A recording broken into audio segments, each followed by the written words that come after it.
That should be live in just a second. All right, so we can pick up where we left off with the Mushroom Empire. For those who watch a stream on Fridays, like Friday evening to Sunday night, so busy. Well, thank you, Illispid. But yeah, for those who missed what we got going on, we are doing the Mushroom Empire. The basic idea behind this run is we have the Mushroom Queen, which is Raventoad. They're kind of our MVP. We want to keep them alive. We are going to get them the maximum royalty title, and then we're going to betray the Empire and go on a conquesting campaign. We're going to use our grav ship, and we're going to go around the map and start destroying things and causing mayhem. We will start by killing anyone who's automatically hostile to us and the Empire, and, you know, maybe we'll expand from there. We'll figure it out as we get there. But I'm planning to move around a lot and do a lot of fighting. That's the plan. Right now, we just got our grav core tech and all that. So we are actively working on converting our base into a ship. Let's see, with this base setup, is there a major risk of fire causing the damage to the whole base? No, so you notice these walls are stone for the most part. And then if we actually look at the floor here, the flammability of wood floors. The flammability of wood floors is actually only 22%. It's not really that high, whereas something like a door is 70 or 100%. So they actually lowered the flammability of wood floors at one point. I don't know exactly when that happened. Now, just like any base, if the fire gets out of control, then your thing. Does that mean you'll accept the deserter? No, unfortunately you get the deserter quest very early in the game. And the only reason I'm getting them a really high title in the Empire first is I do want it to be that they are a royalty character, effectively, that they want a throne room and they want that stuff, because I do want them to be snotty and a pain in the butt to deal with and all that kind of nonsense. So yeah. But, so we're gonna be befriending them first and maxing out that whole thing and then doing that. The deserter quest, honestly, I really wish they did more with that. And I know there's mods that do add a lot more to that. Because it is a thing that, you know, you betray the Empire with the deserter quest. And they just become enemies with you. But if you're doing anything that brings in a decent amount of money, like drugs or organ harvesting or whatever, you can just dump it all on the Empire really fast using a drop pod or whatever. And then suddenly they're allies with you, and it's like the entire deserter thing doesn't happen. So it is one of those things that very genuinely, it feels like a weird one. That they become hostile, and unless you make a rule to not befriend them, which most people do if they're doing a deserter run. Heat wave, cool, we're doing this again. Do I still have the passive? I do have the passive cooler now. Alright. This will be very costly material-wise.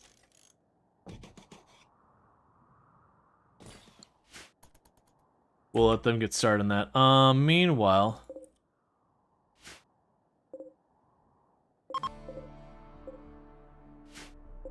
Oh, there's plenty of wood out there. Alright, so this time I probably won't have to retreat off that. It kind of almost becomes the meta option to take it. Free pawn, side-linked, usually a couple of mono swords.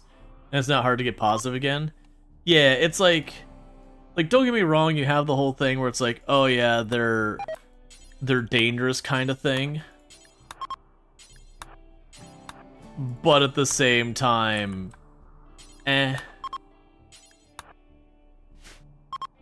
Why are you just loading up the materials and not actually building any of them?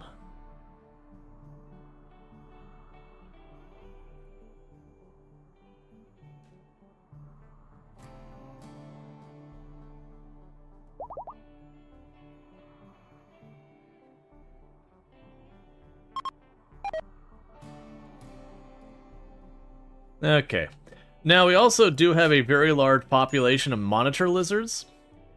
We are using that as our primary source of material because on this tile you can't grow cotton, you can't grow devil strand, without using the sun lamp and all of that, which we did unlock electricity. We don't really have a good way of continuing to produce electricity quite yet. We also unlocked hydroponics, which is kind of exciting because we like nutrient fungus now. I can potentially put down a hydroponic bench or two, and then depend on all that.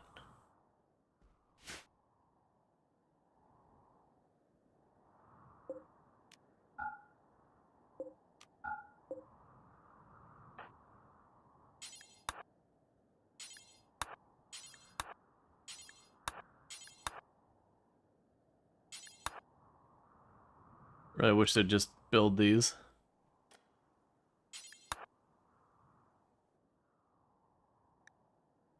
Because I need to get all these rooms built to deal with the heat stroke problem. Normally I would not want to build this many passive coolers, but because this is the way I built it, where this is outdoors and all that,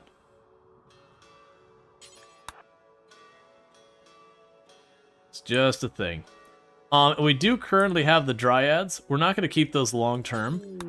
I'm using the dryads as a means of getting medicine. It's really effective on tiles you can't get medicines, like if you're doing a desert or whatever tile, like extreme desert I should say, or ice sheet kind of thing or whatever. If you can toss those down, it really, really helps. Alright, so now I can just have them keep working on that throne room. Boomalope farm for chem fuel. I'd have to bring the boomalope with me, and right now I can just go double click, harvest, and we get a bunch of chem fuel. But that is going to be a pain point we're going to have along the way, is the chem fuel.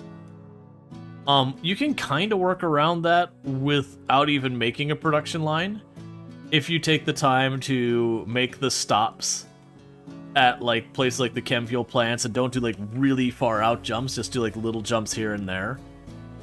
You can definitely just run without actually going and getting a production line set up for the chem fuel.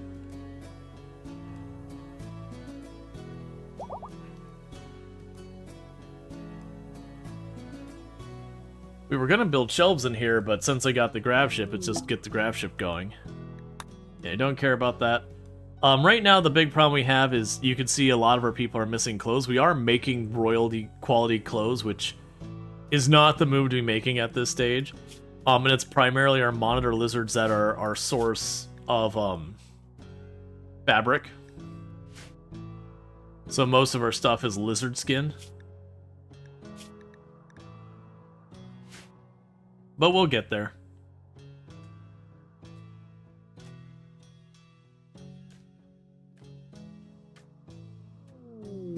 Rare catch. 8 Luciferum.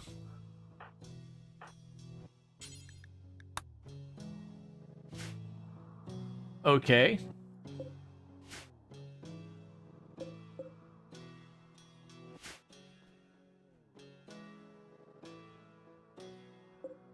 Yeah, starting to get too much stuff in here.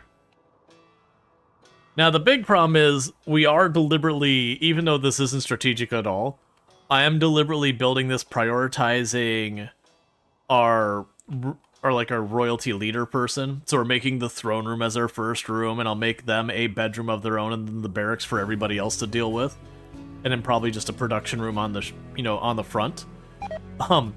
Which isn't even remotely the right decision for how to deal with any of this, because half our people are going to be pissed off that they're shoved in a closet.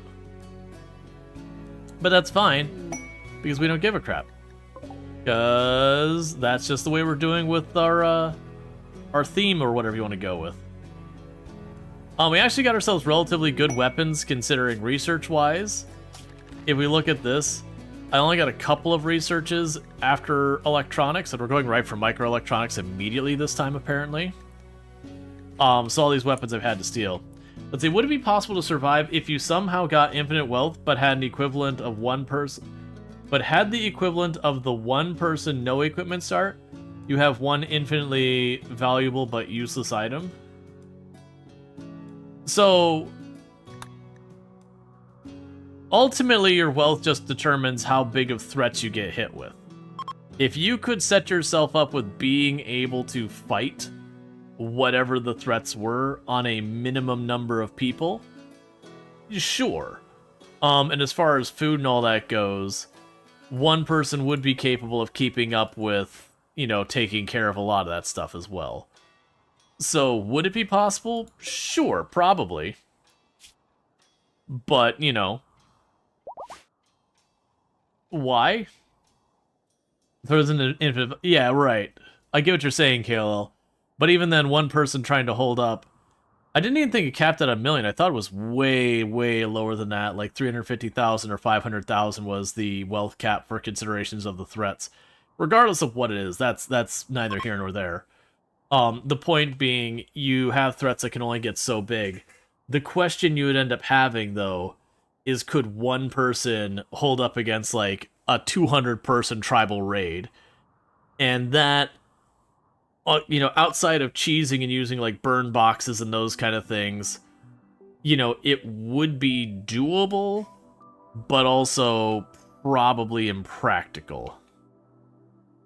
Smurf could do it? Well, I mean, that's the thing. You could do it. Like, especially for those who don't know right now, there's a whole thing... Let's see. You mostly think in terms of, is it worth it to keep going in your current save, which feels mostly borked? How is it borked? Sorry, I don't have details.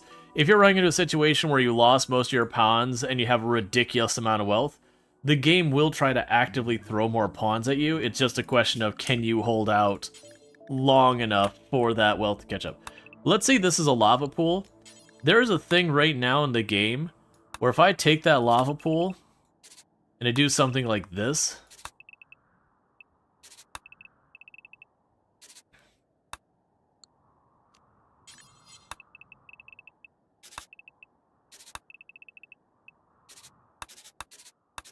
and then this would be a door here, and that'd be a door there, and I'd leave them open, put some fences along the way here, and then this is a lava pool, and close the whole thing.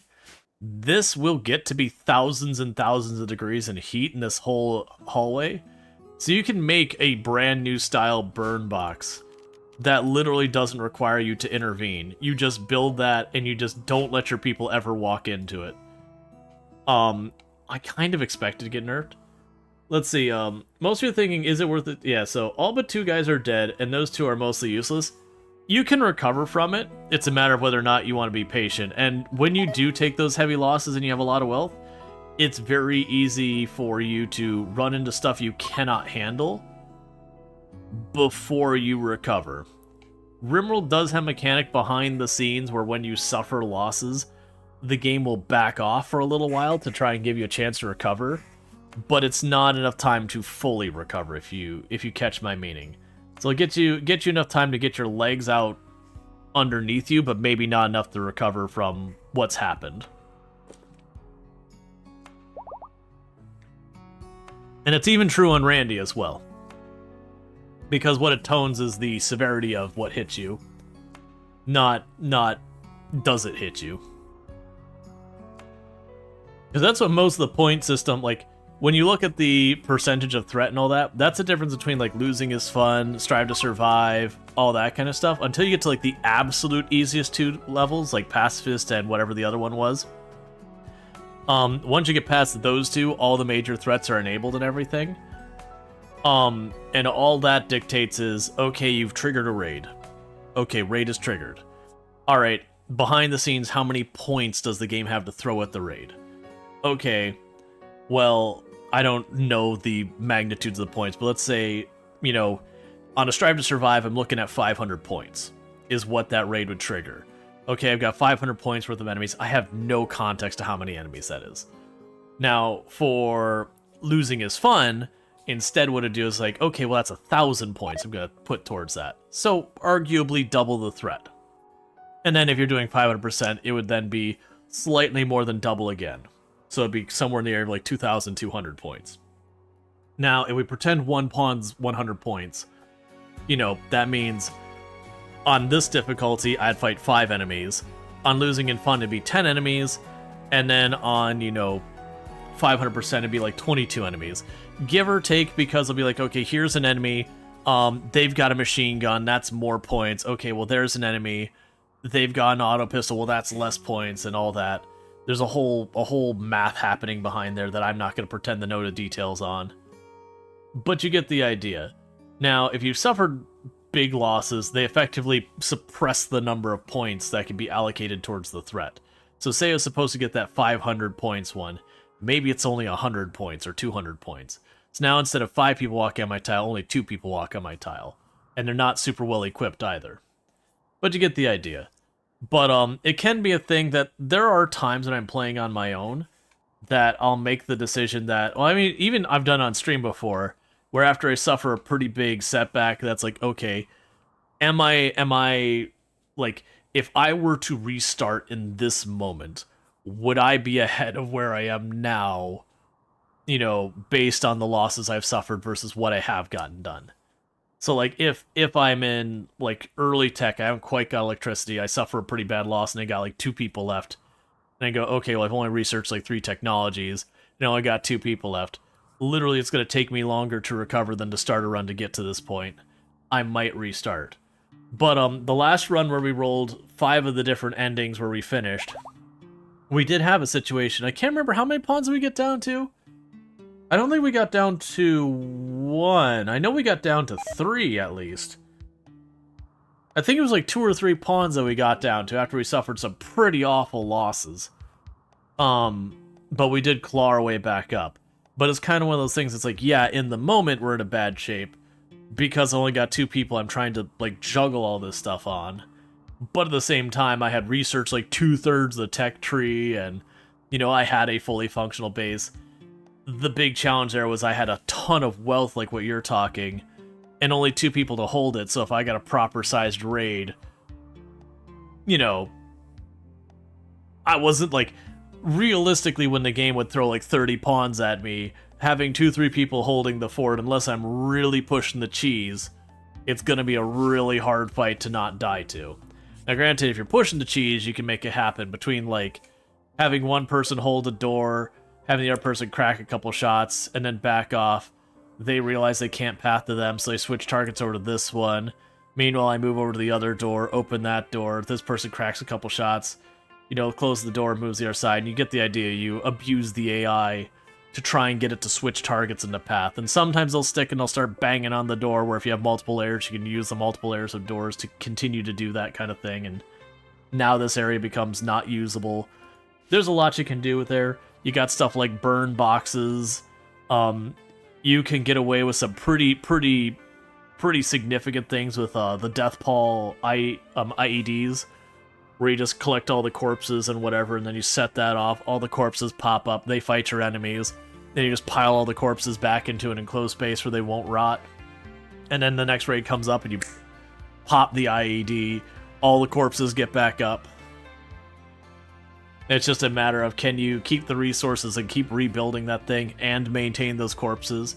Honestly, probably the harder part of that one is your mood. You gotta have characters that can stand seeing rotten corpses constantly, or they're not gonna hold up well.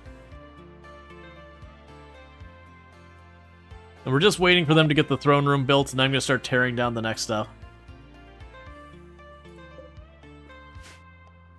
Okay. So deconstruct this. You could stop fueling all those. Blind Psychopath? Yeah, no, that's, you don't even need Blind Psychopath. Just Psychopath will do enough of it.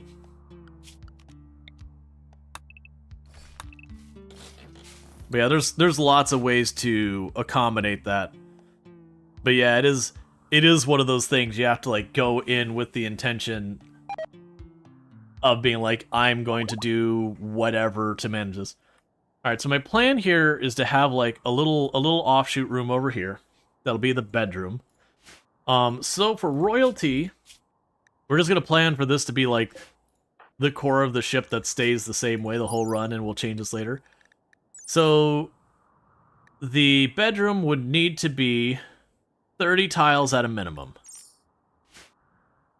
So if we look at this,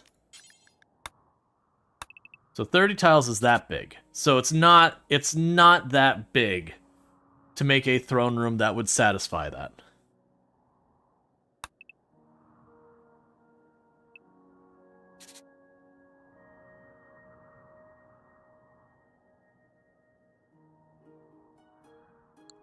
Did you have to disable random research, or are you still using the mod? I'm using semi-random research now. Which they did change where you can use it effectively exactly like random research. You just have to tick this toggle once you get in there. Otherwise, it'll show you like 3-4 options here. Random research is no longer being supported. The dev behind, I believe that was UG, who was the one that passed away recently, if I'm not mistaken. But yeah, semi-random research accomplishes the exact same thing.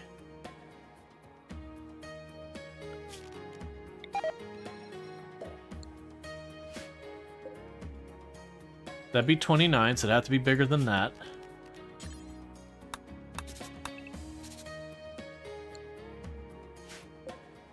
And that'd be 34.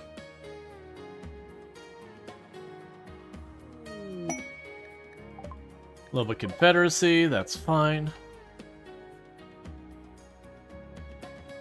Alright, we're getting right about to the point of finishing this room. But yeah, because then I'm going to make the, Alright, I got a raid. They're arriving by transport pods. And immediately...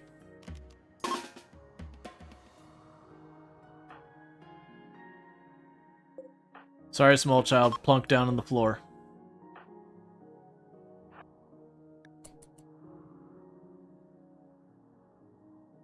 Okay, so we got one here, one down there. This one's going to immediately aggress against that trade caravan, probably. So you got a knife, auto pistol, Molotovs, shotgun. Okay, and you had the shield belt, right? Because we got a legendary shield belt. Yeah, alright.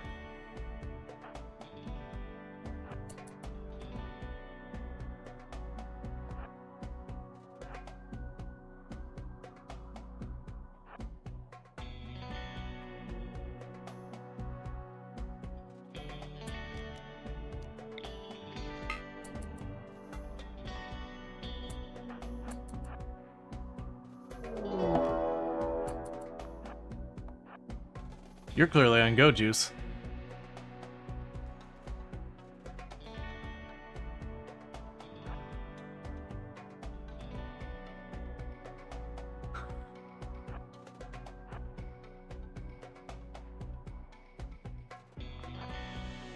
Well, I mean, you did really well. I was thinking there was going to be a lot more involved. They're killing my dryads. I don't really care about that.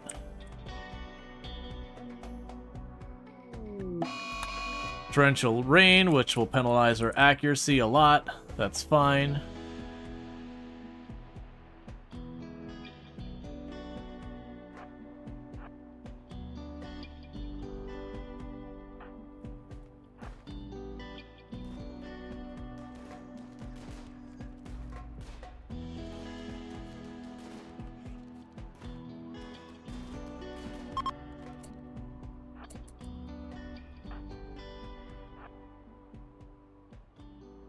Okay. Did you take go juice as well?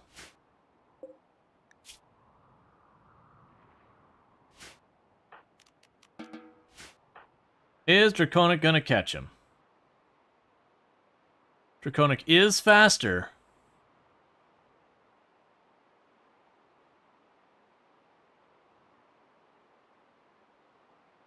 But not faster enough. Okay. You like the spread of weapons you got? This is kind of what you like to have? Well, I mean, we've been just taking what we can opportunistically. So it's been like just a whole range of stuff. So put you both in your healing pods. Oh, stop cowering. We do have the gold and all that. You're thinking about doing a run with all LMGs? I've done that. LMGs, like, you'll have a lot of people who poo-poo them pretty hard. Oh, right. I forgot. We literally don't have a single person here who's got social. We had a high mate child we were bringing along. I know they died. Oh, right, it was a roof collapsed on them because I goofed when I was building this, which has been a long time since I've done that one. You can have the go juice right now. We got a couple of books. You can have that. I forgot I don't actually need those. We got 2 helmets we're probably not going to use. Oh, right, I forgot the silver cornet does help. That's fine. Get rid of this. Right now, I'll toss some of that so we can get some more medicine. Oh, you got great wolves? What's your training level on the great wolves? So advanced. So you can attack target and all that. Do you have any type of armor? No. So they would be fun for early to mid game, but then by mid game, when things start getting to the point of hitting hard, they'd be able to just kill the great wolves pretty fast. All miniguns would be a thing. The only problem with miniguns is because of how long it takes for them to wind up, you kind of guarantee the enemy's going to get to shoot first. And then just the fact that you can RNG roll the dice, your character instantly dies. That's really dangerous. So where the machine guns do have some spool up time, as long as you have the enemy moving into you, you're usually going to get to shoot. So it can work out better. But yeah, that spool up time on the minigun means you are going to be taking hits every single fight while it takes the time to spool up. And then it's just a matter of, did you roll the dice where your brain explodes?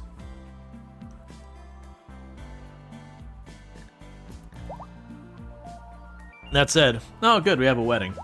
That said, while I really do enjoy the minigun shenanigans, it's just unfortunately mechanically how the game works. You would need to be rocking some really good armor. You have no idea torrential rain downpour? Yeah, so it reduces the accuracy of weapons, extinguishes fire, slows people down. I'm willing to bet if we look at one of these people, they should have the status for their accuracy. Let's see here.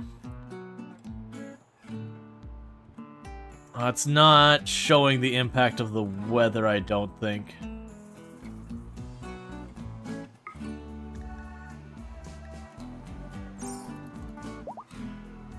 Oh, that's because you have a melee weapon. I need someone with a ranged weapon. Alright. Yeah, so you go shooting accuracy. Yeah, so it's still not factoring in the weather.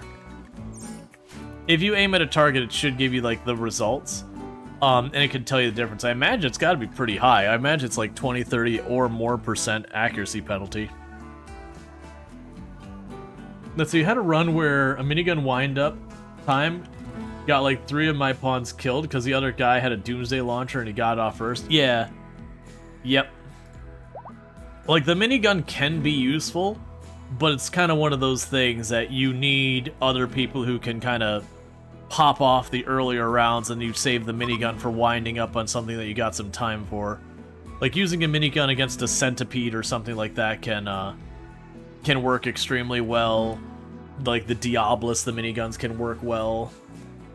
Yeah, and there's things like, as Kale was talking about, if you get like someone who's got trigger happy, they're shooting specialist, and those kind of things, because all of that really takes down the minigun's aim timer, it could be a whole big thing. You just had a child born with Hussar genes. Both parents are sanguiphages. The child is born of a surrogate. Oh, interesting. Oh, cool. I'll take free components.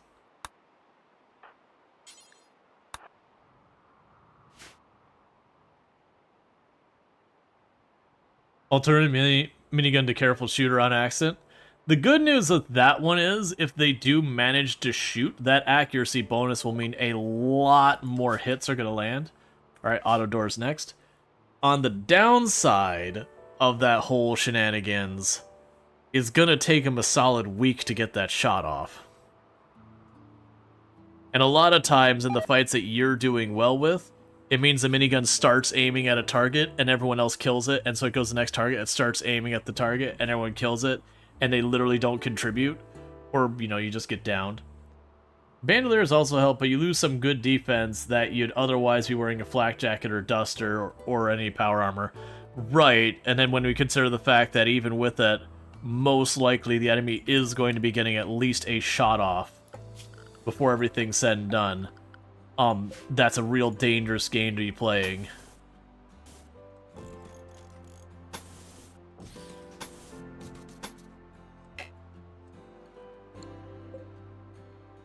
Okay, so we need to go here, Odyssey, remove foundation.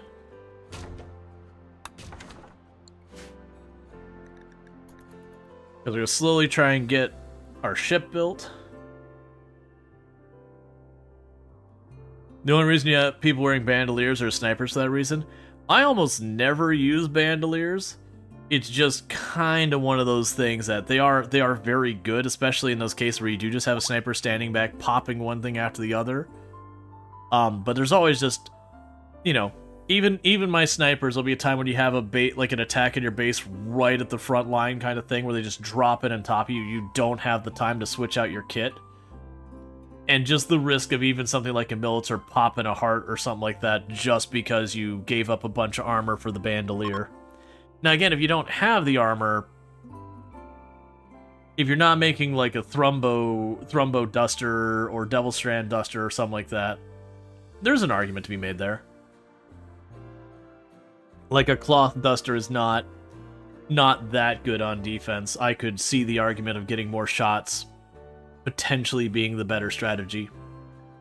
But that goes into a lot of nuance of being like, what's the better strategy, you know, more damage, more defense, all that kind of garbage. And there's a lot of argument and discussion to be made there. Nicely done.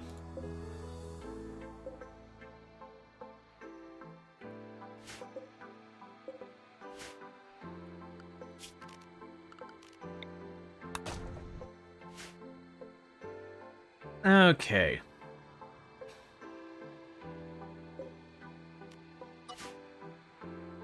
Yeah, it's going to take us a minute to get that room built.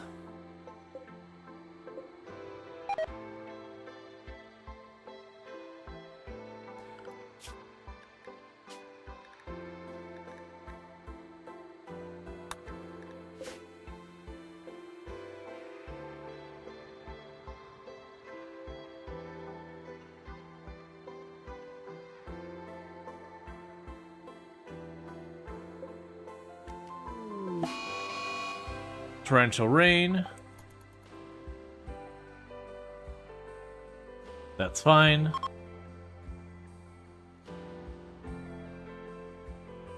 And the big reason why it's taking so long to build the ship is the person who's handling the animals is the same person who is our construction person. So I've been allowing the monitor lizard population to just explode. It does cost them because they are an animal you have to keep taming. That's one thing to be careful with a lot of the animals. Like, there are animals like the alpaca where you tame and you really don't have to worry about most of the pen animals keeping them tamed. It doesn't really matter that much. But then there's a bunch of the animals that, you have to maintain their tameness. It's one of the things that makes it hard to, like, have a big army of, say, Thrombos or whatever, is you just have to keep, like, maintaining their tame all the time. You have to have dedicated tamers to keep that going. And if you ever start getting low on food, even if there's plenty of food for them to eat on the map, like, you know, trees or whatever, it's just one of those things that doesn't help keep them tame. So you can't just have, like, a big field for them to eat.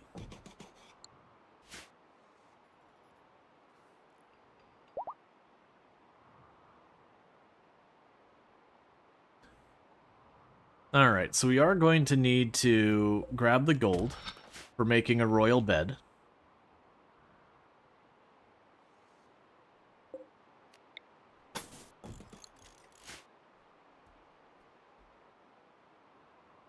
Oh, storage, clear, critical, meals only.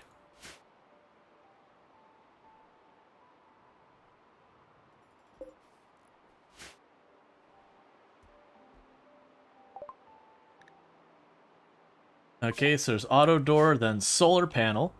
Okay, did we get batteries already? I feel like we got batteries already, right? Alright, as much as I don't like going the solar panel route, it is a very effective route. So at least we're set up where I can do that. Now granted, with my limited cover of space here, it's going to be really hard to do that. Realistically, because I still got to get a barracks for them, that I'm planning on tucking up here. And it's going to put a production room and that on the front of the ship. We'll see how that goes.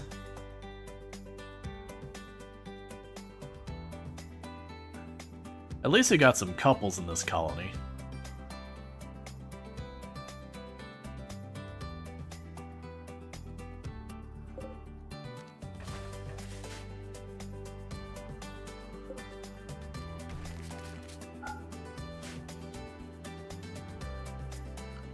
Okay, so furniture. So royal bed. Saving Matt. Matt would join and have 10 melee skill. Right now, I actually have more melee pawns than I know what to do with. I actually have more pawns than I really want for this stage of the game. It's going to be very difficult with the colony as it is to do a lot of stuff I want. Alright, so. You're mining the gold. If we look at the types of blocks we have on this tile, because where normally having the beds be wood will give you better rest, with a royal bed I kind of want to keep it as nice as possible, so far as like not having it catch fire and all that. Oh, can you make a... You can make a gold bed? Cool. You can make a jade royal bed?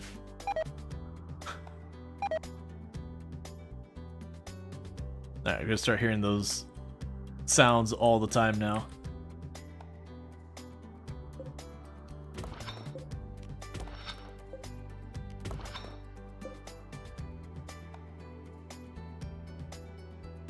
Gonna queue up the mining for anything of value we see other than components right now, because those could be tantrum and destroyed. We'll take those before we leave if we get the choice. I'm gonna mine that one tile just so we can see that easier. Get uranium.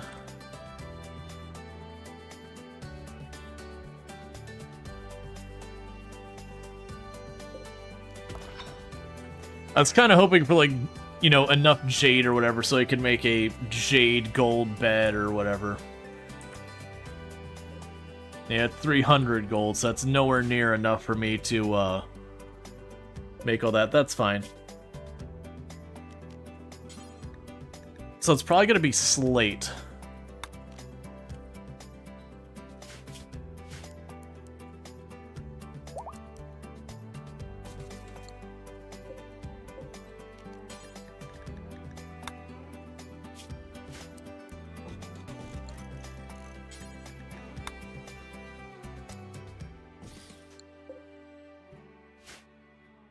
Okay.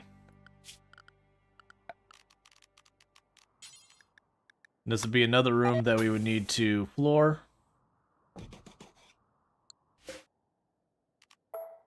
Why is it acting like I can do that tile? Huh. Queuing up the wall tiles if I could floor those. Okay, so I'd have this. And we won't put the drapes up now, but once we've got some fabric to spare, we can work on that. That's going to take a minute for that to get anything going. But that's okay.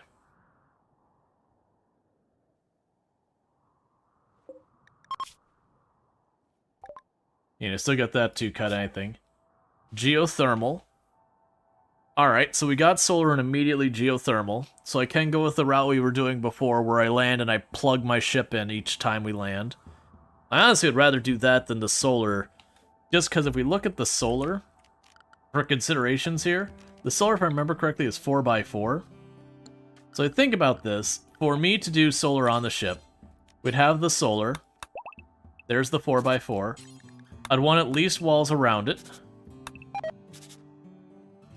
And then we'd need room to get at it. So we got all that.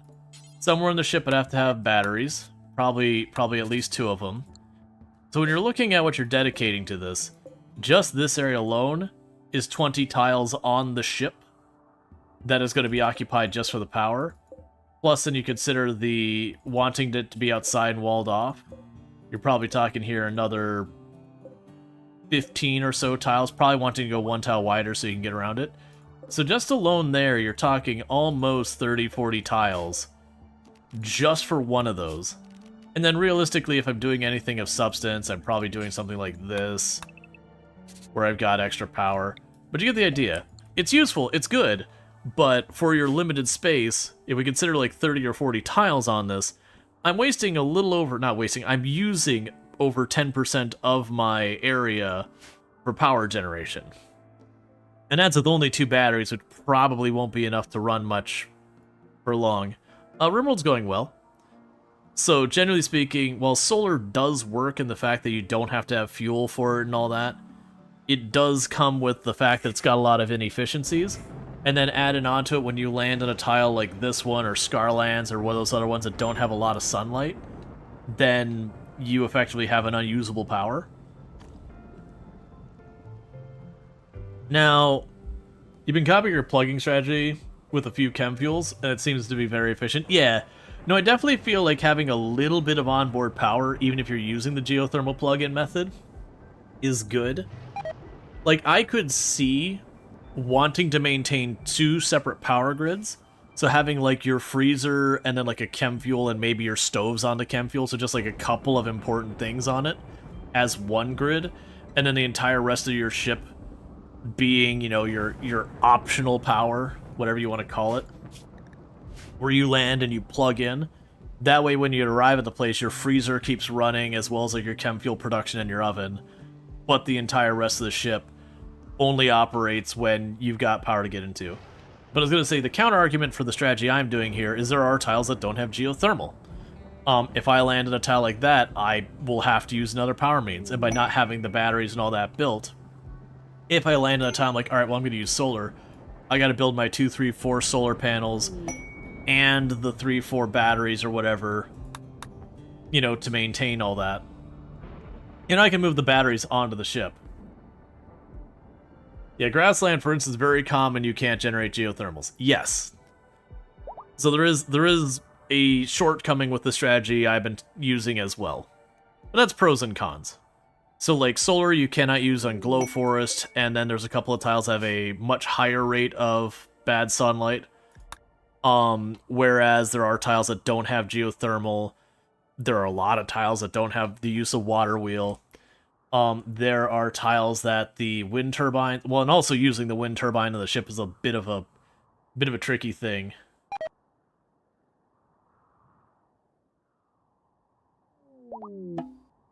You can see building geothermals as doable compared to solar. Like, this map here never will ever have solar. Like, this map literally can never have solar. It's darkened skies forever, and that's a whole biome that's under that. Okay. Get rid of the poor quality pants. I'll grab your medicine.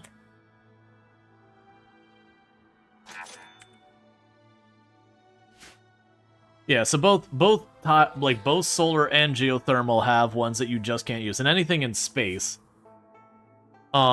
Anything you have in space at all cannot use geothermal, but can use solar. Which is one of the reasons why immediately after Odyssey, like, everyone started running with solar. For me, I found the chem fuel, Oh, no. Yeah, no, actually, our last run, that was what we were doing up until I got enough unstable power cores. Because it literally was, we would land the ship near this, I would slap down a solar pan or a geothermal, and it would only take me like a couple in-game hours, and then plug it in. So we would land the ship, and before anyone had a chance to really sleep, we would already have the geothermal wired in. It wasn't until the ship started getting really big that we had rarely run into the occasion where we just couldn't get close to it.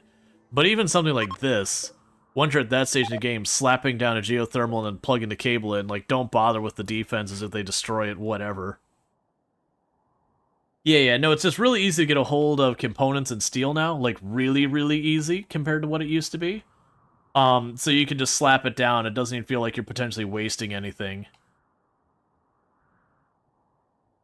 Yeah, the toxifier generators do work. The big thing is every single time you move, you potentially get a reputation penalty. Is it easy without the DLC? No. So the DLC and how nomadic you can be is what enables the ability to get all of the stone and stuff, so, or all those materials, so easy now. Because it used to be you're kind of constrained onto your map, and especially if you didn't choose a map with a lot of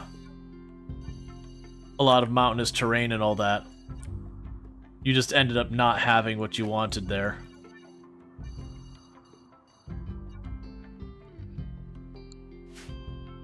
Just getting ahead and telling them to rip off the roof, so we don't collapse it on ourselves again. Because we're stuck waiting on slate to be cut anyways. And little by little, everyone's getting their lizard skin clothing.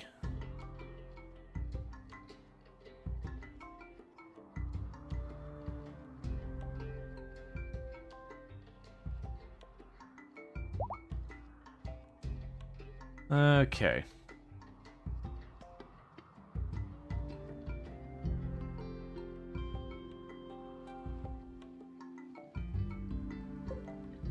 That's a normal quality one. So that's poor. So grab the normal.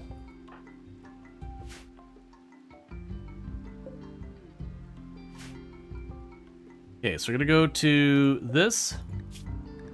We're gonna say long swords. Uranium's no longer acceptable. But if you get bioferrite or obsidian, you can make any longsword, because a bioferrite or obsidian longsword would be better than the uranium ones you've been making. I just don't need much uranium. It's available and it's not bad. Frozen terraformer, that'll be for all that stuff. We definitely don't want to do the frozen terraformer. With our clothing situation is right now, we will die of hypothermia on that tile. Alright.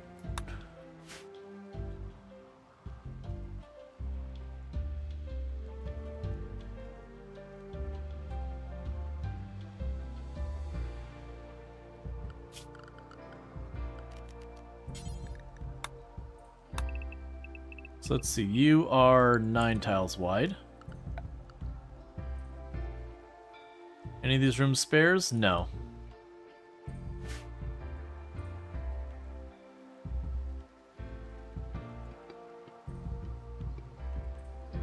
Yeah, so we gotta wait till they get this bed built.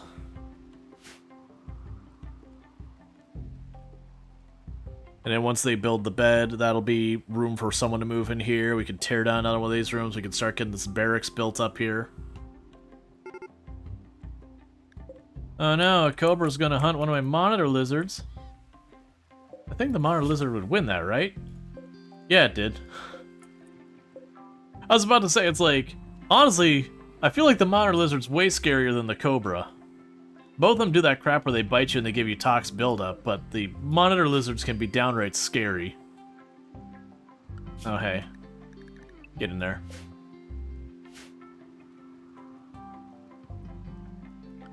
Make sure you're home zoned. You are.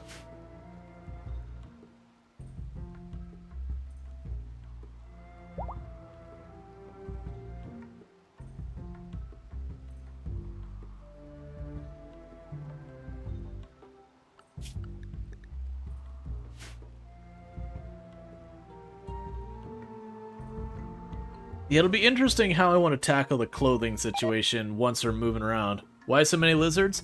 So, on the Glow Forest, I can't grow cotton and I can't grow Devil Strand. So I need some source of material for making clothing. So I could, if I had the chance to get something like alpaca or something I could get wool from. We haven't seen those on the tile yet. So instead I went ahead and tamed the monitor lizards just because, like, I didn't strategically choose them. It was like, that's fine. They're an interesting animal. The raiders seem to like to attack them.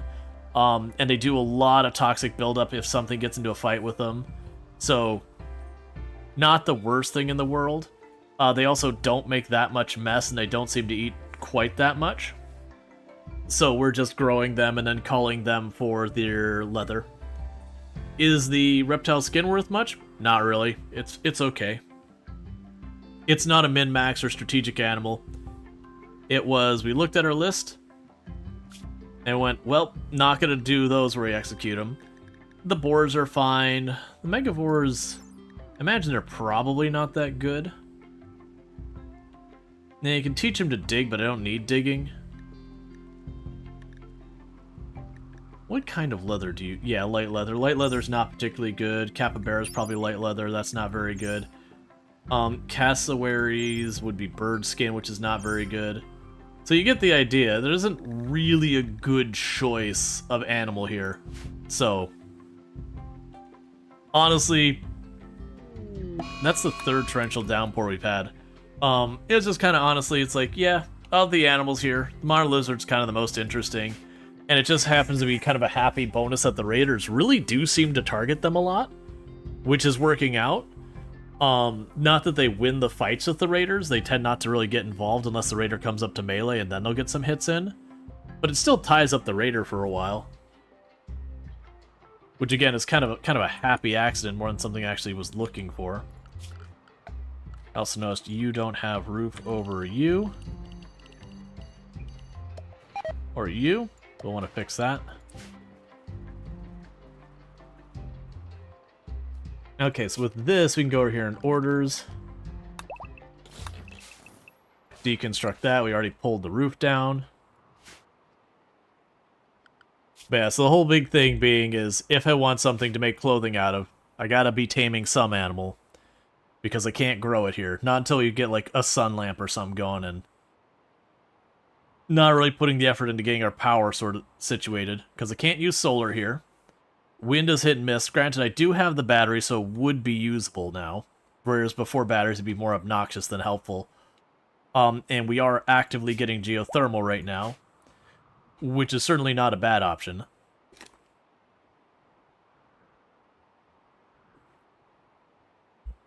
For all the old power methods that we've had forever, geothermal's always been one of my favorites.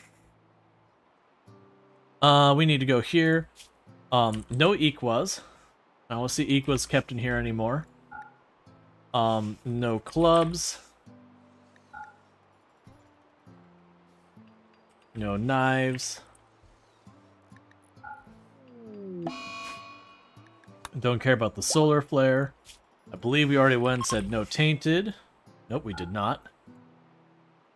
No bio-coded. Okay.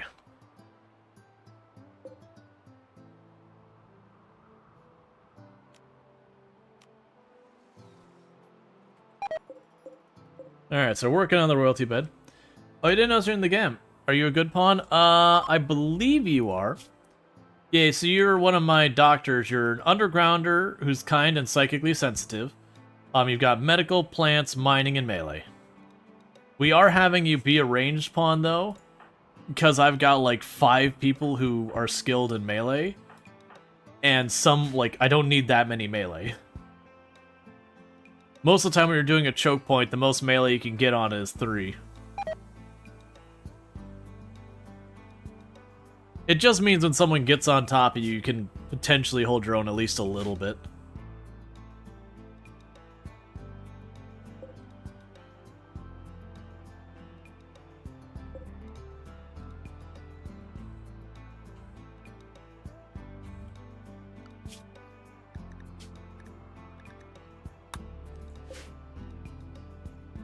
Alright.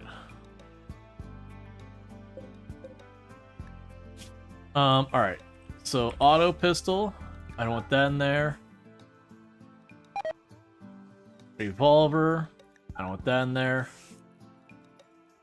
Molotov. I don't want that in there.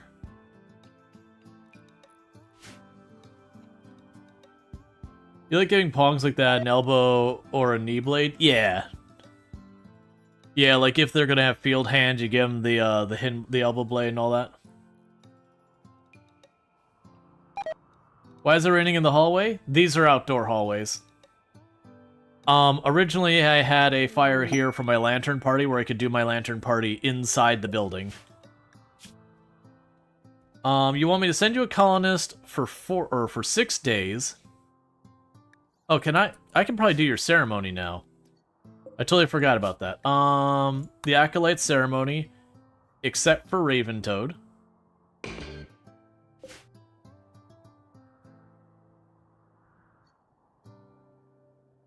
And then we can set the other one. And continue building up our ranks here. Because as I mentioned, my goal is to get our character to Archon so they have all the requirements of a royal. And then we're going to betray the Empire. And pretty close to everyone else on the map. Alright, so begin bestowing ceremony. Everyone is required to be here. Get your butts here. Okay.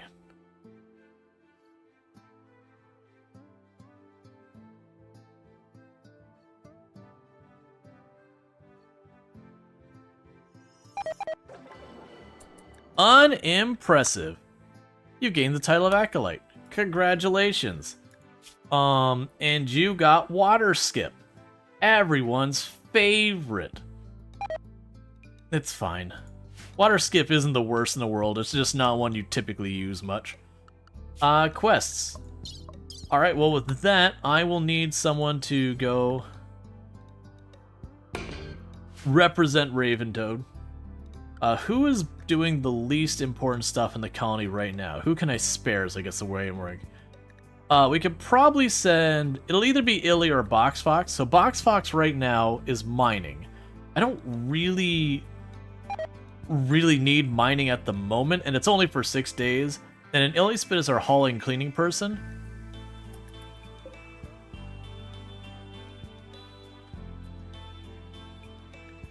Hermit choice ready. So I will now accept this.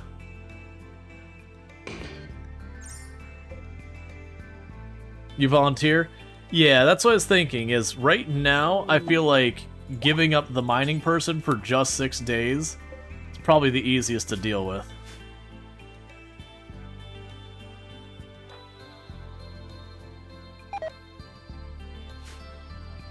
All hail the fungal throne. Long live the Mushroom Queen. The fungal throne.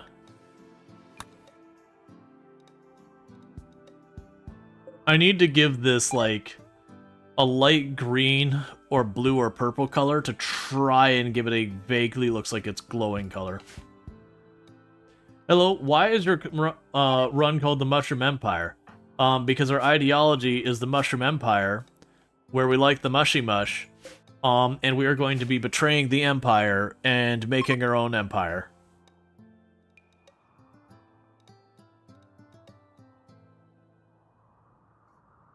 Mushroom torches in the room?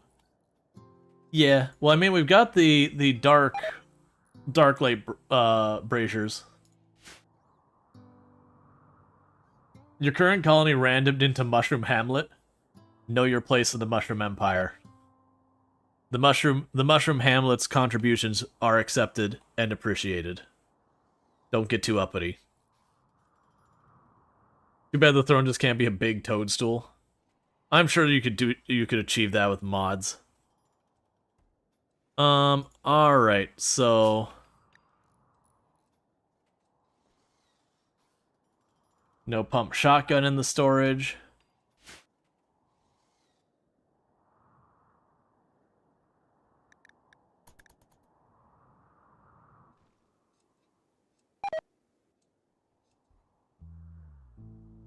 You did the anomaly ending in the mushroom biome? The darkness is so nerfed by it? Oh, like, because it's already dark in skies, it's just still dark?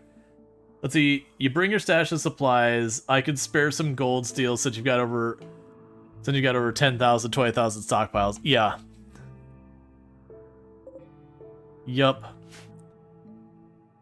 It's gonna just take Illy a while to haul all sorts of stuff.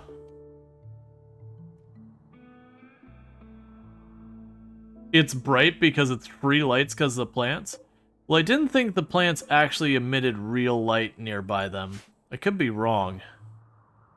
But yeah, if they do, I mean, that's great. I never looked. I never ran into the Noctil event here. It makes sense.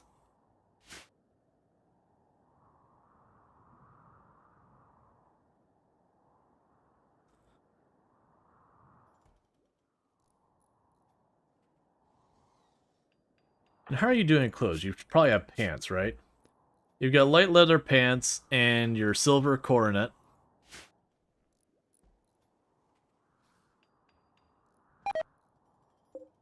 Let's see, where were we making? Yeah, so we could take silver off the list and steel off the list. And are required to be gold or obsidian. Over 2 decades, you've launched a ship and done the anomaly ending. Gotcha. Yeah, so you're at the stage where your colony, like, it's about as teched out can be. You've got any bionics you want, you've got them in people. You might have done some biotech goofing around by now.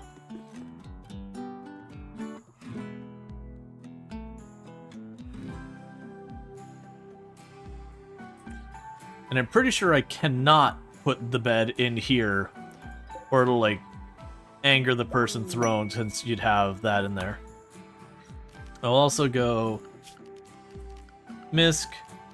Party spot we'll make sure is here. Marriage spot there. You're getting fully bionic, got a custom Xeno germ going since you got ageless from a quest reward. Yeah, I usually don't take ageless. It's good, because it can prevent stuff like bad back and frail and all that. The one I really like is I really like Deathless, if I can make that happen. But there's a lot of really good ones in there. Decay Rig, we're going to be attacked immediately. They're dropping directly on us. Outside of the ship, so that's cool.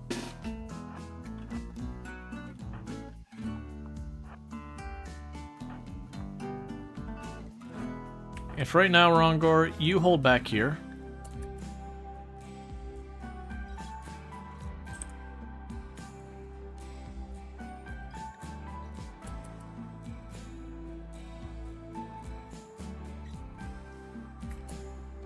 Okay, melee, melee, melee. Alright, I understand what's happening here. So in that case, they're going to be full melee. We're going to drop back a little bit here.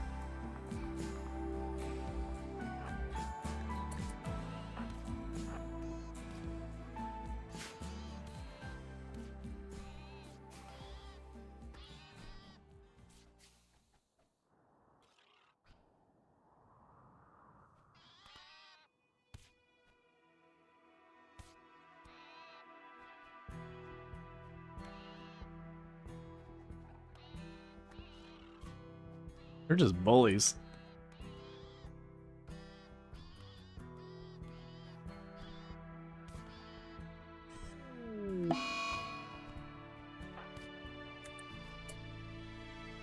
See, that monitor lizard won its fight. Alright, now that they're not bunched up right here, let's get in position. Because it doesn't want to step out with them at the door when they're going to be kicking into melee until I was ready to jump in on it. Because the goal is to bottleneck it so you have the advantage as much as possible. Okay.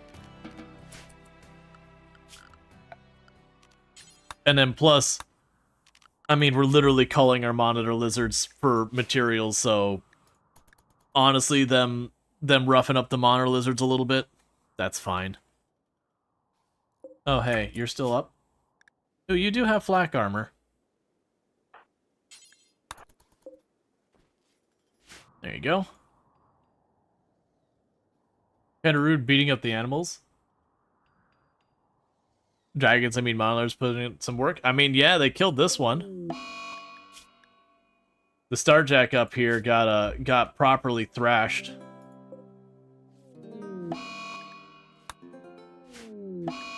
Mad Monitor Lizard.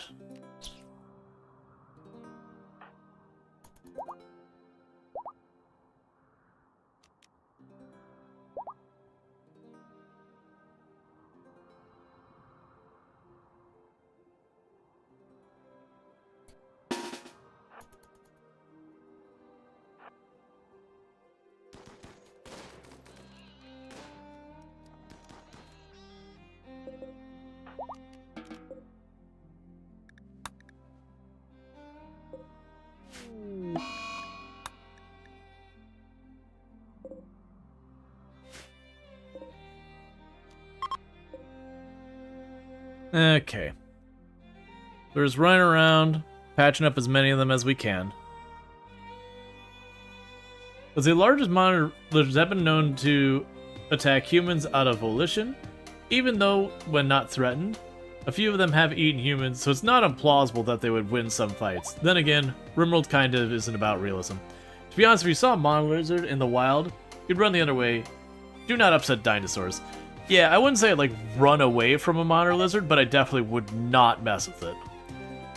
A lot of them, like a lot of those types of animals, are very, like, they're venomous, but it's a bacteria that they have in their mouths. It's not like spider venom or whatever. It's bacterial or whatever, but it's still one of those things that they bite you, and it might as well be that they're just dumping so much bacteria into you that your body just cannot handle. It's really nasty stuff.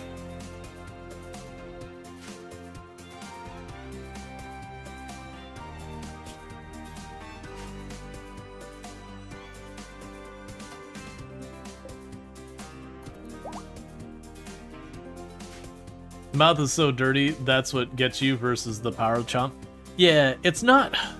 So it's weird. It's not dirty in the traditional sense. It's they literally cultivate a bacteria in their mouth that effectively is used as a venom. So it's more like a symbiotic thing between them and the bacteria.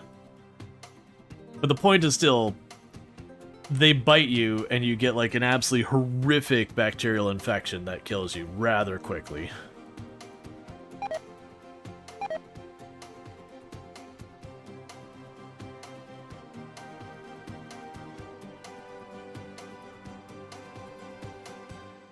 Now, I'm trying to remember, were monitor lizards and Komodo dragons... There was two of them that were the same species, different names, and then there's two that were related. I'm trying to remember what the third one was. So I'm trying to remember if they are the same animal or they're just related. They function the same basic way, though. Big lizard, big gross in the mouth. Now, you remember the other mammal was a toxic that would harm humans? Turned out humans were mostly allergic to something in their saliva, and possibly also bacteria. No idea about a mammal that falls in there. I believe it. Makes sense. You're the one who does all our butchering. I'm gonna force you to wake up real fast.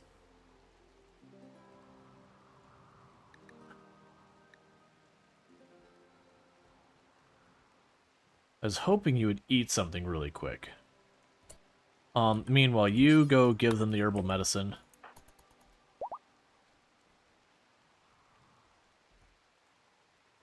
Okay, now butcher all those monitor lizards that didn't make it. So at least get all that leather out of it.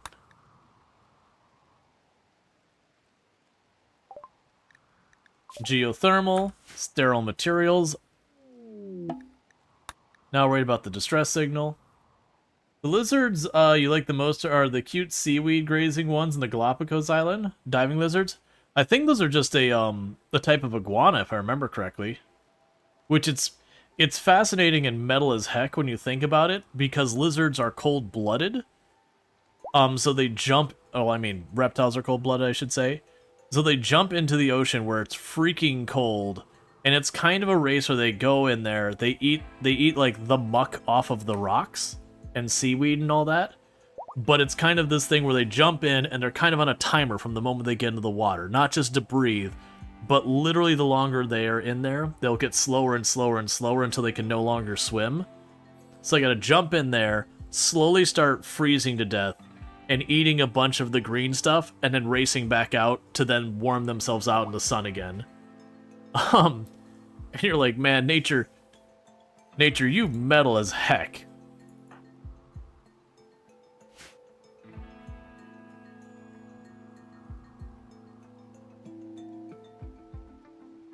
So how many lizards did we lose? It was about 18, so we lost 4. But we do have adult females and males to keep the population going.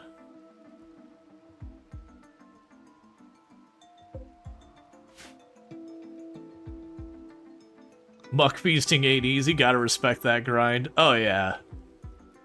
There's a lot of animals that you look at that thing is like, how did you survive? Like, that is genuinely hardcore. How on earth did you make it? Nature. They're gonna suffocate anyway after a while, so could as well freeze them. Doesn't make it much worse, sure. Yeah. I still think the most metal thing I've seen in nature is just those bees that kill hornets by balling them up and then literally cooking them alive. Where they're within only a couple of degrees of cooking the bees to death as well, and you're just like, holy crap. Like, what was the path evolutionarily that made that stick? We'll go ahead and say no to the maces as well. Because, like, a lot of stuff evolutionarily, you can, like, kind of see, like eyeballs. You know, people's like, oh, nature couldn't make it. Eyeballs are too complicated. But when you actually look at it, it's like, no, that's actually one of the most well-documented thing, that we have stuff that's just, it's literally just a sensor for light that's on their body that operates very slowly, and it mostly gives them, are they right side up or down? And then you got some that, you know, like, you go a little bit farther, and they can kind of get a little bit faster read on things, and then they can kind of pick up shadows that are a little bit better, and then you've got someone that can actually see, but they have, like, lots of limitations to it. And then, you know, you start being able to see color and start getting better lenses and irises and all that. Versus it's like, how do you look into, like, okay, when did an animal learn that it can vibrate and cook another animal alive? Where was the path to discovery here? There clearly was one. But what was the first bee or bee-like animal that was like, hey man, if we just all jiggle, we can make it hot enough to kill something? It's like, how did the testing go out there? Like, where did that come from? That's what I want to see, is the evolutionary path to that, which I'm guessing we probably don't know, because it's not like an eye where we can dig up some animal and we go, oh, we can see, or not even dig up. You can see, like, you can go and find certain animals that have less developed eyes and see what they had, more developed eyes and see what they have, versus the jiggling to cook things alive. I feel like you either achieved it or you didn't. There's not really a middle ground there, because if you didn't, it fails and you die. We'll get rid of the axes from this zone.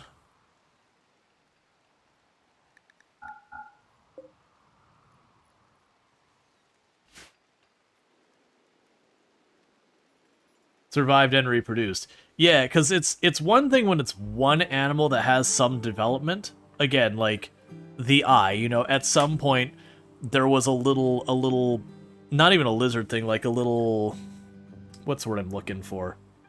There'll be like a mollusk or something like that got a light sensor just randomly mutated on it. Just got this little organ that could sense light. And then it gave it an evolutionary advantage enough that it was able to survive to reproduce, and then more of them showed up. Easy enough. You only need one to make it. You know, the one makes it, it makes more offspring, and it does that. But when you have something that's a collective thing, again, the vibrating to warm stuff, if you got one bee that has evolved such that it vibrates to warm stuff, it doesn't do anything. Like, maybe it could do it to survive freezing to death itself or whatever. But you'd have to have enough of them get that trait for it to be useful. Alright. Security doors. Well, you do need one queen to have property. This is fair. If it was like the queen, you know, that would mean its offspring would potentially get it.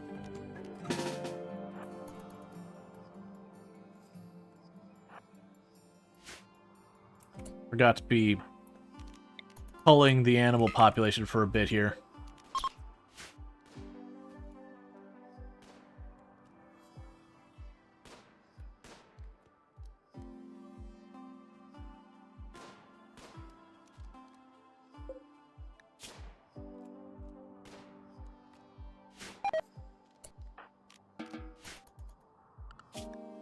Any other dangerous animals out here?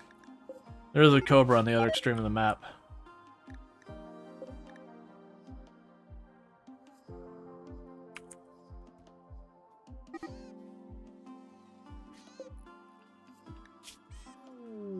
I'll say, it's fine.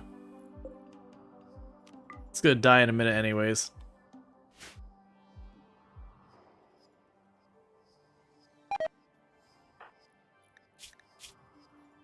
Oh, you just got a cloth t-shirt. Where'd you get a cloth t-shirt? Oh, it's probably someone else put on a lizard skin shirt, took off the cloth t-shirt, then you put it on because it was better than no shirt. Alright.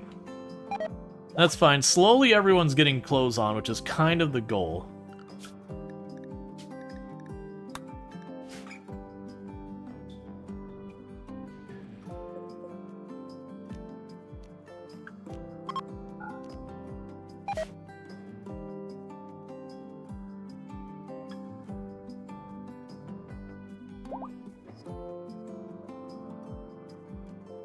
But yeah, I know it's fun. For those who don't know what I'm talking about, there are...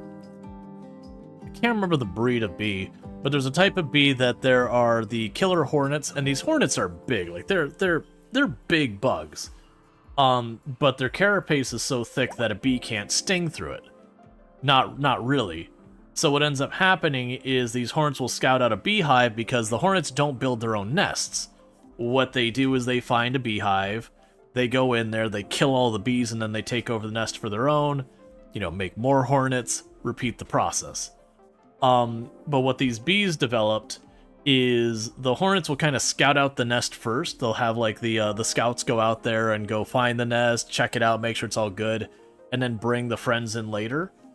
So the hornet will actually go into the beehive because it feels no threat because they can't, like, it's basically got armor that's too strong for the bees. And what the bees will do is they'll just chill and act like everything's fine for a while until, like, the hornet's, like, really in the hive. And then just, they all swarm it and they pile on it and they just start kind of vibrating back and forth. And it just keeps heating the area up more and more. And meanwhile, the hornet's killing them because it's trying desperately to get out of the ball, but there's just this massive ball of bees all over it. And they just kind of keep vibrating and bringing up the temperature until literally it cooks the hornet alive. Because the hornet is a couple of degrees, like, it'll die of overheating a couple of degrees cooler than the bees will. And yeah, it's absolutely absurd. Have I played Vintage Story? I have not. That is a game... You know what? That might be one to do in the near future. I was talking about trying to come up with something else to play in the channel, and I kept mentioning it's like that's a game I've seen others like Killadrix and Allison Adventures and a couple others play it. And it looks really good.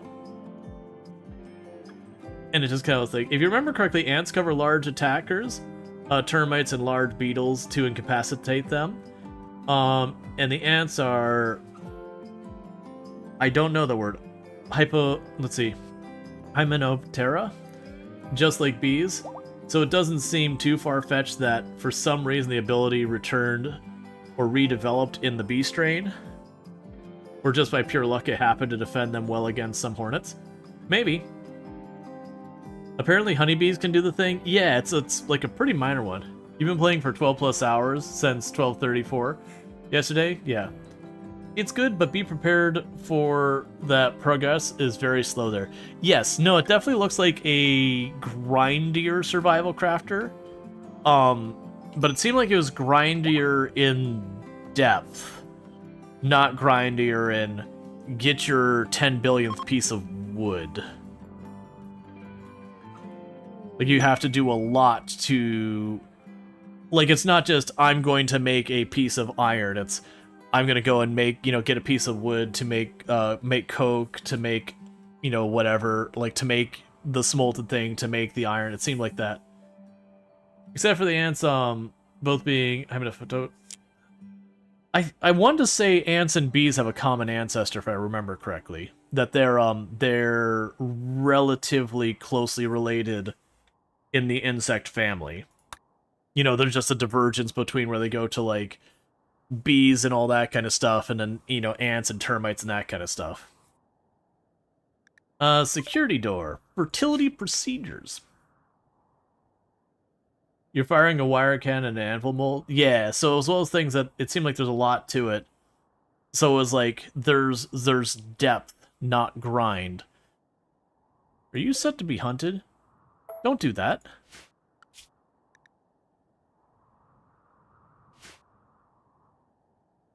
Let's see. Hymenoptera is the large order insects comprising sawflies, wasps, bees, ants. Yes, that's yes. Okay, cool. Right. So you're saying the scientific term for the thing I was trying to describe. I don't know the family casts all that super well. But yeah, so it was that they are relatively in the big wide world of animals closely related. There's still like separations down there. I can never, because there's like, what, there's kingdom and all that. So it's probably like 4, I think it's what, 7 layers deep, and they're probably like layer 4-ish is I think where the deviation happens, which is then when you get like either 4 or 5 actually. So you get down to those lower layers where it starts to split out farther.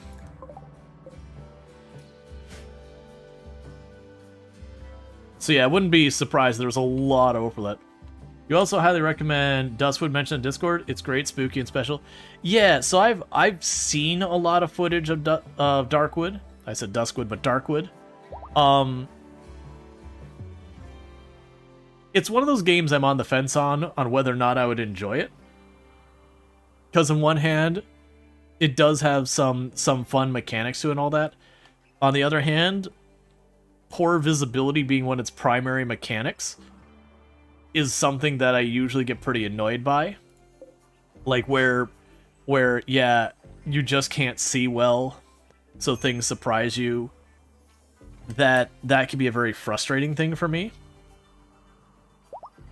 Because especially with like streaming and all that, I got bright lights shining in my face at all times. It's much harder for me to see with everything set up for the streaming than if I'm playing on my own.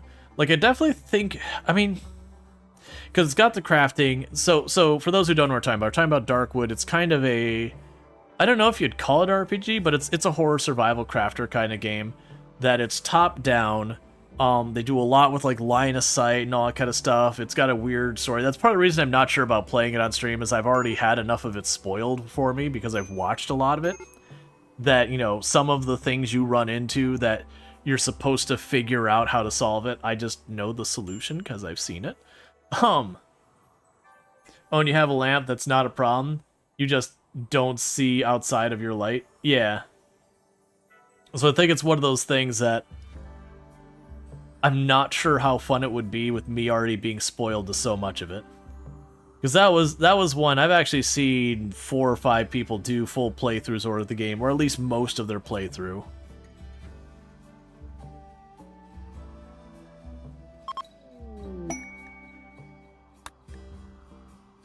You know, I almost feel bad that I'm planning on betraying you, Empire. You just giving us a big stack of glitter world out of the kindness of your hearts. It's not going to stop me from betraying you, but I almost feel bad about it. Almost, not quite.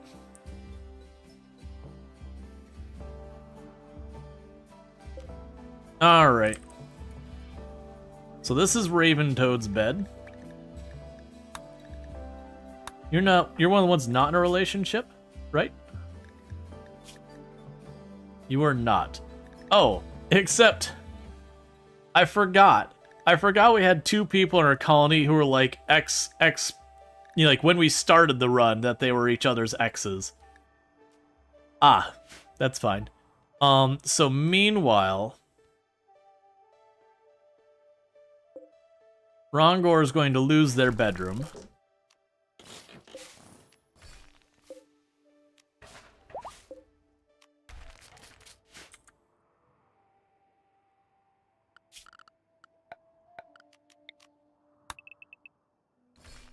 So that we can start expanding the ship on this side for a barracks.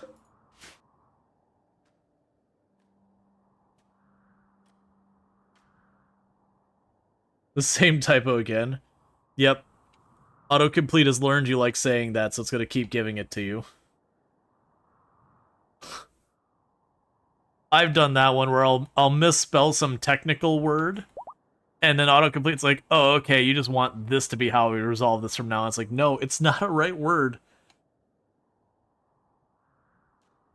It's not a right word. I used it once on accident. Please. Stop making me look bad. I'm good enough at that without help. We'll need 6, I believe 6 columns in here eventually. I'll also want to move up to a bigger throne eventually. We could worry about that when we get a bunch of jade, so we can have an unreasonably expensive throne and then paint it to make it match the theming color. So we'll make an expensive jade throne and immediately hide it.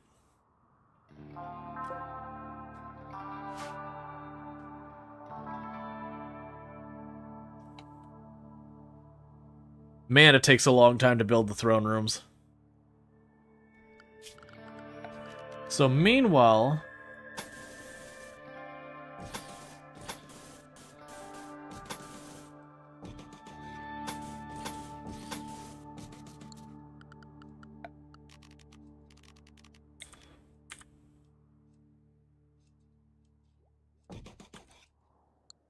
we start putting some lights up and all that.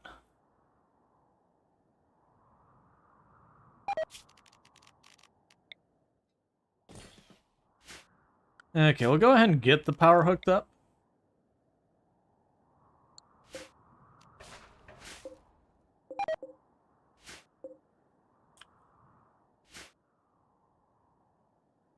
Which, I'm debating whether or not I wall that off. We probably do.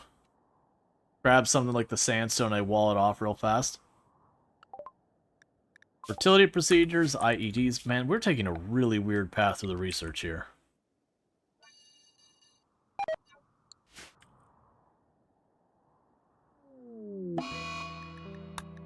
Autocorrect must think you really like ducks.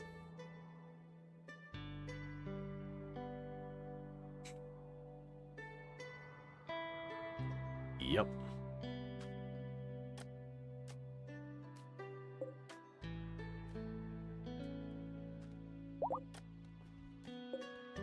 Okay, cool. At least the royal bed is an excellent quality. Would have liked for better, but excellent will do. Oh man, I ain't got to check it out. I saw how to play quiet, or not how to play, how to be quiet. Was playing the crime scene cleaner the other day, the new content, and the pizza level is very Five Nights at Freddy's with a duck mascot, and there's just rubber ducks everywhere, which was pretty funny.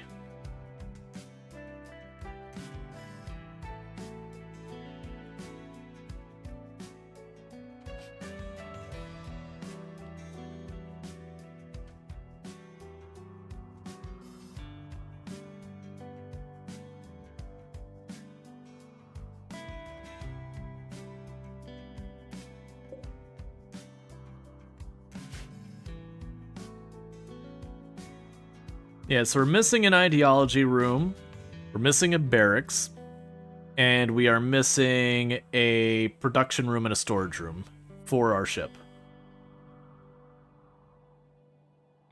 You wonder if Placid Plastic Duck Simulator is still active? Couldn't you, like, buy that on Steam and, like, download it kind of thing? Because you only need to worry about it if, like, the servers went offline, if it's, like, online game kind of thing.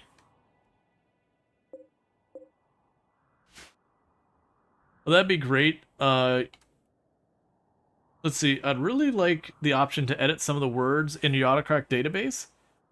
Using it in bilingual mode makes it super annoying typos. Yeah, I can imagine.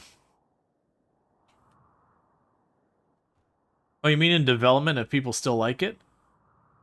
I haven't seen anything about it in a pretty long time.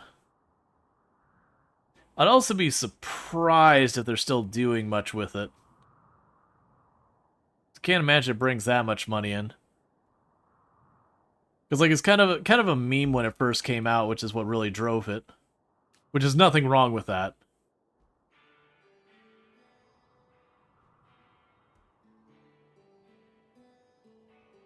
There's a DLC released in July? Okay, that's recently enough. It's one I never really paid attention to, so... Yep. You like it because duckies? Oh, I mean, it was an adorable game you can kind of chill and watch. I haven't, like, I don't know that much about it.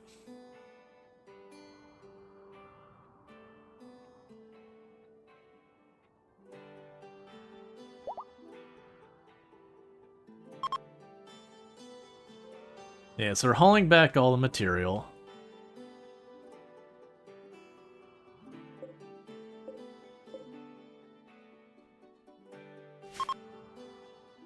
Okay. And next up is machining, so that's a really good one. It's funny, because of how long we spent in that colony that was tribal and had the ritualist penalties, it's broken my expectations for what's normal research speed. We're still tribal, we're still researching at only half speed. But it's just flying along what feels like super speed and everything, just because I got so used to how incredibly painfully slow it was doing the research at like 12.5% the normal speed. Okay, you're gonna be Darklight. A capybara has decided it would like to be meat. And how goes the monitor lizards? Slowly rebuilding their population. Oh, we can go to the capybara and just say 0.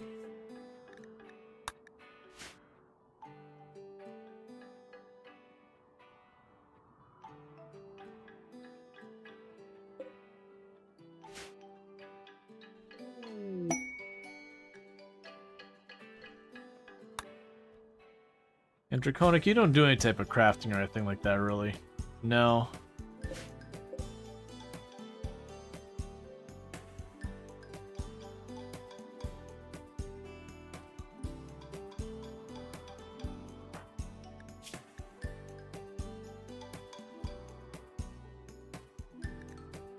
And we're on that situation of everyone rebuffing everyone else. Cool, the classic RimWorld.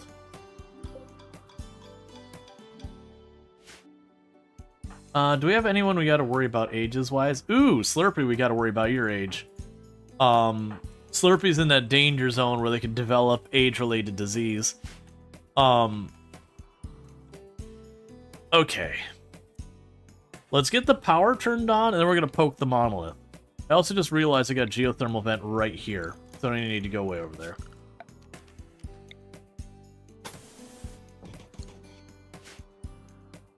So you can go here, zone. Do not put a roof over that. Structure. Sandstone. Not doing my usual thing with it, where I put the buffer and all that. Because we know we're not going to be on the map super long term, so whatever. So what we'll do is we'll get the power online. And once I get the power online, I am going to awaken the monolith. Because I want to start working on getting chronophagy. Because Slurpee's going to have problems here not too long otherwise. Alright, well, we're on an ad break real fast, and I need to use the restroom real quick, so I'm going to do that real fast. I'll be back in just a couple minutes, and thank you again for tuning in. So I'll be back here in just a minute.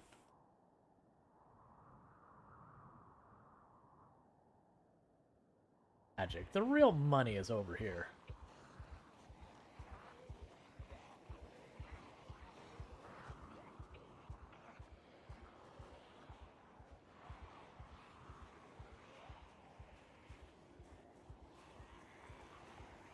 So how do you feel about this corner?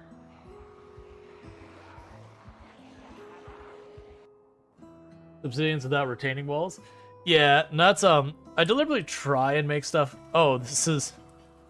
Yeah, this is fine. Who wants to step out that door? This door right here.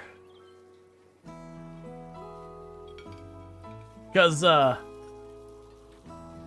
That is a pretty... Well, I mean, they just did it. Alright, I guess it's fine. I'm not sure if you saw that. They walked out the door, and then they teleport up in the sky and then drop back down, so, you know...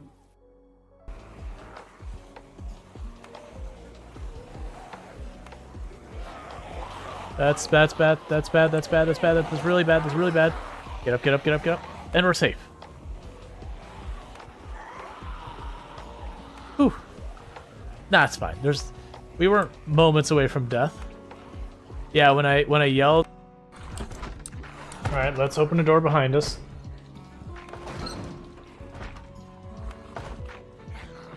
All right, and we are back.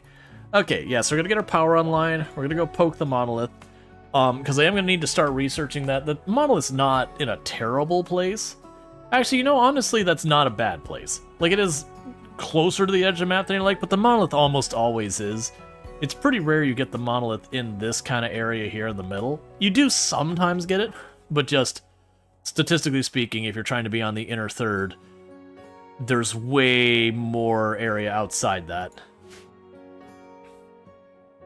And then also, you're likely here, and it usually won't spawn like right where you drop in or anything like that.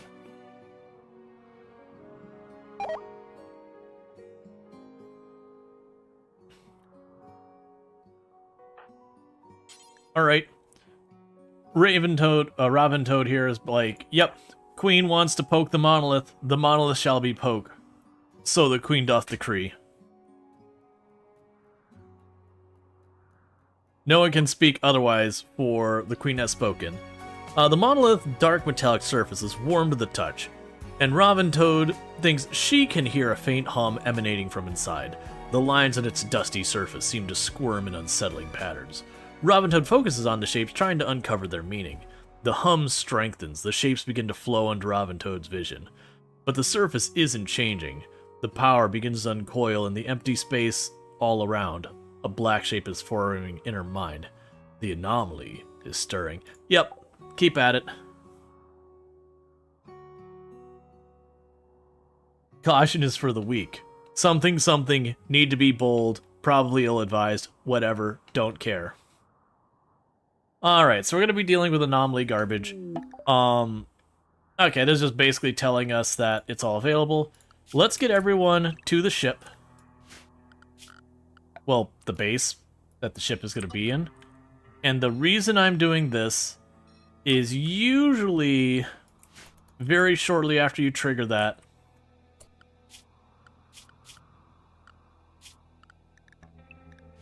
Very shortly after you trigger that. Why are you going up here? Oh, there you go. You'll get like a Sight Stealer or something like that. It'll either be a Sight Stealer or a Shambler or the Harbinger Tree or whatever. But the point is you'll get some anomaly event will usually happen very quickly afterwards. So I just want to make sure people are relatively close to home. So if it is the Sight Stealer, we can react. You wonder if entities can survive in vacuum? I don't believe so. I believe the entities will take vacuum burn.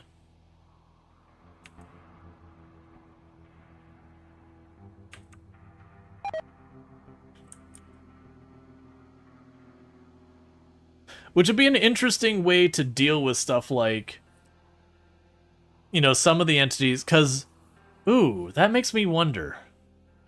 So there's a trick you can do with some of the entities where you put them in a room that's too cold to slowly cause them to lose their limbs. To, you know, make an entity no longer able to escape. And it's one of those cheesy meta strats you can do out there. I wonder if you could accomplish similar with, Okay, so you detected the magnetic hive signal. Transpike, nugget farming? Yeah, basically. Alright, so you want me to shut down all electricity here for a couple of days. I mean, the AC is the most useful one here. That's fine. I've only got 2 lights.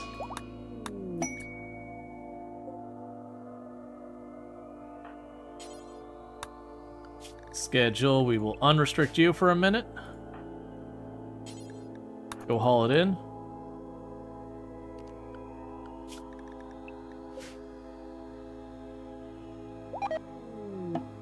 Harbinger Tree Sprout. Okay, that might mean we're in the clear here. I'm going to start keeping Rongor near home, because they're the ones most likely to die if they get caught with a Sight Stealer being a child, having lower hit points and all that.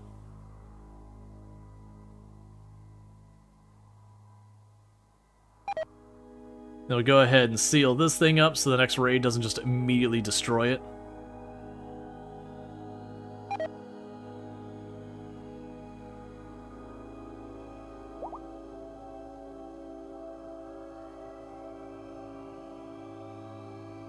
And we're moving up in the world. Almost everyone's got some nice lizard skin digs. Lizard skin drip, I guess.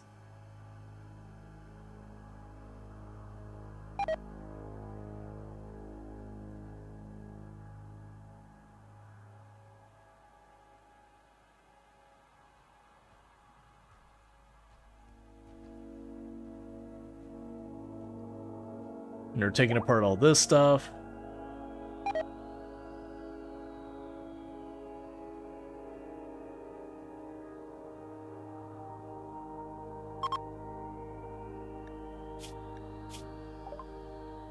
Okay, machining. So we're gonna get entity containment and air conditioning. So we literally got the book for air conditioning, and the game's like, no, no book. We're just gonna go and give you that research right now. Alright, so let's go here. We'll start with Odyssey. Remove structure. That's what I thought. It's almost all bridge. Visitor, you got items to trade. Wait till you get closer.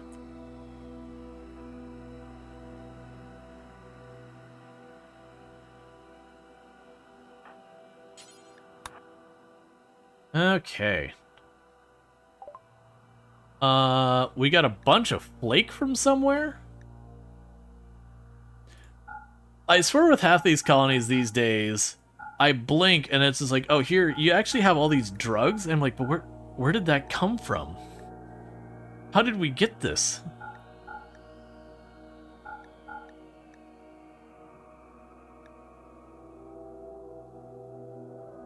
That's probably fine for right now.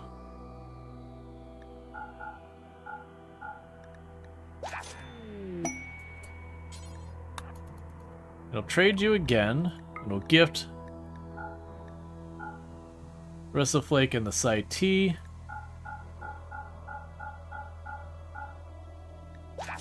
And get a couple points of friendship to get rid of more of it. Because we're not going to have much of a storage room. Site Stealer revealed.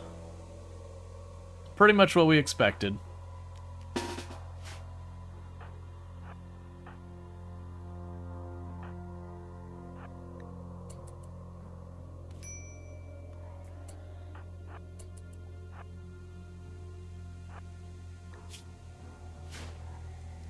And it dare approach the queen first.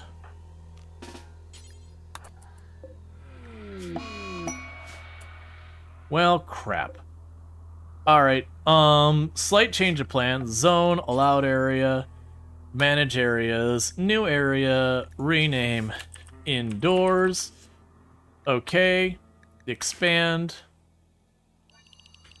Because it's the Site Stealer event that has multiple layers to it. I actually haven't gotten that one for my first event before. I've always gotten the Site Stealers, but usually it's the one where it's like one and done. You knock the Site Stealer and it's over. Oh, leaving that open was a mistake. So go here and say, very quickly, build a door.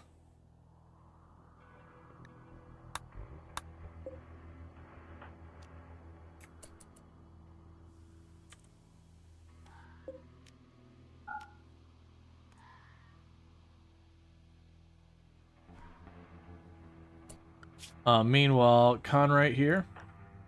You change your schedule to be unrestricted. Build this door real fast.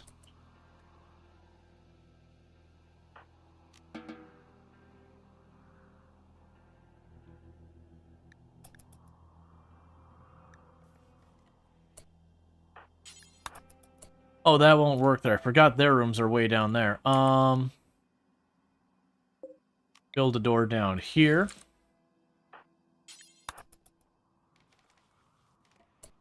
Okay. Zones. Indoors. Zone. Expand. Indoors. You can go all the way down here. Alright. Okay, Nitro, you take it easy. Thank you again for tuning in. Now, I'm curious if the Site Stealers will attack my animals or not. I don't think they will. Also, how dare people not treat the queen? You know your value in this colony. It's whatever it's deemed to by the royalty. But yeah, so what we did is we triggered the Sight Stealer event. Ooh, I'm gonna need to get that body out of here. Okay, quick risk here. I don't need to get actually out to the hauling spot, but I need to get out of here real fast. And I just need to do that way it didn't rot in this room, and then we had people researching and corpse rot. Corpse stink, whatever.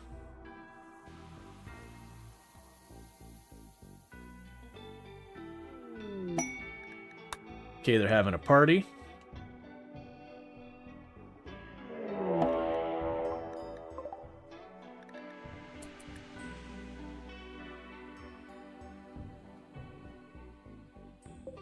You can defend yourself. It's okay. Now, I actually want you to hold up for a minute here, Kogia. Mostly just because I want to see how many things attack you. I'm not expecting a lot of Sight Stealers here. Maybe 5? Well, actually, no, with as many people as we have, maybe 10.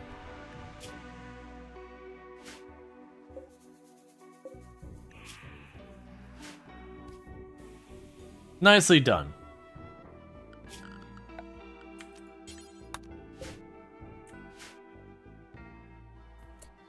Alright, so with this, let's go ahead and get everyone ready. You are patched up now, right? I should have let the party finish and then done it. It's fine.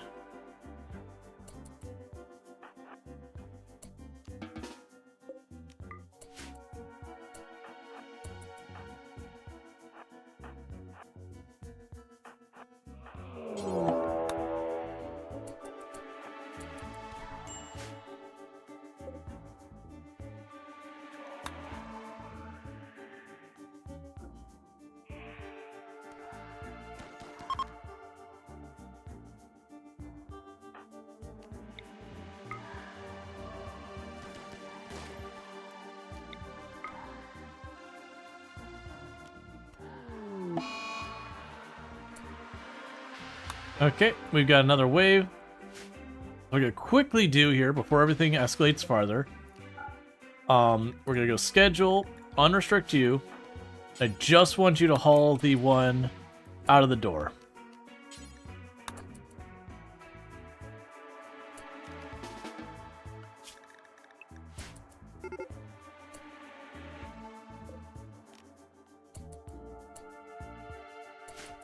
Okay, so it should close.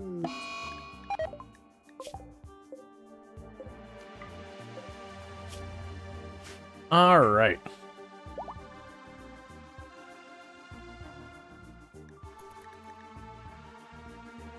Are you getting treated? There you go.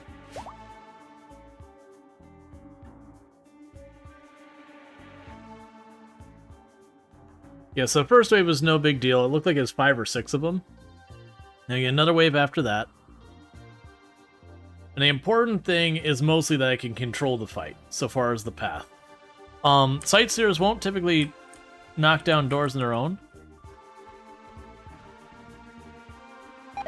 One trick you can use is periodically zoom way in when you're expecting sight stealers. And you'll be able to hear them moving around if they're in the area. Mushroom Empire for the win? Exactly. Okay, so it'll be 5 by 9.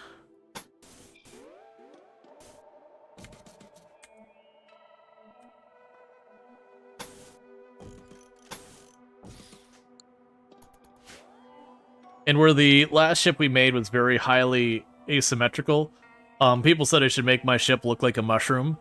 So we're going to do our best to do that for at least the early game. Eventually, I'll probably just have to make it big enough that'll be more annoying than it is fun. We can worry about that problem when we get there. But at least at the beginning, making a toadstool kind of thing shouldn't be too hard. Tube television. Okay.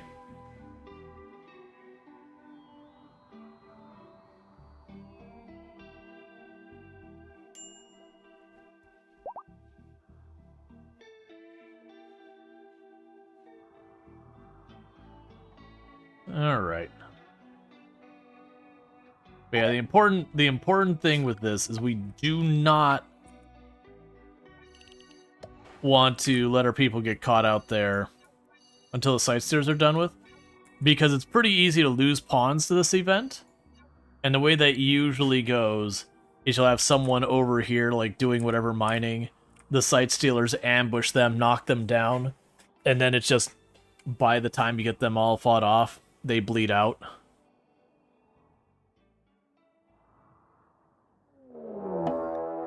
There is a raid attacking immediately. This is unfortunate.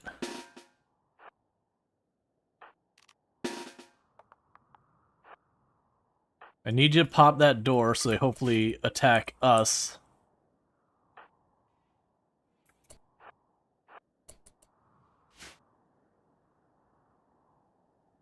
When it comes to picking their targets. Alright, what do we got?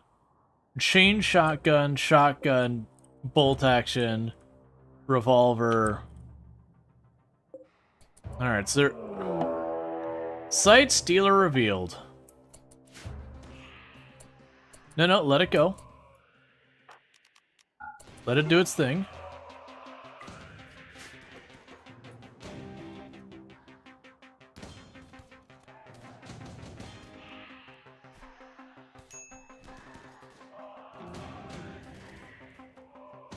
Yeah, this is a perfect example where you get someone caught up on their own and just killed. Definitely gonna take that chain shotgun though.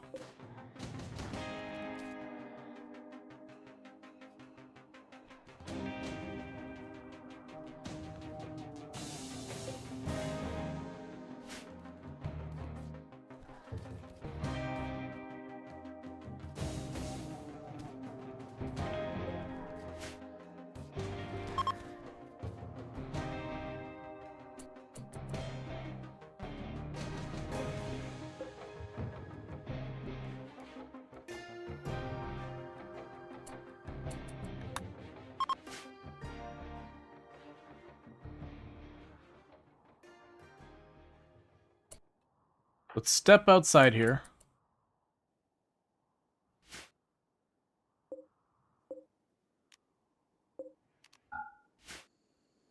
Oh, one of them isn't dead. Get that out of here.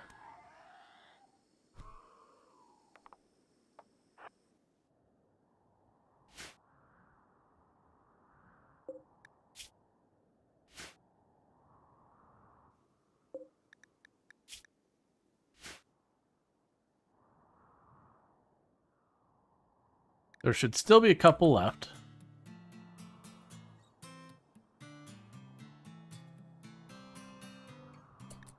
Let's go to a sign, because I haven't done this yet.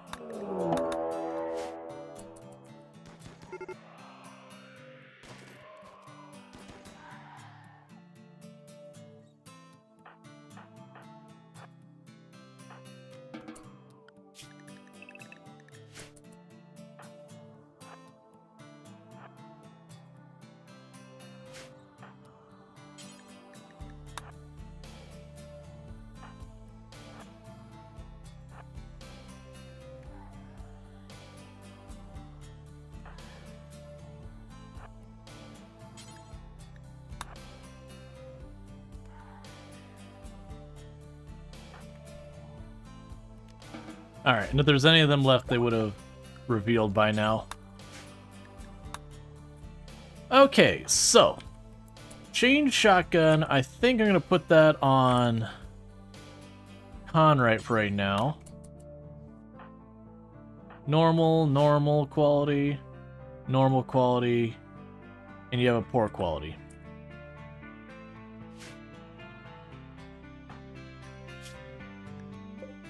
You need to be bandaged again.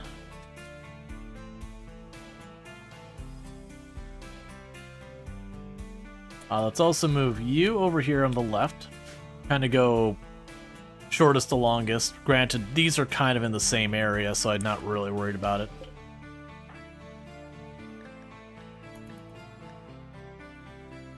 Oh yeah, no, the chain shotguns are kind of one of your highest DPS weapons in the game. I like to have a mix like, you know, some heavy leaning on the chain shotgun with some support as well. So stuff like the assault rifles to hurt stuff on the way in, and just to have the chain shotguns ready for anything tanky that gets past the first wave, as it were. Yeah, it's fine. It's not getting back up.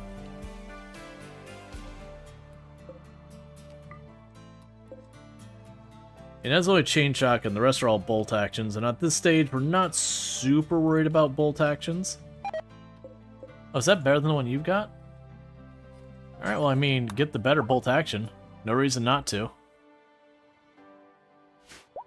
Because for those who don't know, the difference in quality can be very significant.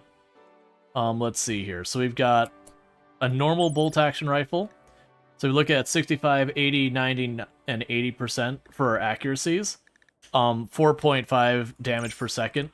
Then we look at the poor quality one over here, wherever you went. There you are. Now it's 58, 72, 81, 72. So a little bit reduced. 4.0 damage. So it ends up adding a lot. Let's see, what would be the top 5 things you wish you had known before settling in the shroom biome? For someone who's never encountered it before. Be aware that you cannot grow medicine. You cannot, like, grow or forge or whatever for medicine. You cannot grow or forge any type of cloth or leather or that, so you're gonna have to hunt. And you're not gonna have anything like psychoid or anything like that because you can't grow it. Not until you get to the sun lamp or anything. And it doesn't seem like that would be that big of a deal, but it can be pretty rough, especially if you're doing something like a Naked Brutality run. Because if you just think about it from that respect, a Naked Brutality run, you're going to run into problems where if you get sick, even with medicine, it can be very dangerous early game. Now when you consider you can't even get medicine without trade, it's pretty rough. It's one of the few times I will use the Dryads. I'll use Dryads in this tile as well as stuff like Extreme Desert and Ice Sheet if I can find a place to put it. Just because it's one of the only ways to really get medicine on the map. Actually, I don't even think Ice Sheet you can get away with it. But you get the idea. That's about the only thing I really use the Dryads for these days is on maps I cannot get medicine, I'll put up 1 for medicine because 1 Dryad tree set to medicine will give you all the medicine you can need. Whereas the berry tree, if it's a really weird situation where I can't really deal with it, alright. Conrite. The Cobra's asked for it.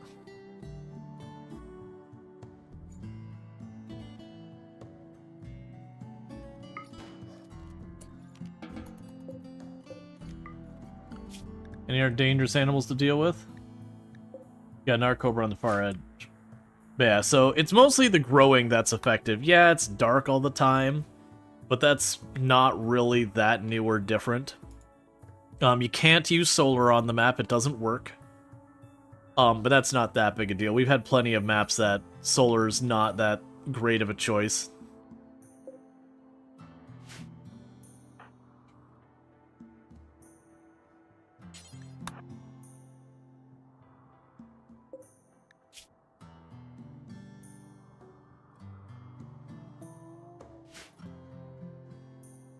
Nine percent of the time I don't even research solar. Same.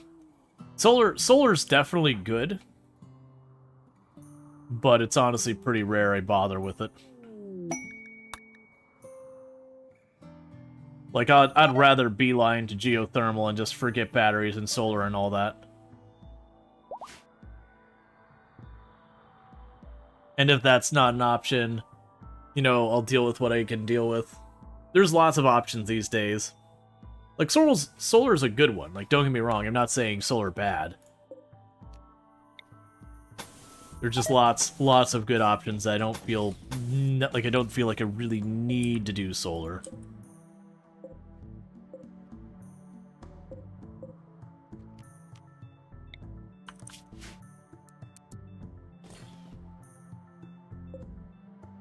Grab the excellent beds.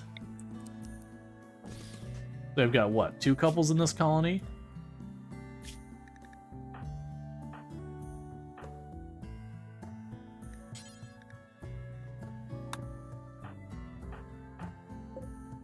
You got 2 couples in the colony. They'll give the rest single beds.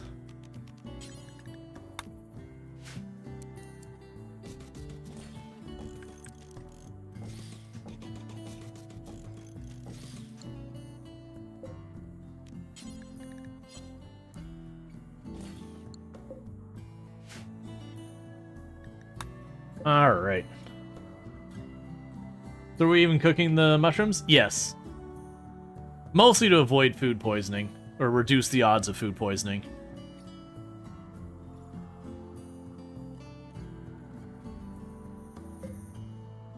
Oh wait, is that... Yeah, it's bedroll.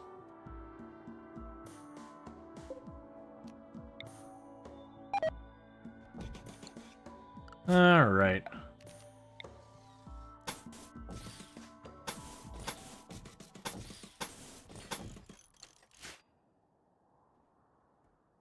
So we're getting all this online. The MI I feel to go away. There's tube television. Smoke packs. Recreation.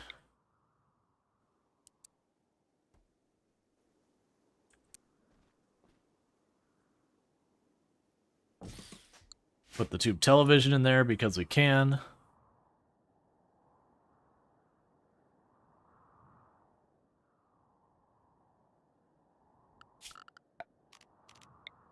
Okay, so building the roof over this and no roof around it.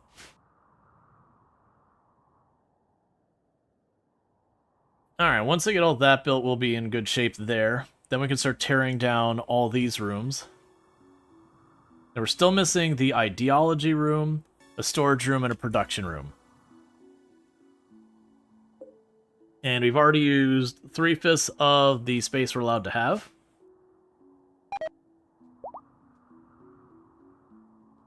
So we'll see how much we can make even happen with that. This'll be an interesting one.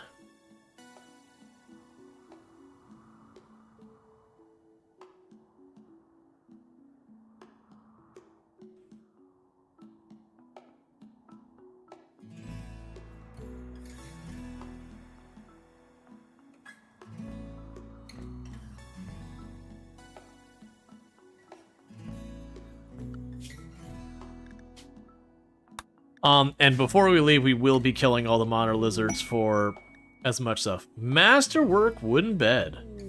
Love to see it. We have a trades good person. That's going to be good as well.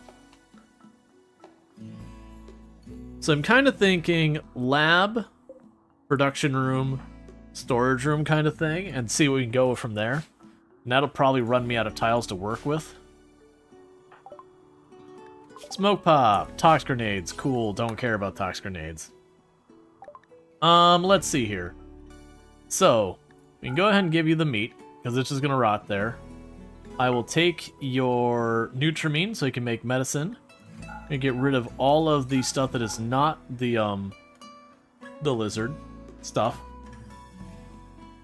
You'll give me flak armor in a book, so I'll take that. We already got the air conditioning, so you can have that. Let's see. Art, mining, and medical. Oh, these are my books. Never mind. I don't care about that. Let's see. We got a steel helmet that's worn out. We got a low-quality leather vest. Got the muffalo pants and the kid shirt. We're still building, so let's not get rid of that. I could get the cloth in here to get some stuff going. Wouldn't be a terrible idea. I could also trade for the chem fuel, which wouldn't be a terrible idea.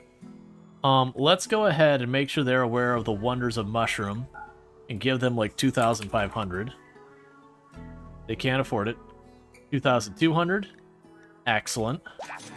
We're not done with you yet. I think you really need to really understand how important mushrooms are. Like we can't understate the importance of mushrooms at all. So have another 1,500 mushrooms.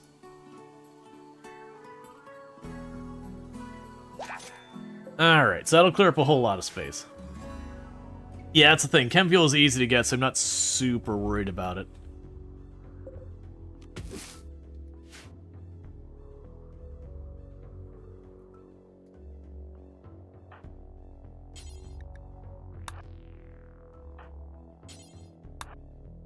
Going on our way to make sure we grab most of that and bring it inside real fast. Are we going to keep the tile? No, generally speaking, right now with the grav ships, putting down the anchor and all that, I found to be just not worth doing, unfortunately. Just the way a lot of the events and all that are calculated and everything, it's just not great. It's always been a problem in RimWorld of running more than one colony at the same time. There's always been issues with it.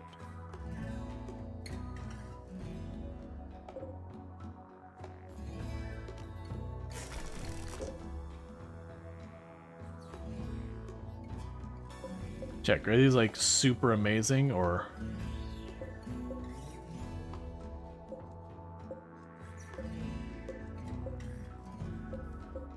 Okay, none of them are actually that amazing.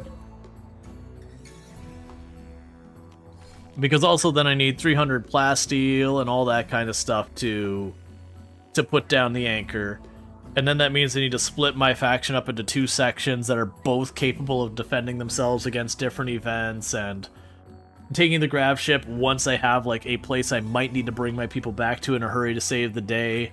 It kind of makes it so I can't really go very far from that starting tile. So it is kind of one of those things of keeping a home tile. It really limits what you can do with the exploration expansion going around the map kind of thing.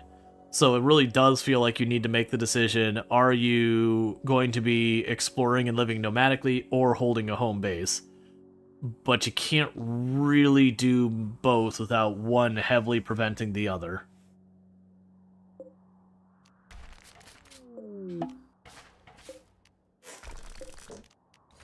Okay, so this bed goes to Zerix and Conrite.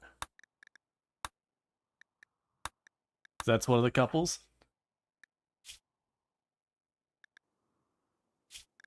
Yep, and then the other couple is Draconic and I on it.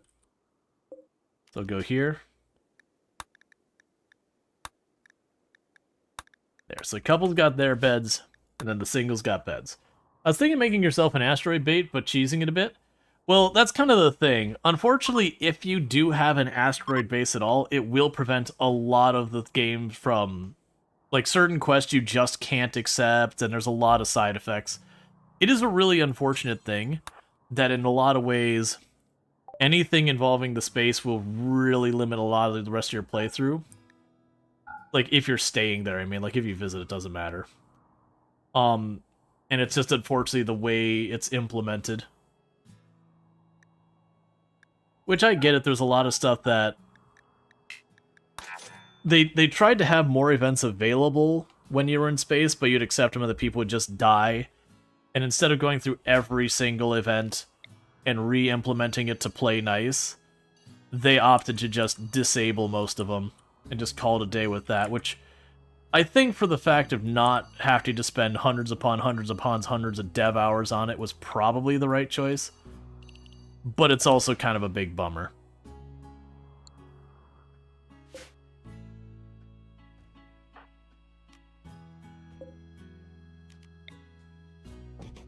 Okay, so move the crib in there.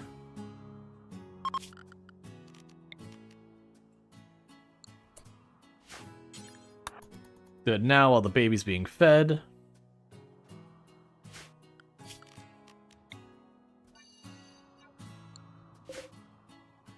No longer fuel those, go ahead and deconstruct them.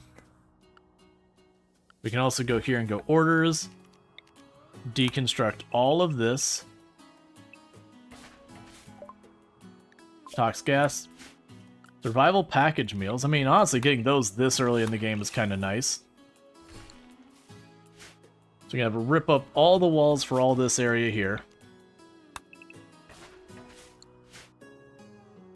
They surely won't mind going from having nice, comfortable rooms to being shoved in here like sardines, right? Like, that's surely something they're going to be cool with. Hey, Rachel Sweeney, how's it going? Alright, so the dark lamps are all on. Love to see it.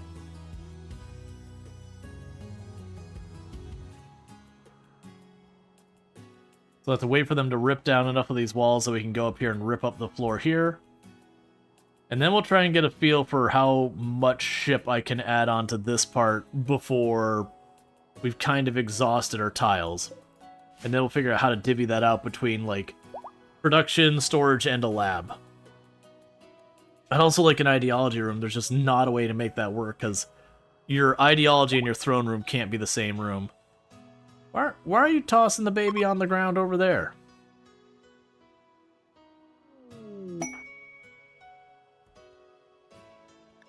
Aristocrat needs help. Paralytic Abasia for 17 days. Yep.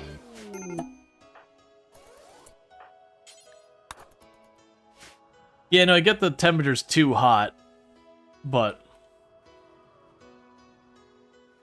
it is what it is. We can do this for right now.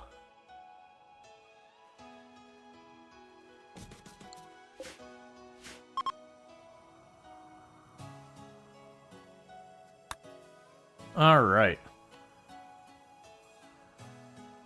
Mushroom jerky. Yeah, that's gonna be an interesting one to deal with.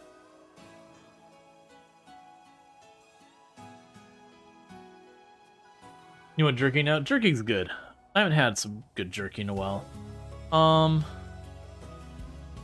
we can get rid of this meditation spot. Not super worried about the ideology stuff right this second. So if I don't actually have room for the ideology room, I can live with that. We'll want that eventually. And part of me does want to lean on keeping the lizard skin stuff, just since that's where this whole colony started.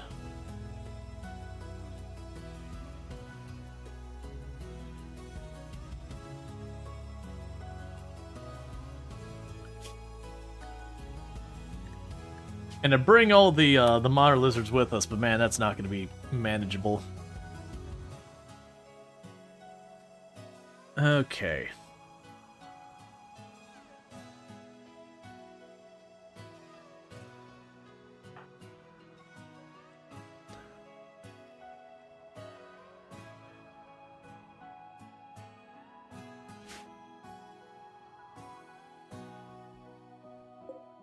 There's so many lizard eggs. But so you're a fan of the Neil pillows over sheets? Because you use them as chairs at all your production tables? For subscribing for 1 month. And thank you, Alex Speed, for the tier 1 sub. Sorry. Thank you so much for the tier 1 sub. I really do appreciate that. It means a heck of a lot. So thank you so much for that. And I do hope you enjoy your nice advertisement-free viewing as well as access to the emotes. So thank you so much for that.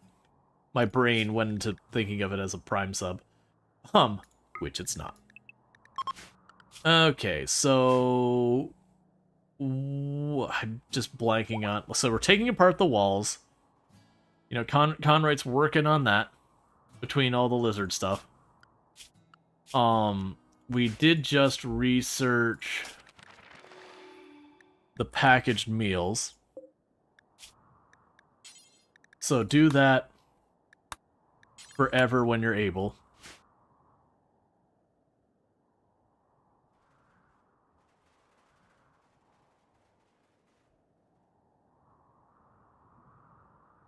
Long-time watcher, first-time subber, thanks for your streams. You always learn something. Well, I'm happy that you enjoy the content enough, the sub and all that, and that you've been hanging out and all that stuff, so thank you.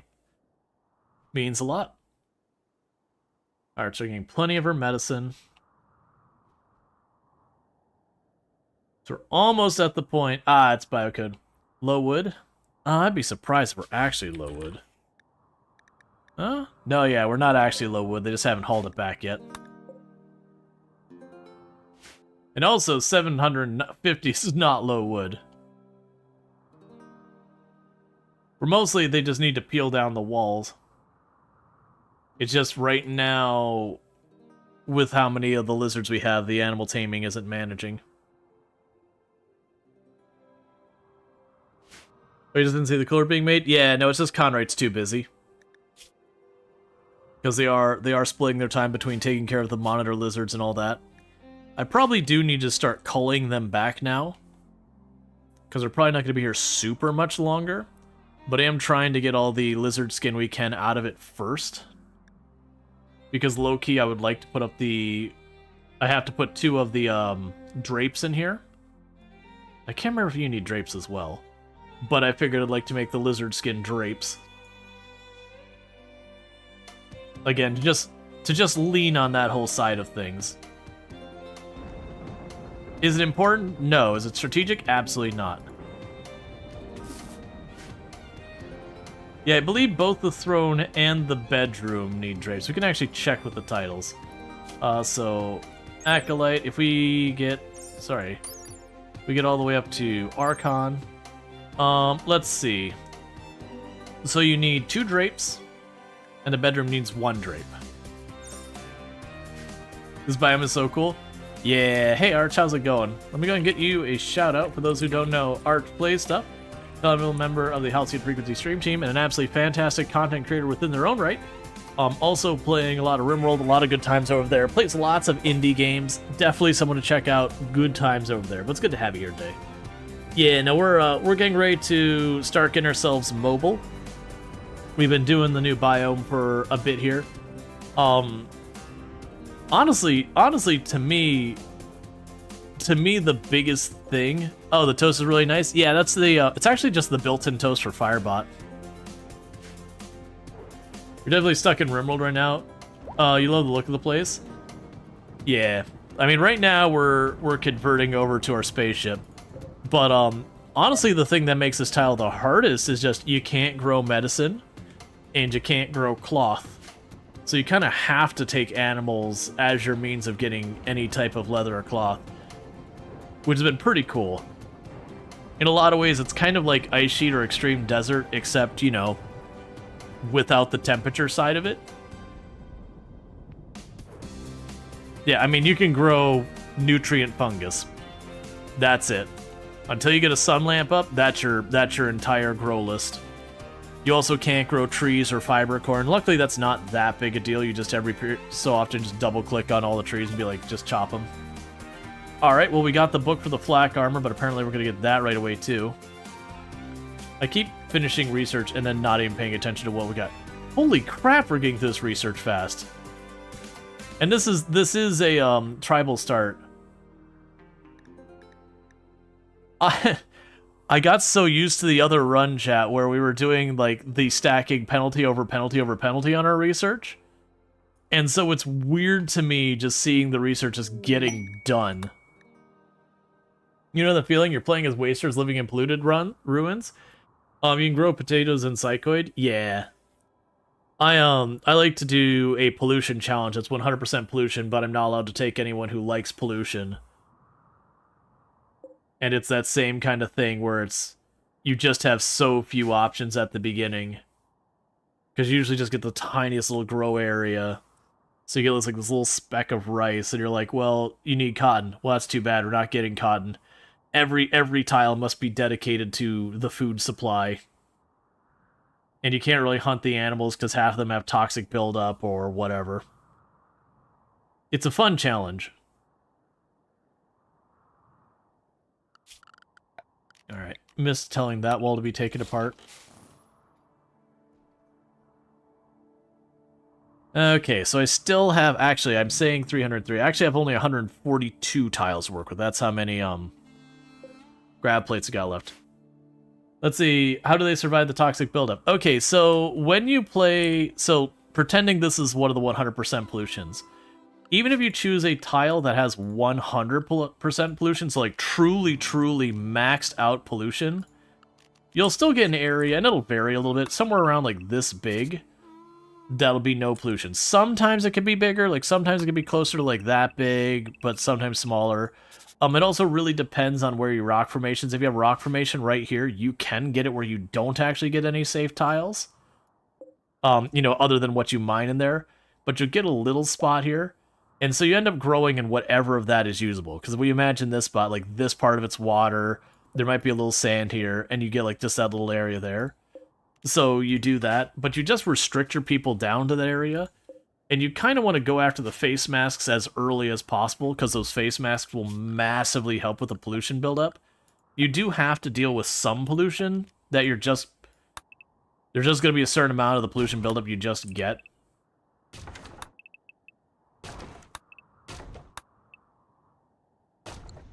Okay, have them pull up all that foundation. And then those animals eat your crops? Yes. But at least when the animals come to eat your crops, you can murder the crap out of them. Alright, so I got 142 tiles worth to deal with. So 60. So that's 115. That would be 136. So let's go ahead and give it a little bit more of a mushroom shape.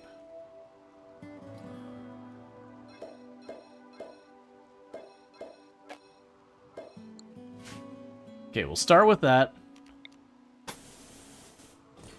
And see how many tiles we got left.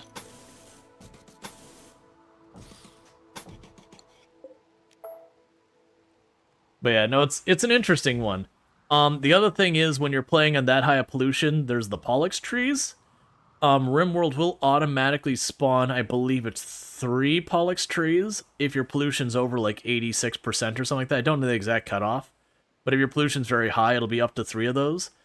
And so it is a kind of thing with that entire run. What you're doing there, say I've got my little spot here, that, you know, that's my home, and then I got a little Pollux tree up here. What I end up doing is I baggy up a couple of things of pollution up here, and then move that under the Pollux tree so it gets a little bit of pollution, and then it absorbs it, and then I baggy up the next couple tiles, and back and forth, and it takes forever. It's a slow burn run, but you do slowly carve yourself out some more thing. Can you move Pollux trees? No. You cannot. You can trade very rarely to get a Pollux seed, and you can very, very rarely get a Pollux seed as a reward. But it's one of those things you might see them only once or twice a run doing that. Now, granted, with the ship here and being able to go to the ruins are actually giving you a decent amount of the Pollux seeds now, which is pretty cool. You're playing as wasters who love pollution, so it's just a mood buff for you. Yep. Well, that's the thing. Mine was aiming to be the challenge where we just maxed out the pollution on the world and we're like, deal with it. Because the other solutions you normally have is you can just baggy up the pollution, walk it off the map, and drop it. And it'll piss off your neighbors real bad, but, you know, that only matters if you care. Which, you know, be careful about that. It will cause them to attack you. Alright, so we got entity containment researched. It can trigger a really, really strong raid if you're dumping pollution.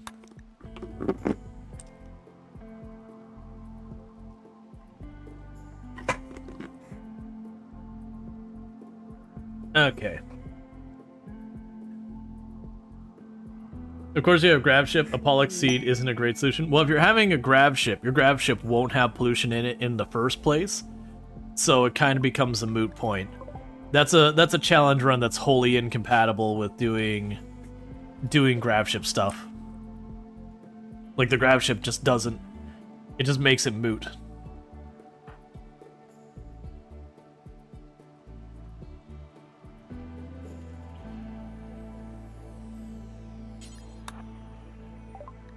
Alright. So, let's see here. The light leather we're going to get rid of.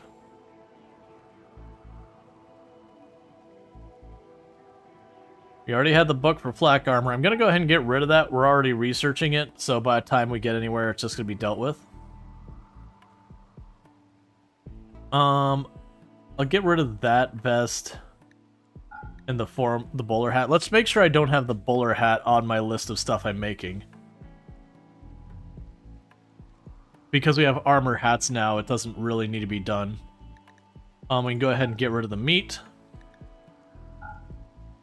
And I feel like they could really use mushrooms in their lives.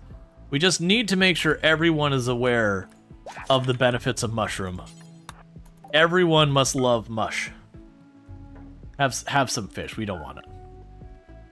The mushrooms, let's go ahead and chuck another 1,000 mushrooms at them.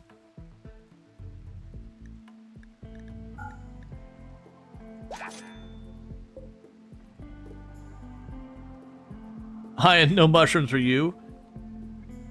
We must stop the non-believer. The unbeliever must not be welcomed here. Mush is love, mush is life. It's just the theme of the run. Low key, it wasn't a thing. I posted this on the Discord in our Noms channel. Me and Toom went grocery shopping. It had nothing to do with this. Just randomly, we were at the grocery store. And one of the things I've cooked a lot in the past was stuffed mushrooms, where you do like mushrooms, you stuff them with, you know, different types of like cheeses and seasonings or whatever. And that used to be like an appetizer I'd make from time to time. But I haven't done it in a long while, and they had like the pre-made ones. She's like, oh, you know, it'd be nice to have these. I'm like, no, those things are like $8. I'll make my own, you know.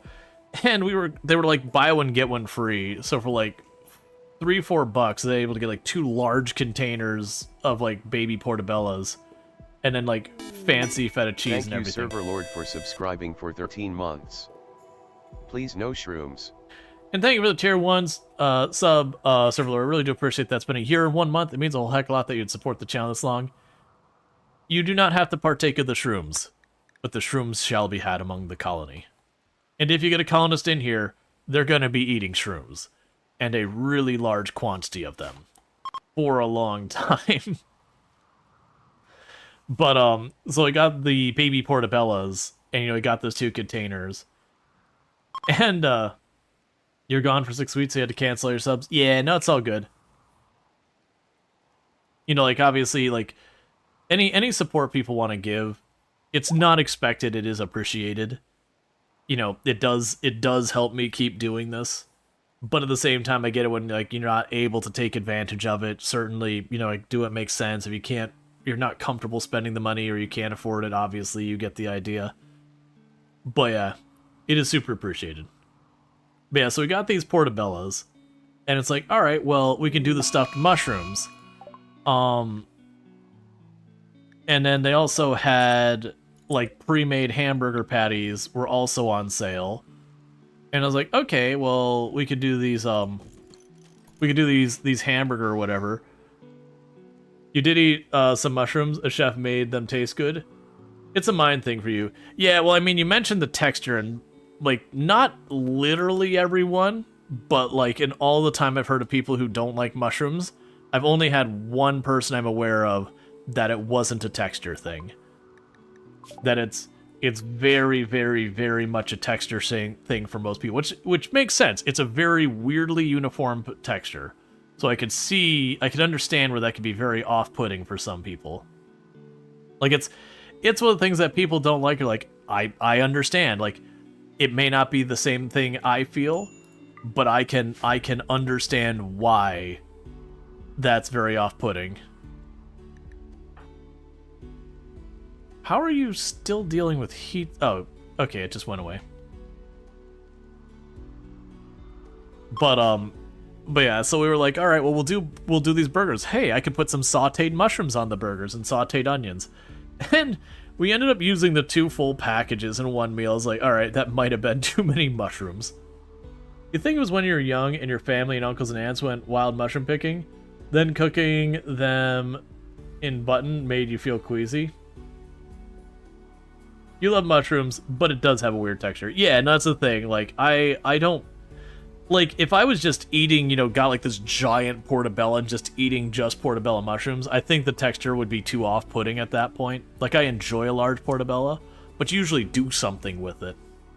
But if it was just that texture and nothing else, that it wouldn't be disgusting. I don't want to overstate it. It would definitely be like, oh, like this really needs something else. Like, this is kind of off-putting. Okay, so I've still got 16 tiles left, 14 tiles left. Okay, so I got 14 more tiles to work with. If I put another layer here, so I'll go into, and then they'll have 1 tile to spare. You did try portobello mushrooms instead of using mincemeat spaghetti bolognese. You did enjoy that. Yeah, because like something like that where you're talking about using it in a sauce, the texture would be nowhere near as a big issue. Because you're probably mincing or dicing it to getting really small pieces, that uniform texture doesn't stand out as much. Versus, like, again, if you're just taking, like, the full portabella and doing something like that, I could see that that would really bring that texture out in a way that if your texture is something you're not a fan of, you'd really experience it. Beef Wellington? Yeah. Portabella make great stuffed mushrooms. Yeah, and I was using the baby portabellas. The big portabellas, they do work as well. But you gotta do a little bit more when it comes to stuffing them. I was just putting, it was sun-dried tomato, feta cheese, and basil in them. Alright, so we got mechs arriving by transport pod. Okay, so they're scattered. Let's grab everyone here so we can get a chance to see what exactly we got going on.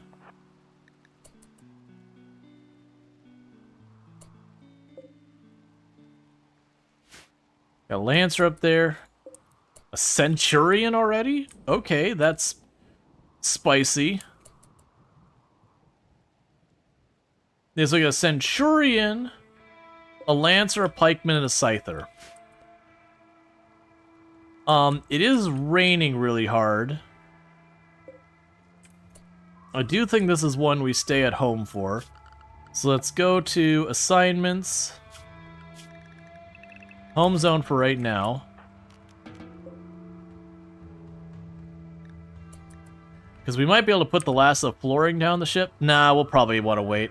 I still got some clothes in here and all that. We'd want to get the storage room built. We don't want to bail on this. Yeah, portabellas are great. Yeah, I like portabellas.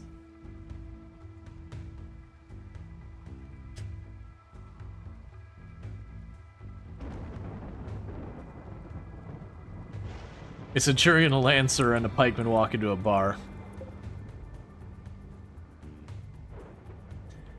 Yeah, so the idea here is we probably want to engage close range. The Scyther obviously could cause some mayhem close range. We don't have armor yet.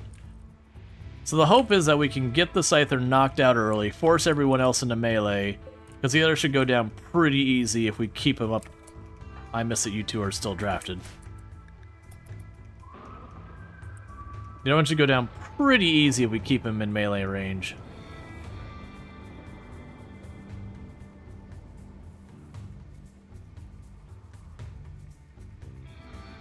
So Scyther's the most likely to cause us grief, and then the Centurion is going to be more annoying.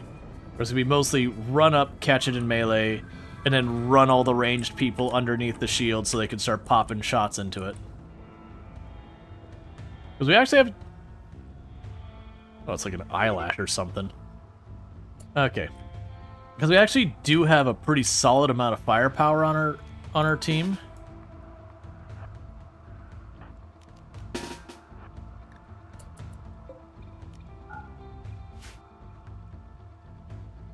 I was really hoping the Scyther would lead the charge, but this can be workable too. Okay, if it's not leading the charge, let's turn this way.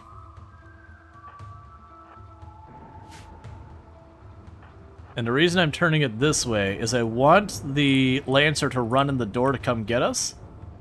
And then we give it a smack. Oh yeah, the Scyther, for whatever reason, stopped moving.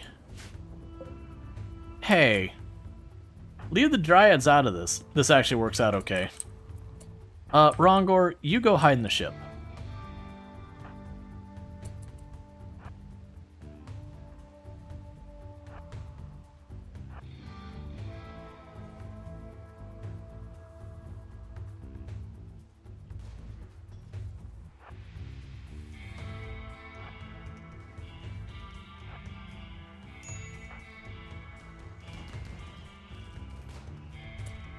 All of you on that.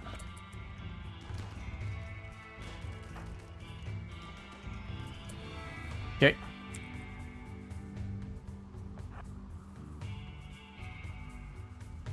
Let's have you shift over. I don't want to friendly fire you to death. Okay, you took a bad hit. Okay, you have a neck hit. You need to retreat. All right, and thank you so much, Server Lord, for the tier 1 sub you gave to Draconic Dork. Draconic Dork, you now have got yourself some nice advertisement-free viewing as well as access to the emotes. Yeah, so Slurpee took a really bad hit to the neck.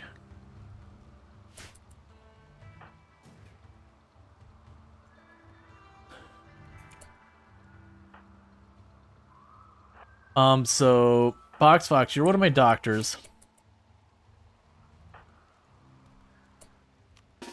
In fact, you just start tending to them as fast as you can.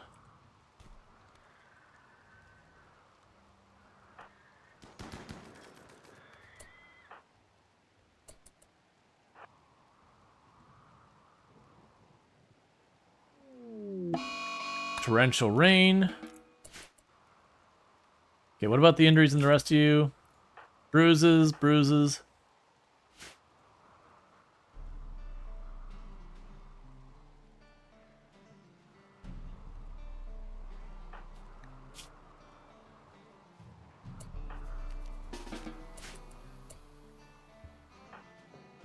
Alright, so it's already engaged the monitor lizards. So I'm gonna grab... Oh. You stay out of that. If it hits you in the neck, you're dead. Okay, so the goal here is we want our melee to get closed in on it. We got this torrential downpour absolutely murdering the range. You took a hit to the arm. Just live with that for a minute. Dealmaker, it's not a good time, friend. Alright, start getting in there.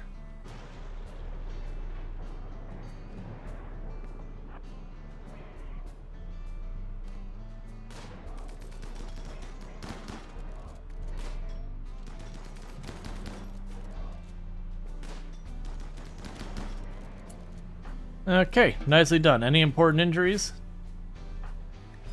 Okay, you're fine, you're fine, you're fine.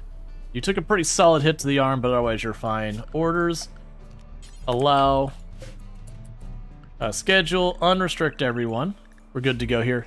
Okay, what do we got with the Dealmaker? You have Body Mastery, Beautiful, and Recluse. So you can only shoot things social, but you do have the thing where you never sleep or eat. I will probably bring this person and have them fill in wherever I need a person filled in, because that whole never sleeping is pretty good. Maybe take care of yourself, Box Fox. Who's my other doctor? Draconic.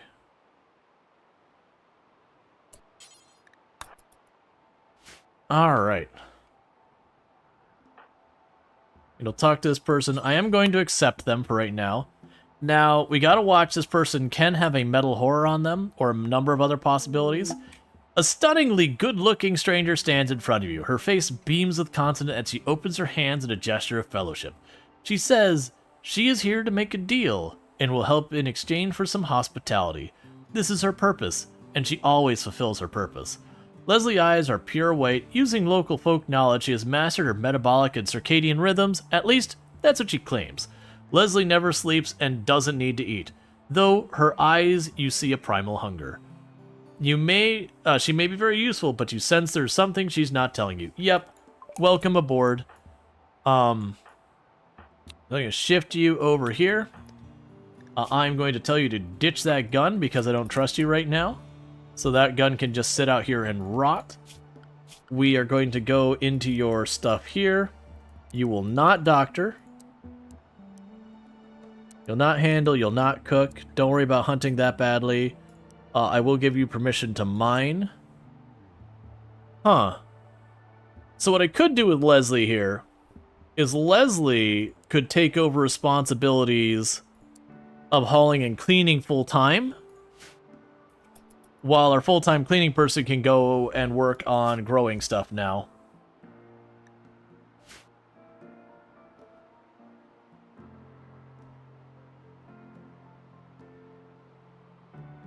But we'll have to wait a while to see what the deal is with Leslie.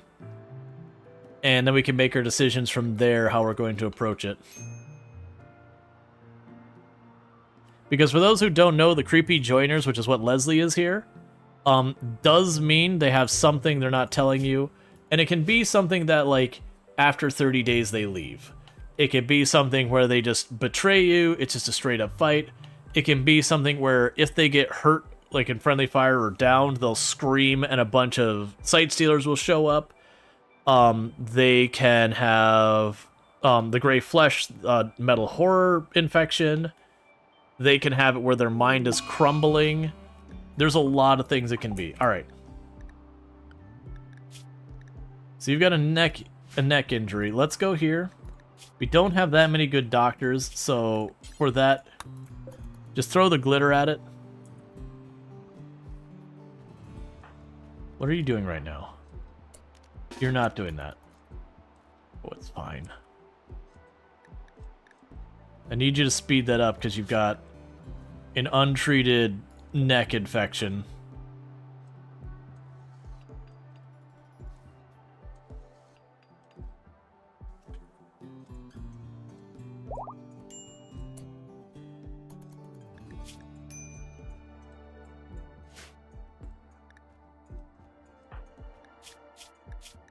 That's going untreated way too long. Okay, best doctor we've got, Fox.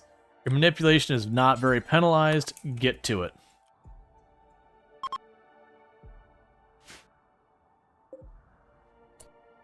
Okay, so we still had 3 tiles left over.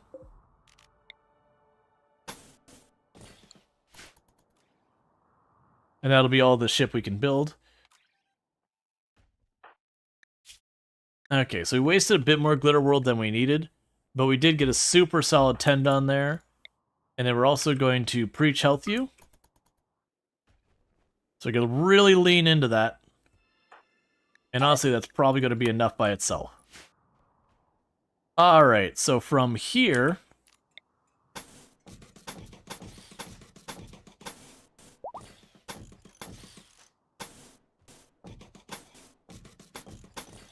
get the outer wall built. And a steel door so it's airtight. We can lock that one open. Alright.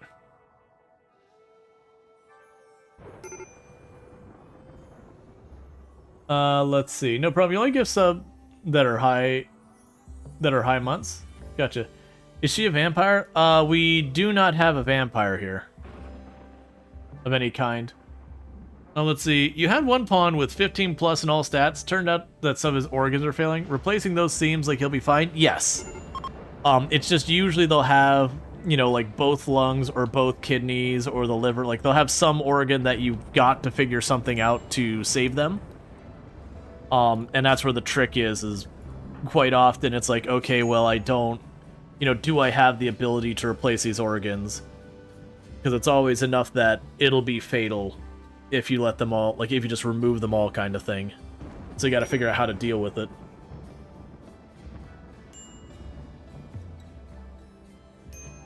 But assuming you either already have organs on standby or, you know, a heal mech serum or a donor on hand.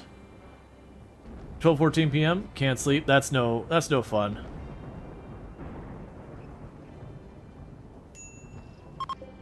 I hope you get that sleep though.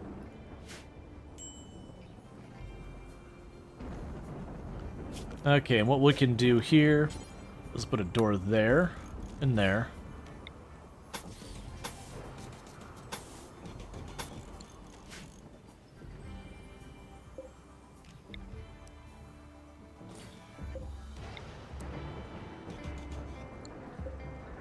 I shouldn't be worrying about this. Oh, don't put it there. That's a bad place. I shouldn't be worrying about this, but we are going to get our ideology room sorted. Better time off? It was good. But something got struck by lightning. It's probably one of the monitor lizards. That's why the game slowed down.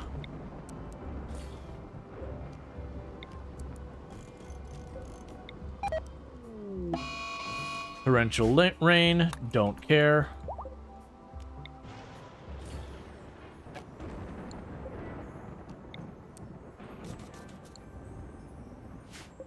Okay, stop refueling that. Okay, so there's the ideology room. Now the tricky part's going to be shoving all of this in here. So I'm going to give up on having 2 of the lab benches. As nice as that's been.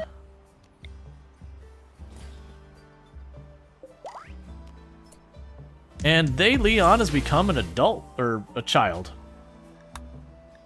And thank you, Server Lord, for gifting a Tier 1 sub to Cerise the Mage. Cerise the Mage, you now have yourself some nice advertisement-free viewing, as well as access to the emotes, whether you want them or not. Alright, so Leon, we need to get your schedule sorted out. Recreation across the board.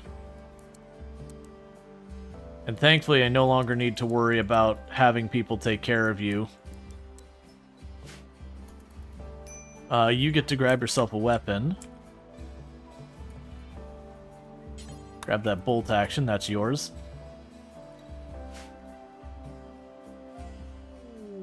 Void Curiosity, not worried about that. Okay, in the meantime, we are going to move these shelves in here.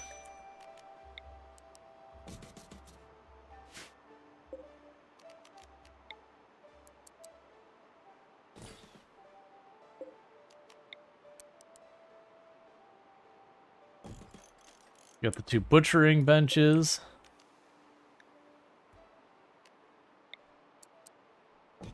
Got the smithy. Got the drug lab. Prioritize the tailoring bench. That room's basically full.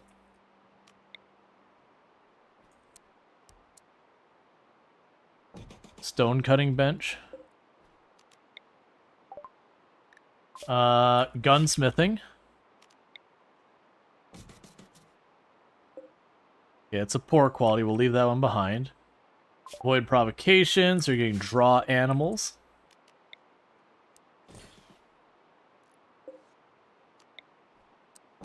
So needless to say, it's real cramped in here now.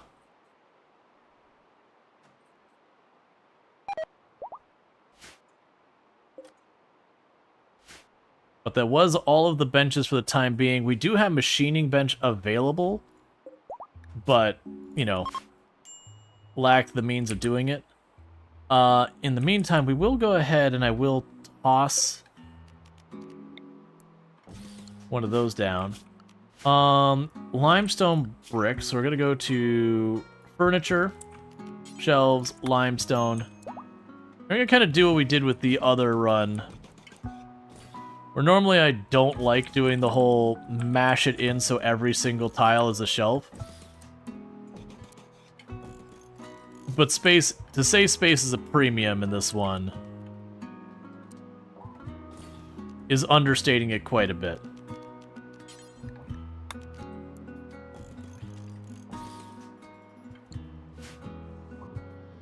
Alright, so we're going to switch you to low priority. What power source are you intending on using? Right now, we're probably just going to plug into geothermal. So we're going to, like, land, toss up a geothermal real fast, and go with that. Alright. Have you gotten torrential rain yet? Oh, yeah, like a dozen times. We're actually literally in torrential rain right now. Okay, heavily... lightweight... piercing rounds SMG. So, he wants you to help using the signal to draw them there. It'll create an like a weather control machine that'll add fog. So that one I don't even believe I need to destroy the ruin or anything. So I don't really care about that. I'm gonna go ahead and queue up to grab the rest of the ore here. Because we're getting ready to wrap up with this area.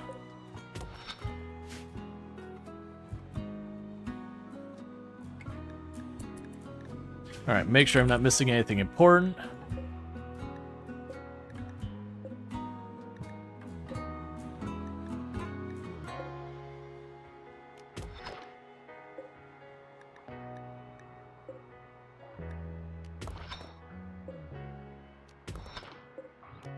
I don't need to, like, full clear this out or anything.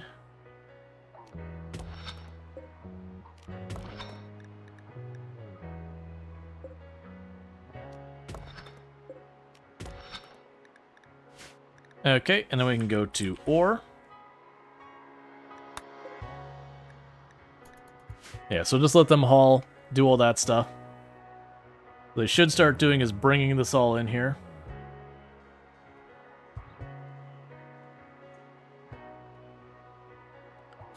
We will add a limestone bench here.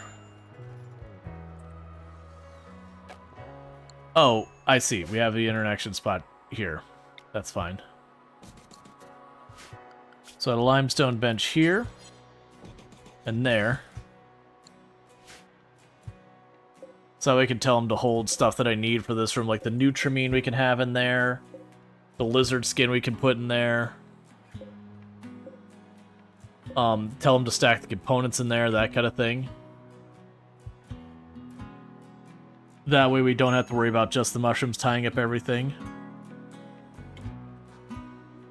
Oh, we can also...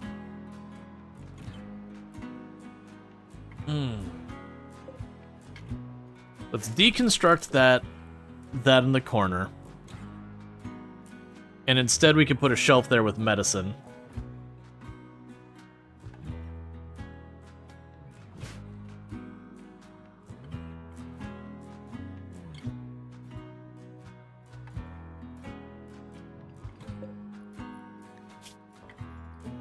Yeah, so you're still making the helmets and the crown and all that.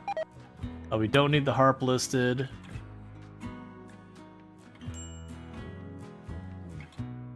We can leave the longsword just the way it is.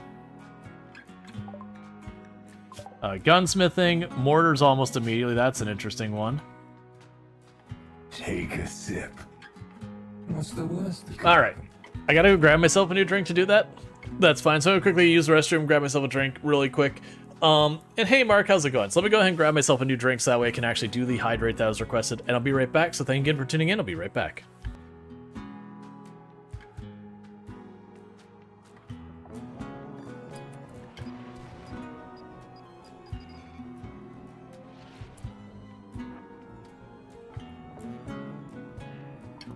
Okay, and relocate our position over here to have some cover.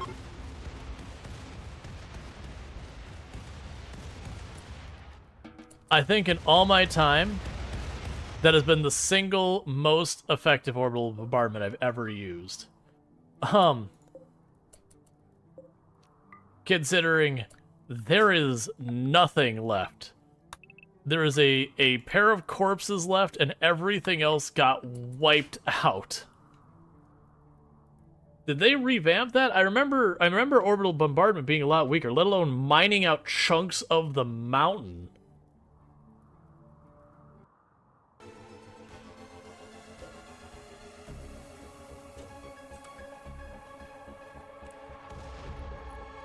First shot was a complete dud. Here goes the anti-grain.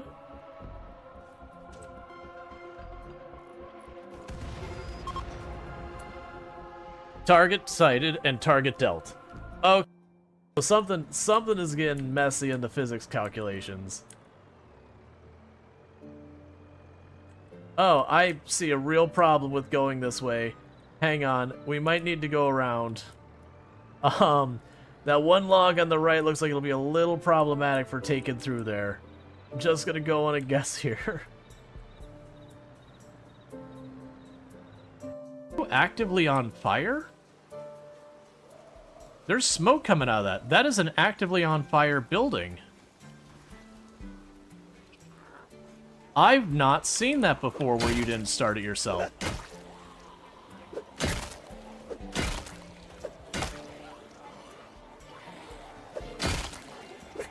Okay. Let's see. Your current colony is during torrential rain. Easily becomes more than 90% tile. Are you doing, like, swamp with the wetlands modifier, maybe? Because it does make the water bigger. But I only found it's maybe 3-4 tiles off of the existing things. But I could see, like, I mean, 3-4 tiles of this is a good chunk of it. I guess that's fair. Because you can actually see here where it went up along this area. And went a couple tiles here, too. It's not been too bad.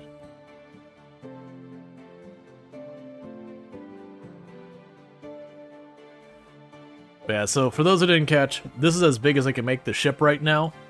I'm out of the Gravlite panels. We're gonna quickly build the shelves, at least move what we can in here.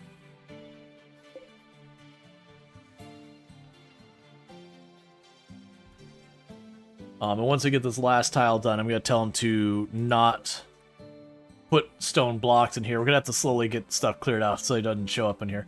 Actually, what we could do is just go here and say storage, copy settings. And I will want it to allow like uranium and steel and plasteel in here, because I don't have to remine it always. Yes, it's wetlands. Yeah, I can see that. I imagine the wetlands makes it way worse.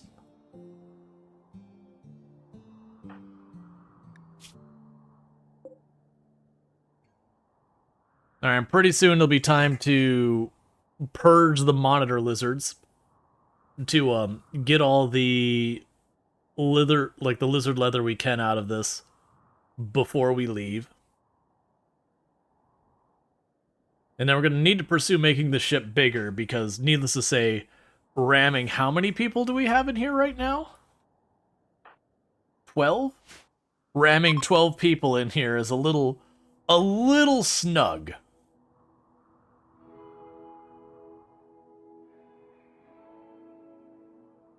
Meanwhile, we also need to go power.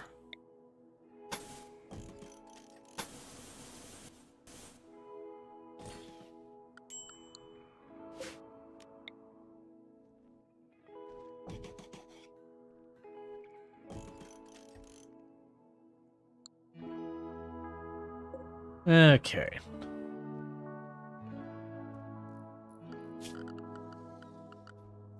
You can also grab...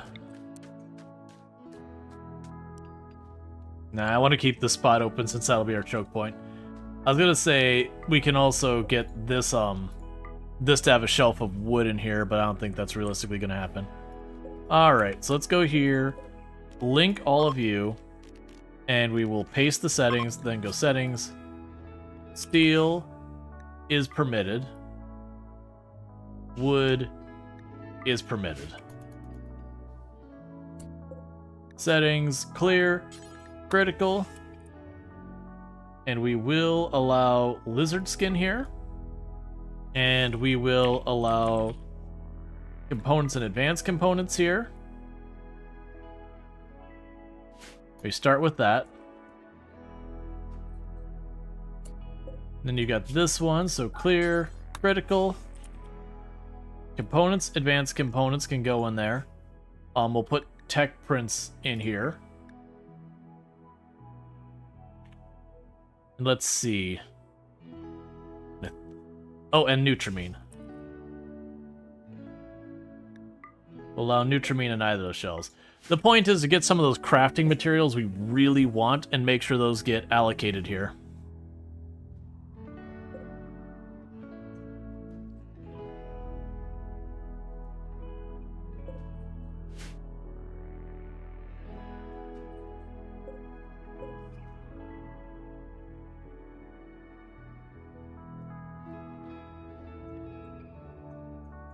Alright.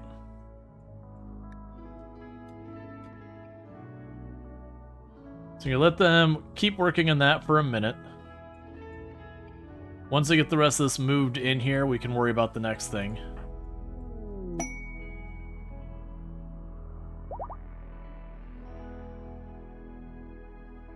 We're also going to be abandoning the Dryads, which is going to upset people a little bit, but I can't bring them with me, so it is what it is. Please don't social fight, especially melee pawns who are actually probably pretty good at dismembering each other. Do nutrishrooms, pretty much all of the vegetables, for the most part, do last, I believe it's 30 days by default. I think maybe the berries might be shorter. So it's no different than stuff like a bunch of the other ones.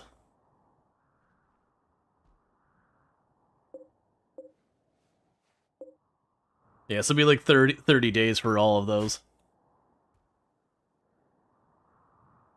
I do have hydroponics unlocked, and because they don't require light, I could just make a small room on the ship that I could just put a couple of hydroponics benches in. And without requiring the sun lamp, the hydroponics are actually very efficient. It's just the fact that normally for growing anything, you need the sunlight, and that sun lamp is like 2,300 watts, whatever it is, whenever it turns on. Whatever it is, it's a huge amount of wattage all at once.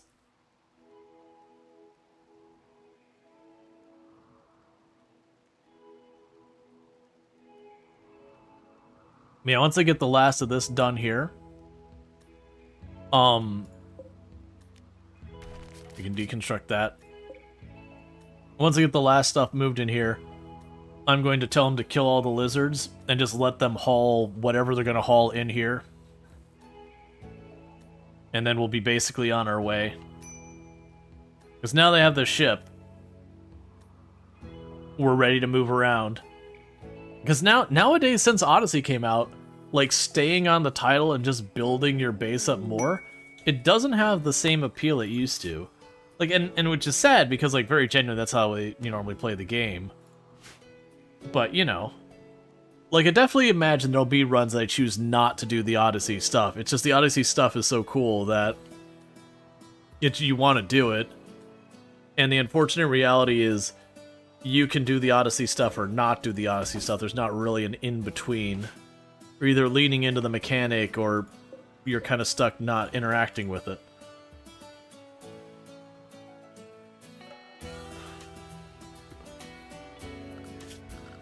Alright, so zone. We're going to clear all of this stuff that's outside the ship. It's no longer the home zone. So that way they don't try and clean it anymore.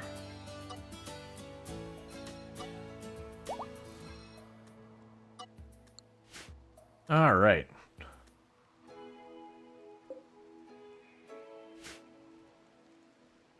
How much longer till you get out of here? It's soon, right? 5 days. And what are you working on? You're watching television.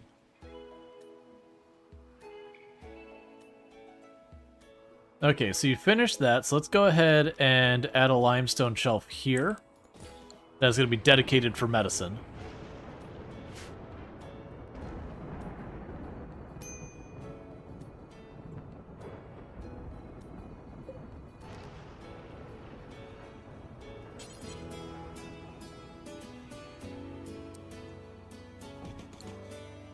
With the late game, you can use the shuttle as a giant... You can use the shuttle as a giant shuttle for extended questing while you have a permanent base. That's been the most fun you've had so far. Yeah, no, the shuttle's the thing. It's just, as far as the actual anomaly stuff. Yeah, we're gonna say no to that one because we're gonna be moving. As far as like the the Odyssey stuff so far as like the grav ship, I personally find like the grav ship, you're either grav shipping or you're not grav shipping. Because even with the anchor where it doesn't destroy the tile, it's the same thing I mentioned before. Just the way a lot of the wealth is being kind of handled in the game. With the grav ship and the other one, you kind of can't let the grav ship get too far away from your main base. Because you're splitting your forces, it's just kind of really rough to try and deal with. Sorry, it's really tough to try and, like, you know, deal with whatever you've got going on so far as the, getting too big of raids on either location because of the wealth and all that. That it is a bit tricky to navigate that whole thing. Alright, so you've already crafted all this down. We got all that sorted. You should be... Oh, that's... I see. I see what happened there. You didn't get the order to move it, you got the order to build a new one. We definitely don't want to waste the limited amount of lizard skin on that before we go. Alright, so I'm going to go on the assumption that we are going to go in here and say furniture, drapes, lizard skin. So you'll have your one lizard skin drape here. Psychic Agony. Alright, well we know what the negative of Leslie is, so Leslie's not going to betray us. They do Psychic Agony, which is every once in a while they will scream, causing everyone around them pain. which knocks down a bunch of your people. That is... is there a reason? It's available. It's not a strategic decision. It's available. I only got a handful of animals to work on here. Most of them give me light leather. And so it's just like, alright, well, the monitor lizards are kind of cool. The raiders seem to attack them when I have them on here, and they do a good job of tox buildup, so good enough for me. But it wasn't some like, oh, this is strategic, yada yada, blah blah, or anything like that. Why did you put the revolver on that shelf if I don't allow it? Probably put it on there before I realized it. That said, I guess right now, Leslie, since I'm out of actually good weapons for you, you go ahead and take that nerve spiker for right now. So I do think I'm going to keep Leslie around. I probably shouldn't, because that scream agony thing is pretty obnoxious. But now we know they're negative, and it's not something that I wouldn't accept. Sentient Cookie. Now, there is a workaround for this. If I can get their psychic ability thing to be none, then I don't have to worry about it at all. Oh, right. I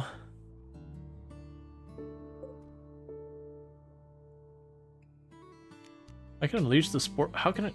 There's a ceiling on this, right? I haven't gooped. Ah, there's not a ceiling on this. Let's fix that real fast.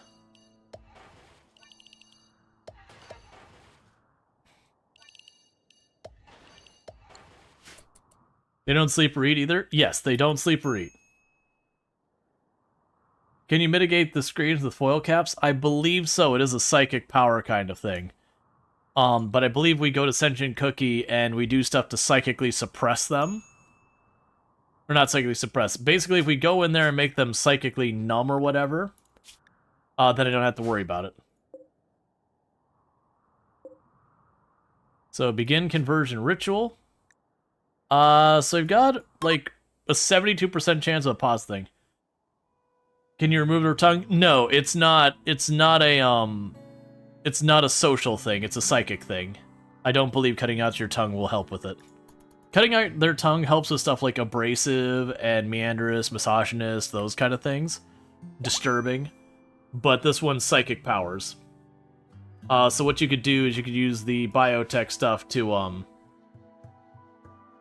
make it so they're masterful. Converted them in one. It's too much winning, chat. So it is a thing that if you get so they're completely incapable of the mind stuff, that'll be a whole thing. Alright, growth moment. We're definitely taking medical, because medical's always a good choice. I want to give them a passion in some type of combat. And out of these, one we'll take optimist.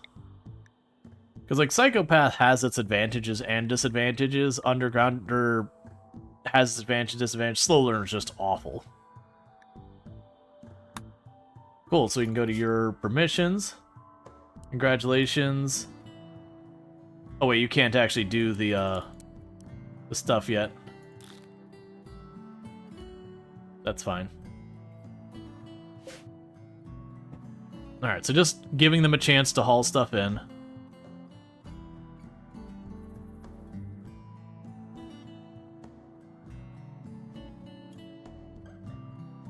Alright, so it is time, chat.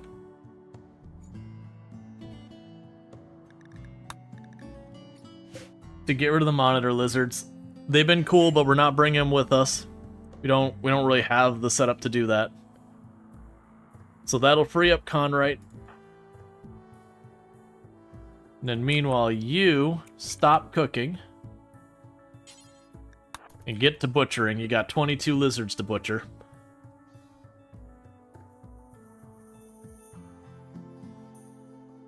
Oh, I don't care about the meat. We're here for the leather.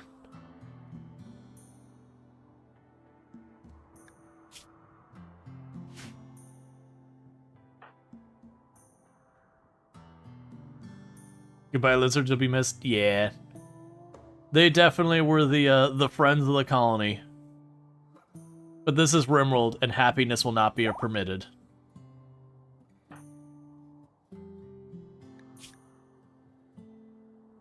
RimWorld is purely a place of sadness and pain.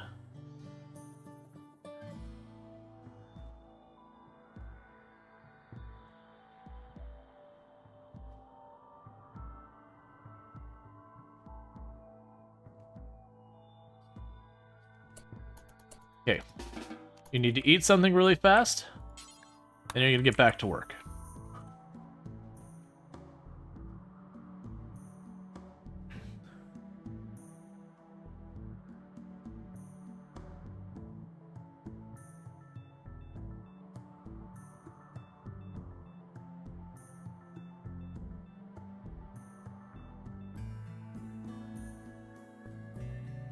Yeah, we're making multiple full stacks of lizard skin with this. So that should help quite a bit with the clothing situation. And I am kind of hoping that'll get the drapes all done.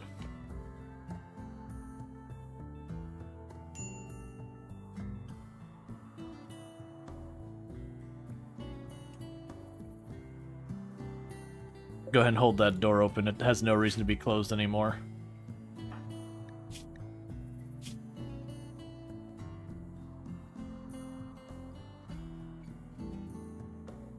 Okay, so after this one, we're going to have you go to sleep.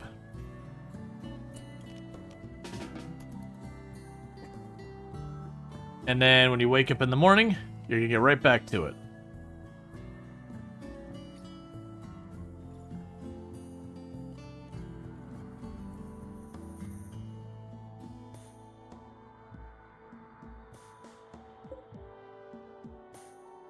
Yep, we got our first lizard skin drape made.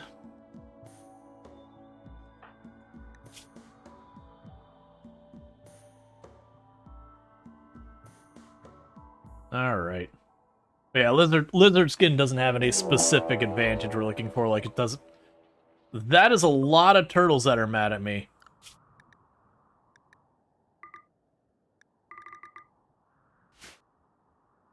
It's kind of annoying because the turtles take so long to get to me.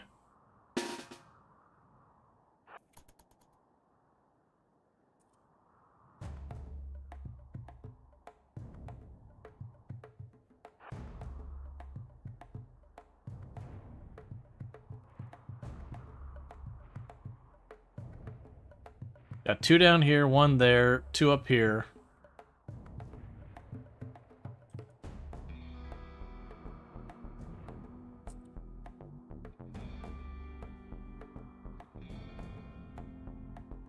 Is that all of them?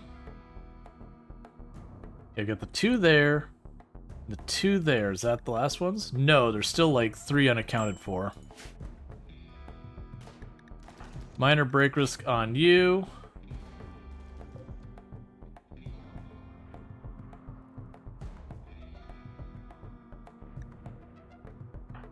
Oh, you're a recruit. Recruit's being overwhelmed. Oh, we got another one over here.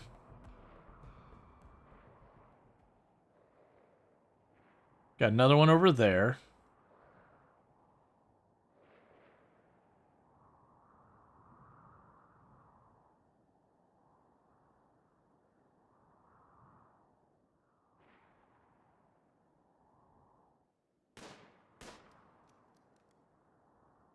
Everyone's trying their best. On the bright side, this will be a decent amount of shooting skill. Okay, so 2, 1 left that's up, which is right there. And we can let our people get back to what they were doing.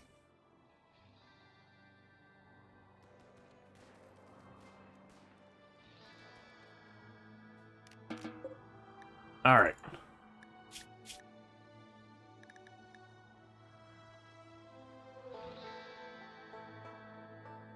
So eat your food. Before you cloud watch, I'm going to have you get back to butchering. We still got a lot more lizard to butcher.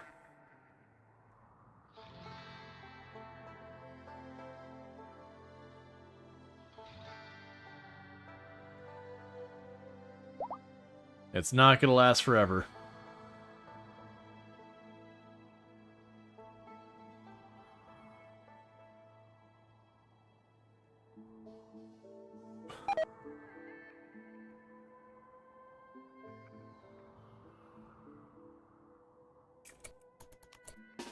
Alright, so you gotta go to sleep. How much time do we have left? Disease flu. Well, that's annoying. Solid 10 there. Stop fishing, get your flu taken care of, friend.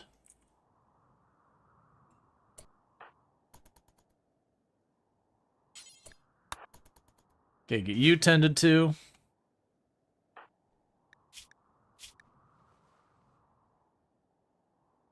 Okay, so both 10s were solid. So I need to get your sleep, wake up. How many more of these do we got? Only 6 more of them to go. They still got a day and some change left. Well, about a day. We're starting to creep under one day. Which should be fine. Mysterious cargo. I'll say yes. Don't be the unnatural corpse. The unnatural corpse is the only one that would suck. Cool. Break it. Small child, go smash a revenant. Nicely done. Thank you for the free shard.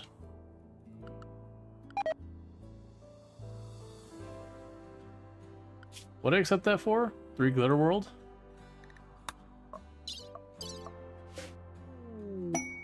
There's a glitter world.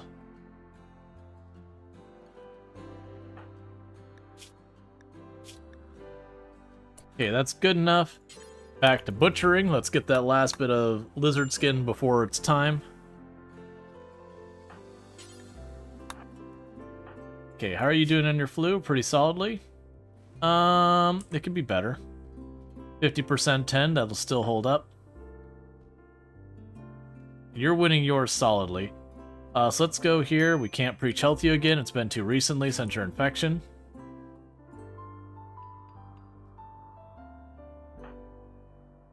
Alright.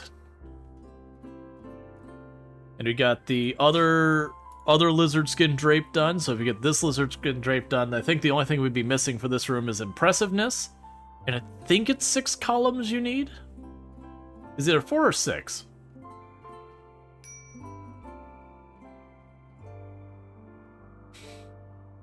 And how are you doing?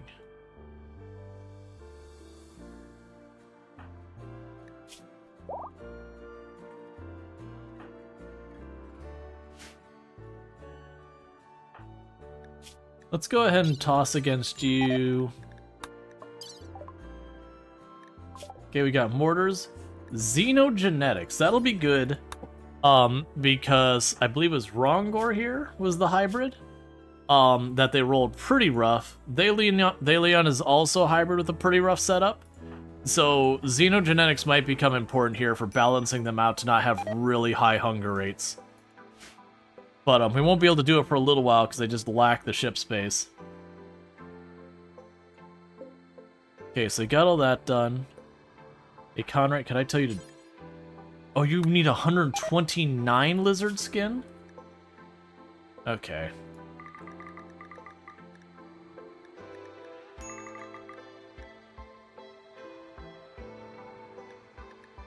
That's fine.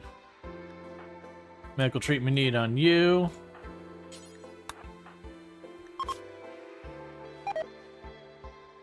Okay, 100% tend.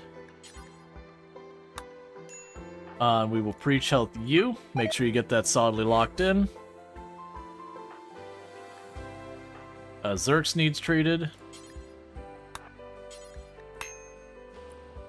course, he got out of bed to eat in the middle of it. Trying to keep my best doctor on it to make sure they do alright. You thought it was 2 to start, then 6 to go up. Thought it was 2 to start, then got up to 6 by the higher levels. I don't know what that was in reference to, sorry. Siege. We do have a group who wants to siege the colony. They are packing a lot of heat.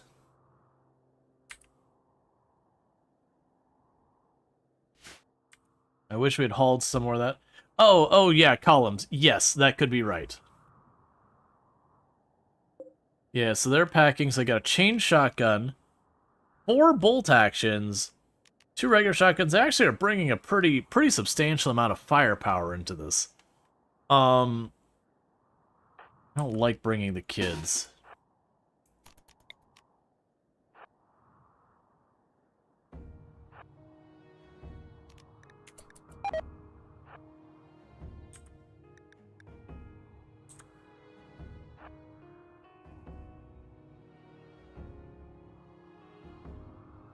Supposed to be sieging. Why are you continuing to advance?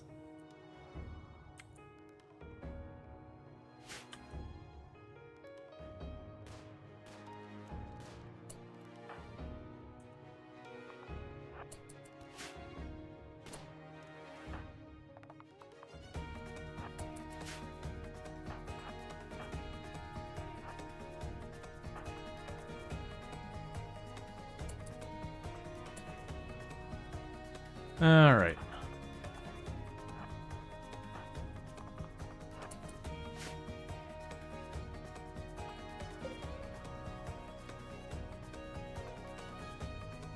That should be in range, right? 1 tile off.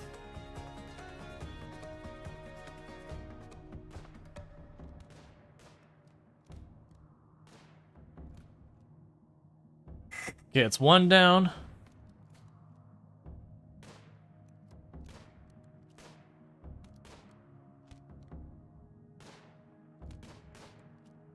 Got multiple hits on a bunch of their bolt actions.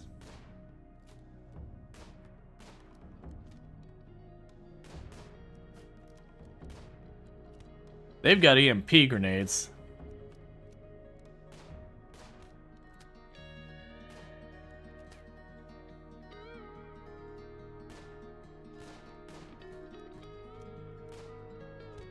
Alright, that's another bolt action down.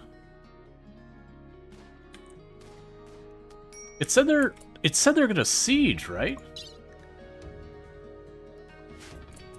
Something's goofed. They're supposed to be having the mortar setup drop. Why are they not responding to getting shot? That's normal. Basically you have to injure or kill enough of them, or important stuff if they're doing a siege. What's weird about this is they should be having, like, materials drop for building a wall around their area and mortars and all that kind of stuff. And it's just not happening. I think it's just they chose a weird spot with the mud that normally if it can't drop in. I'm actually surprised they're not fighting. I think the logic's just broken because it's expecting the defensive wall stuff to come down so it can start building. I have noticed since 1.6, they do seem to be a lot slower to respond to you beating on them. Which is good because, I mean, it's good for you because it gives you more chance to try and deal damage, so it rewards you for initiating. Yeah, so you still have 2 bolt actions? 3 bolt actions. Actually, the bolt actions are the only ones I haven't really been killing.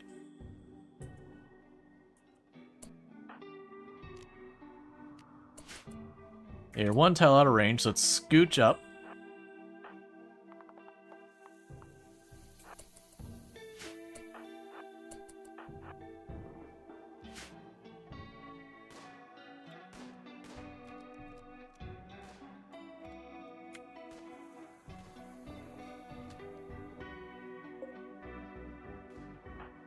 Yeah, I don't know why they've been so much slower to react. But it's... Yes, they didn't react at all. They just retreated. Lazy. Jealous sanguine.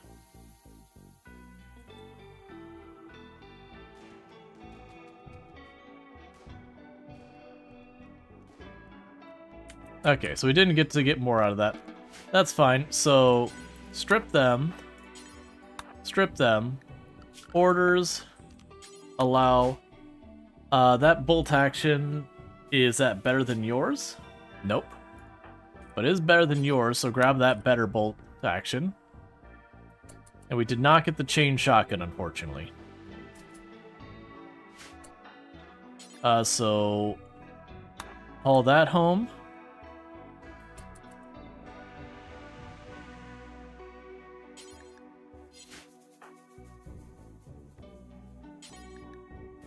All this home.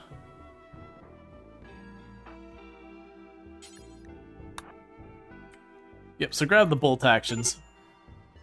Major break risk on Conrad because you're ravenously hungry. Yeah, that was a weird one. I think something happened with the way they tried to drop into do siege that it didn't fail but didn't succeed, so it kind of got stuck in a stuck state. And that just because of that, they neither reacted to us aggressing on them, nor did they react to us for any of the other stuff. Like, it just kind of got in this weird sort of engaged, sort of not engaged kind of situation. But I have been able to do a lot of damage before they react.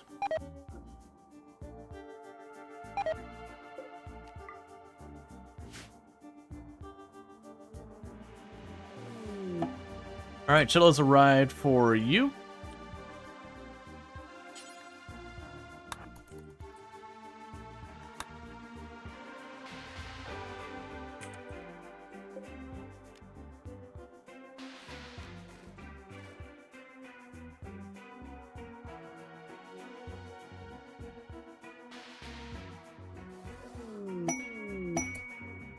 Alright. Got an exotic goods trader. Okay, so we will need 2 columns in here.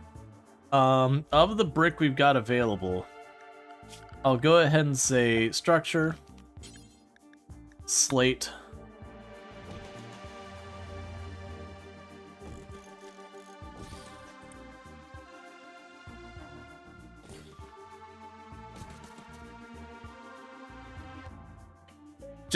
just columns solidly in front of the television. I'm doing it. For the memes, it won't actually affect anything, but it's 100% you bought your stadium tickets online for the big game kind of situation, then you get there, and those cheap tickets you got just put you solidly directly behind a big old column. Alright, so we got the trade here. Okay, so we got biofuel refining. We want that. That's going to be important. The biosculpting I don't care about. The plastile's fine. The glitter world. I'll take what you got to spare. Not worried about a bunch of that. Can't save those right now. Never sleep is fun, but I can't really save that right now. Not going to worry about a bunch of this other stuff here. A book that gives a social skill we could probably honestly use. So haul in the glitter world, haul in the regular book, and haul in that book. Your pilot console's in there. That's interesting, because I remember correctly, we can check it right here.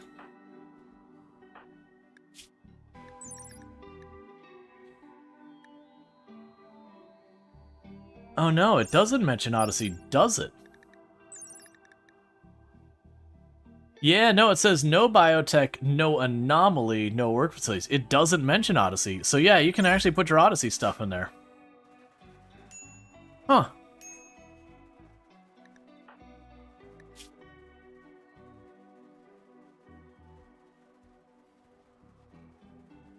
It's just interesting to me that all the other faction kind of stuff, they had like stuff specifically called out for it. But for whatever reason, Odyssey was not one.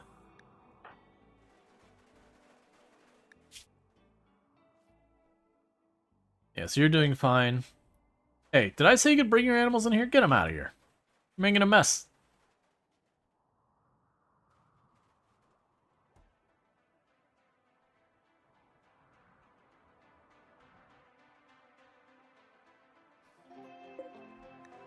And this definitely allows the raw fungus. Because that's what I'm kind of waiting on, is for them to get stuff like the luciferiminal in here. We already set this to be low priority. So the hauling people should start moving that over. It might be one of those things that I just need to straight up delete that, so that they start hauling it over that's no longer showing as in a storage place.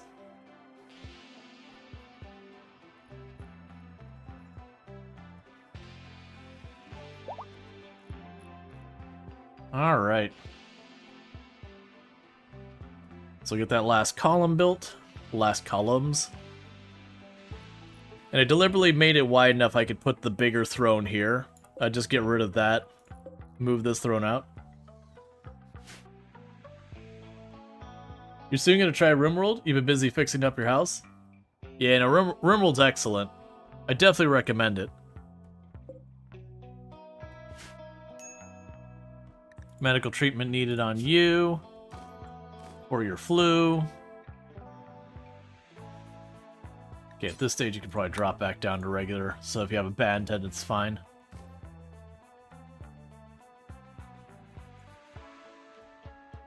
Yeah, so now they're actually dragging everything in to put on that shelf.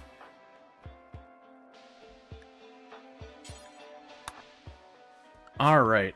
Yeah, so we still only got our 2 doctors, only one who's actually good at their job.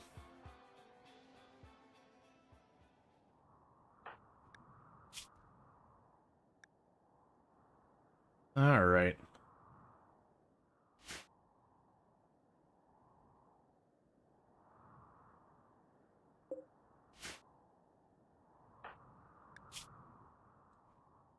Maybe go back to butchering because I see more lizards floating around. Because I am trying to get enough that we can get this other drape made.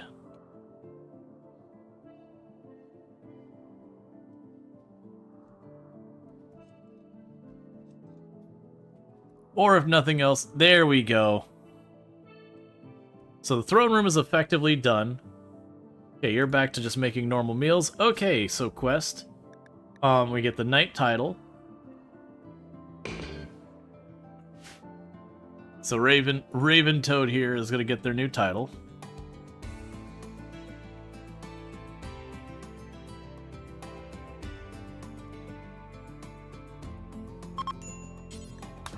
Alright, and everyone's required to attend. So we've had several unimpressive bestowing ceremonies. That's fine, we can deal with that in a moment. We prioritize our stuff. Honorable bestowing. Cool. Alright, so you've gained yourself a new title. So let's go to see what we got. So as far as our brand new powers, we got Word of Love. Oh goody. Pretty soon you're going to start losing the ability to do certain things in here because of that. We can also go on to your stuff here. As soon as I can remember where it's actually at, permit choice. So you can have them send money. We can have them send a shuttle. I'm going to go with the arrow drones. So a glitter med drop is also a really good choice. We won't get to keep these forever. So we could call an arrow drone or arrow drone salvo.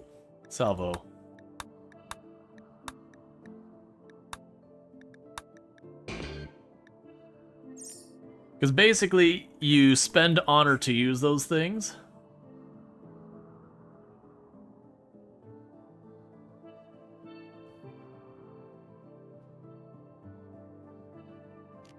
Yeah, so you can word love.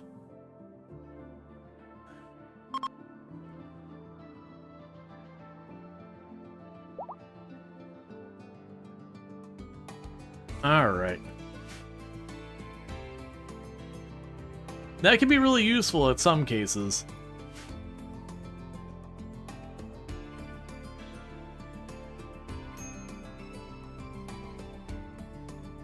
Alright, so...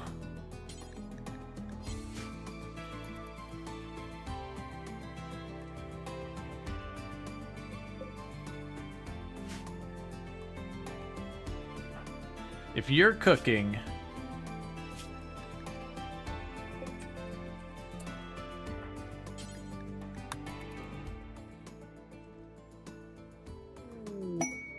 Imperial toxic problem, we'll worry about that in a minute.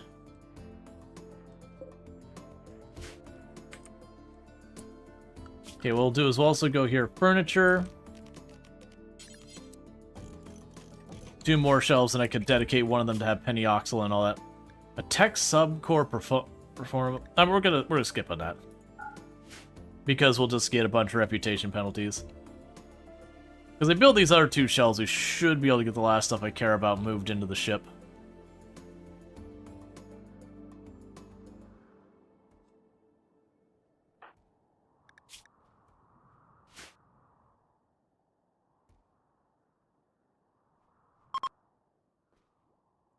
Okay, and you're past your flu now? Yeah, there we go.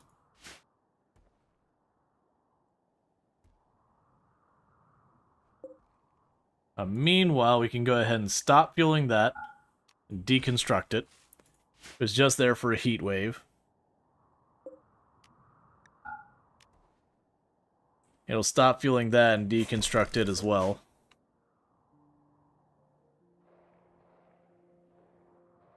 Because it should still be grabbing components, if I'm not mistaken. Or they've already got them all moved.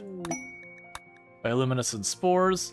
Okay, so you got that. Before you get too far, haul this in. Haul that in. The rest of the stuff I'm not as worried about. But the plasteel and the penioxylin, I want that on board. Oh, I see what happened here. I see. That's why they were moving it. When I copied the low preference setting. So we're going to let them load up, and then we're going to be moving on to our next destination. We're going to definitely need to be pursuing getting the grav cores pretty early on. Because we have hit max size for what I could do. Hey, murder the hell out of that cobra.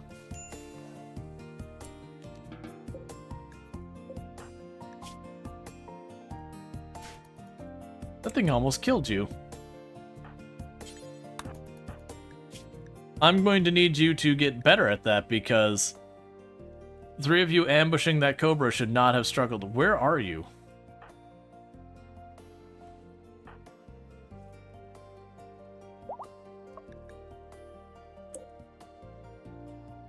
Okay.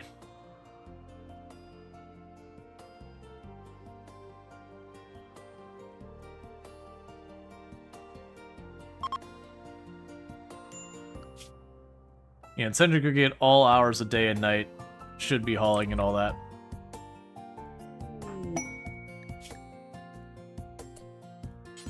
Yaks join. I'm not going to keep them. Let's just go ahead and set this up because I'm never going to want the axe. So set the axe to automatically slaughter. Have you quickly butcher that for that lizard skin. Xenogenetics, biofuel refining. That's good. That means when we leave the tile, once we expand, I actually have the equipment I need to make more chem fuel.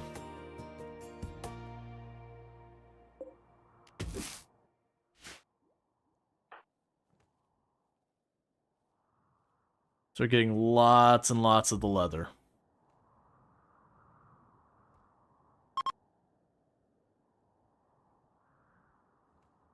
Considering we don't have our capes or anything yet, that would make that an option at least. But we're not going to stay here and wait for more.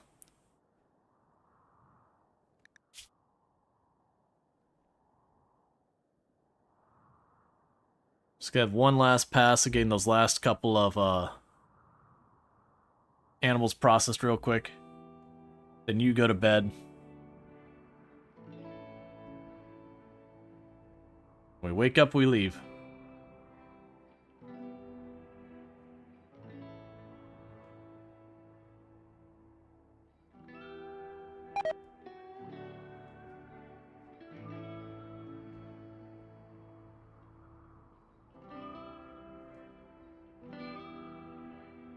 Cool. All right.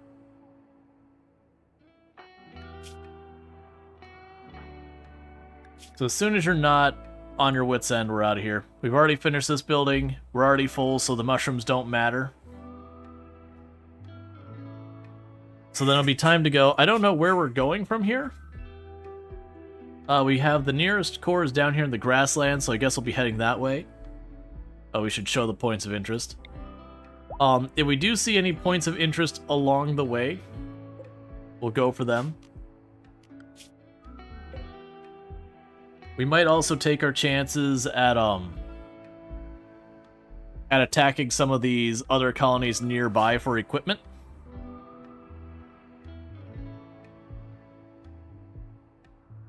Are you good yet? You're good enough. Alright, time to launch. So let's begin our launch. Goodbye, Medicine Dryads. It's been nice knowing you. So I can't reach it in one. I am going to make the bold decision. Ooh, actually, we also have ruins down here. So I can attack them and they won't really give me anything. Well, I mean, that would give me standings with a bunch of other people. I guess let's just start this party. We're going to be attacking our first neighbor.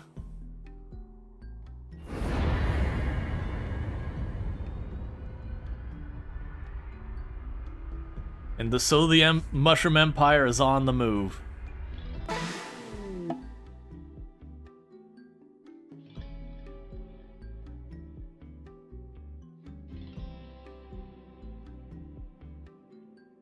All right.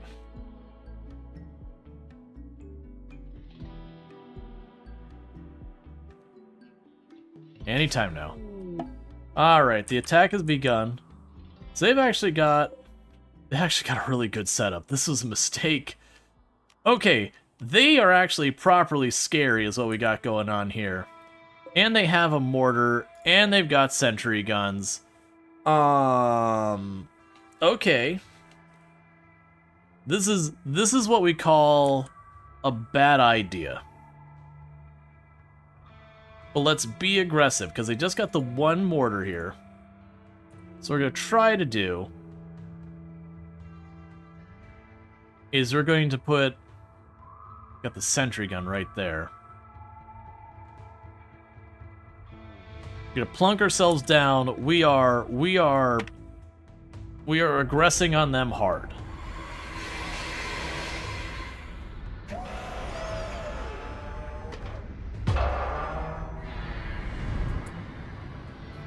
Okay, so before anyone gets themselves killed, let's go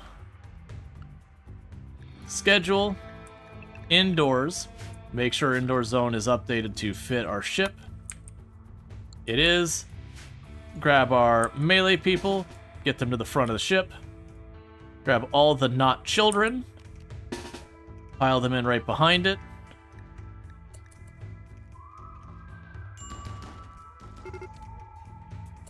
Oh, we have the door held open? Okay, that's on me.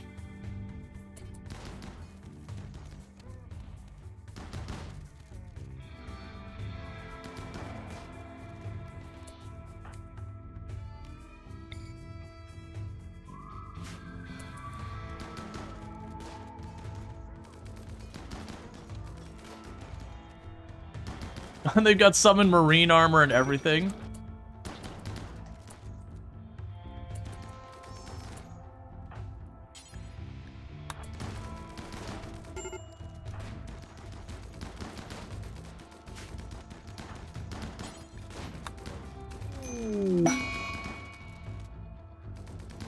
I may have been too bold.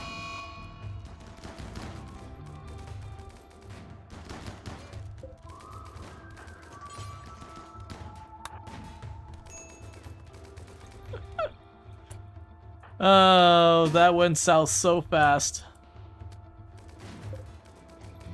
I was not expecting to drop into a properly equipped group.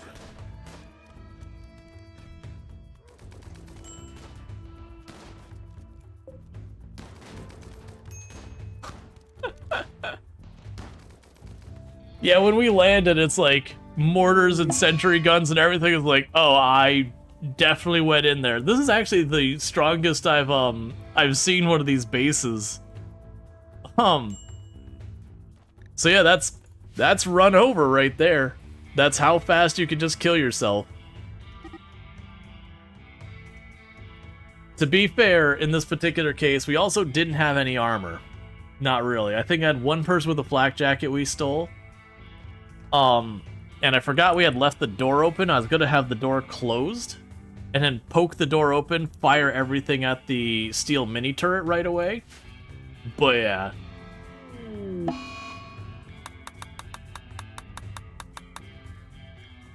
Yep, that was just one bad call. Because we had the door closed, I could have gotten everyone in position, poked the door, fired everything into the mini turret. Redo for sure? I don't... Oh, you mean like dead colony? Yeah, no, it's a dead colony. We're giving it a second to actually die. Because also, the fact that, you know, the whole Mushroom Queen thing, you know, she was one of the first ones to die. She got plugged with a shotgun. That's also a bummer with how long it takes to get the rolls. Oh, you're not actually... Oh, you're gonna bleed out. You got down, but you managed to crawl to bed.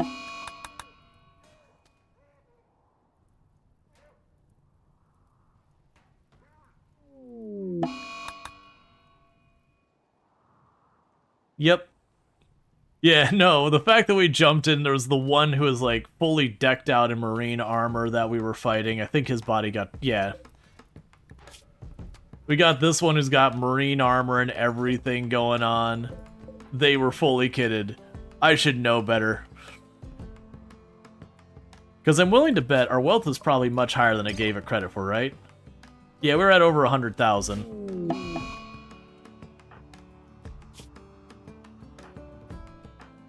Yep. Alright, well, dead colony. That's how fast RimWorld goes bad. Because the alternative was I'd try and sit way off on the edge of the tile, but that wouldn't have worked because the mortar would have shot at us. So the strategy had been land the ship with the door closed, get my melee lined up, get all my guns behind it, we pop open the door, everyone shoots the small turret, probably dies instantly, maybe it blows up on someone, we shoot the mortar. At that point we're in a straight up fight.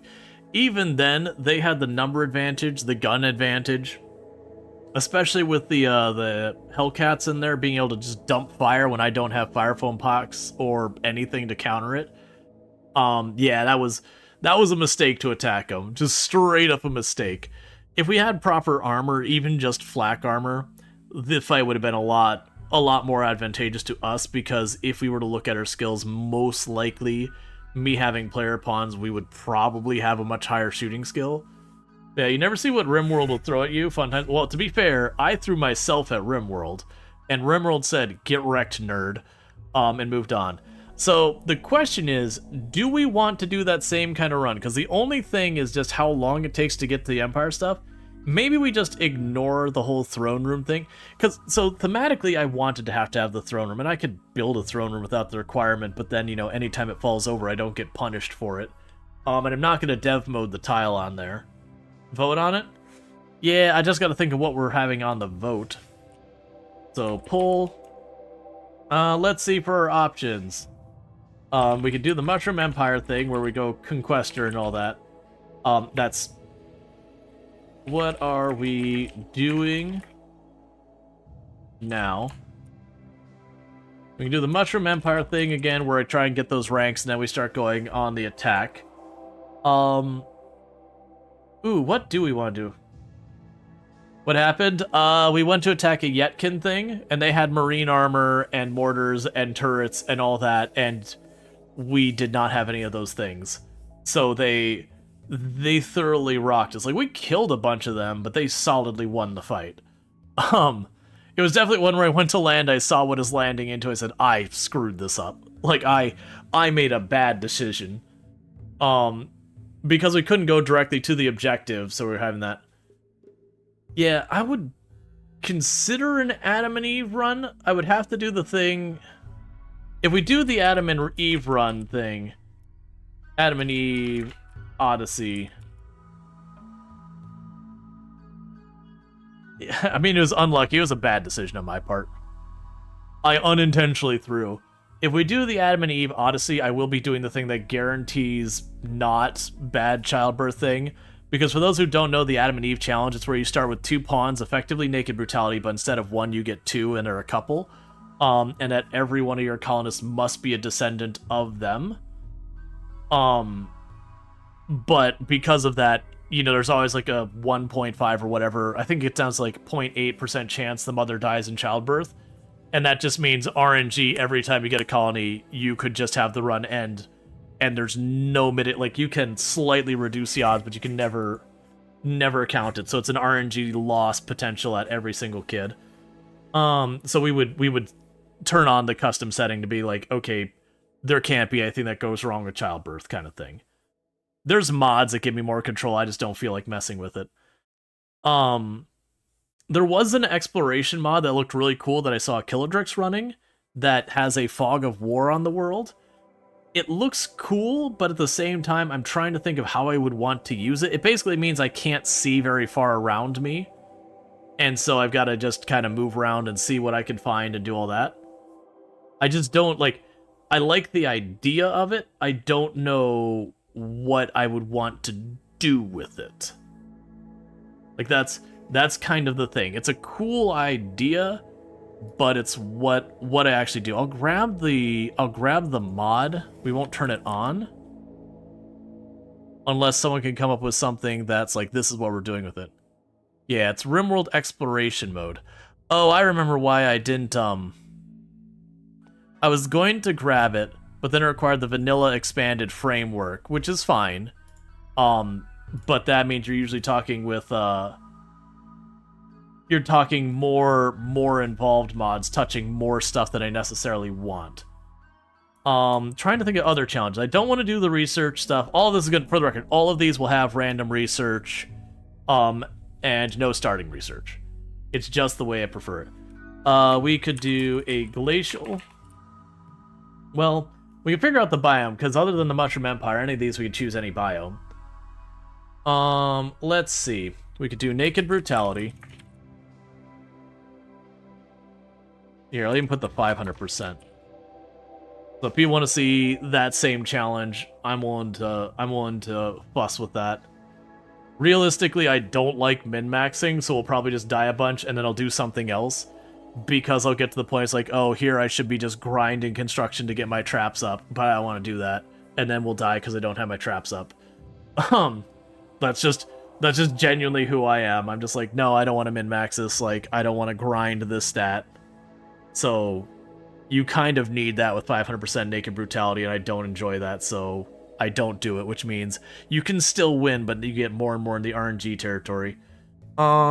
So the only problem with the Maximum Pollution Challenge is it's basically incompatible with Odyssey.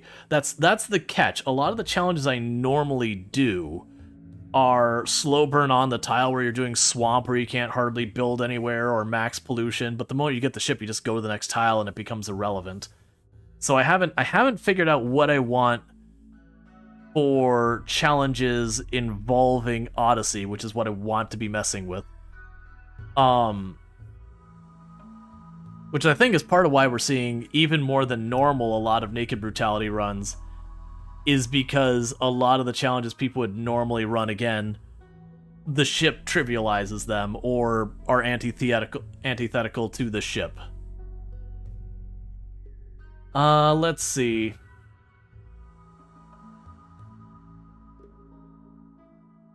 Because we've already been loading up, like, the biotech, we've done a bunch of stuff like that on the ship, we've done anomaly stuff on the ship, so having that on the list doesn't really change anything. Because even then, with, like, the anomaly stuff, it's just basically shoving a corner back there. You almost have to get your first upgrade or two to be able to accommodate it. Medieval runs were what I did before the X-Pack? Yeah, I just don't like modding very heavily, and to get the medieval runs and all that, you gotta go pretty heavy on the mods. So we got the Mushroom Empire, which is a conquering one. We've got the Adam and Eve, I'll just say Adam and Eve challenge. That's fine, we'll just say Adam and Eve. We got the Adam and Eve, we got Naked Brutality, and the Mushroom Empire will be a tribal start, just to be clear. Yeah, I can't do the pollution one with the ship in a way that means anything. So that one's kind of out the window. Mech run, I don't enjoy the mechs. Like I've talked about a number of times, for me the mechs are extremely powerful and useful. The issue I have with the mechs is it's effectively getting other pawns, except they don't have like things they like and dislike. They don't get into social fights. They don't have to worry about disease. You know, insert, insert, insert. So it's kind of getting pawns to take away all of like the rogue variables of RimWorld that make it interesting. And then you have like the very formulaic of they have to recharge, they make pollution, they do all that. And it's not to say it's like easy mode or anything like that, but it makes it very sterile, I guess. Ice Sheep, but that's not super fun. I mean, I've done Ice Sheep plenty. I attacked a Yetkin one, and we landed. They had sentry guns and mortars and assault rifles and marine armor, and I was like, oh, I goofed. We showed up at the wrong neighborhood is what happened, and we got our butts handed to us. With the ship, you can try to make a habitable asteroid with the oxygen trees. The problem with the asteroids is they disable most of the events in the game, and so they're cool, but a lot of your normal raids don't work. A lot of your normal events don't happen. So it really, really limits the variety. Yeah, it's unfortunately a very big disappointment, and you can't even accept most of the quests while you're on the asteroids, which is really disappointing. I understand why it's that way, but it is one of those things that, like, while you're up there, it's mech raid, pirate raid, asteroid strikes. Even the psychic drone doesn't work up there. The solar flares don't work up there. None of the weather things exist because you're up there. I don't even think Eclipse works up there, but you get the idea. Is it's just like only like half a dozen or so things that happen up there. It's really limiting. And that's also where people are like, oh, you should have an asteroid base and a ground base. If I recall correctly, while you have the asteroid bases, a lot of things won't trigger at all, even if you're doing the ground base as well. So it is an unfortunate, just to work around all the edge cases, that would be a problem. Let's see, any tough, inconvenient ideology memes that could be comboed the ship run? Oh, we could, let's see. So it wouldn't necessarily go for, like, because obviously, like, the tree grower ideology would be completely antithetical to the ship, because it'd be upset anytime you land where there's not trees. And I also wouldn't be surprised if you fly up at the thing and then they get mad that suddenly all the trees are supposedly destroyed just with all that. But yeah, you're not wrong. Ideology could have some options. Let's look at ideology and see what's in there. We're just gonna check ideology, so just ignore all this.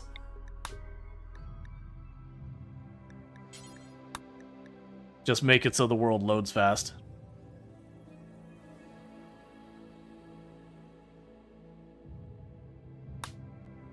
Random ideology with it.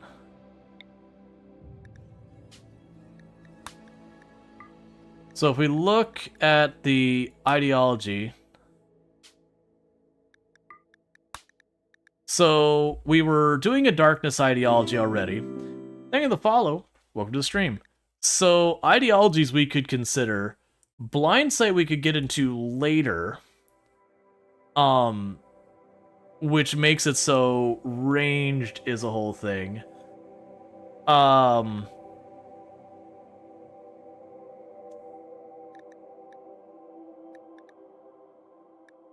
Trying to think if we could do a melee only run. I mean, I'm sure we could. Which, it's funny. Yeah, that's the thing. There's some ideologies that would be super awful to do, like Tunneler. They would complain about not being underground, so that'd be a whole thing. So, like, ones where it just straight up it doesn't work, like Tree Connection, Tunneler, Nature Primacy, like, these ones I wouldn't take, because just like, alright, let me just set the game to give me a permanent, like, 20 mood debuff, and I just have to manage, because that's what that is. So I probably wouldn't do those. Blind Sight could be an interesting one. Let's see, it wouldn't need mods, just hydroponics. A farm ship where you raise animals and grow crops would be fun, but no, you don't need mods, you just need to get to hydroponics. You can actually produce a pretty unreasonable amount of food with just like 1 or 2 hydroponics rooms. The hardest part there will be power. High life is obnoxious. Yeah, rancher would be one that'd be super just annoying to deal with. I don't enjoy the way you have to get the hemogen, where your only real option to not make it micro is blood bagging people. That's fine. I just wish you could You kind of volunteer your people, so whenever the person needs hemogen, they just go up to designated pawns and get a little sippy sip out of their shoulder since they like it because they're blood feeding. But weirdly, that's just not a thing the game has. Guilty ideology is another one that'd be a pain because they'd get mad for you rejecting people, but population, like too many people on there. There's not much in ideology that really screams to me that I'd want to do. Blind Side would be an interesting one, but we'd have to work up to it because I prefer to do fluid ideologies.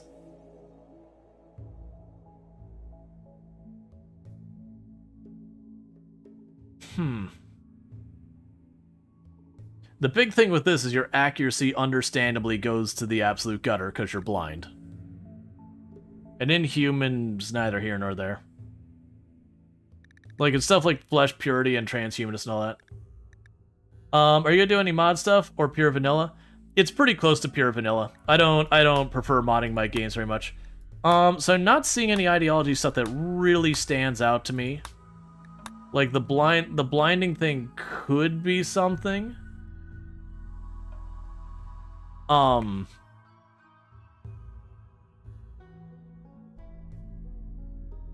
wonder, I haven't looked at how much blinding stuff affects. There's Ideology Expanded, which is super good. Using a few of those. Hey, Drongo, how's it going? Can I get a shout out for Blade Drongo? I can't look at it. Like, on my screen, my entire chat's covered with a poll. But definitely check out Bloody Drongo. Absolutely fantastic content creator. Fellow member of the Halcyon Frequency stream team. Also plays a whole lot of RimWorld. Definitely someone I recommend checking out. Been doing some fun stuff. I believe you're still working on your Neanderthal to the stars kind of colony where you're going around where you start with the Neanderthal colony and you're now Unga Bunga is in space. And obviously you mentioned your lurk, so if you're trying to lurk, don't let me draw you out. But again, fun stuff happening over there in RimWorld. Yeah, now I prefer to run extremely light on the mods. Once in a while, I'll break out a mod for a challenge run, but usually it's just like one mod. The moment I start getting a bunch of mods, I usually start just getting annoyed and frustrated with it, because they always have extra stuff they bring with them that's not documented that just ends up pissing me off. Kenchi's the one that stood out the most, where I got some mods to change stuff, and they just gave a bunch of overpowered weapons that weren't labeled, so you didn't know which ones were in the game and which ones were extra crap and all that. And then it kind of makes you just salty on the entire run. And I've had that a bunch in RimWorld as well, where you have a mod, it's like, I do this. I change this one thing. Also, by the way, I changed the way your raids happen. You're like, that's not, you didn't document that. That's not what I wanted. Like, I wanted this one reskin of a weapon or whatever silly little thing it was. Yeah, so Mushroom Empire. But there is a way to try to manage more than one colony. Not reasonably. You can. But very genuinely, RimWorld has always had the issue where if you're living on more than one tile, you get weird side effects. All in all, RimWorld is always designed with the ideal of you have a colony, singular. You can do multiple, but like I said, you'll have weird things where the event timers won't quite make sense. The wealth calculations start to get kind of funky and weird. It's just really not designed with multiple colonies in mind. And if you even go into your settings where you can turn up the number of colonies, it'll even warn you, being like, hey, this is gonna do some stuff. So it is one thing that I don't really have an interest in doing. And then plus on top of that, okay, I run 2 colonies. What does that really do different? Like the only disappointment is the colony and the grav ship are effectively both operating as colonies. And we already have a lot of people get upset about like the weird side effects that happen when you've got that going on. So it's just, unfortunately, the game is not well designed for running multiple colonies. It's not someplace that's good. So it's been something I've always pushed back on, because RimWorld's already got a whole bunch of dodgy, janky things that can happen sometimes. Throwing fuel on that fire is just asking for trouble. And thank you for the follow. Welcome to the stream. So what I've got on the list right now is basically do that Mushroom Empire thing all over again. Doing the Adam and Eve challenge where we start with 2 people in naked brutality as a couple, and then everyone must be descendants of those 2 people. And before everyone's like, oh, so it's inbred RimWorld. RimWorld doesn't actually have that. It means if mom or dad dies, I've never used the rule, but I do have a rule where if mom or dad dies, they can be replaced, but just one, and I can't create an accident if a good pawn comes by or anything like that. But I've never done that when I do the Adam and Eve. We just keep growing, and I just keep mom and dad out of the fights, like, pretty far. It is a very slow burn challenge, though, because if you think about it, it takes something like 4 or 5 years for a kid to be born and become an adult. So keep that in mind. It is a real slow challenge. It's weird in that it starts slightly easier than Naked Brutality at the beginning, but around the time of Naked Brutality where you'd be sitting on like 3 pawns, it gets harder. Child soldiers. Yeah, I do try to keep the kids out of the fight, but obviously with that kind of run, you don't really get a choice. Like when a proper raid shows up, 2 people aren't going to hold up against 8 without some help, or some real abuse of the AI pathing, or whatever. There's got to be more, because like we can... Let me pull this up. I know we're dragging this out, because... So, for looking at these starts... we already did the grab ship thing, like and we've won with this, and that's fine. That's just to get me to the new content. I don't feel like dealing with Sanguiphage, and the entire reason I don't like that is you don't have a path with Sanguiphage where you're not going to be blood bagging people or microing. I do really wish they would revisit this and have it so something like I can opt certain people into being hemogen farmed that are my own pawns. Like, you know, you have your pacifist researcher and say, hey, whenever their blood hits 100% or once every day or once every 3 days or whatever, hemogen, like get a hemogen bag out of this person. Or, you know, this person, if they're not below like a certain threshold on bleeding, the Sanguiphage can feed on them because, you know, your blood feeding ideology or whatever. But I don't enjoy the blood bagging thing. Mechanator, I just don't enjoy Mechanator. The anomaly stuff, that's really neither here nor there, which leaves us with the Lost Tribe, Rich Explorer, Naked Brutality, and these 2 are effectively already on the list. And Rich Explorer is fine. It's just Naked Brutality with a lot of a lot of good equipment. What about immediate tech access to gene tech and start growing your colony ASAP? That kind of goes the opposite direction of what I usually enjoy. I like slow burn runs. Whereas giving myself growth vats right at the get-go kind of really changes that up. I'd rather slowly work for it. It's a shame the pollution challenge is like utterly dead if I want to do Odyssey stuff. Because I like that challenge, but it is a thing that the moment you get the ship, it's moot.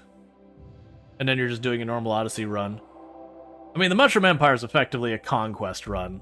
We can just change that name to Conquest. We can still mushroom theme it and all that. Yeah, you go for slowed research nowadays. Late game research is too fast. I agree. That's one reasons I almost always start with a tribal start. Did you beat the vanilla aspirations? You mean the aspirations mod? It was a neat mod. I did not beat it. I ended up running into some bugs with it, and it was kind of a cool idea that beyond being like, hey, this is a cool gimmick, I didn't really stick with it. But it was neat. It was neat for mixing it up. Are you keeping random research on? Always. Like, outside of, like, the very first time DLC drops, I'm almost always going to be running no research, random research. I just enjoy it too much. Like, taking away that control makes the research take longer. It makes it so I don't fall into the, let me just beeline to this tech that I know is good and, like, grab these 2 or 3 techs to give me things to counter certain things that are the challenge in there. So Adam and Eve, Conquest, Naked Brutality. Is there something else I want to put on the list? I'm just going to go ahead and put this up on the poll. Because otherwise I'm going to literally drag this out forever and not get anywhere. Okay, so to explain what we got. Conquest.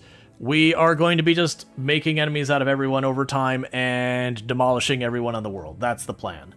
We'll probably mushroom theme that or whatever. I don't really care. But the point is, we build up a group and we fight it. Adam and Eve challenge. That is where we start with 2 people. Effectively Naked Brutality, but 2 people. They will be a couple. Everyone in the colony must be their descendants.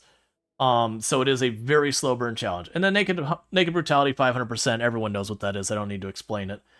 So it's like Conquest seems to be just solidly winning. So we'll go ahead and get that going. And then if it switches down the road, we'll deal with that. Adam and Eve's coming back. Let's hold. But yeah, so Adam and Eve, it's easier than Naked Brutality for like the first very beginning of it. But around the time you'd hit like 3-ish colonists in a normal Naked Brutality run, it becomes harder. Just because your ability to grow just is hugely stunted. Okay, so people are genuinely going for the conquest. Alright. So what we'll do is, in the meantime, we're going to go ahead and grab Basic Lost Tribe. And for those who don't know what this Basic Lost Tribe is, 2 of the mods I'm running... Do you know what? Let's see. Vanilla Expanded Framework. We'll enable that. RimWorld Exploration Mode will enable that. Auto Sort. That's the Fog of War. We'll turn on the Fog of War. This might scuff the run. We'll figure it out. Who cares? It's RimWorld. Kids are just so hard. I don't find the kids hard. It's just, once you start getting up to 2 or 3 kids at the beginning, it's kind of effectively like trying to run your colony with half a pawn, because both the parents are so busy just trying to keep the kids keep the kids fed and all that sort of stuff, that there's no time to get anything done. The moment you get past that hurdle where you start having the kids become adults, because you just keep having kids along the way, it does become a thing that suddenly you've got all these juiced pawns that are like tough, nimble brawlers. Wouldn't Adam and Eve possibly fail to the same things as last times? Well, the last run failed because I attacked stuff way before I was ready. You really like the Dog of War for Conquest? It makes you explore rather than skip a bunch of... Oh, the Fog of War? Yeah. Well, that's what I was thinking when we started going to the Conquest. Like, oh yeah, no, that's actually would work. And it might be something that we don't find fun, and maybe I could turn it off later. It's always a dodgy thing to do that. Alright, so I'm going to do the Basic Lost Tribe. Basically, it means I'm going to start with no research, and my research will be randomized. Otherwise, it's the Lost Tribe start. Strive to Survive, Commitment Mode, do this.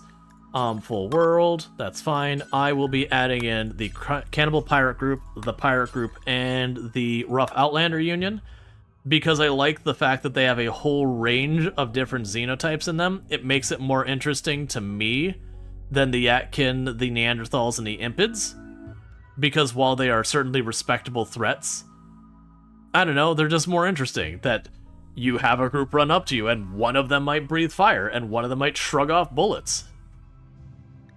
And one of them might get breathed on and collapse because they're a genie or a high mate. I don't think they can actually have high mate, but either way. Oh, you thought the main problem... Oh no, the main problem was just the fact of the, I landed in a fight I should not have initiated that was very one-sided against me. And it's not like you could use the normal, like, kiting strats. I mean, I could maybe have gone to the very edge of the map if I was willing to sacrifice the ship. Land the ship, and then tried to kite the people around and pick them off. But without having multiple doors, the moment they went around both ways, it'd be a matter of if I could just push one way or the other.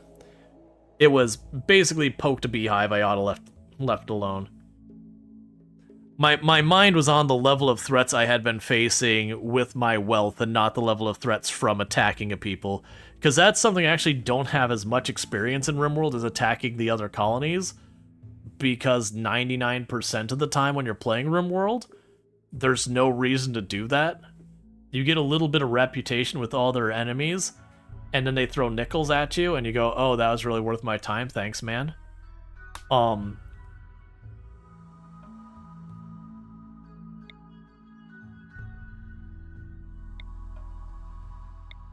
Okay, we found Not Ocean. Alright, this'll be interesting. And I'm not trying to explore too much.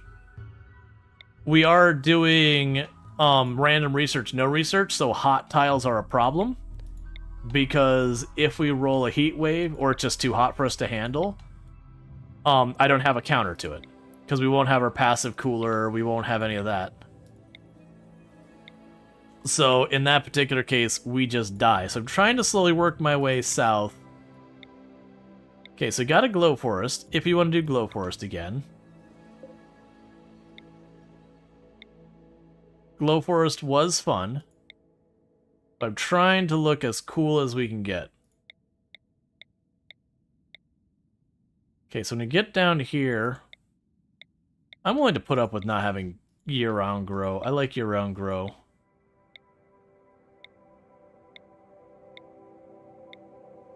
Are we getting close to the ice cap? What do we got going on here? Look at point of interest. You mean one I went past? Oh, toggle this. It's interesting that it does show them there. Okay, so we're at Tundra. So cold maps are much easier for us. The glow forest would be up here somewhere. Because usually they're pretty close to this area. There, I think that's the same one we were at earlier. 92. 91. Yeah, 88's pretty hot. It's not a full year-round grow season, but that's okay. So I think we're just going to go with this. And we'll just start with that. Custom ideology, ideological.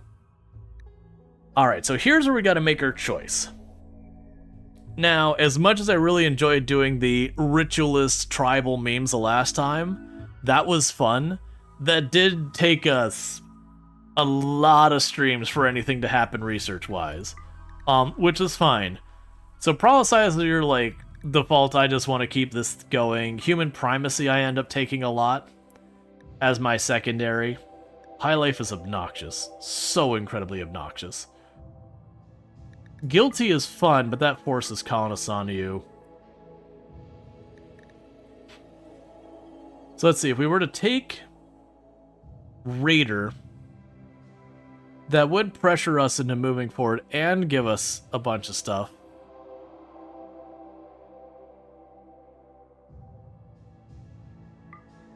I never really go Raider. What's shipborne? It makes you very strong against temperature. You prefer being in space, you don't mind nutrient paste, and cramped areas don't matter. Generally speaking, I find this one a little underwhelming because the space habitat preferred means you always take a mood debuff when you're not in space, and then space has very limited number of events. So it kind of is a little annoying in that regard. I do hope they do like a quality of life update down the road where they add more stuff to space and get some of the DLC to interact a little bit better. Like, to have more interactions, I should say. Transhumanist is incompatible, really, with random research, because you just hold the mood debuffs until you get lucky.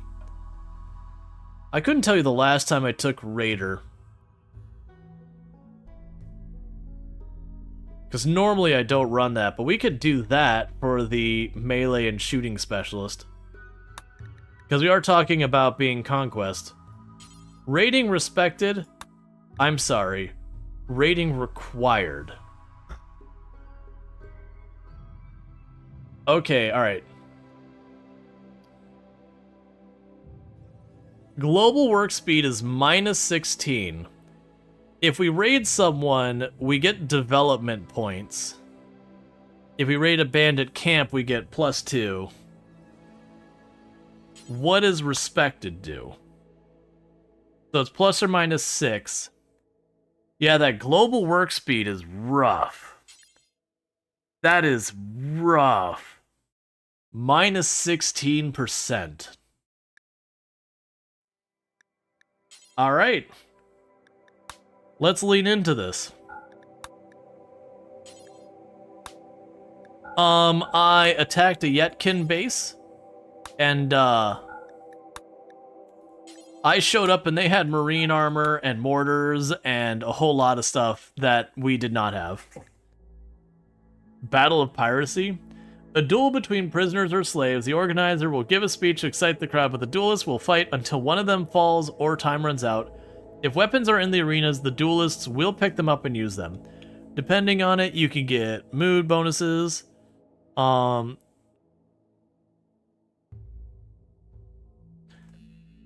probably not going to do the gladiator duel, because that means I gotta hold on to a bunch of prisoners, and that'll be a whole thing. All right.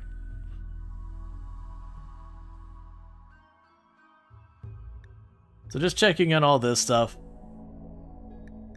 So discover place nearby. Psi focus. Badgers are venerated. Sure, that's fine. Alright. Path of ideology.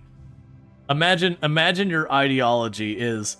What is your ideology? Oh, it's the ideology. Sure, we'll just go with that. Yep, so we're gonna have a melee specialist, a shooting specialist, a moral guide, and a leader. Alright. We're not taking a meandrist.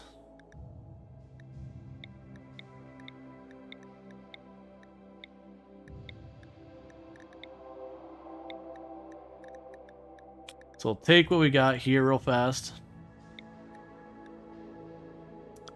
Alright, so without any changes, we're lacking melee, and honestly the medical's not too terrible. Psychically deaf optimist, who's kind, that's not a bad pawn, with passions for both combats, can plants and cook. We'll see about if this passive stays or not. We've got a 2 smart jogger who can fight pretty well. Only brings animals to the tail. We got a night owl who can't socialize. Oh, let's check their ages. Make sure no one's like super up there. I'm gonna re-roll you. Tough, trigger happy, who can't clean, haul, mine, or firefight. But they're really solid medical and researcher, can plants and cook and construction. And they're tough and trigger happy. It's an interesting consideration. They're going to be very limited on what they can do here, but this is the person who's probably... Yeah, I'm not super worried about them not having a passion in that. They can get that.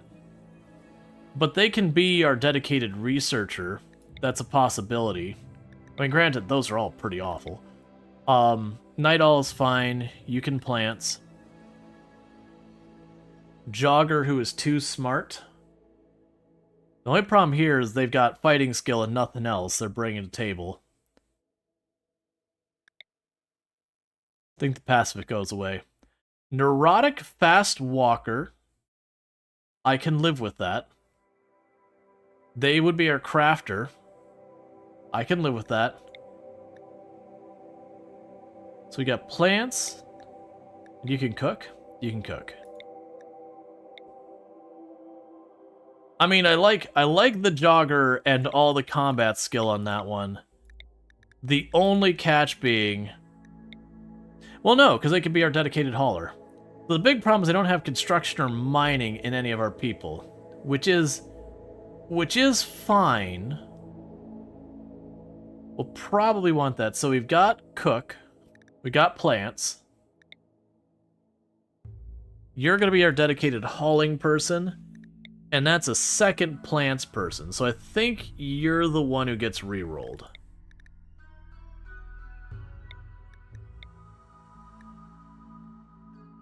Okay, hang on. You got my attention. Alright, so we still would not... Why do you have a stack of wake up if you don't have an addiction? Okay. Night Owl, quick sleeper, fast learner is really strong.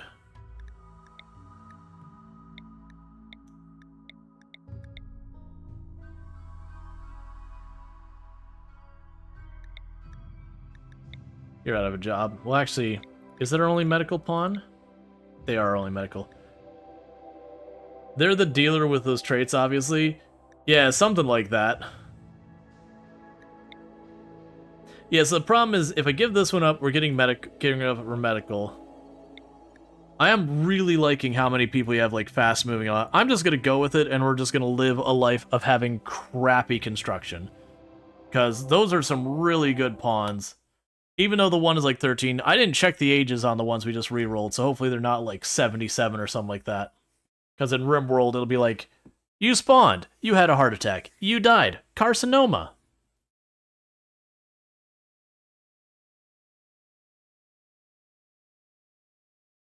Okay.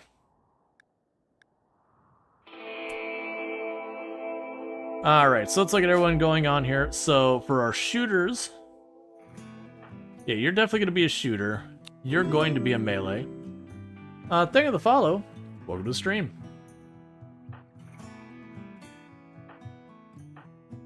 Yeah, so you two are definitely going to be our shooters.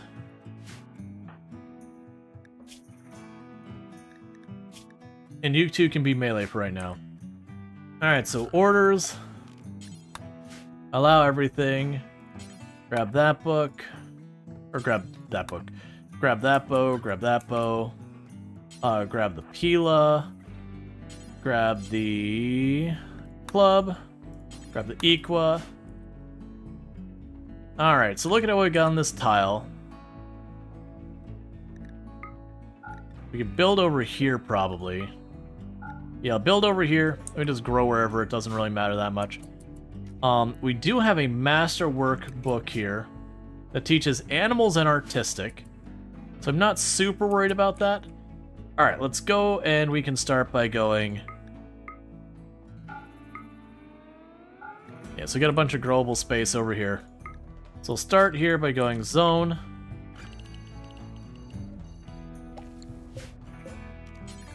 Nutrient fungus.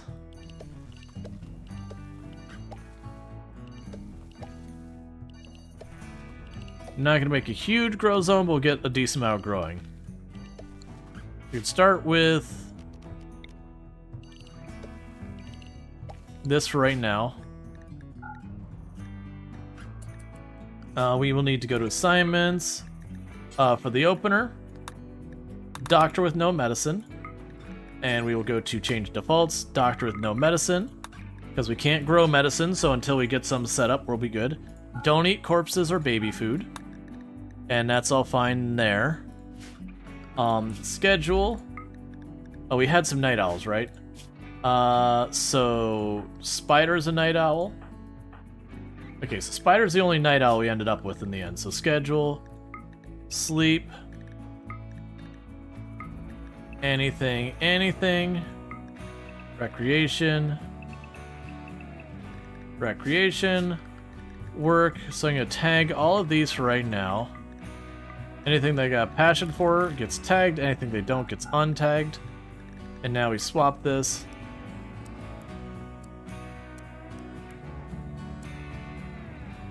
Okay, and no one else here has any skill at all for doctoring. I normally don't let myself run with one doctor. I'm gonna let that go for right now. You can handle, and yeah, you'll handle, and we'll get you to set up, because you're our cleaning person, you're our researcher, you're our crafter, you're our grower, and our cook. I'm gonna probably want you to cook as well. And you can construction. Construction was what we were missing, so lower priority these. Yeah, you're not... You're gonna cook, and you're gonna grow. Put hunting on low priority here. That's handling, not hunting. That's fine. Hunting will be low priority for all of you. And with what we've got going on right now...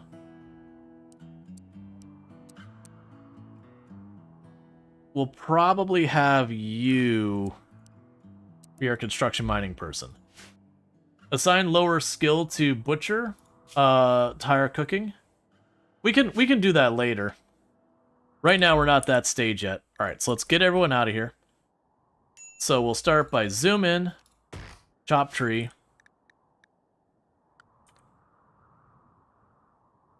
And we should have a decent amount of food. So the animals they gave us is they gave us a pair of huskies and a donkey. The donkey, unfortunately, will not be surviving this experience. Most likely, the huskies won't either. We can worry about that when we get there. Don't clean up that home zone. So we're going to give them a moment to chop down these trees. But yeah, you had a very unfortunate ancient danger hit. Yup. Oh yeah, no, some runs. Keeping your cook or your your crafter or whoever, you'll just have that pawn you cannot keep alive for whatever reason.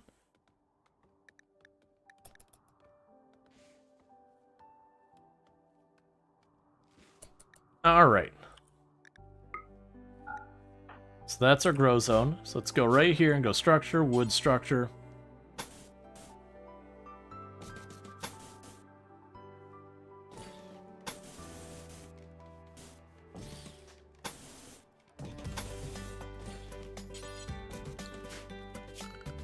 And we can go to furniture.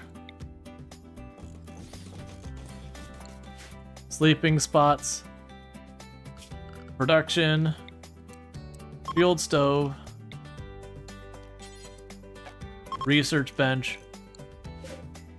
All that. Zone. We can go to dumping stockpile. Low, alright, actually, normal priority, do not allow rotten. And do not allow human-like corpses. So you can start hauling this out of here, which will let me go and put up my butcher spot. As he gave the pawn you can't keep alive deathless. She's been out of it for half a day before she died in a raid again. Yeah. Let's see, you only started playing with Odyssey with the Odyssey release. First run, you instantly dug straight into an Ancient Danger and saw the warning too late. Yeah, no, Ancient Danger will kill a run. Oh, wait. We almost made a goof. Chad's about to get real upset with me. There you go. A whole lot of people are about to be like, your room's not even. Why would you do this to me? That was animal corpses? You were right. It went very fast. Yeah, no, if you're not prepared for an Ancient Danger and you pop in, it's a rough ride. Okay, so let's get that hidden. Alright. In the meantime, let's go ahead. Well, actually, we're gonna kill the donkey first. In the meantime, let's go over here and tell you to mine that. That should be plenty of steel for what we need now.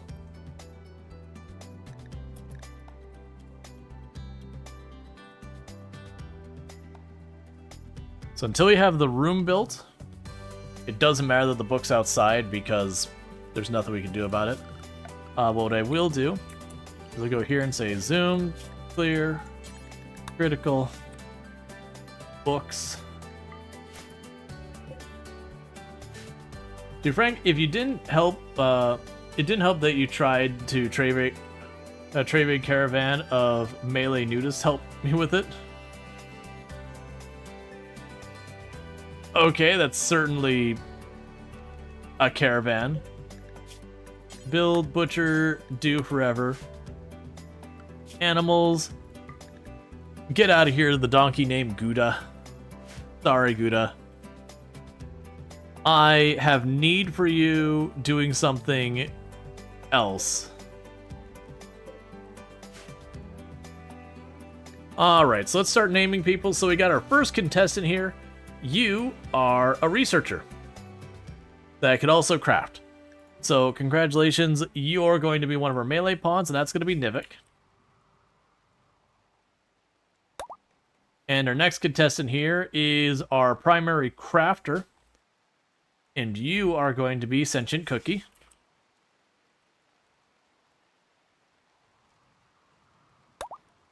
And third on the list, we have our plants/cooking person. That'll be Illyspid. And fourth up, we've got our hauling/cleaning person. That's going to be Wizards.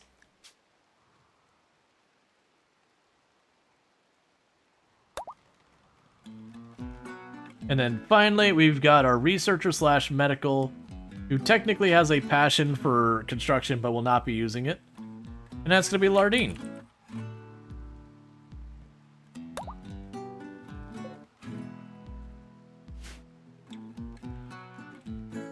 Anyone clip what happened? I attacked a Yatkin town.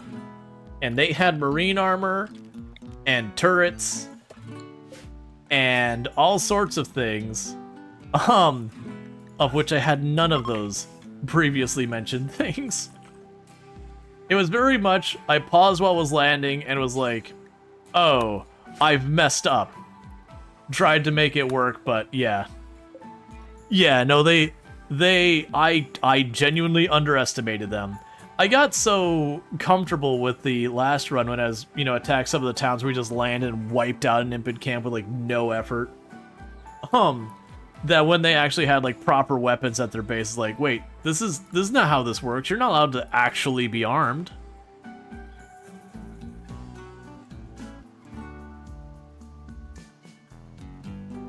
How dare you?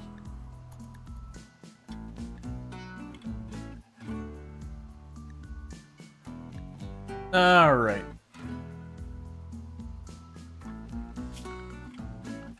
So now we're actually doing just a full-on Raider ideology, which I have not done in forever. Let's not do it like that. Yeah, if I set it like this, it won't kill the mushrooms outside, versus if it's there, the mushrooms, like, right here will get killed. Not that that matters that much. Odyssey made it way easier to ally with everyone because you can raid all the hostile tribe settlements and get relations with everyone. Oh, yeah.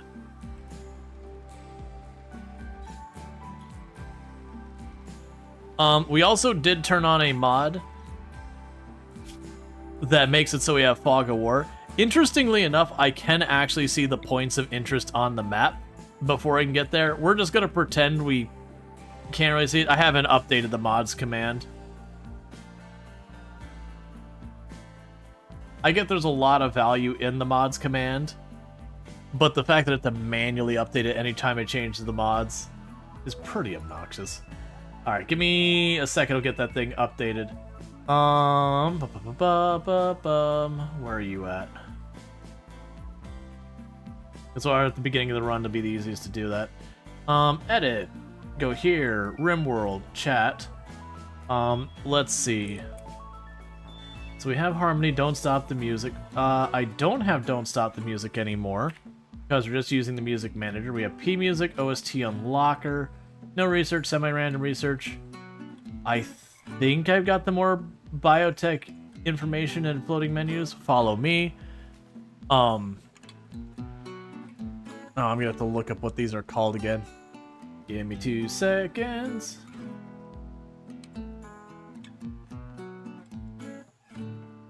There's got to be a good way of doing this. The problem is every game would have its own solution. Okay, so it's RimWorld Exploration Mode, and that had a requirement I had to grab, which was the Vanilla Expanded Framework, which is one of those mods that doesn't do anything within itself, but mods depend on it. Okay, so we got that all sorted. Because I'm going to go ahead and do that. Now's the time to do that right at the beginning.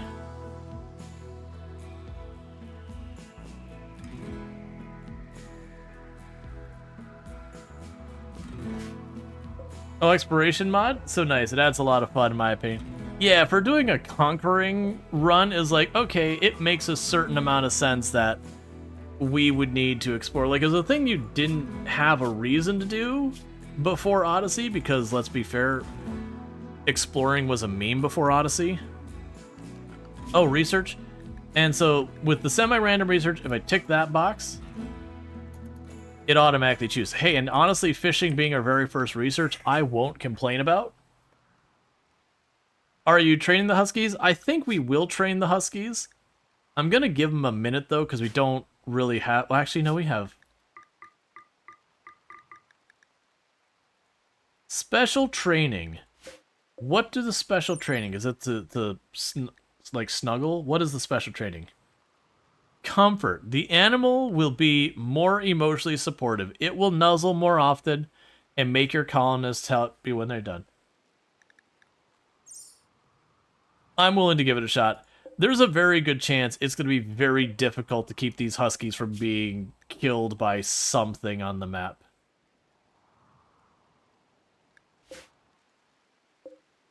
Okay, and let's check these age ranges. So we got 40, 46, 47.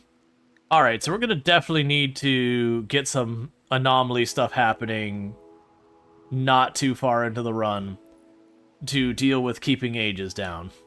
Because RimWorld is very, very, very brutal in how it treats people based on age. Okay, so we keep 10 meals on hand.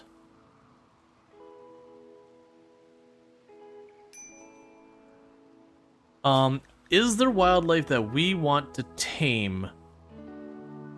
Titan hates old people. With how ridiculously hostile this game is to people based on age, it sometimes feels like it. I don't think that's actually true, by the way. But RimWorld is real harsh when it comes to age. Tame a capybara? I mean, we can. I am tempted to make it a pen animal as opposed to last time, because if I remember correctly with the pen animals, I don't think you have to maintain their tameness, whereas non-pen animals you do have to maintain your tameness.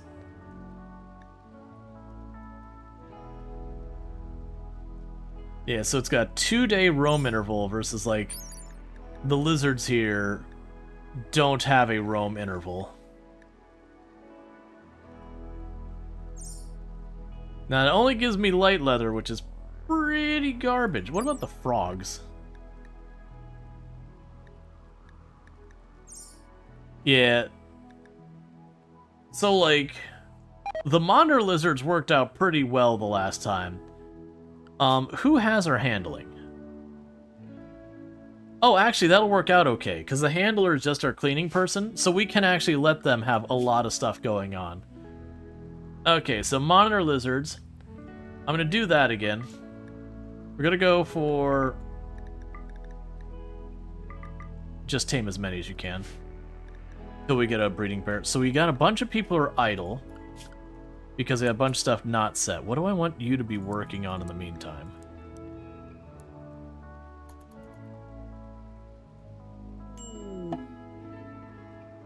I give you all low priority plant cut.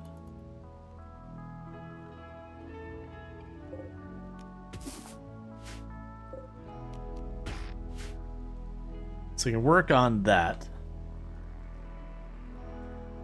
Let's see, one of the birds has a thing. If their meat is used as a meal, it automatically becomes lavish at no cost. You think it's quail? Oh, interesting. That's kind of a neat gimmick. Alright, Navek here has their whole thing.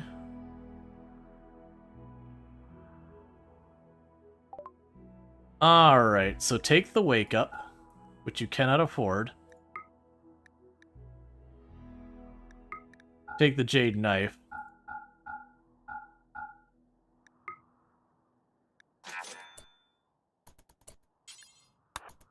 I'm actually going to just give you the rest of the wake up before someone binges it.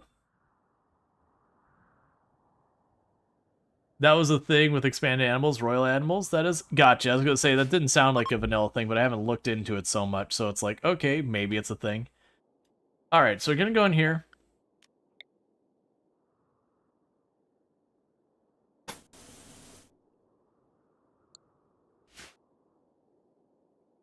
Alright, yeah, so it's marshy soil. We're going to go ahead and put down wood floors. And a bridge in that spot. Get this night. Weird, because when you went to the info tab, it wasn't showing as being from mod.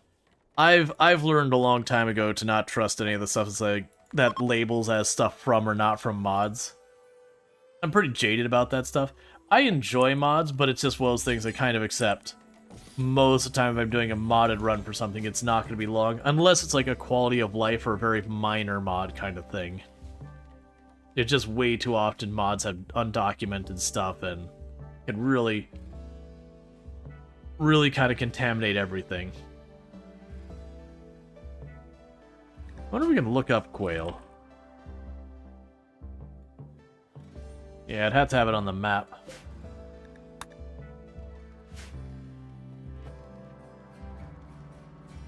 Alright, so with that, let's go ahead and we can start getting some structures here.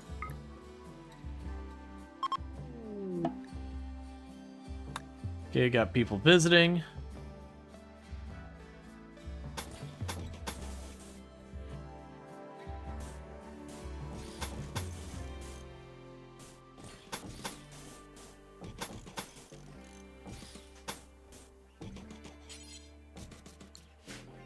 And we'll get a bedroom made.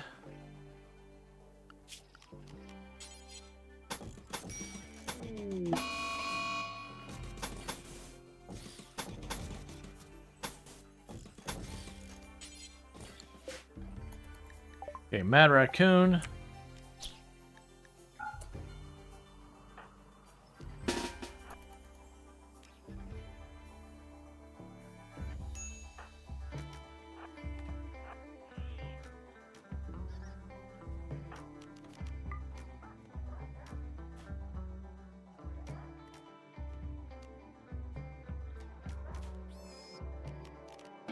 All right.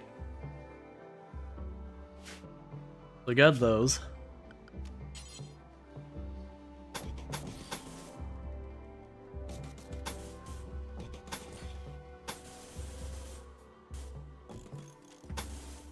And I'll make a rec room.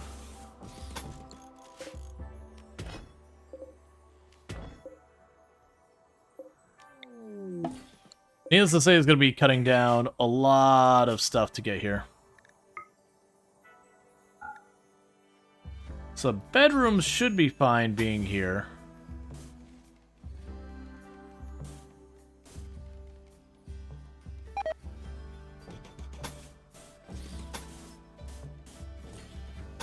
Even with the weight issue.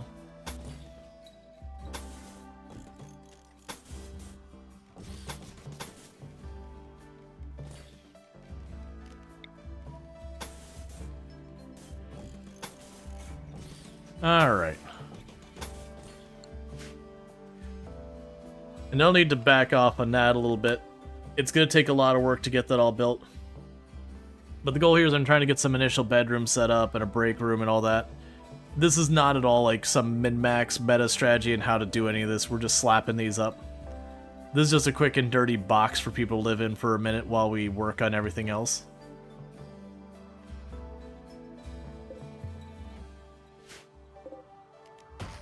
Meanwhile, I got them queued to chop down every tree in the forest. And that's to harvest everything. Can you make a little kibble yet? Will it help with taming the animals? I would need meat to get kibble. And for meat, I gotta hunt stuff. And so I haven't been hunting stuff. But as far as like kibble versus other things, you can use actual meals to tame them as well. It all works. Our plant grow people. Right, because you're also our cook. That's going to hurt really bad the beginning game, but that's okay. You're going to kind of hop back and forth.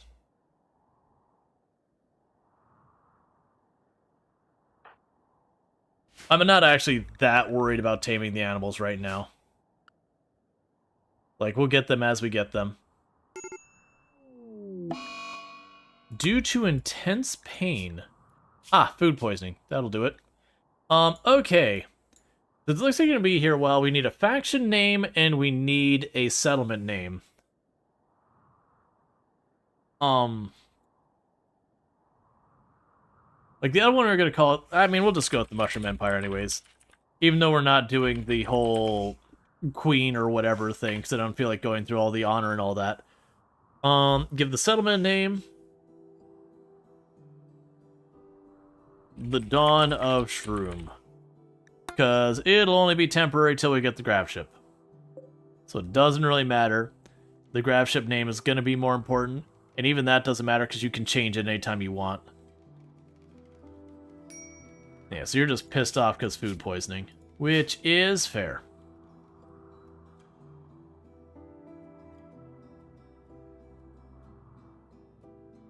And you're mad because... Night owl during the day. I mean, you're the one choosing to be awake during the day, I guess? And also, would night owl during the day still matter in the same way if it's pitch black outside? Like, I understand the waking up early versus not waking up early aspect of it. But if you woke up well-rested anyways, because you went to sleep super early in that particular case, without being able to see the sun, would you really know it's daytime? But yeah, training the Huskies is not a priority. All this other stuff is way higher priority than the Huskies.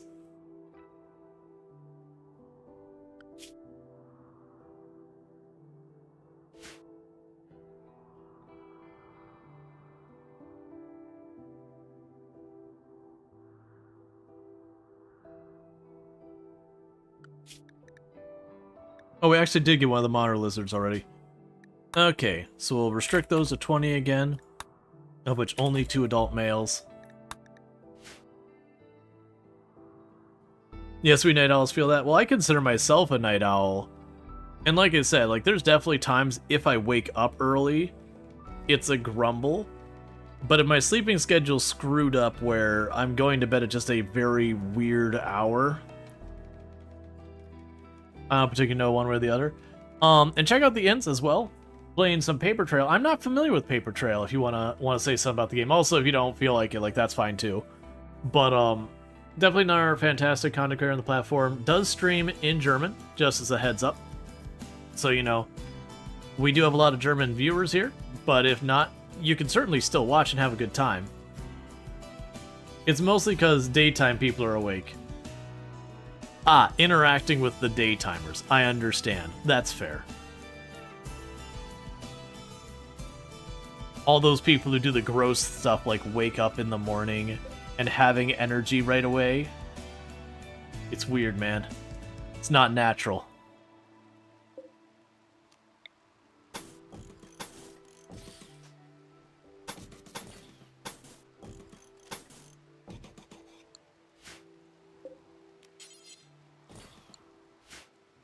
Normies. Alright, so we're just going to let that continue to run there for a minute. Who wakes up in the morning and just does things? I know, right? I like the new Glow Forest. The Glow Forest is fun. It's interesting that the big challenges I found with the Glow Forest is primarily the inability to grow medicine or cloth. Okay, so Sun Heat right here is about to get absolutely ruined.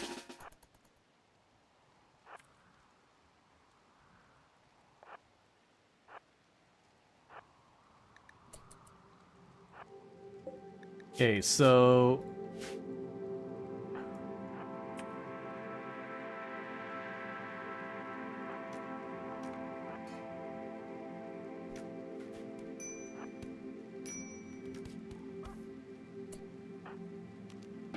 nicely done, team. Do I want your clothes? No. You may keep your clothes. And Senju Cookie got 1 stab to the ear. Can't grow meds? Yeah, so the only thing you can grow here without a sun lamp is nutrient fungus. No, you cannot grow Devil Strand. Devil Strand requires 51% brightness, and we are at 50% brightness. So you need a sun lamp.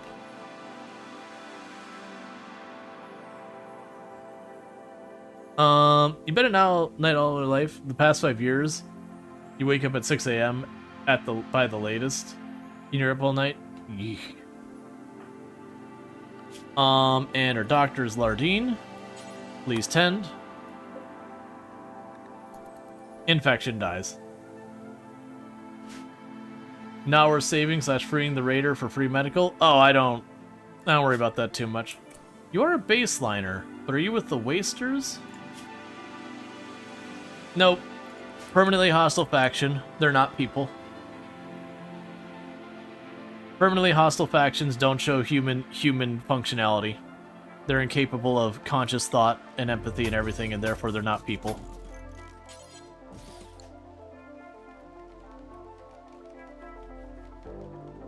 To be clear, this isn't trying to like say negative things about people who have difficulty feeling empathy. I'm just annoyed. It like the people in the game who literally, even if it's transactional, can never be friends or whatever. to me are just kind of annoying, just in that sense. That they're just in a permanent state of hostile, even if you just were trying to bribe them or anything. It's like, alright, well, they're just not people. Mechanically, understand why they're that way in the game, by the way. I do understand, if you become friends with all the factions, you end up just getting a ridiculous amount of mechs. Don't hurt each other, seriously. That's fine. Carry on.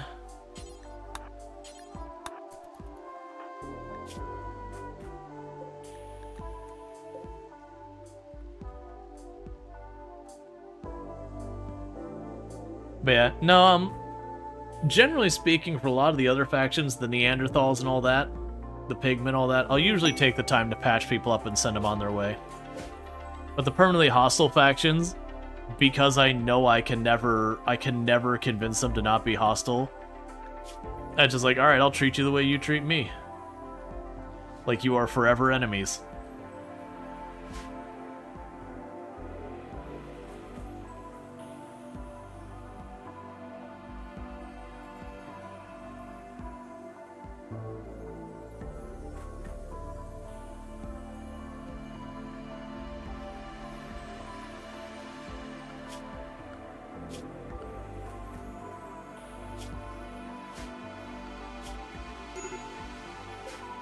Major break, because of pain, probably? No, insulted.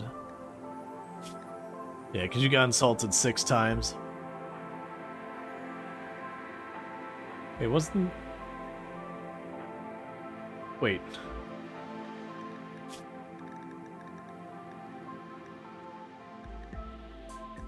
Oh no, Sentient Cookie had the... I was about to say, I thought it was the other way. I thought it was Naveka had the break. It was Sentient Cookie had the break. That's fine, we're getting there. We want to get these rooms up because we'll have more and more breaks if we don't. Like, making these rooms first is not what I should be doing. It should be making your rec room, break room, barracks, that all kind of stuff. I'm just going straight to individual bedrooms because I can.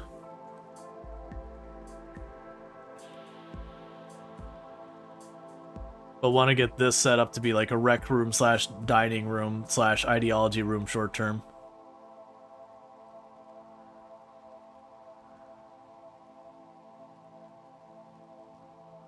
You linked the game in Discord because it's really good. You linked a game in Discord because... Oh, it's, a Games General. Oh, Paper Trail, gotcha. Let's see. If you're into puzzle games, gotcha. So it's a puzzle game. Cool. I'll have to check it out after streaming all that.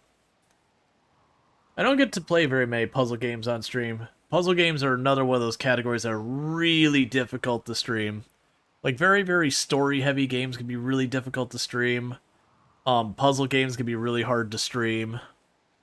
4X strategy games can be really hard to stream.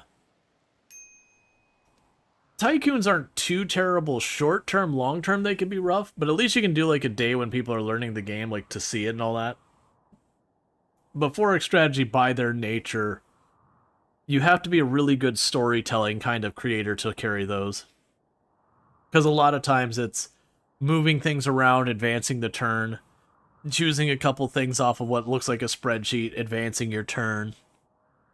And that can be really, really difficult to watch.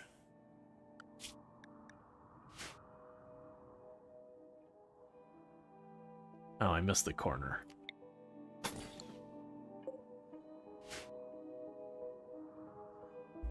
We are going to need our recreation built. Let's get that before I forget about it.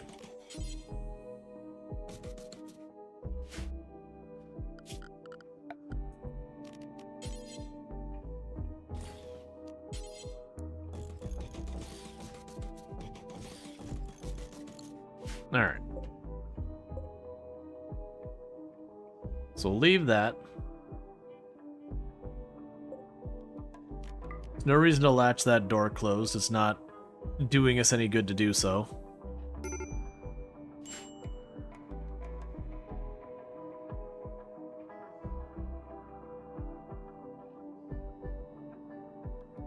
Yes, I've got our person who's doing constructed with his Nivek.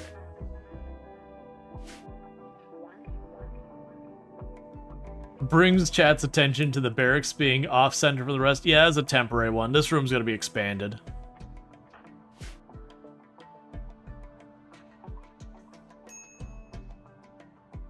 Yep. It's fine. Alright, we got a pair here.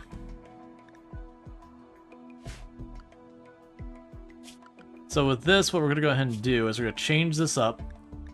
Don't bother taming the rest. You're glad you're on mobile and can't see that much. Okay. Oh, interesting. Oh, no, there's the egg box. Put a pair of the egg boxes here. And I'll put animal sleeping spots back here for right now. Just that way the monitor lizards come back to the place each night to sleep, so they'll stay generally close to base.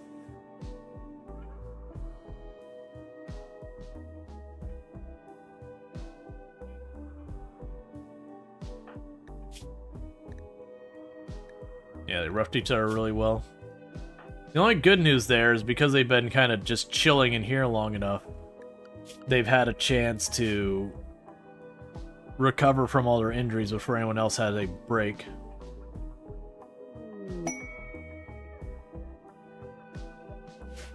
The Fleeing Knight. No. Meanwhile, we need to get ourselves a melee specialist. So congratulations, assign role. I need to actually have the place to do this. Ideology. Plunk it down here real fast.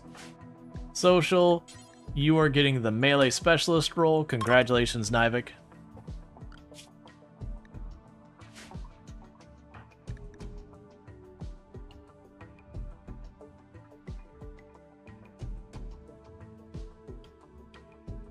Should have actually paid attention to everything it does.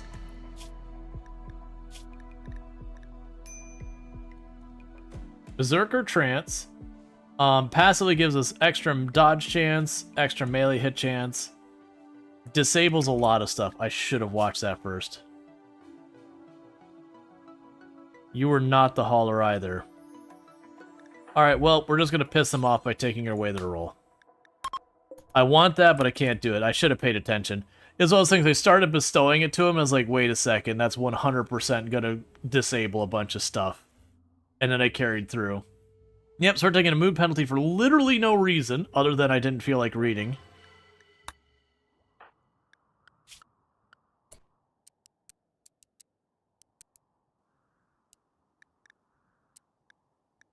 Yeah, because I had you working on those.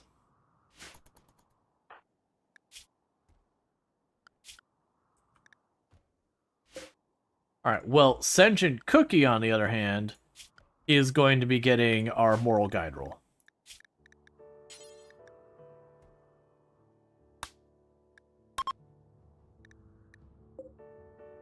Because they've got high social, and I'm only going to have one melee roll, and that doesn't disable a bunch of stuff. I know, Nivik's getting super pissed off. But it'll all be fine, because we're going to console you, canceling that mood penalty for me taking your roll away. Alright. So, wizards would be who I'd probably give the shooting roll. So let's actually pay attention this time. So that would disable cooking, constructing, growing, mining, plat, cut, smith, and tailoring. Alright. But what you do here is you just animals and you haul. So let's look at that again. Do you disable animals and or hauling? You just do not disable either of those. Yep, so you're a shooting specialist.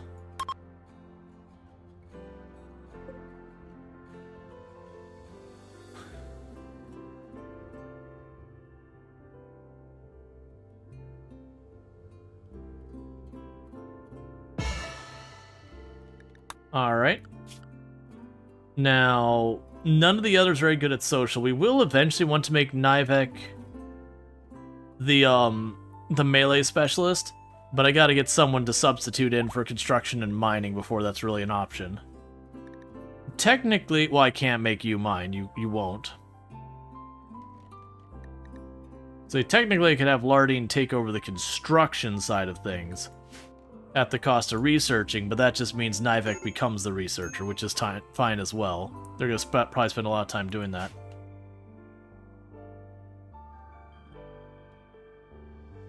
What are you all pissed off about? Oh, right, yeah, that's fine. 8 fungus, all that. Low psychic drone. Yeah, and that's with our ideology. We don't like fungus. And so we are just going to be dealing with that mood penalty until we can reform our ideology.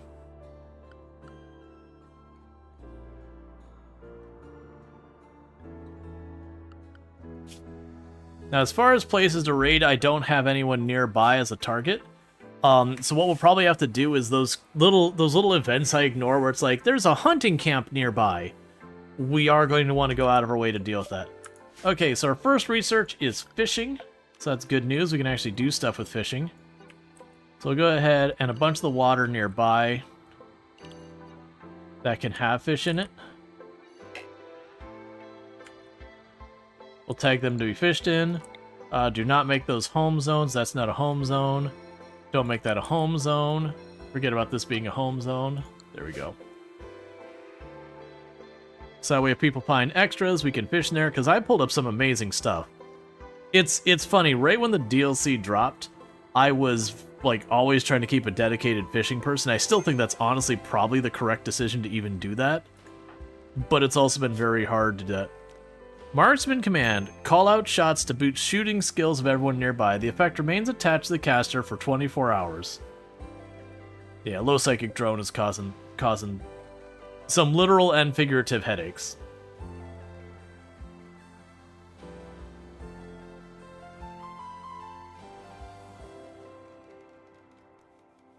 Alright, we're gonna let the monitor lizard population just explode.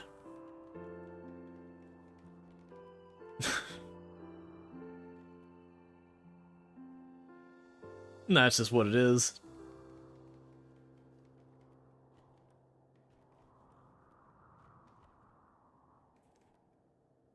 All right. Now I did notice we do have a couple in the colony, Sentient Cookie and Wizard. We're just a couple at the beginning of this. Hey Zax, how's it going?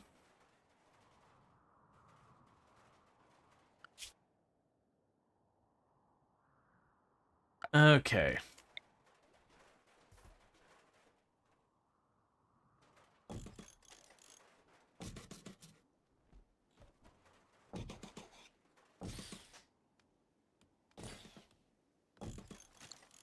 So get lights in all these rooms.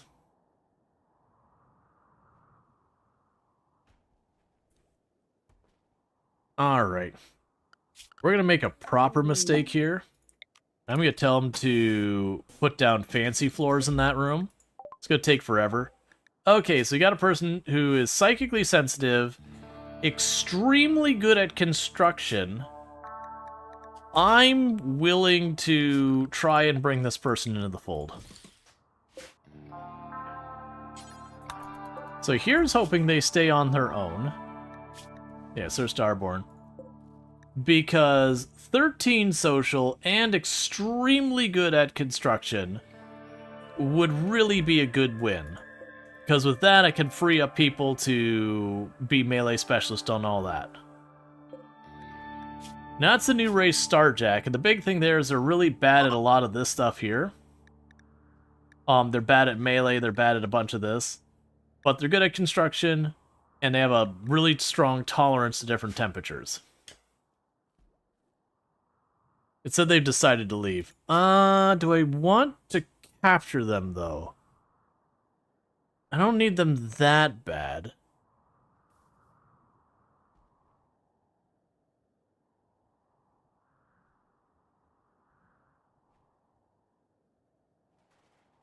Hmm.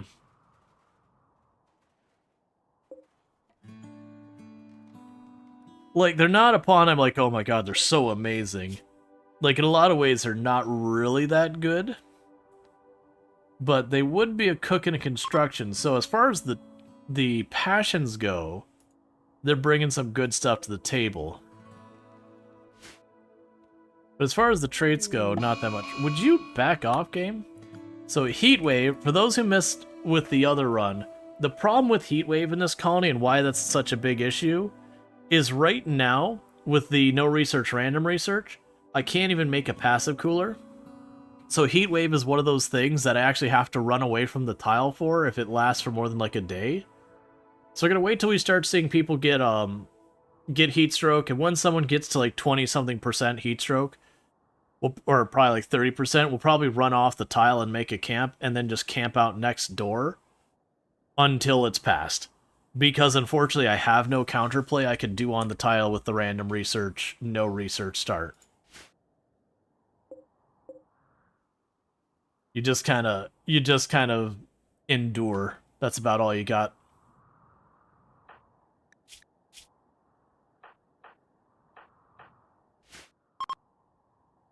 But sometimes you get them where they only last like a day and a half, and it's nice and short, and you just, like, by the time it gets hot, it's already cooling off.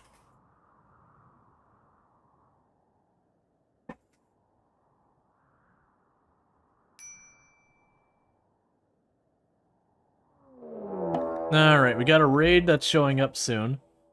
Kind Pessimist. It is a shame I'm going to murder them right away.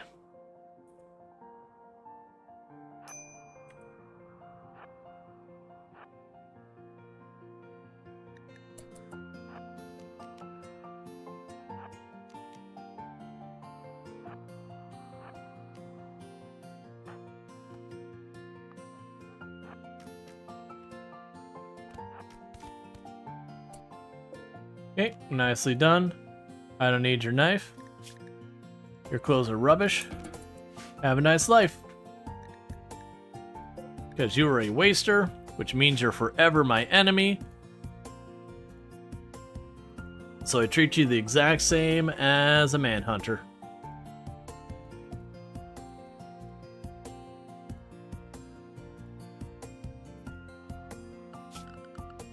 Okay, so double sleeping spot, double sleeping spot, double sleeping spot.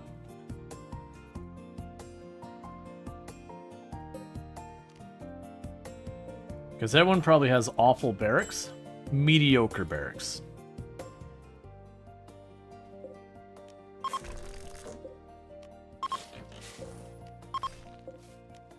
Okay, and that should cover it for all those rooms. Because the one's a couple. And let's make bad decisions. Try for the baby. We will allow the colony to grow through, you know, having lots of kiddos.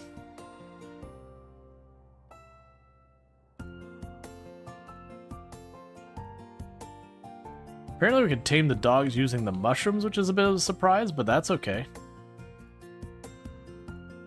That's actually one of the things that make wargs frustrating, is because they'll only eat like meat in a handful of meals or whatever.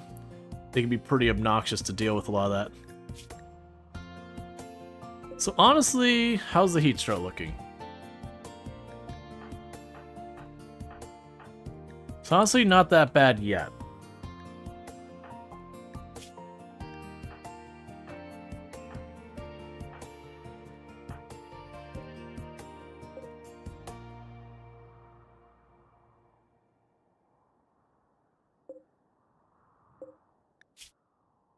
Even you have mild heat stroke.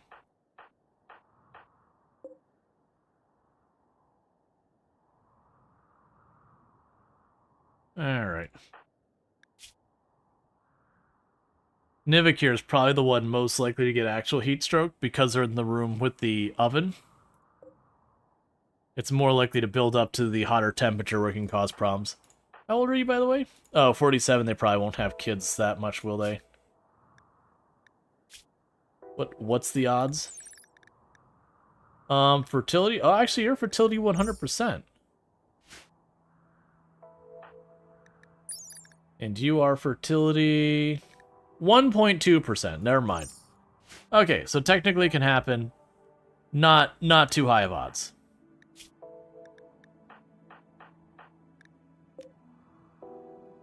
That's fine. Yes, so far we're 1 day into the heat wave, and we're holding up right. The heat stroke is going up and not alleviating. Well, there's an ancient danger there. Let's keep that in mind.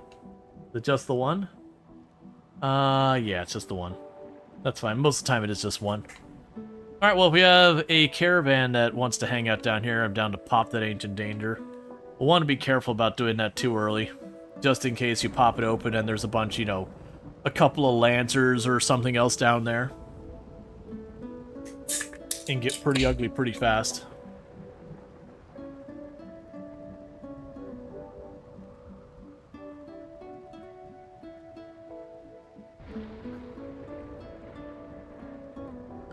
And our construction person is Nevik.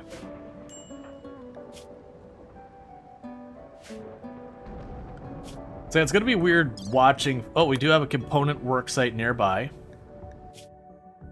So the component worksite's over there. If I form a caravan to hit it and return... Okay. So...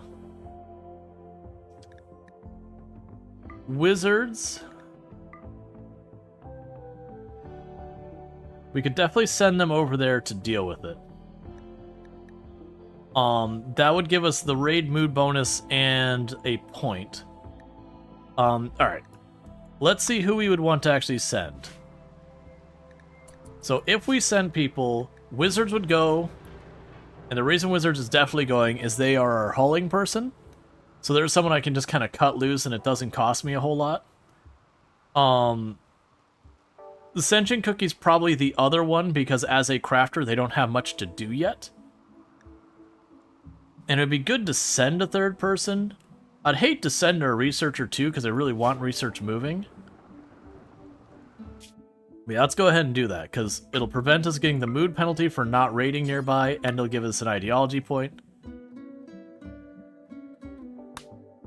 Yeah, so it'll be Sentient Cookie is going as our melee pawn, Wizards will be going as support, and Lardine will be going as support. Needless to say, that's a little bit rough to be sending that many people, but it is what it is. Yeah, it's fine. And quests. And we aren't differentiating anyone, we are considering everyone as our enemy. It'll also get you off the tile. You know what?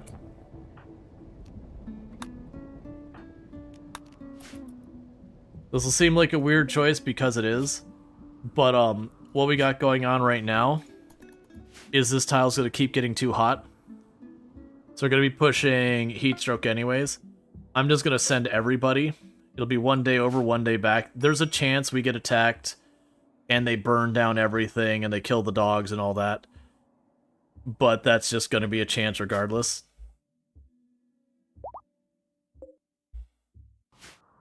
Yep, and Albin's getting out of here. So since we need to get off the tile for a day anyways, and it's about 1 day each way, we can worry about this really quick. And that should give everyone the mood bonus for participating in a raid, as well as the mood bonus for doing the raid, and some reformation points for attacking someone. I actually don't even care about the components.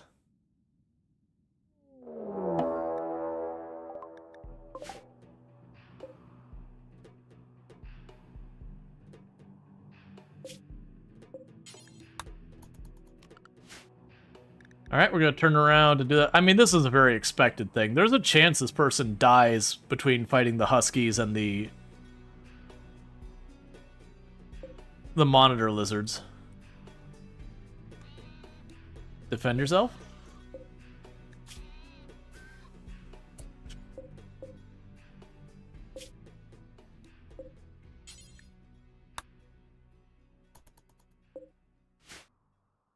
So the monitor lizard's gonna die. That's the male monitor lizard? No problem.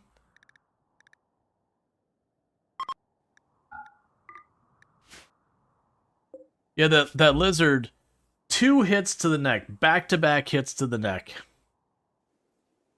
Popped his head right off.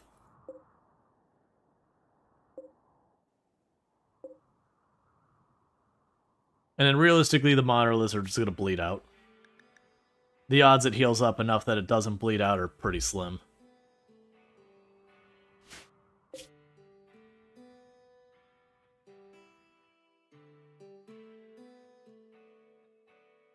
Okay. Oh, so it's got, like, this must be mountains, so I can't see past them?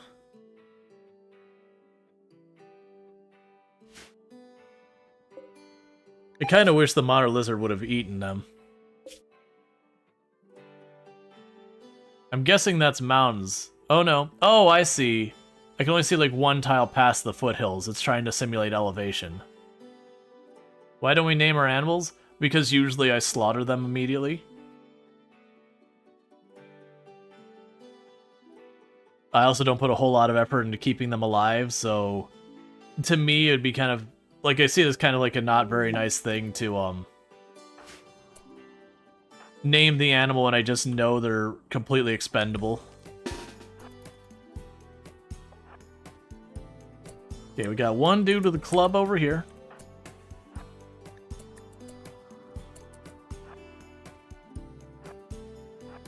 And that's why we don't name our animals. Exactly. So you got a bow and a club.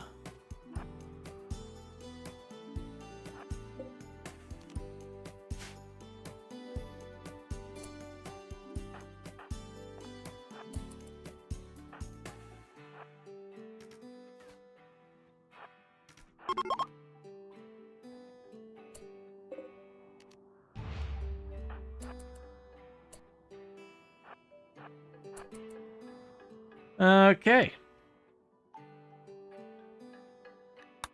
That's our first development point.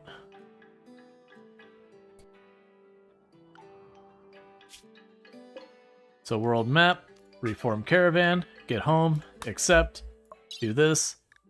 We got our trade supplies, grab the stack of components.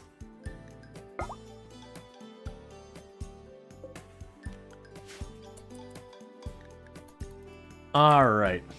Grab the cooler. I don't believe you can uninstall and move a cooler. I'm pretty sure the cooler you can only disassemble it. I don't believe it has a minified version. Even if I could, it's gonna slow me down. So I probably wouldn't do it anyways.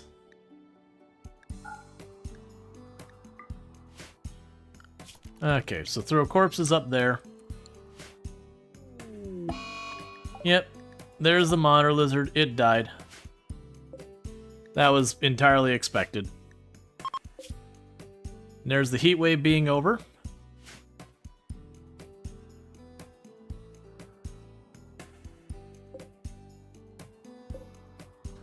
They're just gonna get back. They left, and meanwhile there's just this corpse by the monitor lizard sleeping area.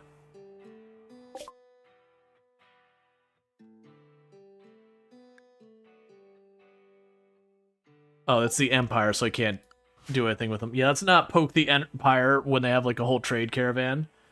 That'll just be us walking up and getting shot to death immediately.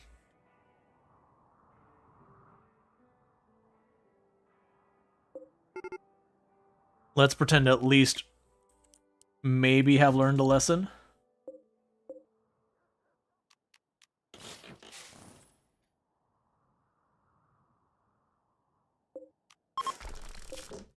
Alright, so they should be here very soon. And then they can eat their mushrooms and all that. Lizard had it coming. Lizard did its job. Lizard 2-chomped that guy's head right off.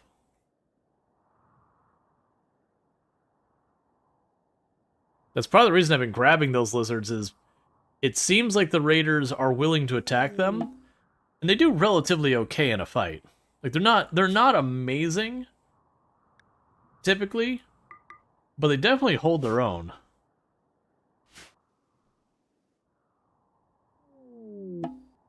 Disturbing vision, don't care about that. Who's our cook? Beer brewing. Stone cutting is next. That's not bad. And now the lizard will be one of us. And we have replaced the lizard, and it's as if nothing ever happened.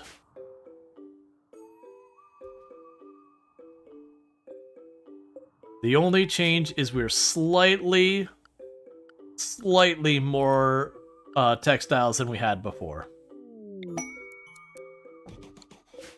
Bills, add smash mech, do forever. Make tribal wear until you have one, that's at least 80%. Tribal mask, do them until you have at least one of 80%. And I don't really feel like we need to make a bunch of short bows or anything like that. Yeah, so just leave it the way it is. Alright. Because of the possibility we could start crafting the short bow, just hoping to get like a masterwork or a legendary or something like that. But it's pretty unlikely. And I'd rather just use the wood for building floors and all that.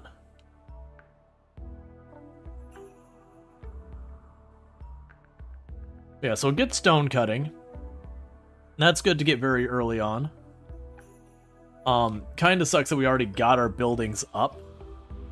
And now we get stone cutting, but it's fine.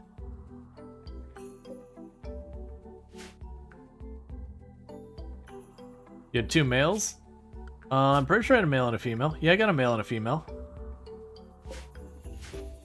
I have 2 male huskies, which I didn't tame those. Those just came with the colony.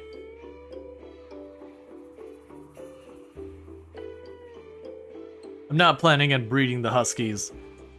The huskies pretty much die early game if you put them in any kind of meaningful fight. That's true of any of the dogs, except for like when you start pushing to the point of like wargs and all that kind of stuff, which isn't really a dog. 5 desperate refugees. Okay, so all the refugees are adults, so we're having them drop all their weapons, since we can't trust whether they're going to stay or not, and whatever. We're all gonna give them recreation. We're gonna go to work.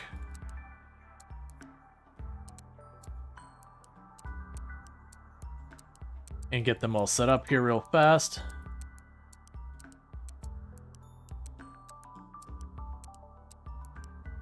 You can actually socialize pretty well, which is nice.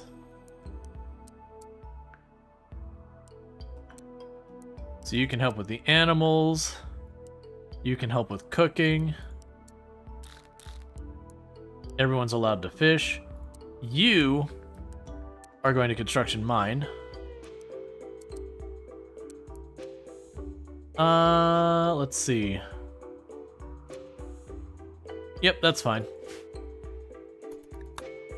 So basically a lot of them are going to be running around. Ancient danger. Okay, are any of these people I'd really want? Probably not you. An iron-willed genie who can't do dumb labor is an interesting one. Brawler gourmand. There's nobody here I'd be like, yes, we're going out of our way for. Granted, this Yakin is pretty strong. But still, there'd be no one I'd go out of my way for being like, let's kidnap this person and bring him in. But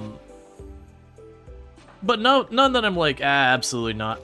Is there any of them that will convert easy? Not really.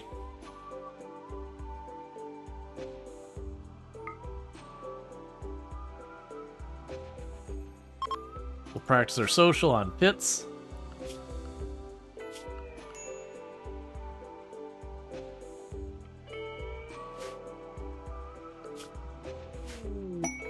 Drifters desire aid. They want herbal medicine.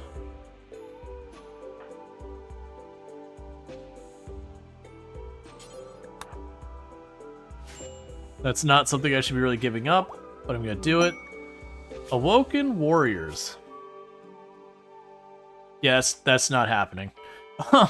That's not happening. I'm not even sure I could caravan that far and survive right now. What I brought with me will rot before we get there.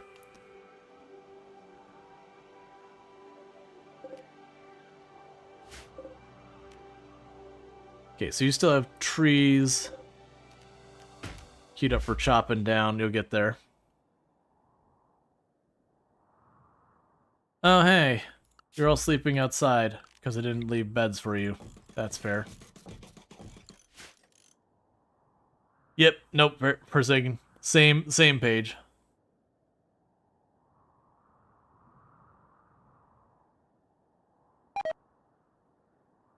You got food poisoning because you ate the raw bass.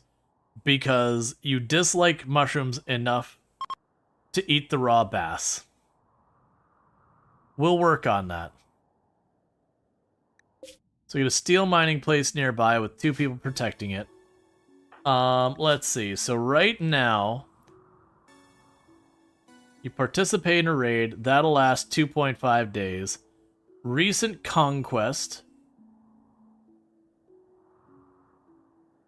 We recently raided another faction. Their suffering will be their teacher.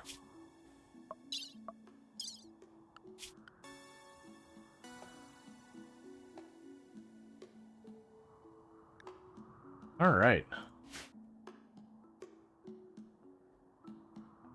But sushi? It's not quite the kind of sushi people are usually going for.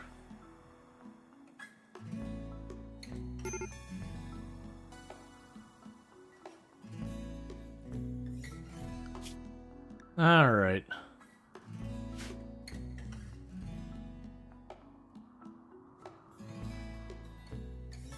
Just straight up Gollum to that fish, basically. And it went about the way it goes when you do that. You just grab a fish and bite into the side of it. And go, why do I feel sick? I don't understand. Oh, foodborne illness. Alright, chat, bear with me. It's been a while. I've been drinking a lot of soda, and I gotta use the restroom. Can you steal the visitor's meds? I mean, if I down them and all that, but I'm not going to. I'm not that worried about it. Alright, let me use the restroom real fast, and I'll be back in just a couple minutes, and thank you again for tuning in.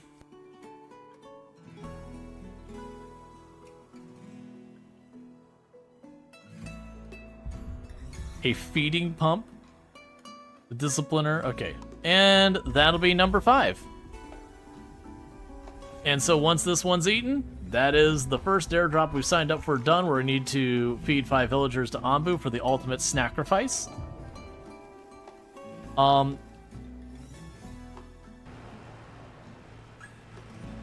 have to know what the best tractor brand is there. Well, it's clearly going to be New Holland.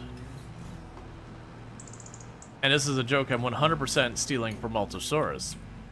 And the reason why the New Holland's the best tractor brand is it's always new.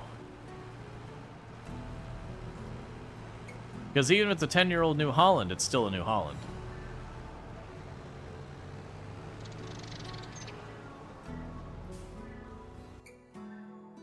Your friends turned into weird magical cards? Oh, by the way, I'm taking literally every flower here. I know you need those to live, but I mean, look.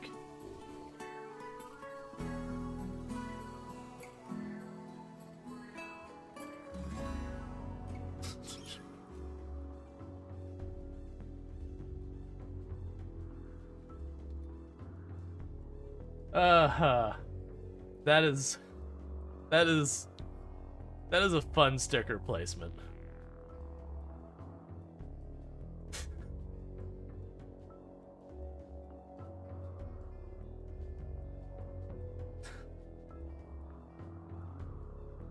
Oh, that's almost as upsetting, actually.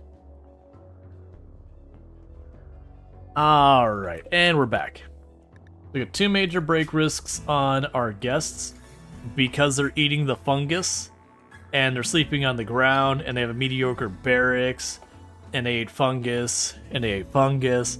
So literally it's, I ate cooked fungus, I ate raw fungus, and I ate raw food.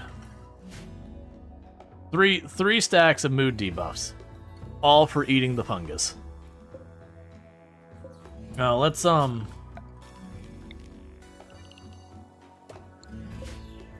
do that. Get inside so it's at least not rotting. Okay.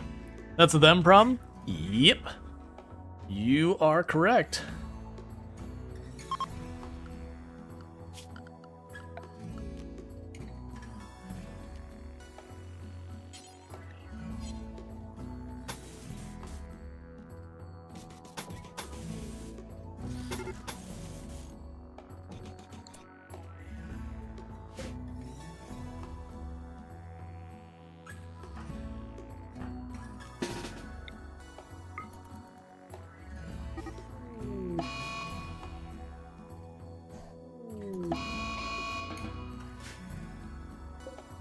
Well, they killed the first baby monitor lizard. So we killed it.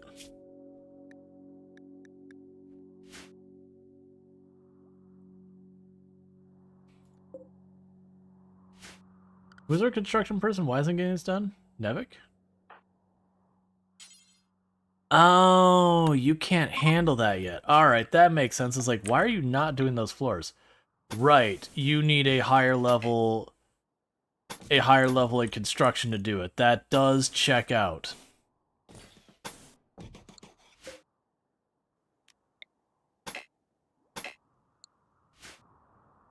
Alright. The fungus among us? Yep.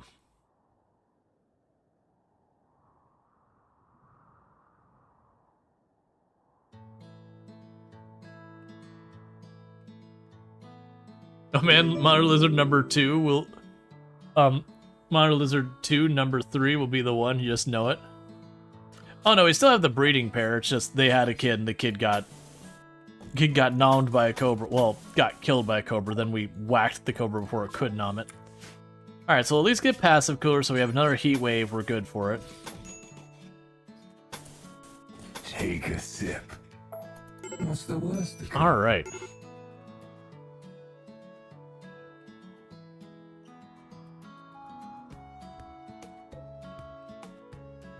So I'm going to widen the production room.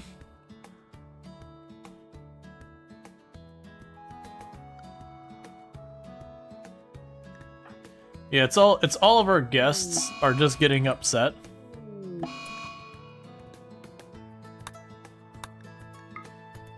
And it's because they have ideology stuff where they don't like mushrooms. And we're giving them mushrooms anyways. So, you know, that's the whole thing. And the fact that they eat raw mushroom and a cooked mushroom, they're separate penalties. It's just stacking up. It's fine. They'll get some catharsis and then I can ignore them. Yeah, they're here for 11 days, which is quite a while actually.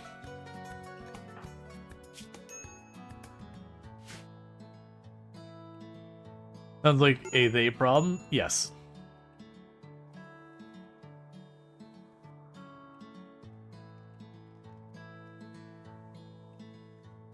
We are going to need a lot more wood.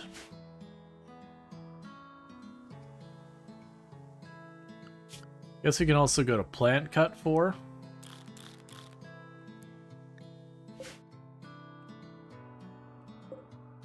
Yeah, because we've already pushed that down to its minimum population. That's 1 above its minimum population. Yep, so we're already taking all of the different areas and pushing them to the minimum populations. Why aren't you carrying the stuff to the stockpile, by the way? It's right here, and you're cooking stuff, and you're not putting it in the stockpile.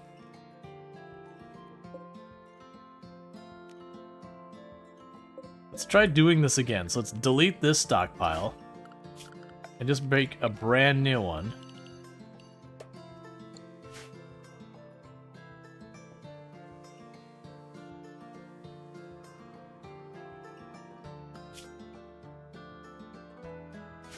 So what level of skill do you need to actually make that?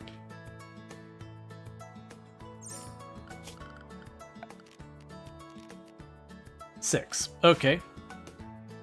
And you're at what? 5.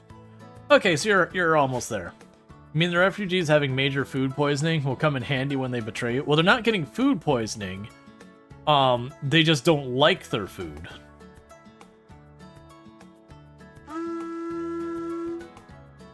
Hey, Avic, thanks so much for the raid. Really do appreciate that, bring a whole bunch of people over, so thanks so much for that. But welcome in, raiders. Let me go ahead and get you a shout out. For those who don't know, Avic, another fantastic content creator, playing a bunch of RimWorld, definitely good times over there. How is your run? How's it going? I also understand if you got a raid and run, like, don't let me hold you, but obviously you're welcome. But yeah, so if either Avic or someone wants to share what they've got going on over there, I hope you had yourself a good time and all that. And thank you for the follow. Welcome to the stream. But yeah, so how was your stream and all that good stuff? And again, check out Avic. Plays a whole range of games, including RimWorld. But lots of fun time over there. Definitely someone worth checking out. Your second's too late for the raid. It happens. It's all good. The last raid was 257 tribals, of which 120 were children. It was interesting and bloody. We were doing a mushroom, like we were doing like the Mushroom Empire is what I was calling it, where we're going to be conquestors with a mushroom-based ideology. And we had just gotten our grav ship, and we just left our tile. I'm like, you know what? I'm going to immediately go and attack the first group we see. Went over to a Yakin town with our like 12 people in t-shirts and, you know, some firearms. Landed, and they had mortars and sentry guns and marine armor and assault rifles and sniper rifles and everything. I was like, oh, I have made a mistake. And yeah, so we tried to hold the ship, and they just ran in, hellcatted across the group and burned everything, and it was a mess. Got cleanly wiped out. But we are doing a raider ideology, because I haven't done that in forever, because prior to Odyssey, traveling from place to place to place was utterly obnoxious. So I'm pretty excited about actually using the grav ship to, you know, attack people, even though their bases are kind of eh. They're just a box with people in them. It's still fine. But, so I'm doing a raider ideology, which, man, I can't tell you the last time I've done one. I usually will go out of my way to avoid it because it can be very obnoxious, well, pre-Odyssey. But we just got started here, so we're still setting everything up. But I should probably introduce myself. I am Rual Storge. I do play a variety of games here on Twitch. I'm most known for my exploits in Project Zomblade, where I used to hold a world record for the highest kill count run ever streamed. That said, you'll notice there's a past tense on there. But I am a variety streamer. I do play a whole range of games, including RimWorld, which is what we're playing today. I do play quite a bit of RimWorld on the channel, and it's always good times, and I hope you'll enjoy it. Right now, we are just doing a colony based around raiding, which is not something I normally do, and we're going to have fun with it. But as you can probably tell, we are super early game, just getting started on the Glow Forest. I think I've got 2 technologies research, maybe 3 technologies. I am using the no starting research, so you'll notice I'm tribal and I don't have pemmican. And I'm also using the semi-random research, so you'll notice I cannot choose to learn pemmican. Instead, the game just chooses for me, and I have to live with that. So when it gets water wheel and I'm in the desert, that's honestly pretty standard. Or, you know, it'll go through and it'll choose all of the drugs while we're still trying to get clothing. Yeah, no, Luxray, you know when it comes to the drawings, I don't go and specify pawns. It's when a pawn shows up, we roll the name, and, you know, the name goes that if they happen to have doctoring skill, they'll get to be a doctor. If they don't have doctoring skill, they won't be. Alright, so we got the passive cooler and all that. It is what it is. You're doing a Space/Sky Pirates run, and you believe fishing is sacred, and they love ancient junk. So they collect to display on their craft ship. Interesting. Alright, so we can go here, and I'll need to knock that wall down, because we're expanding our production room and all that.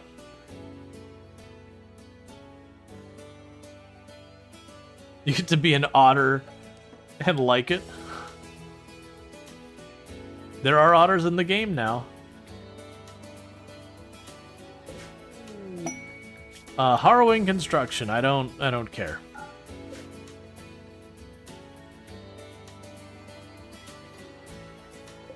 But yeah, so we just have these refugees who showed up. I usually will take the refugees because the number of times I've had it where they've given me absolutely amazing stuff down the road. I still think my favorite one was getting a Masterwork Cataphract armor while I was still, like, at the phase of pointy sticks and all that on a run. That was genuinely hilarious.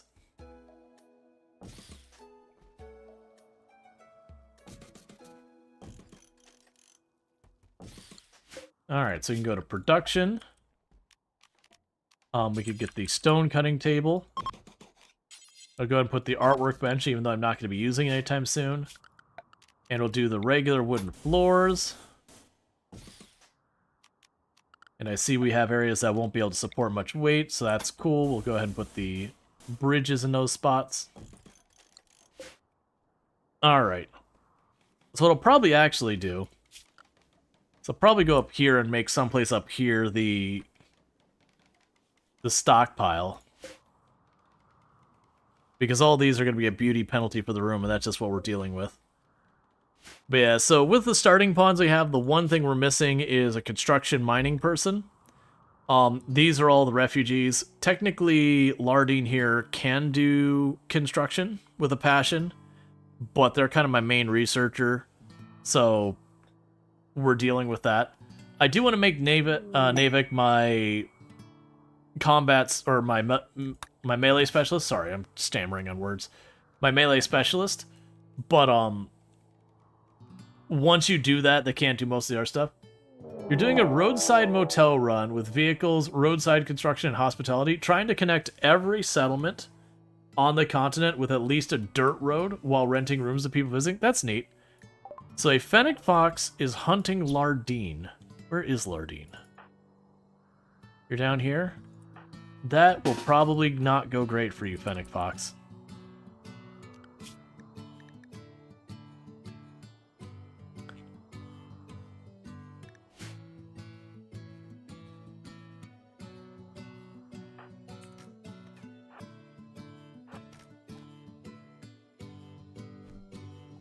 Are you going to watch the others fight? Like, suddenly they all stopped shooting at it. They're like, no, they've got it. We don't need to be involved.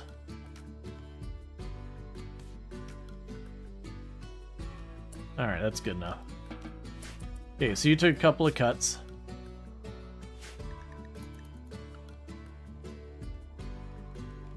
Alright.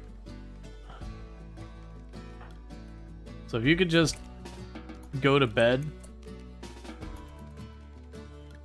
I need to get medical beds so I can tell them to go to sleep without having to, like, take a bed, queue it up as a medical bed, tell them to go to sleep, all that.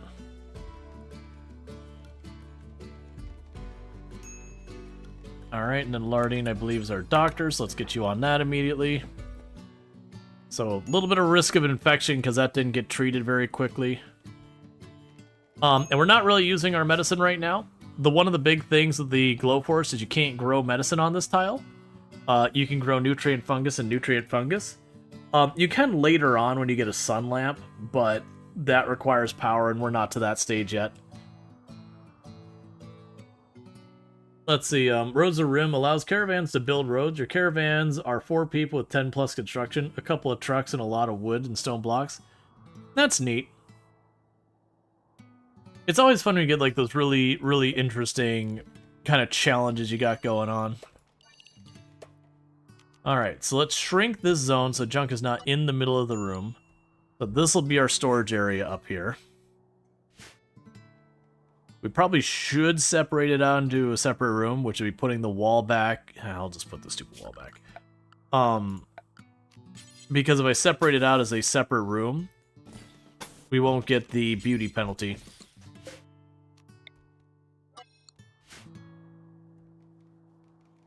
But that way we can have that right there. And then this could just be production slash lab slash whatever down here. Okay, they're going to continue to cut down all the trees out here. Well, timber shroom.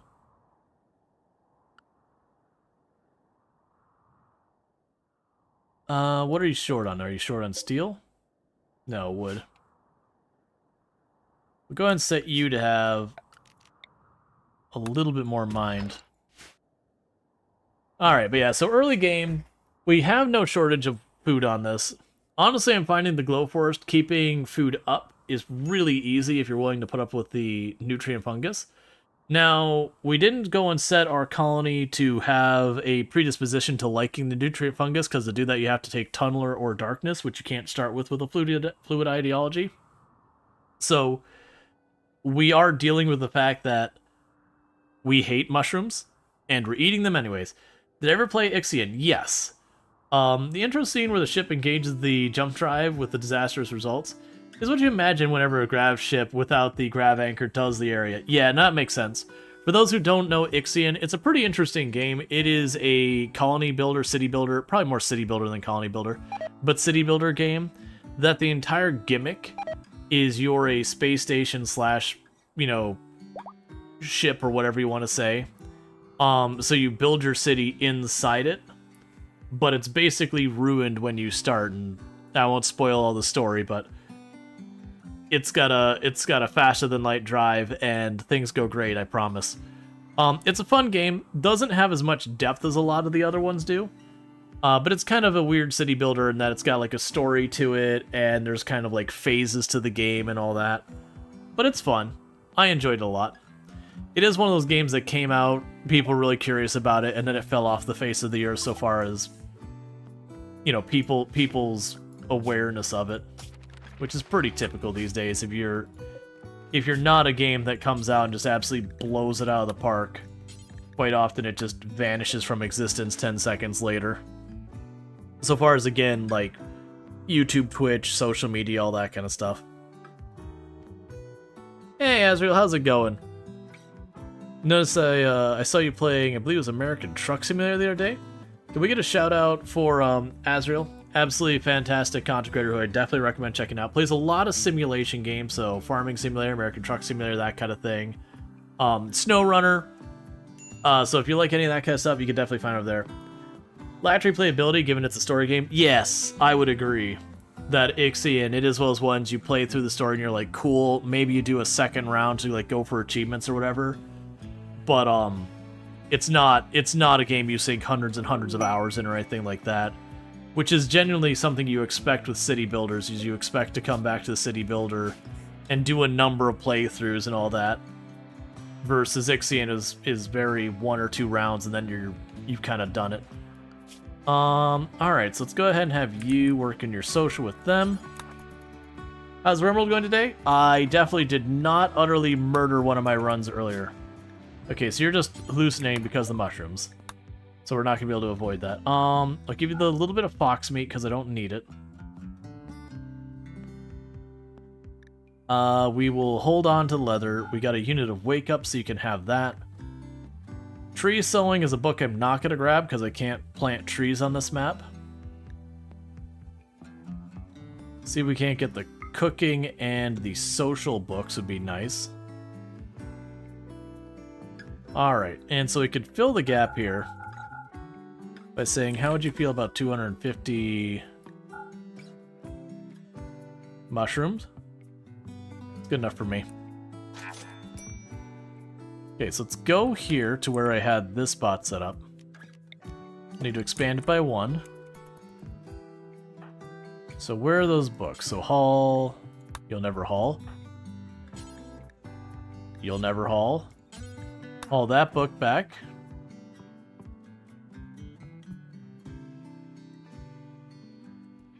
Cool. So I got some books. But yeah, no, it was, we were working on this like conquesting mushroom themed run earlier, and I just went and attacked a Yatkin place like right as I like left the initial tile with the ship, because I couldn't reach my actual target, so I was going to land there as the halfway spot, and just landing and seeing the mortar and the sentry guns and the, you know, one or two of them in like marine armor and assault rifles and everything, and I'm sitting there with a couple of bolt actions, and one of my people has a flak jacket that I stole, and it was just kind of like, I showed up in the wrong neighborhood, man. Tried to make it work, but the moment the Hellcats got in and just put fire off on us, it's like, yeah, I don't got fire foam. Are you kidding? It's not like it really had a defensive position. We had just landed the ship. So they just rolled in and just outgunned. Didn't have a good standing position to fight from. Did our best. It just cleared. Could you use the grab ship to delete faction bases by landing takeoff? So if you leave a base, it does destroy it, but there's a cooldown between landing and takeoff. So once I landed, the ship was stuck there until it cooled off, and by then, you know, we would win or lose the fight. Like, it'd be resolved one way or the other by the time we got the chance to fly again.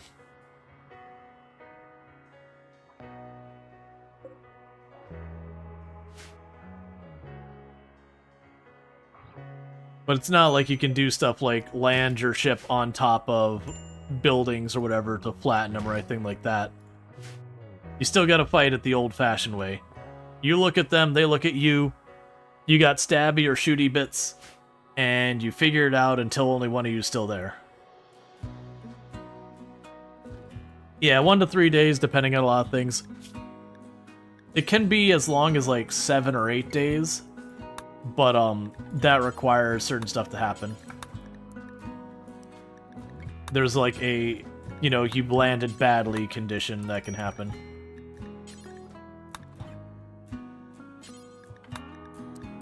Alright.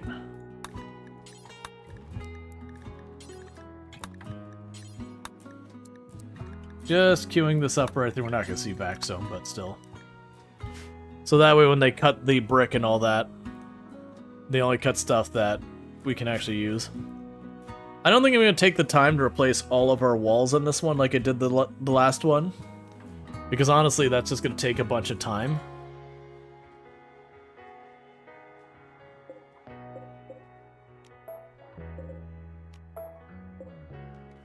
What I will do, since we haven't put down this floor yet, I will go floors, totemetic floor, sandstone,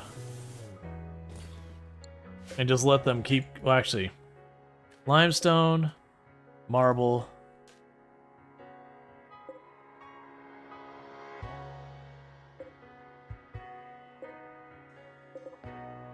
yeah, they're only gonna show me 200 each. We'll let them keep building out the floors. Let's get this to be a nice room so I get the rec room bonus. Because genuinely, we're killing time. Said that marble floors don't get any extra beauty bonus. True. I would also argue, though, if we're being honest, if you take the time to polish up a floor and all that, whether it's marble or granite or anything like that, they can all be incredibly beautiful. Like, I know it's a thing historically that's like, oh, but it's a marble floor. But it's like, man, granite could look just as good.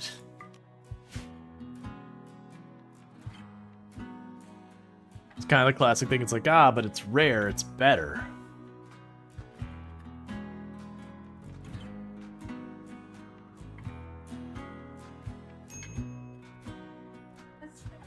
Wifey. I'm heading downstairs. Okay, you sleep well. Okay, you sleep well. Never. And remember me. I'll remember you. Okay. Love you. Love. Love Granite is gorgeous, but also even polished concrete can look like $1 million. Yeah, that was kind of my point. Is a lot of stuff like the marble thing, it's just... I think that's the thing that came out of Rome. That, like... You know, is especially, was it the green marble? No, it was either green or red marble. It's one of the two of them that was very rare. And so it's like, no, marble.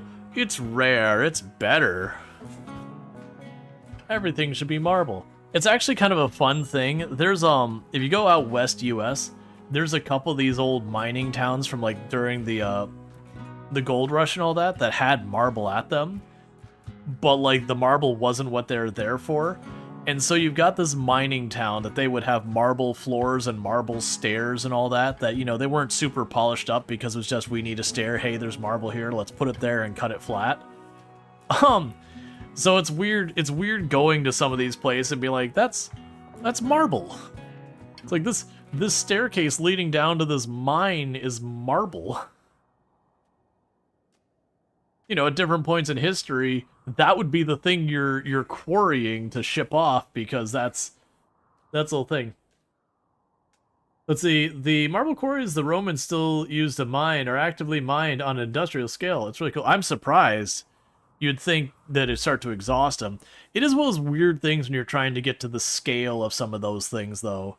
Like when you're looking at an iron mine that, you know, it's like how many tons of how many tons of iron get pulled out of there. It's not that it's like an infinite resource so we can ignore it or anything like that. But when you're looking at this thing, it's like, oh yeah, there's, you know, 100,000 tons of, you know, iron down in here. It's difficult to wrap your brain around that volume. At the same time, at the rate you can use that, it can also be a difficult thing to wrap around your brain around the volume. Like, going to some of, like, the main manufacturing plants for places like Anheuser-Busch and all that, and just watching the sheer volume of, like, beer bottles going by and just going, like, I'm seeing it, my brain can't comprehend it. Have you seen a video on how they cut marble? Do you mean with the water pressure? Where they cut marble with water because it kind of polishes it up as they cut it? And then you don't have to sharpen bits and that all again and again because it's water.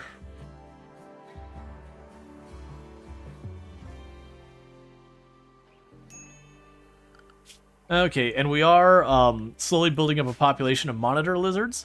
We did that on our last run, and it actually worked out pretty well as a source of material, because on this tile I can't grow devil strand or cotton. If you remember correctly, it's sand-water mixture. Utterly staggering pressure. Oh yeah, no, it's ridiculous.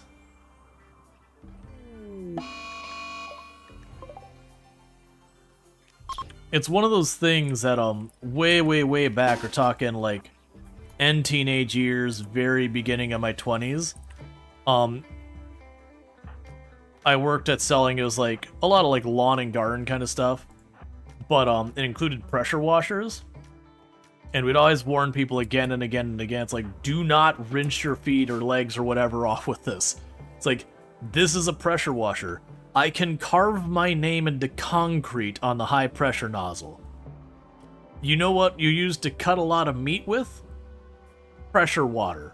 Just water and pressure. You know what you're made out of? Meat. This is effectively the same kind of machine we cut meat with. Do not point this at yourself.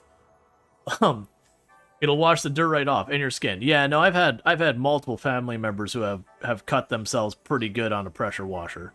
You know, one of them did do the thing. It's like, oh, I'm all messy. Let me just, you know, take this back and give it a spray and then, you know, gash their leg really bad. And the other one just, you know, it got away from them for a second.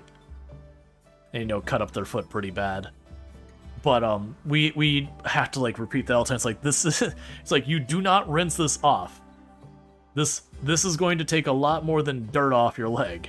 Yes, I know you can put it on the lowest pressure nozzle and all that. It'll still hurt you. You might be able to get far enough away to do it. But man, you're just gonna get dirty.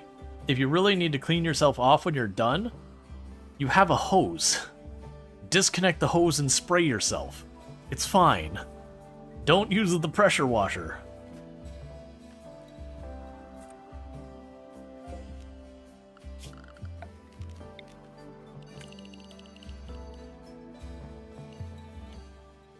It'd be akin to trying to shave with a chainsaw. Can you technically do it? Yes. Should you do it? No. No, you really, really shouldn't. For a whole mess of reasons. Mostly involved in trying to live for any reasonable amount of time.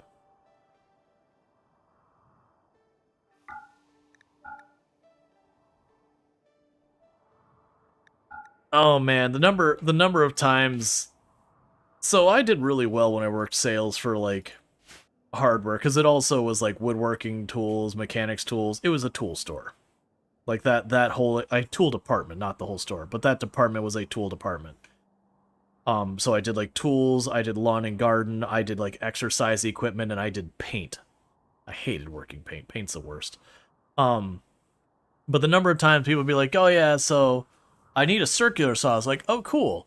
What are you trying to do with it?" You know, trying to help them find the right piece of equipment. And so people really liked working with me with that kind of stuff. Oh, that's them. I don't care about them. Those are refugees. They can figure their stuff out.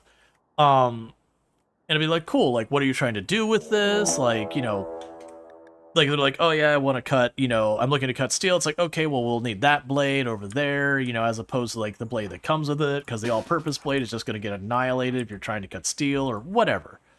And a number of times I'd have someone who would come in and be like, oh yeah, I bought this door and it's the wrong size, so I'm just going to cut a chunk off of it so it's the right size.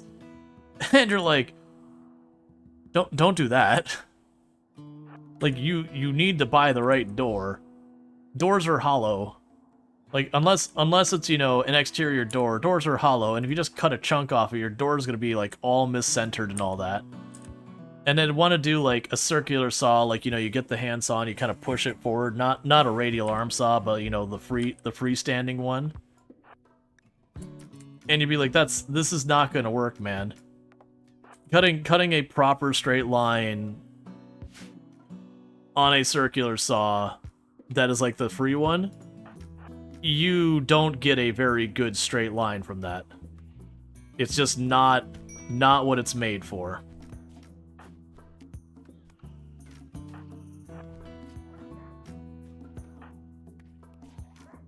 Alright, just jumped on the shamblers immediately. I don't feel like waiting for them. Actually, leave those bodies out there. They can rot. Okay, so you both got scratched. You just got a bruise. You got scratched up pretty decently. It's not super surprising. But, yeah, there was actually a point where I said I'm not willing to sell this to you. Like, you're just gonna hurt yourself, man. But you'd always get, and some of them it was just they didn't know any better, and they'd be like, hey, you might want to be careful about that idea of yours. Here's what's gonna get you in trouble with that. And I'd be like, oh man, I didn't know that. And that's fine. And then you'd have some people who'd cuss you out, and you're like, alright, here, you can have that tool that's not gonna do the job you want. I don't care anymore. Like, I tried to help you, and you had to be a jerk about it, so... Social contract has already been violated. Alright, so pretty soon we'll probably need to do another conquest to keep our people happy.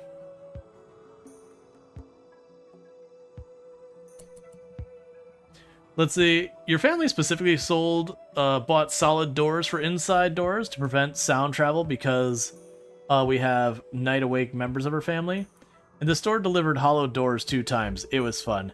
Oh yeah, no, getting an interior door that is solid is actually kind of hard. I don't know about nowadays because I haven't bought them. But yeah, no, the vast majority of the time, if you want a solid door, you have to buy an exterior door. And you usually have to buy an exterior door that's got extra stuff going on with it nowadays. Because even the exterior will try and make them hollow. Or it shouldn't be, like, the exterior ones, I wouldn't say they're hollow. They have, like, usually it'll be something like a Flamica or whatever the outside finish is. They usually have, like, a plate behind it. And then it'll be something like foam in there for insulation. Because the idea with those is you want to keep the heat and the cool. Your goal there isn't to make the door extremely rigid. Your goal there is to make it so it doesn't bleed heat out into the outside and all that. Because honestly, if someone wants to get through your door, your door's not going to stop them. You know, you can get like a reinforced steel door, congratulations, if you're putting it in a wood door frame mounted to concrete. It doesn't matter. They're just going to, you know, knock the door out of the frame. You know, and then if you do the whole thing where you reinforce it to the concrete and all that kind of stuff, then sure. But usually you're having to reinforce like 5 different things to get there. Isn't there also a difference between a normal door and a fire door? Yes. Is the only living in houses pre-built in the 1980s? So it's so weird to you that all doors you have had is solid. It's also the solid doors are much heavier. So you end up having hinge sag and all that kind of stuff a lot more. In fact, you want firefighters to be able to get through your door. Right. In a lot of cases, it's a bad thing for your interior doors to be solid. There are reasons for it. Like if you're doing a recording studio, you want that door to be solid to dampen sound. But yeah, so like for fire situations where you need someone to rescue you, you want them to be able to get through that door efficiently. If you have this big, heavy wood door, it's going to pull down on the hinge of the door. You're going to get that thing where your door gets cattywampus a lot faster. So, you know, you do that thing where the door kind of snags when you're trying to open and close it because it's rubbing at the top. So, like, hollow doors, they're hollow with a reason. It's not just being cheap. But yeah. Now, exterior doors, they usually are solid because there is a security benefit of it. It's just a motivated, you know, a person motivated to get into your home. Making your door solid is not going to make a big difference. Not when there's a window 2 feet away from it. I'm going to say no to the deserter. And then the firefighters hate you because they struggle with the reinforced doors. Yeah, it's always a, Well, smart fighter fires go through a lot of stuff. Like, where I'm at, we have hurricane doors. And that's not, again, by, like, you know, it's not a security thing. It's we live in an area where you get smacked by hurricanes and get debris thrown in them. You know, you want hurricane doors. Yeah, if someone's in your house, that's the thing. Yeah, and that's always the thing when it comes to security, like, and all that. Most theft is theft of opportunity. It's not that the person had this big plan that they were going to go rob you today or whatever. It's they happened to walk by. There was a laptop right there in the window.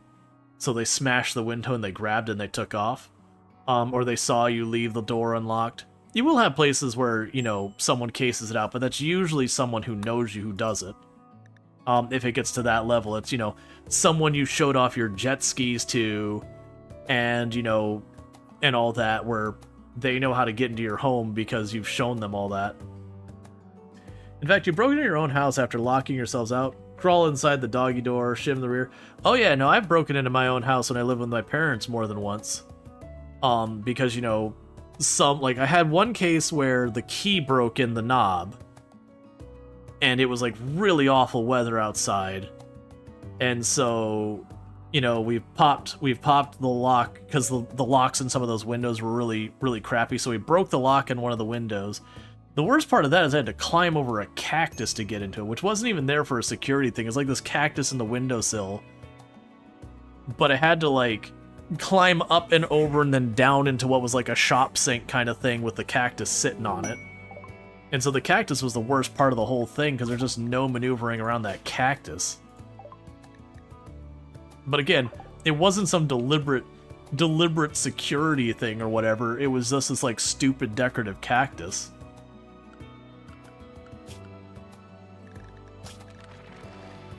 Yeah, no, and that was me, and both my brothers were there when the key broke. And I was the only one with the key at the time, for whatever reason.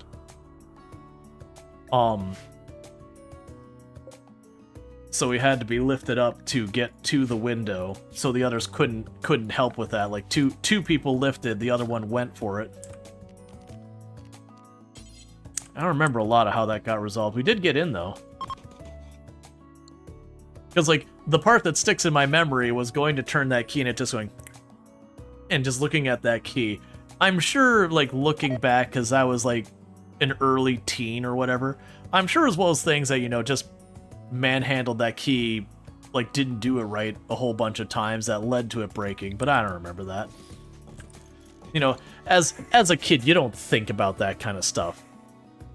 You broke into your own house when you're in the first grade. School sent you home on the bus, and you're supposed to get picked up by your family, so you got home, had to find a window I knew was almost never actually locked, and crawl in through it, and then call my mom at work to let her know I was fine at home, because this was well before everyone had cell phones. Oh yeah, no, what I'm talking about is also before cell phones as well. So there was no calling someone to go deal with it. I'd have to go to my neighbors and bother them, but all my neighbors were at work too. At least I assumed they were. I didn't exactly check. The weather sucked. A masterwork wood stool. Cool. So we're getting ourselves a drug bench. We don't really need it, but we're doing it anyways, just in case we get the penioxylin. Alright, so you should be probably out of here not too long.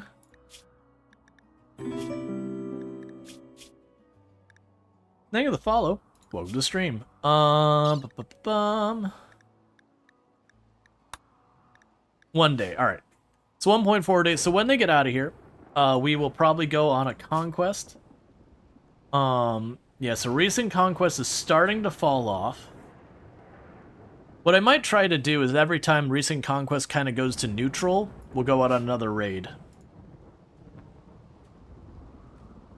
Yeah, no, there's definitely times where I was able to pop... Like, because you have your deadbolts and you have, like, the smaller, like, the little angled one. There was more than once I went through and I just popped the lower lock. Get, like, a flathead screwdriver, whatever, and just kind of pull it through there. Door comes open. Because my parents back then were really terrible about not locking their doors, or if they lock it, just, you know, doing the thing where they turn the lower knob and close the door behind them so they don't have to get the key out of their pocket. I always... Maybe it's because of the number of times that, you know, people got locked out of their houses doing that kind of thing, or locked out of a room doing that we had to, like, break into those rooms. I don't get why you wouldn't just take the key out of your pocket, turn around and lock it behind you just to make sure. I've also seen, like, not exterior locks, but the number of, like, your interior locks that have, like, that thing. The number of times I've seen, because it's just a little stem that goes through there that kind of turns a mechanism. Like, it's got, if you look at the way the internals work on it, it's got kind of, like, this type of pattern. And then this would be...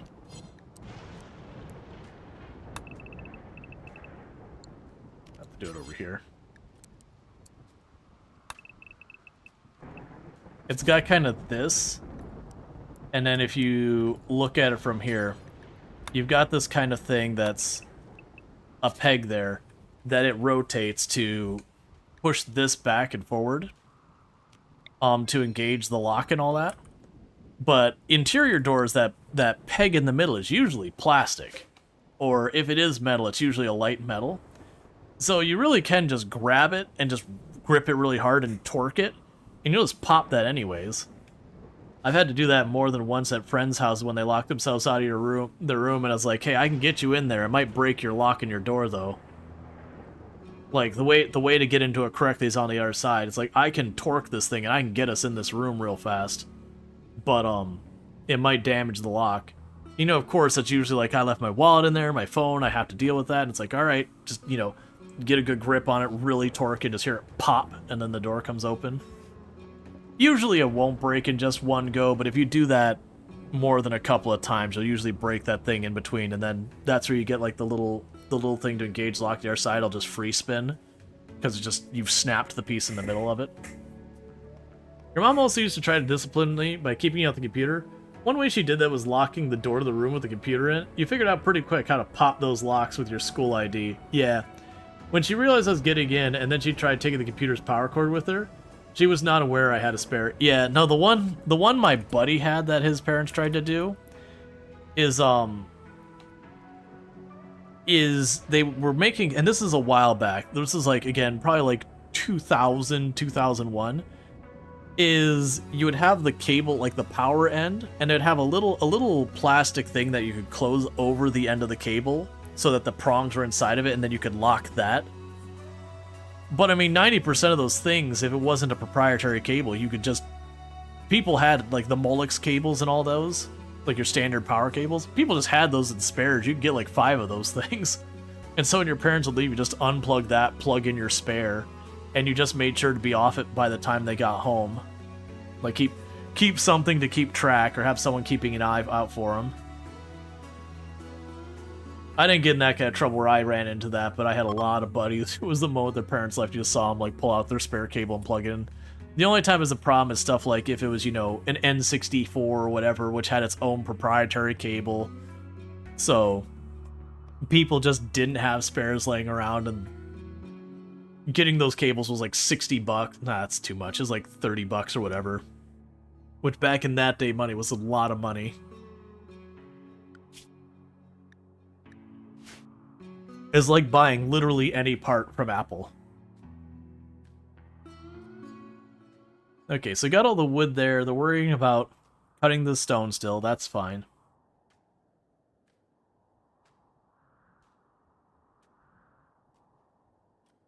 But yeah. The American doors, those strange doorknobs. Well, that's the thing. Here in the US, we have a whole range of different doorknobs you have. You have the knobs that are like... You know, it's just a circle, and then you'd go into the middle. And so you'd have, like, the little thing here.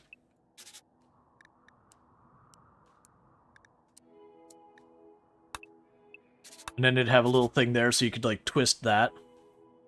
You know, I guess it'd be more like this. I did not do this the way I should have done it. But you'd see there'd be like a little lever and you could rotate that and it'd switch it from locked or not.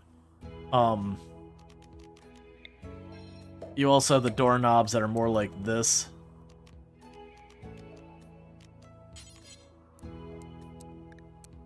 Where it'd still have like a little round spot and you'd still have the locking mechanism. And this is not going to be right, but it'd be kind of like this pattern. Where it's like a little hook that you could grab. We got a whole range of them. You have some of them that it's more oval shaped than circle and all that. Because honestly, in traveling to Europe and all that, and getting to travel to Europe and Mexico and a bunch of different places and Canada, I've seen kind of the same style doorknobs in all places. There's definitely ones that are more popular in one area than the other. But I've never distinctly gone to a place and been like, hey man, their doorknobs are very different here. Light switches have been very different. I've definitely seen some very different light switches running around. But that said, I'm finding that over the years, we've also kind of been moving to similar light switches to the rest of the world as well. We used to have like those really thin like up-down switches, and now they're doing the really chunky flat, like the whole thing is on a lever switch, which I like way more. Alright, so we got ourselves another book. And all these books we're getting will allow us to gain skills without actually, without having to necessarily do that. So it's great for stuff like social and all that, where sometimes you just don't have the ability to get it fast. That one I got there was medical. So being able to get free, like, passive medical is pretty good. Now, the downside is with the rate your skills decay, it can be hard to use these to properly level the skill much, but they are good at mitigating that decay a good amount. And especially with, like, the kids where they'll spend a lot of time reading because of the learning and all that, it can be a good way to get them a good, like, 2-3 levels before they become an adult.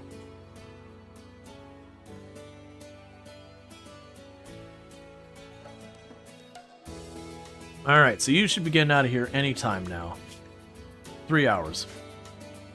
And like I said, once they're out of here, we should be getting pretty close to ready for our next conquest. Yeah, because it went from 11, it's now dropped down to 5. And eventually it'll stop being at a positive, it'll start going to negative. Skills decay, yep. If we look here, so you're mining.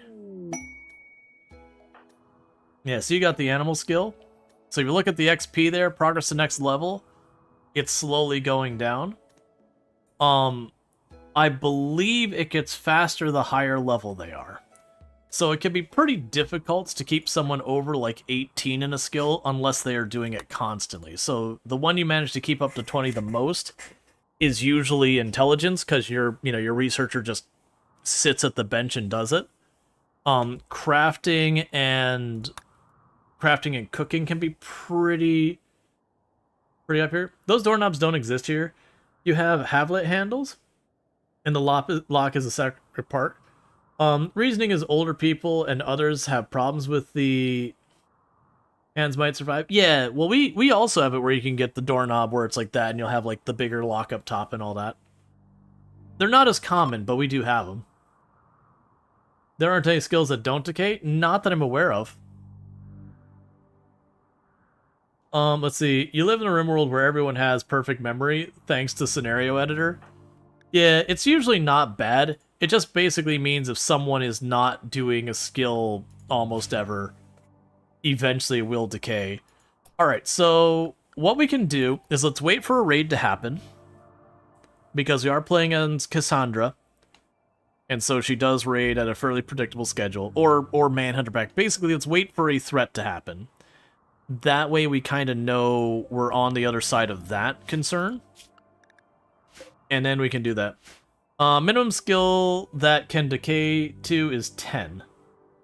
Over 10 is when skills decay. Makes biotech good at skill gene. Mod's great, since it's a flat bonus after the learn skill. So a genie with +8 crafting gene. You just need 12 to be 20? Yeah. There's creepy joiners have a 10% chance to have perfect memory. But yeah, no, that's there's lots of things you can do to help out with a lot of that stuff. But yeah, the skill decay usually is not that big of an issue. There's not very much out there that requires a very high level of skill. Like, you know, where you need more than 10 to be at least proficient in it. Like, certainly having higher is always better. Like, having a level 19 doctor is certainly going to outperform against a level 10 doctor. But usually a level 10 doctor can handle just about anything you throw at them with a certain level of, you know, proficiency. Like, to give you an example, in most of my normal colonies that I'm dealing with stuff, my doctors usually hover around level 14 or 15, naturally dealing with whatever. Your crafters and artists have to be level 20. Well, crafters, keeping them pretty high level is usually not that hard. Like, once you get to that point where you're just turning out components and then, you know, making stuff, you can usually keep crafters pretty high level. The big thing is that stone block doesn't give crafting XP at all, which I get because it was super easy to grind that. But it's also kind of a bummer because then you want to make sure you're not wasting time doing it. So Wizards here has nothing to do.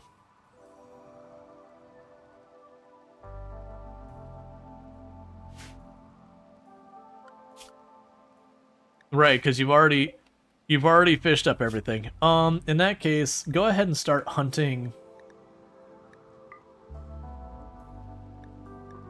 Yeah, hunt the fennec fox that got itself wrecked. And start hunting the monitor lizards.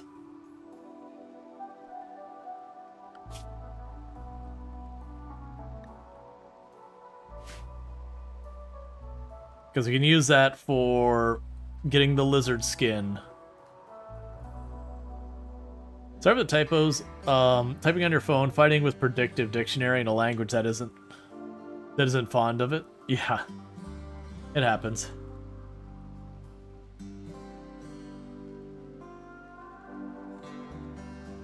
Okay. When was our last raid? We should be due, right? The Shambler Swarm was our last raid. That's been a while, right? Yeah, because that'd have been like the 25th, maybe? 25th day, and we're on... It'd be around day 25, and we're on about day 30. Yeah, so it's been about 5 days since the last event. So we should be getting up due here. Because you're lucky to get a genie with double passion in crafting. So you got the humanity primacy ideology, made her into a production specialist, and she makes everything at +1 quality. Means a legendary instead of a masterwork. Yep.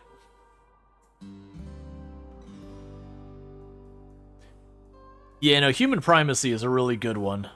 That production specialist, I think, if I remember correctly, it guarantees it 1 rank higher so far as its quality, which means you're never making awful. At the worst, you're making poor. And even then, by that point, you're probably not making poor. Not unless you, like, go up and they're doing really poorly and... Oh, where's our cook?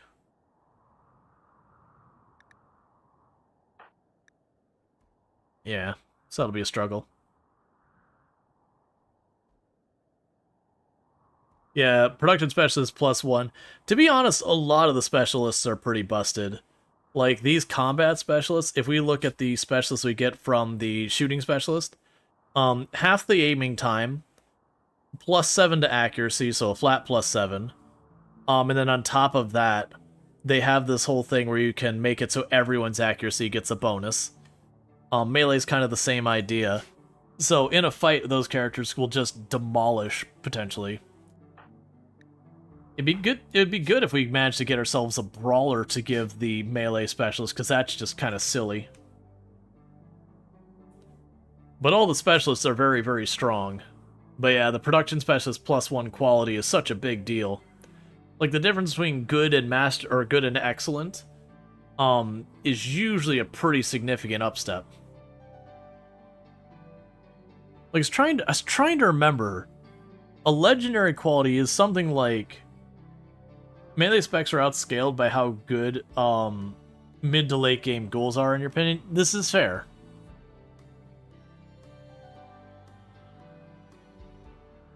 Now, that said, the only counter with that is if you bionic out / architect out a melee pawn that's like a brawler with the melee specialist and give them a solid weapon like, you know, a bioferrite longsword or a Zeus hammer or a monosword or something like that, they can usually run up to a ghoul and just knock their head off real fast. But against a player ghoul where you're gonna put like the armor and everything else into it, can be a really, really big benefit. Yeah, the downside of the ranged melee specialists is that they require supremacist or raider ideology, which makes every other faction hate you. This is true. Persona, Monosaur, Legendary. Yep. You give that to a pawn and give them some bionics. There's very little they can get into melee fight that they won't just come out and top. But yeah, no, like for having on your side and being able to have a ghoul that if it dies, who cares? You just resurrect it, it's right back at, you know, like it's ready for round 2. That's always like, there's a lot there. Legendary Obsidian Swords are also insane now. Yeah. Well, was even the Bioferrite long swords with Anomaly got like cheese levels of strong. And the Obsidians are, you know, one step above that. Alright, we're gonna have to pull up the mushrooms, it's looking like.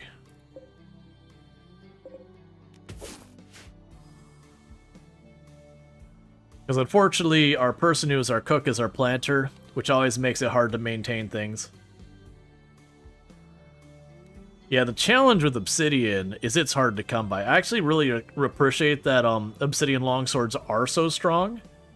Just because, like, getting Bioferrite, any tile on the entire game you can do it, you just gotta get the anomaly stuff rolling and you're gonna get there.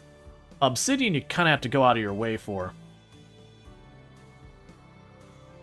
You both Obsidian and Bioferrite trigger an obscure interaction with how attacks work to disable the weak pommel bash. Yeah, and I think that was a deliberate thing, because of the effort you go to put in there, and that pommel bash is so worthless. That they kind of just took that out, but that switched it from, like, this is how strong it is to, like, way up here. But if they didn't get rid of it, and we'll accept that, if they didn't get rid of it, it'd be just kind of one of those things that'd be super underwhelming. So it's a little tricky there to the balance side.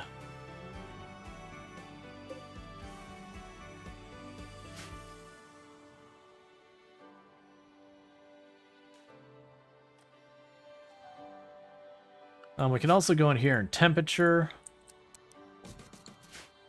We'll put a fire in here, partially so I can burn worn out clothes, tainted clothes, that kind of thing. And part of it for whatever ideology stuff. I also believe... Oh, wait, we don't want to put fire inside there. Or over here, it'll kill the plant, or kill the mushrooms. This is fine because it's interior. But I was going to put a fire outside. That way we can deal with the other stuff. Oh, right, the other couple was the refugees. I was like, we had another couple, where did they go? We are definitely going to need to do anomaly stuff on this run. Because I want to do the chronophagy. Because we got a couple of people in their 50s and 40s. And RimWorld looks at someone and says, you're like a day past 20, already dead. That's an exaggeration, but you hit around like mid-50s and the game's just like, bad back, frail, carcinoma, you know, dementia, heart attack, another heart attack, third heart attack, I'm blind, and you're just like, geez, calm down, it's okay. You're allowed to not be super young. 50 is nowhere near dead.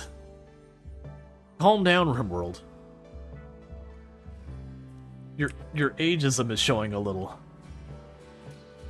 Where is the monolith? I know we passed it. Okay. Not a great position for it. I usually like to wait to wake up the monolith until you have electricity just for containment. But I feel like this one we might want to do it earlier. Because of being able to chronophagy before people start developing lots of health problems because, you know, they're beyond beyond 50, and just like RimWorld that disallows happiness, you know, you gotta work really hard to keep people who are over 50 years old alive and healthy in your colony.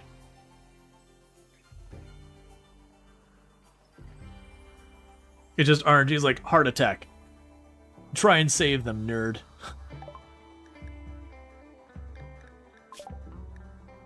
And there's electricity, so you know what? Where is this raid? Like, there's not a set time for this. But it's been like half a season since the last raid, and we're on Cassandra. Like, we're still in the range of time she can go between attacks. But we're kind of pushing the higher limit.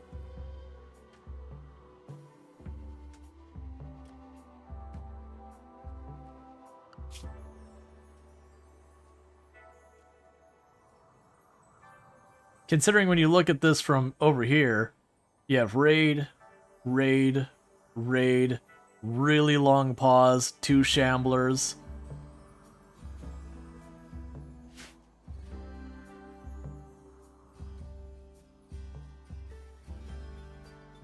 Let's see, you're like 25 years in your current colony and setting up instant kill boxes with 10 wall raises. Walruses is fun. The one I've seen people getting really creative is with the lava biome and using the lava pits. If you put them inside a building, it gets ridiculously hot ridiculously fast. And then using that as a weapon. It's been interesting to see people do that. Wall raise sidecast. Ah, gotcha. So I want to do a test here, because I haven't done it before. I don't know the heat that these make. I want to see if you get hot enough to burn down that building. Yeah, now the does the cancer heart attack start at like 20-ish? Altair starts at 30, bad back at 40s, dementia at frail 70s. It's why you go out of your way to bioregenerate your colonists back to 20, even if it takes years. Yeah, no, I use the anomaly ritual for it because it's just so efficient. It's like one of the reasons why I generally run my colonies as like relatively decent people who are just, you know, in a bad way. So I don't typically organ harvest or cannibalize or anything like that. There, finally. But one thing I will do that is like truly evil is I will use the chronophagy ritual, because being able to make people like 18 years younger in a matter of seconds is just way, way too nice to ignore. It's super powerful.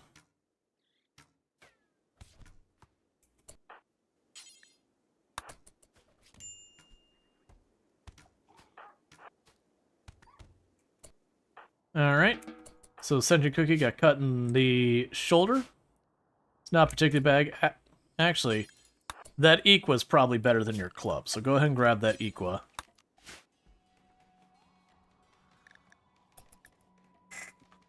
You have a bunch of lava tunnels in the plateau you built. You're trying to figure out how to weaponize them. Basically, if you enclose the lava into a narrow hallway, the smaller the room, kind of the better. It'll get to absurdly hot temperatures.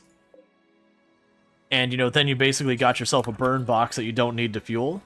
So it's kind of a juggle of making it small enough it can get hot, but long enough that with the doors open it stays that hot and you can go, like, back and forth running through it. But I've seen where people got, like, pools of lava that were, you know, probably about this size. And then what you do is here, I can show you. So what I saw people doing was something like this. So we have... Let me just do this over here and forget doing that pool of water. So let's pretend here is your lava. Simple enough. And what they would do is they'd surround it with a wall. And then a little opening right there. And then you might have something like this.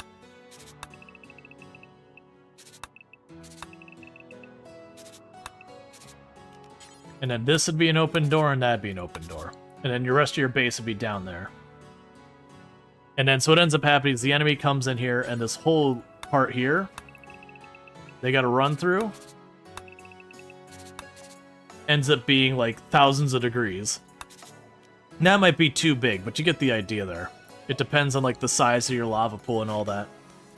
But then the enemies, when they run into your base, like it's a straight up raid, they run in the door and they immediately get hit with the superheated temperature. They start taking damage, and heat stroke starts building up extremely rapidly. And they'll only go a little while before they collapse. At 2,000 degrees or so, they go down almost instantly. Now the downside is trade caravans, if they also go in there, it's the same thing. So you are going to probably run into a lot of problems with that. I don't think you'll get penalized for it, as if you did it, but I don't know that one way or the other. Because I don't usually do burn boxes, let alone one that works passively. Okay, who's our grower? Okay, you're already cooking meals. That's fine.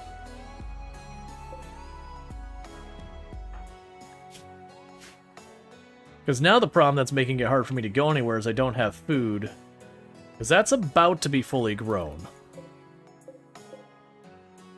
We're running into the weird issue where our cook and our grower being the same person means they pick up like 2 or 3 things and then they cook it, and they pick up 2 or 3 things and then they cook it. Until they manage to get enough meals that they stop doing it. But we'll probably let them plant that again, and then we're going to go and get over there and hit the next target. So my hope here is that this gets relatively hot. I'm just curious. I'm not planning on leveraging this for anything. I don't do the burn boxes. But I've not messed with the sulfur geysers one way or the other to have any clue what's going on with that. And I can't imagine it's a thing where you could like cover up all the sulfur geysers and suddenly the sky brightens up or something. It'd be interesting as a mechanic, but, you know, it'd be a weird one. I suspect it'll be the exact same idea as the geothermal geysers, where it'll get up to a pretty high temperature. Okay, that door is off limits. Alright, so you're already starting to get pretty spicy hot.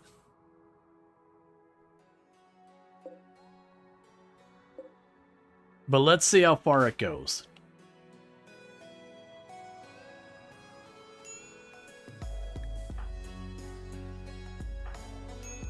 Okay, you're pulling this up, because even if you don't cook it, that'll be good enough, because they can eat it raw, that's fine.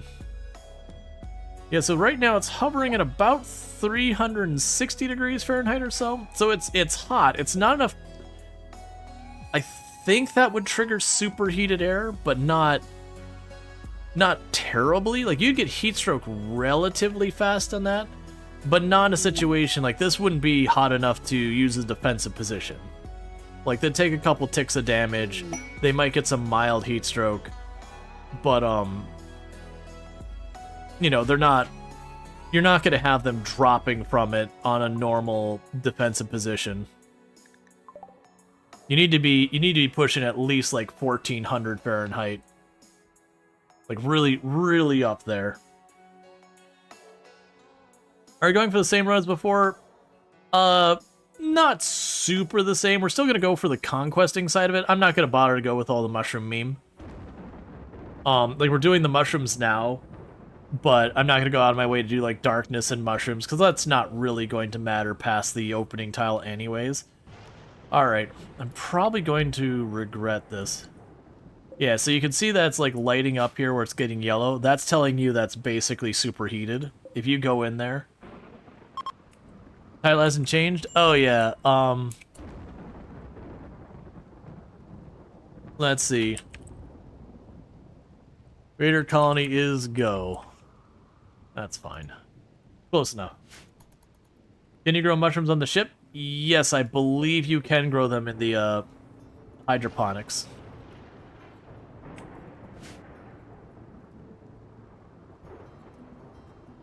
Alright, so we got 10 meals. Let's go ahead while I got a chance. So, with the quests we've got here, we got steel I don't really care about, components I don't really care about, So the one that's going to go bad first is the logging. I don't really care about the wood either. So components are probably the ones we go after the most. So jump here. So that's the component one. It's got 2 people at it, 2 people at it. Well, this one's the closest. Let's just do the closest. Let's not...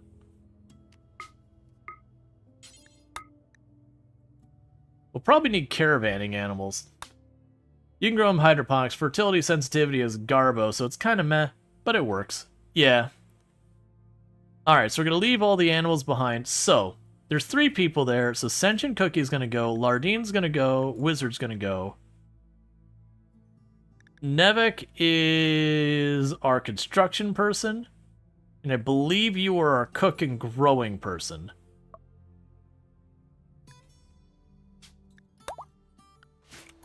Yeah, so leave 2 people behind to continue to keep things going.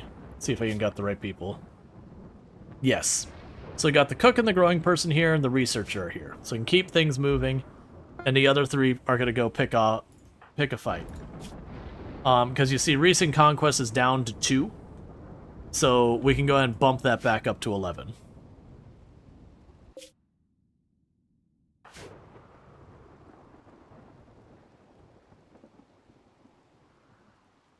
If we see alpaca on the other side, I might try and get a breeding pair of alpaca to bring back, because that should work as a better source of stuff for tailoring kind of things, for making clothes. Royal Ascent, don't care. Hey, caravanning. Yep, eventually we will get our electricity going.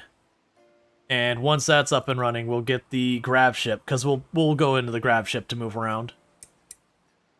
And then we'll stop focusing as much on these like little teeny tiny, oh, they've got 12 components, whatever. And instead hit like actual towns and all that kind of stuff. But this next time we're gonna choose, you know, much softer targets first. Let ourselves get some body armor and all that before we start hitting main locations.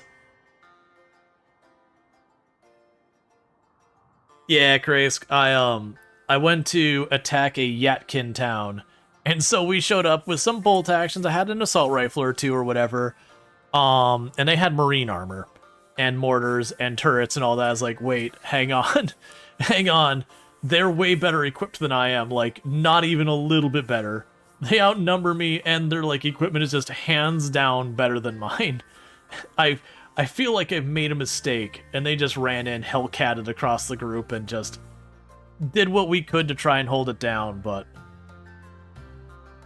You know, one person having a flak jacket versus marine armor is, not really an even fight.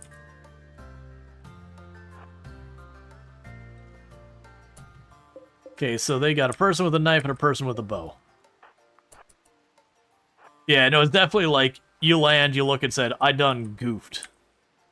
There's not more to add here. I goofed.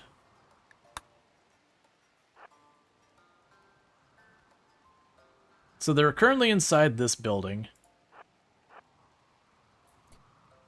Alright, Sentient Cookie, roll up on that man.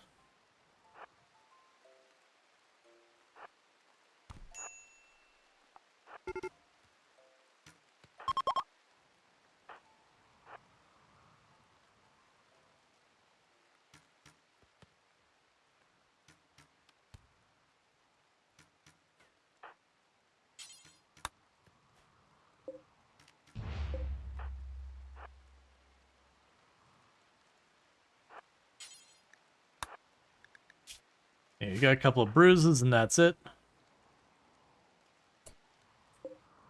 Okay, is there anything we actually care about on this map? Alright, so world. Reform caravan, head back, accept. Give me the pemmican.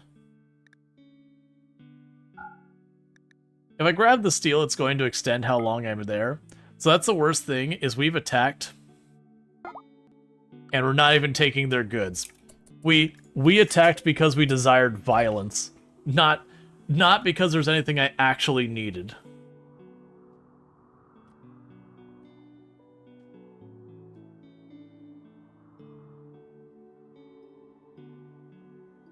Yeah, you can get another grav ship, but it takes something like 2 years to show back up. Something you wish is that NPC sites had grades of like outpost settlement, fortress, capital. I agree. We attacked because we saw them. You're number 1 and number 2 clip taker for the week? Yeah, I don't actually get that many clips on the channel, unfortunately. Part of it is the nature of the content I do isn't exactly prone to clippable moments kind of thing. But yeah. Yeah, no, that's what I'd like for the next DLC. Is I'd like the next DLC, everything on this area to get a like an upgrade, a built out more stuff happening. I would like the enemy colonies and all that to get a rework. Like, give us, now that they've given us a way to move around the map effectively, give us more for having more direct interactions with the other factions. You know, beyond just, they showed up, we killed them, they showed up, we traded with them, we drop pod stuff at them. Like, give us a little bit more depth on that part of it. I could see a lot of fun interactions we could get into that.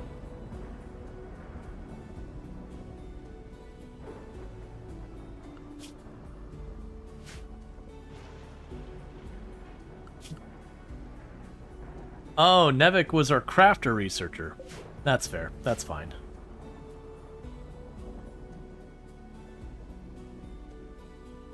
Let us visit settlements without attacking, like go on the map.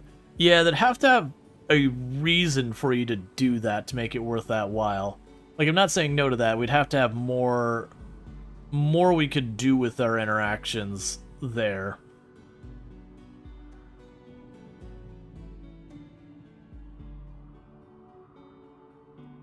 And he saw something really neat. Someone had 2 grav ship. He moved the grav ship core from one to the other. One was his main base, so the other was just for raiding. Yeah, with mods and dev mode now you can do stuff. Okay, so those refugees we helped, they gave me 4 Archite capsules. I'm not complaining about that. I'm not going to be able to use those for a real long time, though. Those we might just trade away for something worthwhile.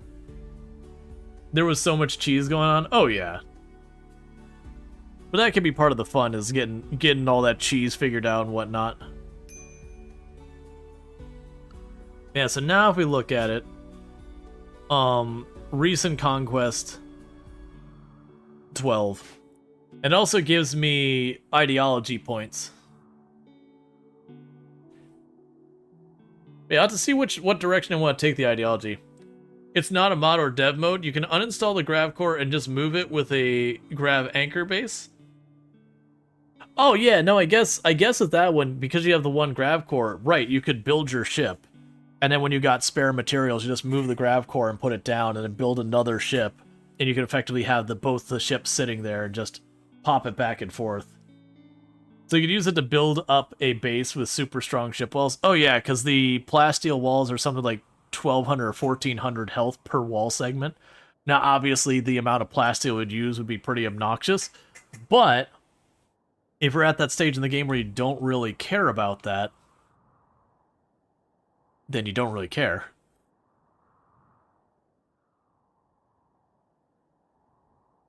He had an asteroid base, he turned into a shipyard. Yeah, it's such a bummer that the asteroid bases have such limited number of events. That's kind of the big downer there. I had plans to do like a whole bunch of stuff with like asteroid bases and all that until I realized how limited the events were on. I was like, oh, that's disappointing. And for those who don't know, Treacle, another fantastic content creator, also playing a bunch of RimWorld, so definitely someone to check out with the RimWorld going on over there. I do hope your runs have been going well. It's always good to have you, friend. So thank you so much for, you know, tuning in and all that good stuff. But yeah, definitely go check out Treacle. Because, like, I want to say you've got the meteor strike thing, or what is it, orbital bombardment kind of thing, where there's just, like, random debris hitting it. You've got the actual, like, you know, your mech raid and your, like, pirate raid kind of thing. Like, none of the weather stuff exists in space. What's it, the thing? Psychic drones have no impact in space.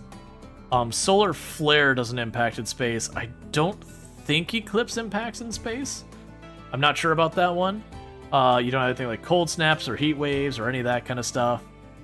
I actually don't know what the disease kind of thing in space is, like what the modifier, if there is one there. I imagine there is, that you can still get disease.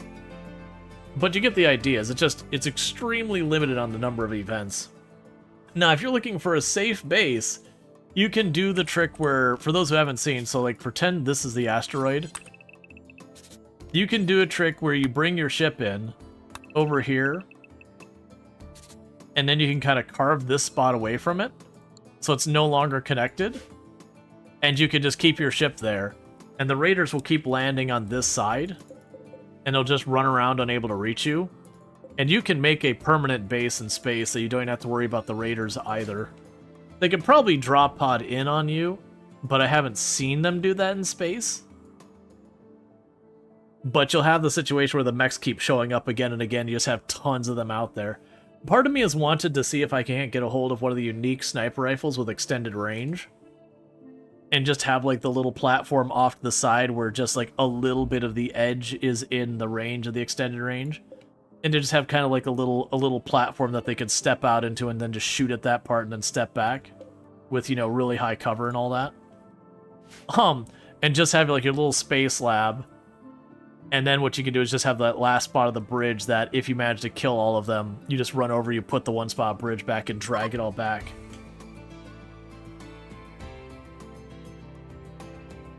Let's see, you saw a flaw of that plan in the 500% run. Eventually the asteroid is covered with slags, and the raiders start spawning on the ship since it has free spaces. Interesting. So basically you run out of eligible tiles for them to land on, so they go there. Because that used to be a thing you could do, is you could get a bunch of So for those who don't know, when you look at building on the map, so if I try to build wall, I can't build out here. If you have a tile that's very mountainous, or you just have a lot of time, you can get to the point where you can go to the edge of the map and fill it in with rock chunks and other stuff like that. And you can get to the point where the raids cannot walk onto the tile. They can't appear at the edge of the tile because you've just filled it. And when that happens, like, everything starts to become like drop pod raids and sieges and all that. I imagine there's a theoretical point where you could get to a stage where, you know, there just isn't a tile, but it'd be hard for your colony to function in that case. There's a YouTuber, Tim the Sorcerer. Yeah, I know Tim. Tim's awesome. He streams, like I actually would say he's predominantly on Twitch. Man, no, Tim's a friend of the channel. We raid back and forth.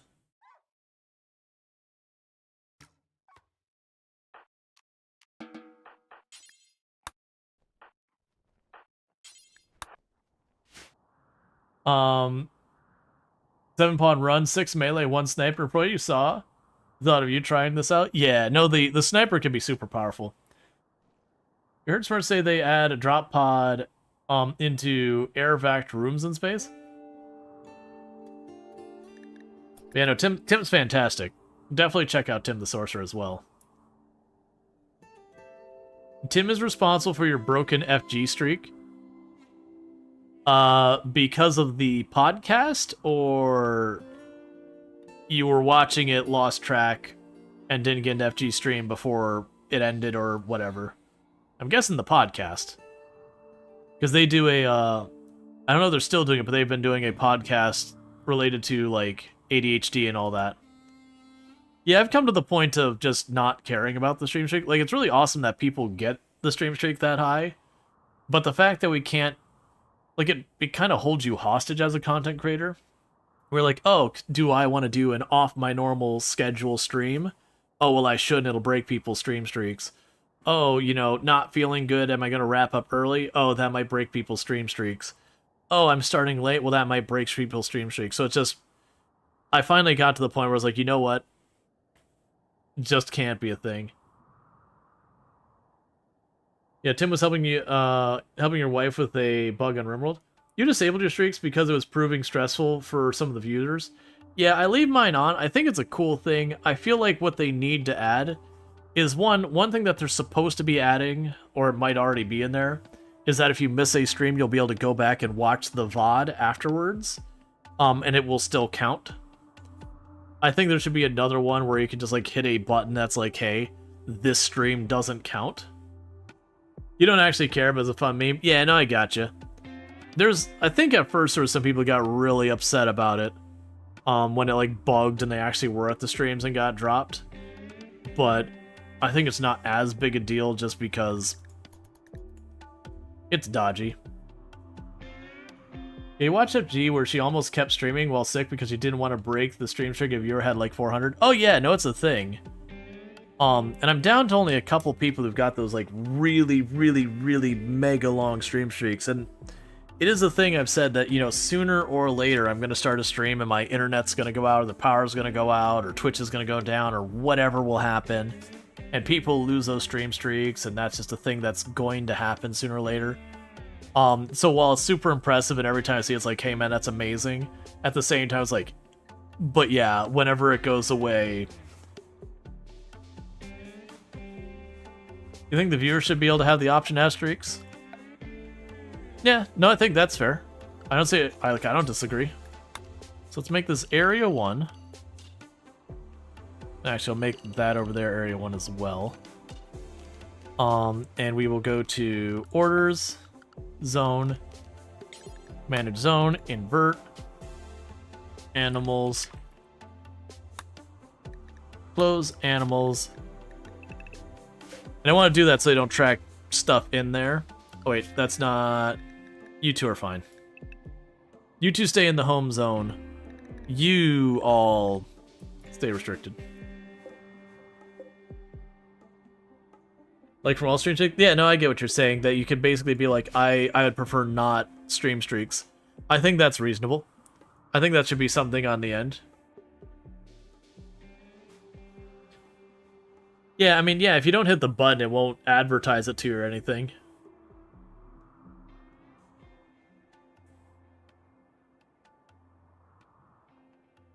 Yep. And our base is drowning in almost 5,000 elephant meat. Yep. That's what happens when you do those runs when you're doing, like, thrombos as your main thing, or elephants as your main thing, or whatever. You start getting to late game when you start having lots of centipedes and lancers and all that stuff going on, where even as durable as those animals are, you start taking the occasional loss from them just getting hammered. Goju's production, don't care about that. Get out of here.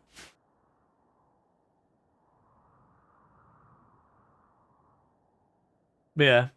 No, I don't think it'd be wrong to be, like, because as a content creator on my end to be like, hey, I don't want this to show up on my channel. I think it's fair for the viewer to be able to be like, yeah, I don't want to show it up on the channel. Because you can choose to not announce your stream streak, but I could also see, like, not caring to see other people's either. I don't think it's a big deal, like, to go out of their way to develop that or anything, so it probably won't get changed. I think it'd be far more important to be able to do stuff like say, hey, this stream doesn't count, like, don't hold this one against my viewers, because it's an off-schedule, you know, whatever. You know, tick it off, be like, hey, I don't want this to count against it. There's a bunch of stuff like that I could certainly see arguments for.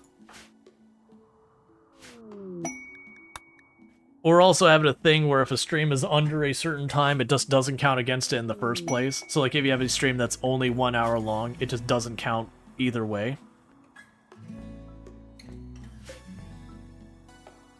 It's not really the same thing, you just don't want to know what watch streak you got going on.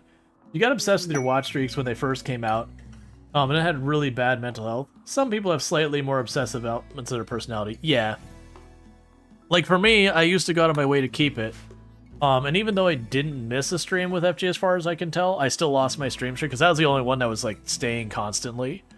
So that when I dropped a streak, I was like, like I still, you know, tune in to almost every one of her streams and all that. I just don't worry about it. Ultimately, Twitch wants the feature on for everyone because it gets people onto the site regular. So it's interesting with that, Hypno. It is a thing that they implemented the feature, and I agree that's the motive. But then, you know, they had the layoffs a couple years back, well, year and a half back or whatever it was. And a lot of people involved in the stream streak were among that. It was just the team that was there. And so it is just kind of one of those things that it hasn't been gotten any real development or any real focus. Which is kind of my comment with the feature is, it's a decent feature, it's a fun feature, but it's just got some edge cases that it can cause some like real problems that would be good to have mitigated. Yeah, a few times are you losing stream streaks even though you were there in the streams, you felt done with them? Yeah, that's pretty much what it was like. I was like, it's too buggy.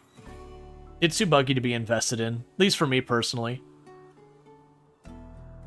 Like, you have to be there for a while for it to count, and you have to, like, sit there and, like, keep clicking on the thing, being like, alright, did it count it yet? Like, that kind of thing, and... Does it use an alternate Twitch player that doesn't show you any of that stuff? Like stream streaks? So you didn't even realize it exists until you all started talking about it now. Oh, it's been around for a year and a half? It's been...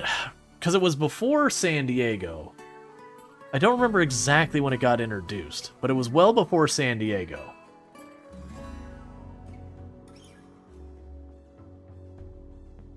But yeah, no, it's stream streaks do encourage like viewers to be like, hey, I caught more streams and that kind of stuff. It's not one thing like huge one way or the other. Like, it's not going to change anything significant.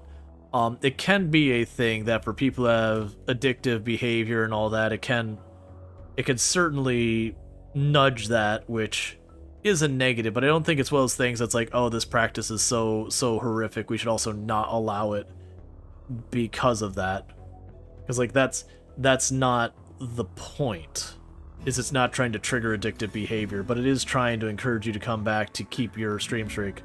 But like I said, unfortunately, that can exacerbate addictive behavior. You know, as opposed to like microtransactions in games where they like breadcrumb you along to get you normalized to using whatever the microtransaction thing is first with free samples and all that, then take that away and yada yada yada, the whole thing that gets into.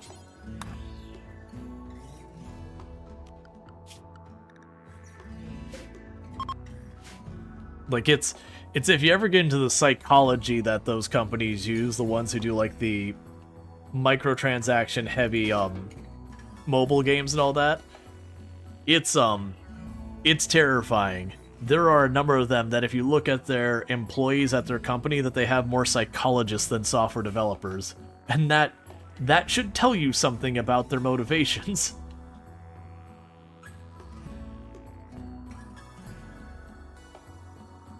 I've talked about it before. Prior to streaming, I've got over 15 years software development experience. I'm a subject matter expert in the tech stacks I work in, that I was often brought into different conferences to speak on all sorts of technical topics and then related topics. And I remember going to a conference, I want to say it was in Portland, Oregon. I'm not going to say which one. But there was a group of people who were having a panel, and they were, you know, basically developing mobile games, that kind of stuff. And they were like literally, you know, talking about how it's like, oh yeah, we probably put people out of their homes, like, you know, wipe them out financially. And they were like speaking very positively about like, you know, hey, look at how awesome this is. And it's like, you understand, it's like you're thinking to yourself, like, you understand this is like super awful, right? Like, you're not just exploiting people who got a problem. You're creating people who have a problem. You are making that problem. It's like, and you're happy you figured out how to exploit the psychology to your own gain. And, you know, if there was no victim, sure, but like you are generally ruining people's homes and all that. Like you are exactly, you're doing like some super villainy kind of BS. You're like, yeah, you're creating this thing knowing and kind of proud that you're ruining people's lives.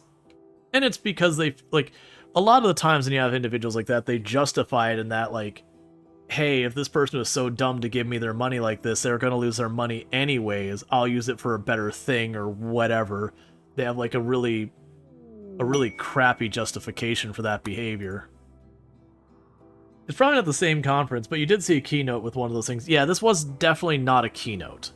The conference itself was on the up and up. It was just this one panel that I'm like, you people are awful. It's like everyone up on the stage, you're awful people. Because like again, you're proud that you're doing this. Not only are you doing this awful behavior, but it's not like, hey man, look, I gotta eat, I know it's wrong, and that doesn't make it better. But at least there's some level of empathy there, even if you choose to ignore it. Versus being like, oh yeah, we're probably knocking people out of their homes and breaking apart families. And you're like, why are you saying this in a positive tone? Like, what? This is not something you speak positively about. The sports betting stuff is the same way. They'll string people along and bring them back until when they do finally try to quit. Oh yeah, no, it's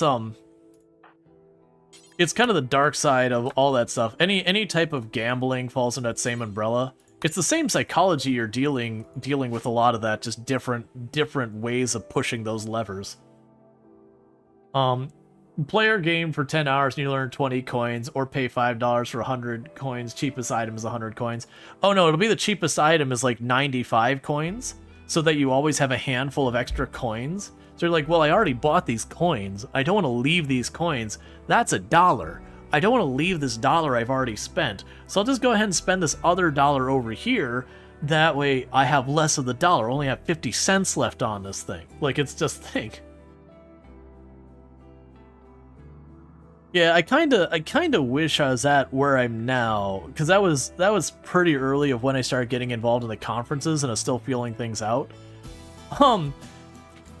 Because I definitely feel like the me now, when that panel was going on, I got to the question phase, I'd be like, you know this is effed up, right? That you're terrible people, right?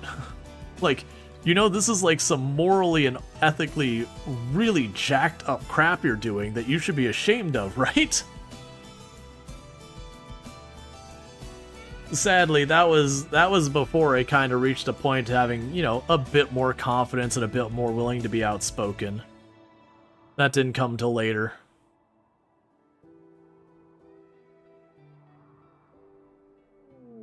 And cold snap. Alright. Is that going to be cold enough to actually kill the plants? Probably, I would guess. So let's go ahead and tell them to go ahead and harvest. Granted, this time we're taking all of the... We're making a lot of pemmican this time because we unlocked it. And between the monitor lizards and all that we're dealing with, you know, hunting and all that, we are slowly getting a supply. I forgot I still have you all set to hunting.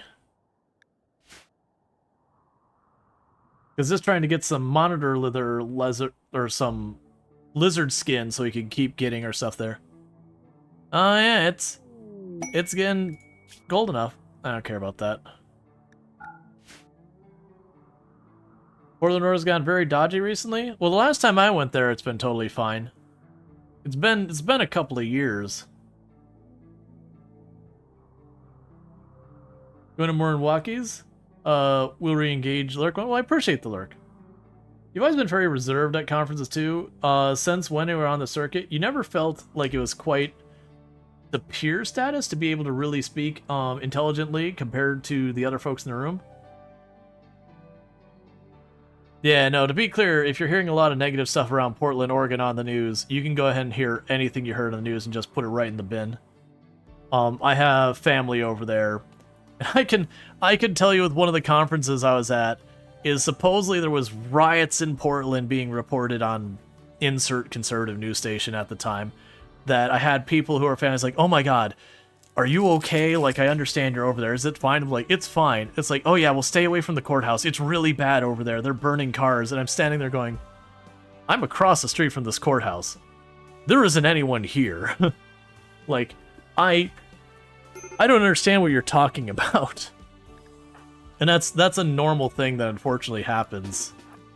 And it is to be like, okay, well, one news agency is the one doing it or anything. Like, there's more than one. But yeah, no, and it's the same thing. We had a pretty high profile court case in the Orlando area at the time that I was working downtown Orlando, and it was the same thing. That it was the Casey and Anthony case, and that there's supposedly people rioting in the streets waiting for the sentencing or whatever it was. And again, I was like eating at, I think it's an Eden's across the street from the courthouse, and I'm like, there's one guy with a sign out here.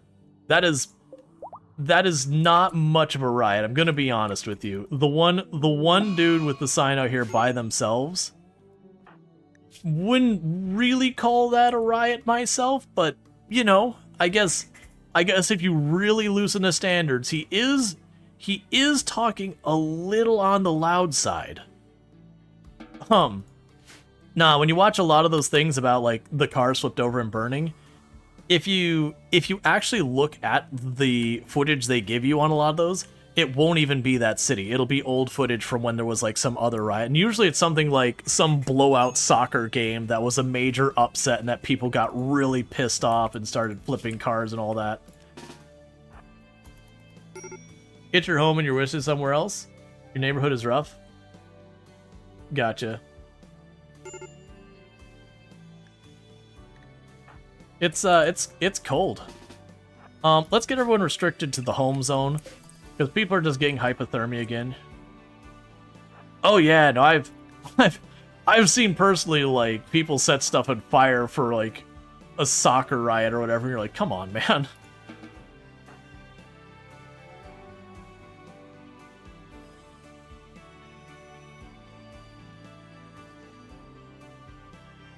Yeah, every car in the city is burning down. Oh yeah, no, it's overblown a lot of times. Like, don't get me wrong, there's times where it's rougher and all that.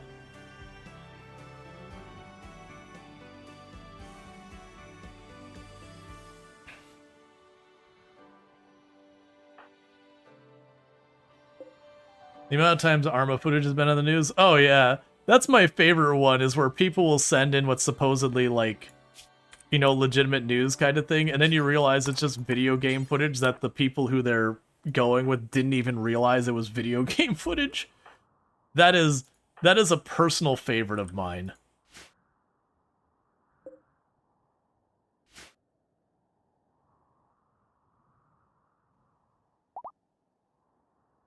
But yeah, no, I've definitely been on 2 different occasions in areas that were supposedly the things were unsafe, there was rioting, there was all sorts of stuff going on.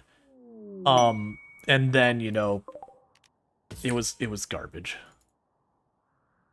It was hot garbage that it was being reported that it was being really bad, and then they would use footage from someplace completely different. Or, you know, from a completely different time span or whatever.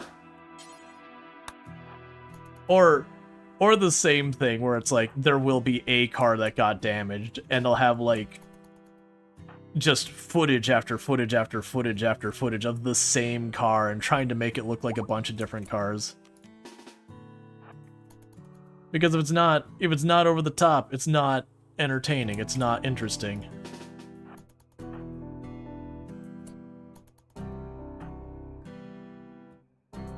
Yeah, no, I gotcha. Yep, all the monitor lizards dying of hypothermia. I knew that was coming.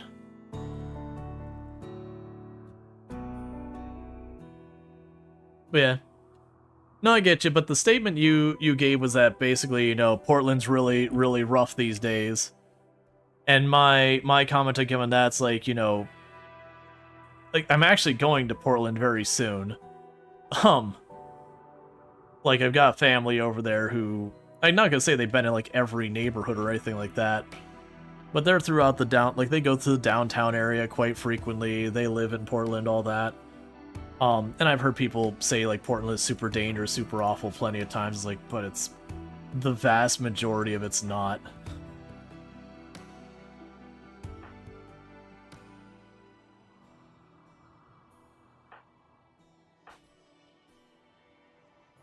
Like, even places like Chicago, people way overstate how bad it is.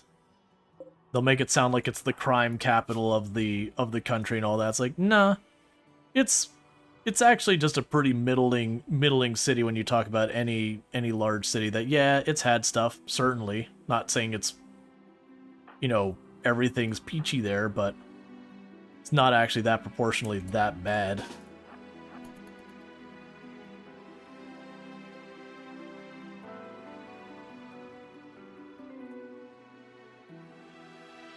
Yeah, been to Chicago. Yep. I grew up in Detroit. There are parts of Detroit that were really awful. But that was back when it was that way. And they put a lot of effort into making it a lot less bad.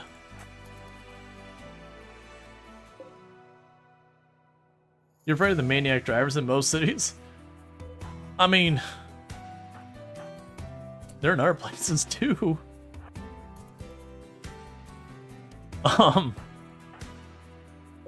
It's just, it's one of those things is like, it's the issue of the per capita kind of thing. That you go to a big city like that and the per capita might actually be way lower than, you know, in more rural areas. But the significantly higher number of people means a lower per capita still cumulatively means a larger number total. But if you go like, hey, 1 out of 100 people is kind of an awful person, well, and you got 10,000 people versus 100 people, you're still going to have, like, factors difference. But I wouldn't sit there and say, well, the place has more people is then thereby super awful. It's like, well, no, it's proportionally the same. Just, there's more people.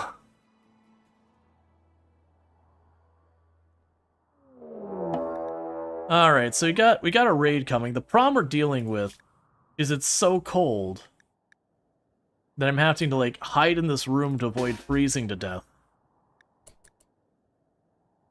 Now, not only opinion style, it's not your intent. You just want folks to visit if they want. Your experience is likely different from others. Yeah. Well, and again, there's always, like, where you're at and all that stuff.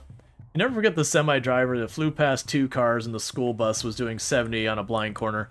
The one that got me, and this was, like, admittedly super duper early in the morning, and this wasn't even, like, the most over-the-top reckless driving kind of thing. Oh, I see what's happened. You left pemmican in the door, and now all the animals have swarmed in here desperate for food. Alright, so what we're going to try and do Significant Ascension Cookie, do your best to get on them. Because I'm hoping they're going to go wide. They did.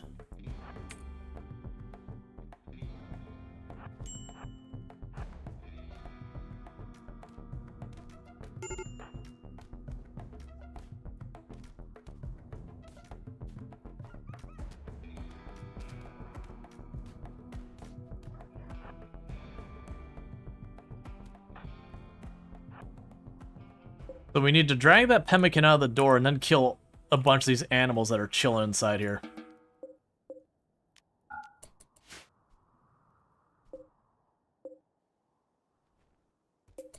Okay, your clothes any good?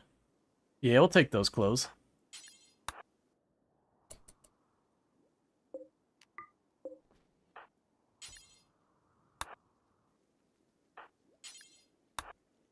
And I'll grab those weapons.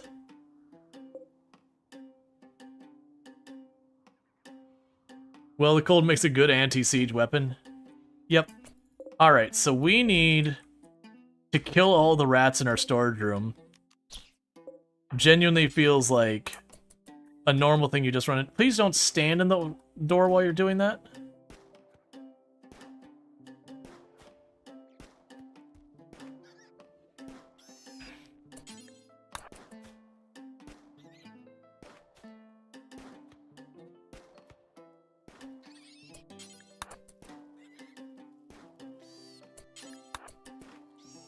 Okay.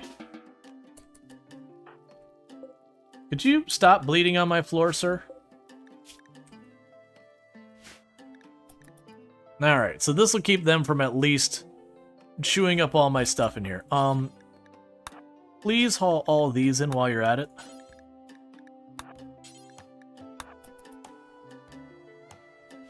Rat Burger's pretty good. And the cold will help them keep, yep. Is that pawn any good? No, they're not. No, they aren't. I looked at it as well, I was like, chemical fascination meanders. Not really what I'm looking for. But yeah, so a bunch of, all the lizards and amphibian, all the, I should say, reptiles and amphibians died. This tortoise isn't dead yet, but it's getting there.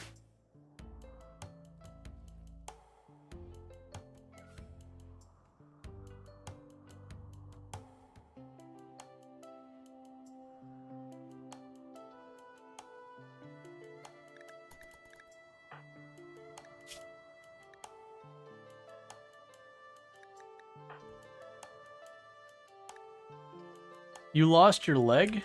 That is bad. I missed that in that melee fight, you lost your leg. You're at 9 melee versus, what were you bringing to the table? 8 melee? That's pretty rough. Ooh, you're at 11 down. Got into a fight with him in melee, and he pistol whipped Cookie's leg off. Alright, so cold snap's over, thankfully. So schedule, unrestrict people. So once Cookie's torso is mostly recovered, we gotta get a peg leg on you, unfortunately. Which is gonna really hurt your ability to get around. Also, Lardine, please tend to them. Yep. Slammed their leg with a revolver, crushing it. And it looks like a rough one to live on. It can be a bit of a trick.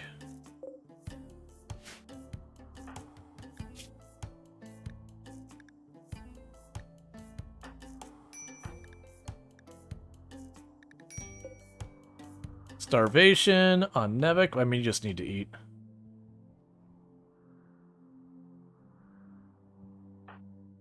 Alright, please haul this body out of here so people don't get mad when it starts to rot.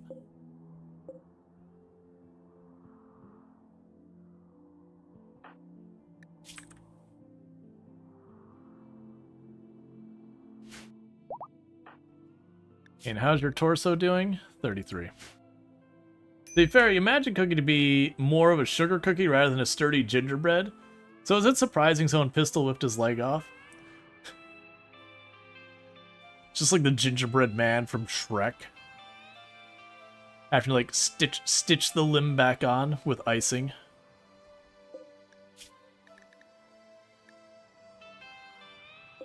So where the body has been frozen here, all the raccoons and that are just eating the body piece by piece.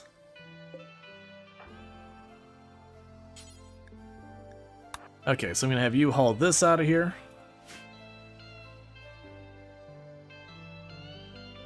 And how are you doing? I don't need you to be at 100%. That's probably good enough. Install peg leg, left leg. There's no medicine. We need to fix that. Because we just basically have them restricted on medicine because I can't grow it here.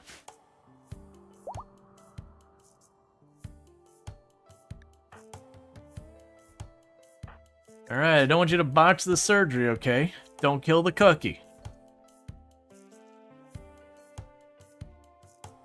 Nicely done. You have correctly applied the icing.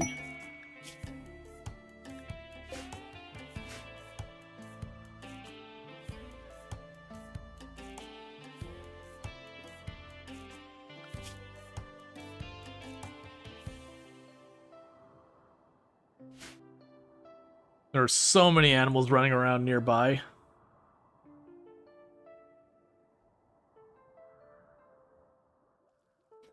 The huskies are just eating the entire rats the whole way through.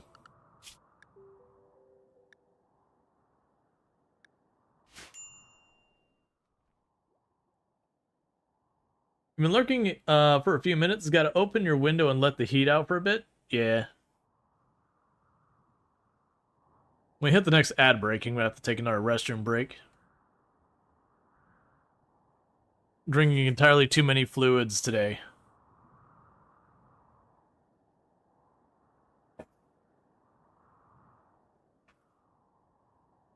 But the colony's going really well. Albeit losing a leg this early is pretty rough. It happens. If the cookie dies, we have cookies for dinner. Excellent. I'm on board with this plan.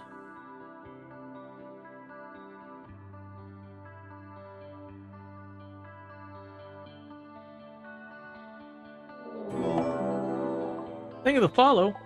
Welcome to the stream. Alright, so you got 2 people showing up with tox grenades.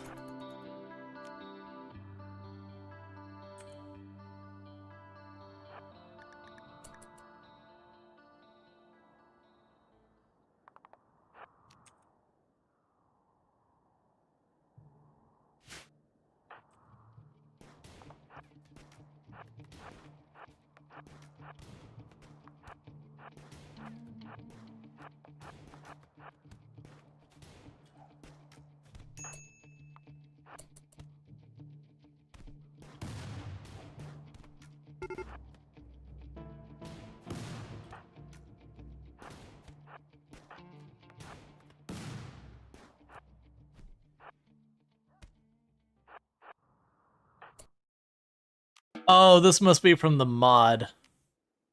Boo. I remember reading something about this. So it's maps that they can drop that reveal locations on. For those who missed, we have a Fog of War mod. And I believe that map is going to tell us where we have something nearby or something like that. I can't remember exactly how it works. I was waiting for your other leg to be missing, by the way. So I don't know what that qualifies under. Let's just see what it does. And if it does something I don't like, we're just going to not pick them up anymore. Location as far revealed. As far?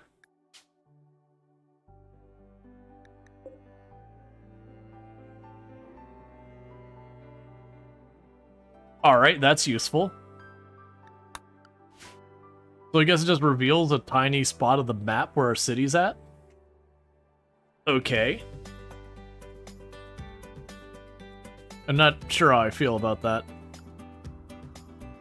That's as far away as it could be. It's pretty close to it. Ship to the Stars is usually literally the opposite side of the planet, give or take. Wasn't quite there, but it was in the neighborhood. Alright, I'll be right back. We got an ad break real fast, and I gotta use the restroom, so I'm gonna do that real quick, and I'll be back in just a minute, and thank you again for tuning in.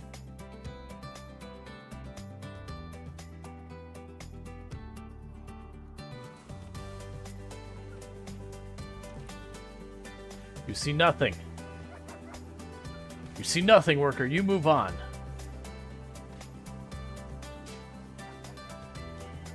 You killed 5 of my guards. No, get out of here, guard. There's nothing to see here.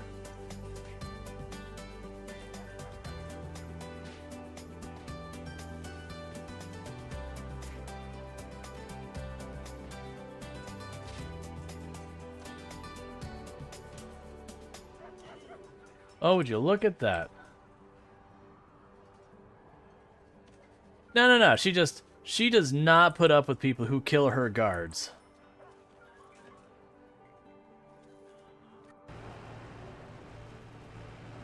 You have to know what the best tractor brand is there. Well, it's clearly going to be New Holland. And this is a joke I'm 100% stealing from Altosaurus. And the reason why the New Holland's the best tractor brand is it's always new. Because even if it's a 10-year-old New Holland, it's still a New Holland.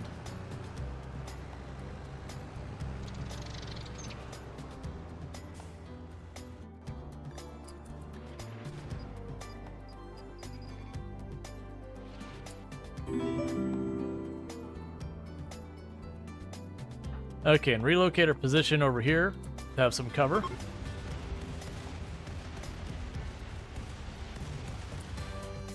I think in all my time, that has been the single most effective orbital bombardment I've ever used. Considering there is nothing left. There is a pair of corpses left, and everything else got wiped out. Did they revamp that? I remember orbital bombardment being a lot weaker, let alone mining out chunks of the mountain.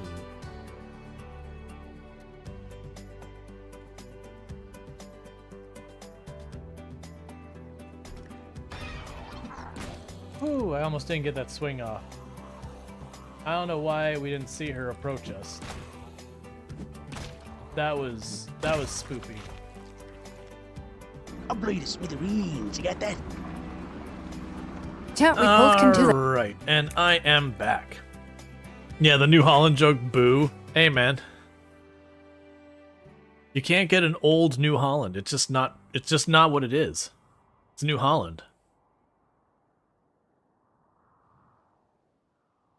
All right. So we're still working on this electricity research. It's because Navek here has been really struggling to have time doing that because we also have them doing construction.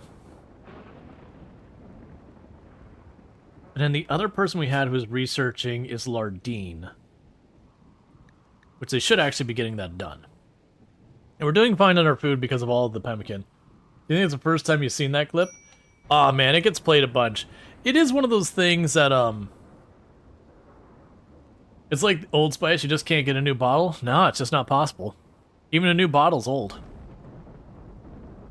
But, it is one of those things that I need to... I've already lost my train of thought. It's gone. Right, so we need to get our electricity research going. And you should be the one doing the research. You're set up to construction and craft. That joke from Ultra never gets old. Her jokes are funny. Yeah, and that was the reason I even was like thinking, oh, I was gonna say, the clips, that's right. The thing I've been using, I need to go back into it, see if there's a way I can... There's gotta be a way you can be like, hey, could you repeat some of these clips a little bit less? We got many years of clips here.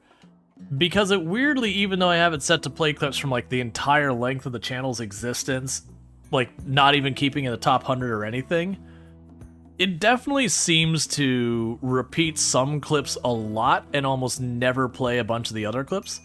So I'm not sure what they use behind the scenes, but it definitely doesn't feel like it really does a good job of kind of, you know, distributing the clips out so that we don't get a lot of duplication. It's like, don't get me wrong, I do understand it's probably to my benefit to have, yeah, random numbers, not random. Correct. Okay, so if you're below 80 and you're not utility or armor, torch it. That way we'll get, like, the tribal wear won't just build up here. Train of thought has gone off the rails, something multi-track drifting. Yeah. But yeah, it is one of those things that, like, it also sucks, because, like, there's the GTA, or not GTA, the Product Zomboid RP thing we did where I had the voice changer and all that. That clip comes up, and every time it does, I wince just a little bit.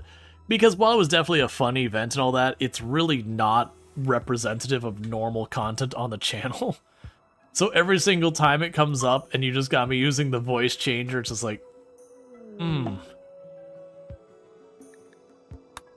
unfortunately with systems like that, you can either delete the clip or not. Like, there isn't like a, hey, this clip is unlisted and you can still access or whatever. There's really very little control over stuff you can do with clips.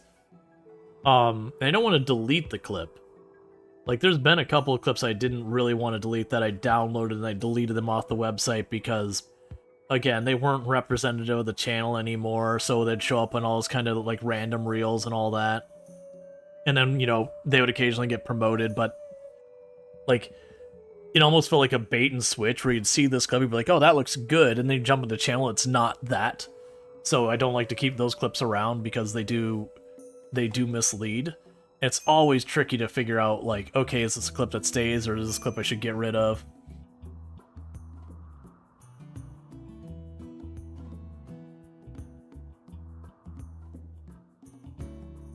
Yeah, no, it gets really hot. I know we've been having a fun time down here in Florida with the heat. The heat index has been like over 108, 110 so much recently. All right, well, they're giving me fire foam right away this time, after what they did to me last time. All right, so what we're going to go ahead and do is we're going to accept the mechanoid signal for the grab ship, because I wait till we have electricity, because you can't research any of it until you have electricity.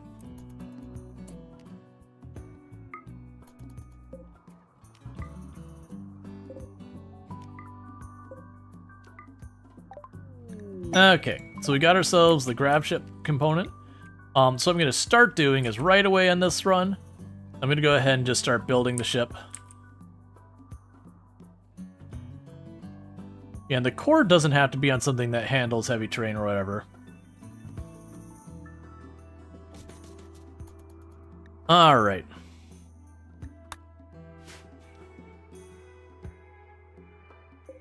This is where it's going to start getting interesting, trying to build the grab ship. You have a friend in Albuquerque whose swamp cooler broke just before this current heat wave? She's miserable right now. Yep, I can imagine. Actually, let's go here and say... Yeah, we'll put the grab ship engine there. So uninstall this. And then haul it back. That way it's less likely to get stolen. Do you know how you can tame another core? Yeah, to raid or seal you? It's about, I believe after 120-ish days, a new one, like the quest can repop. I've had some people report it didn't work for them, and other people report it worked fine, so I don't really know, but that's what I've been told. I've had someone try to steal my engines multiple times, so I've never actually had someone get away with it.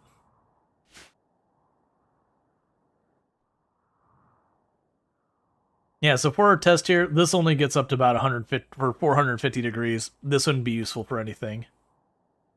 The geothermal, when you box them up that tight, they can get to like 2,000 degrees. Alright, distress signal. Not too worried about that right now.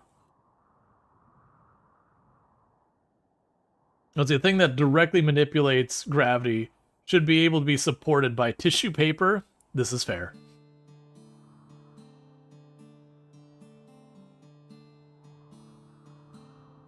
That's rough. Eastern Portland, your forecast 96 tomorrow, and that's bad enough. You're gonna be moving boxes to the new place with no AC yet and 2 small children in tow. I may just delay until the evening when things cool down and your wife gets off work so you can move stuff without them. Yeah. A distress signal, perhaps you can make them more distressed? Not really. For those who don't know the distress signal, when you show up there, it's just flesh beasts have attacked a colony, and there's never any of the colonists left. So it could be a good way depending on who it is. Let's actually check what faction it is. Distress signal. The purple Nat Bato. Who is Purple Nat Bato? Let's see.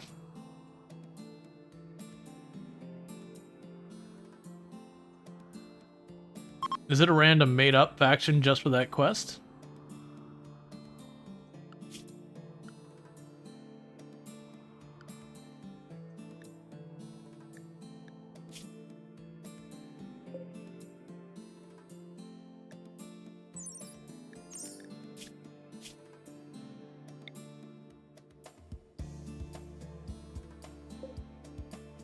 Yeah, I think it's a random one. Yeah, faction the Purple Nat Bato. We don't have them here. So it must be a temporary faction one, which means I can't tell how good it is. Because sometimes when you have it, it'll be like the Empire's like faction's been attacked, you know, whatever, and you go to the distress signal and sometimes you get some really good stuff. Every time you follow the distress signal is an outpost overrun by flashy stuff from Anomaly. You get some loot, but not much. Yeah, that's basically what it is. It's just depending on what faction it was that it's attacked. If it was a tribal faction, you're only going to find crappy tribal weapons. But sometimes you'll get something like the Empire will be the one that's attacked. And it's not you're going to find like a bunch of charged lances laying around or whatever, but you can usually get your hands on a couple of assault rifles and other, you know, relatively good weapons. So it can actually be very lucrative. You like the Fog of War? Yeah, this is my first time messing with the mod. It's like, it's under the mods command. It's something like RimWorld Exploration Mode or something like that. So we're giving it a try.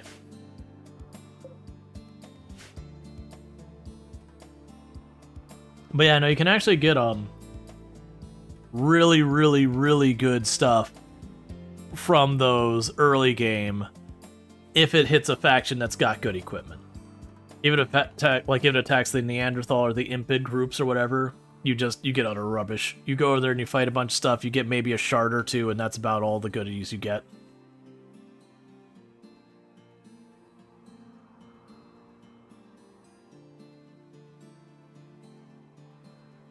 So I want them to quickly drag all this back. Once we drag that back, we'll start trying to build our ship.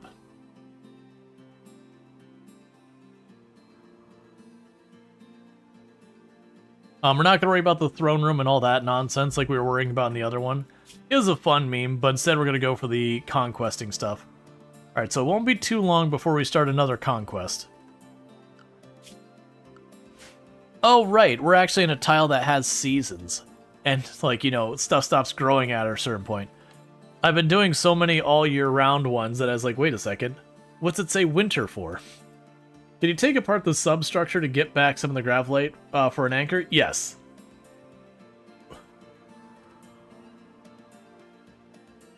Obnoxious challenge run. Using the grav ship, destroy every tile on the planet.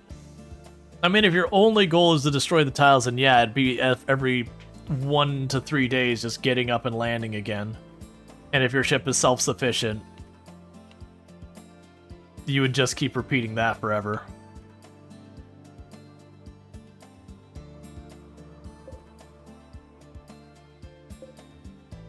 Alright, so we've got that all sorted. Okay. We're just gonna go on the assumption here.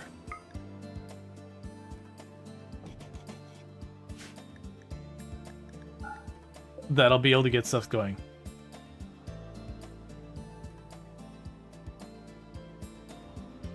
You're not a family of Anomaly, not just your thing, so you turn it off. You have to see there's what that kind of missions will still come. No, so the distress signal is an Anomaly mission. So if you turn off Anomaly, you don't get the distress signal at all. It's just not eligible anymore. It's not on the list of events in the game.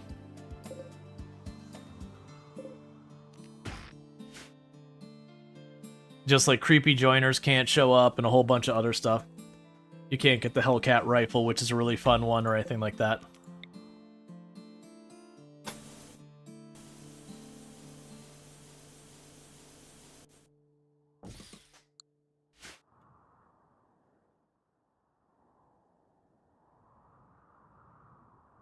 Okay.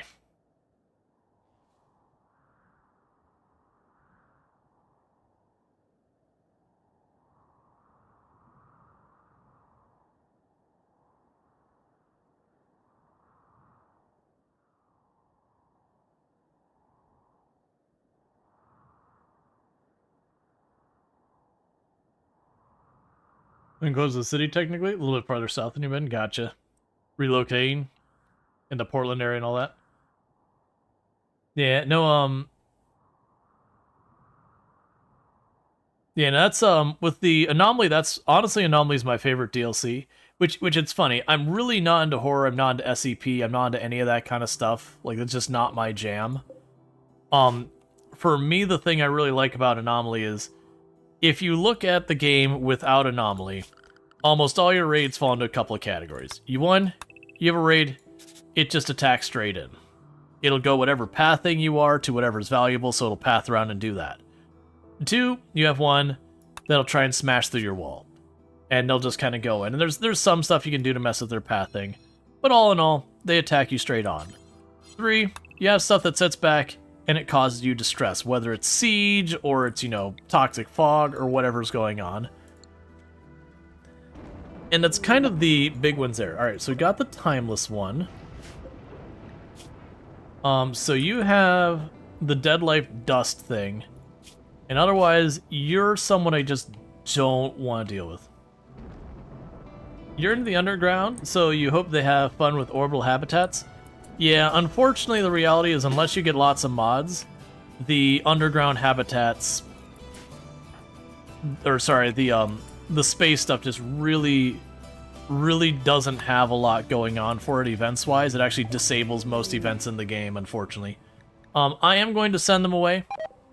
They did turn hostile. I was kind of figuring that was going to happen.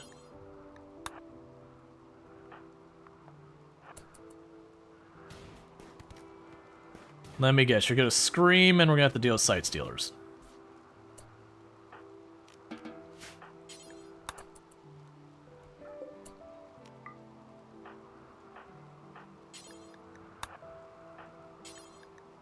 Okay.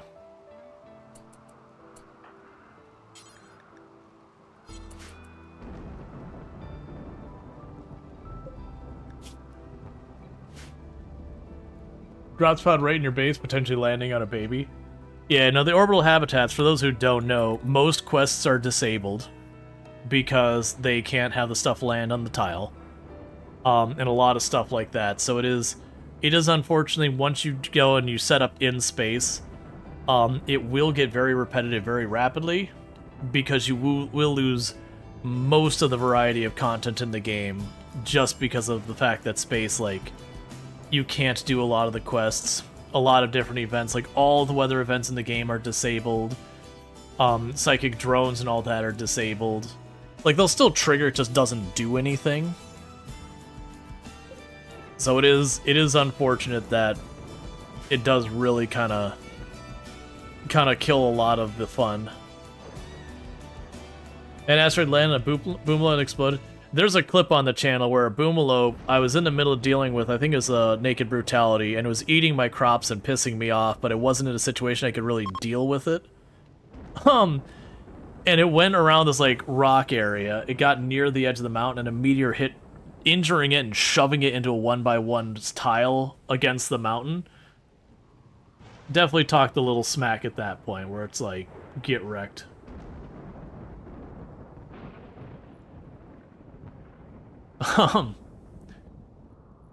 Definitely, because I was pretty annoyed by that boomlope, because it was just one of those things. I could attempt to engage it, but I would have to land a solid hit that at least slowed it down.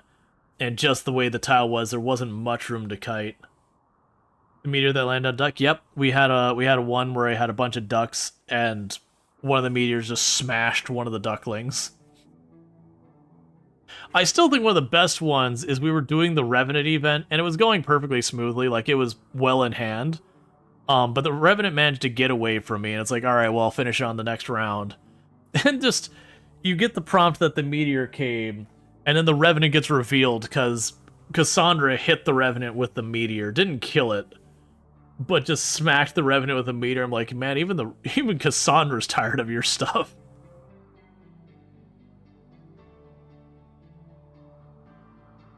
Sadly, is what you're on. Well, the duckling was my own. You've had meteor smack a hostile pod mid raid. Yeah, it can happen. So like they're set to try to not hit stuff. It's just stuff like it'll choose that I'm gonna hit here, and you can have pawns that move fast enough that they move into the area. So we're like the little grace of where it's not supposed to hit things. You know, it just can kind of get past that. That cobra's just chilling too close.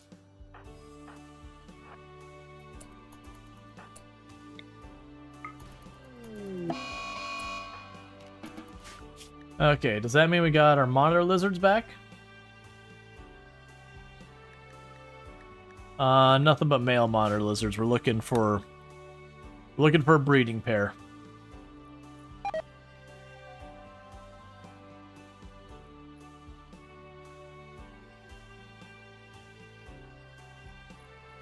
Okay.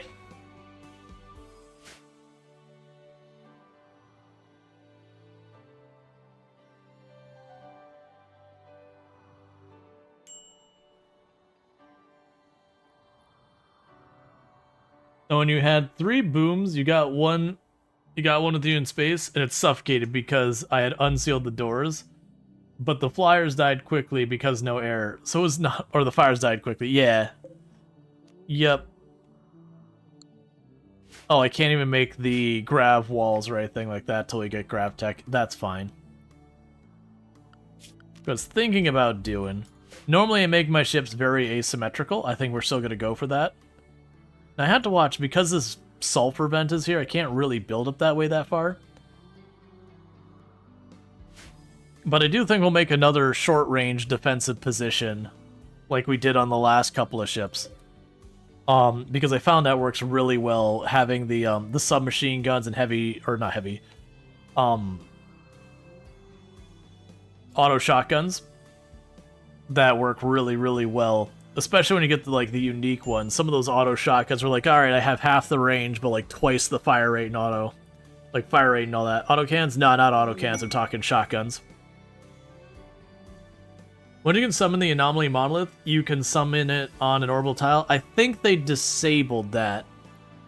You were able to do that for a little while, but that was unintended because it could break some stuff. because like with the monolith you can do the endgame monolith event, and once you can do that on the tile up there, you potentially have a free victory kind of thing. So no, I don't believe you can have the monolith in space anymore. You weren't supposed to be able to have it in the first place, I believe, but there was a lot of stuff like that when they, the update or DLC first came out. There's a lot of weird edge cases you could run into like that. Alright, which reminds me, we are going to poke the monolith, because we do have some people I'm going to have to de-age. So we want to get that research going.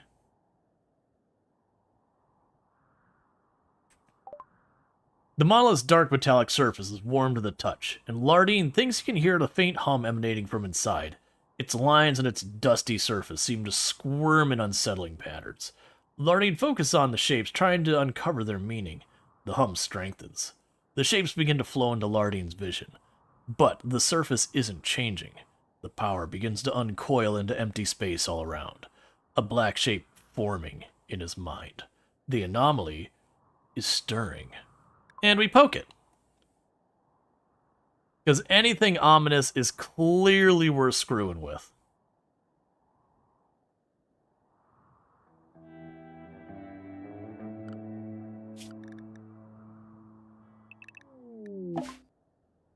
Yep.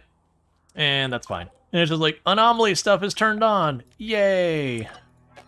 Remove that from a home zone, remove that from the home zone. And the reason we restricted everyone to the home zone is once we activate that, it's very, very likely we will get a Sight Stealer event. It can be the things like the Shamblers, the Harbinger Tree, Sight Stealers, but usually within not too long after triggering that, something will trigger. It's very much red button with don't press on it. Oh, man. That just made my brain go back to, like, core memory unlocked from when I was a kid. So, there was a video that you could get. Was it from Kool-Aid? I believe it's from Kool-Aid, like the drink. And it was like Robot Chicken before there was Robot Chicken, where it's just a bunch of these unrelated clips of stuff.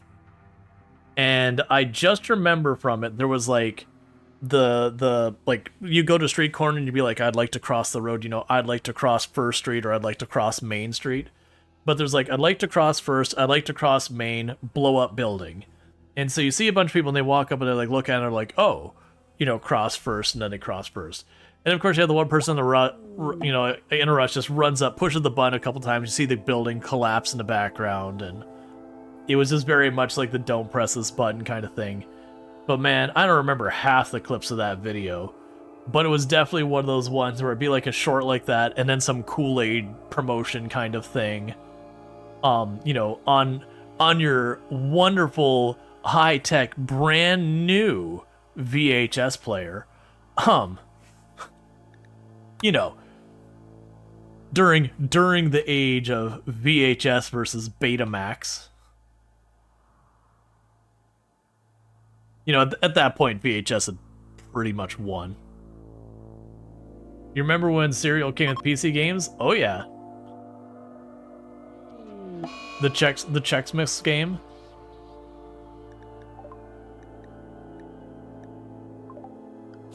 Alright, well we got the Harbinger Tree, so we should be able to go out. Okay, we got smithing next. Or Check's Quest, that's right, Check's Quest. You missed the PlayStation 1 demo discs at Pizza Hut? Yep. Back in the demo days. Yeah, that was a different time. You still get the occasional weird branded game like that, but not like you used to. The closest I could think of for modern times, which modern being very relative in this statement, is the I Love You, Colonel Sanders, a finger-licking good dating simulator, which was genuinely commissioned and everything by Kentucky Fried Chicken, and is actually low-key a game I highly, highly, highly recommend checking out. It is, no matter how unhinged you think that might be, you're wrong. It's worse than that. But in a good way. It's one of those ones that you play one time through and you're like, ha, that was ridiculous. And then you never play it again. But it is good, and it is for the incredibly generous price of absolutely free on Steam. We played that once way back. It is a fever dream on hallucinogenics, and even that's probably less crazy. Playing the original Far Cry? Crash Bandicoot stumping stuff? Yeah, man, I don't remember half the demos I played. You remember when cereal came with prizes on the box? Now cereal's boring? Yeah, they realized it's the parents buying the cereal, not the kids, and that including the toy didn't really help them. In fact, quite often, the parents would go out of their way to try and avoid a lot of that stuff. And honestly, these days, I would imagine a lot of cereals actually purchased by the parents for the parents. Most of the people I know who have kids nowadays are doing a lot less cereal. They're just doing other things, but just cereal itself they're kind of not doing.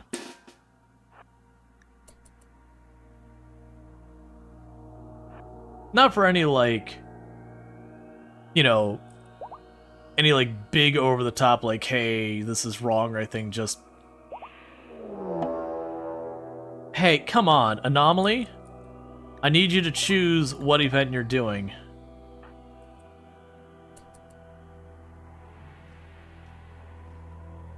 Because we're getting Flesh Beast from one side and Sight Stealer from the other.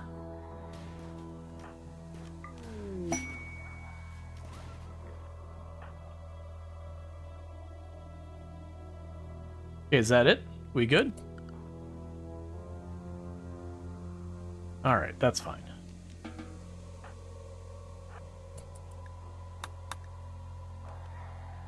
So it's probably going to howl and trigger another wave.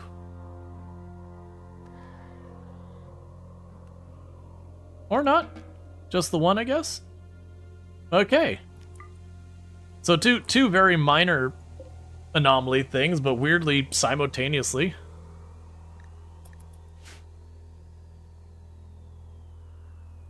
Yeah, you bunch collected the demos, not search insert game here. Yeah. I also remember the days of people collecting all the AOL online discs and making all sorts of weird art with them. Did you? Oh, you weren't tending, you were cleaning up the blood.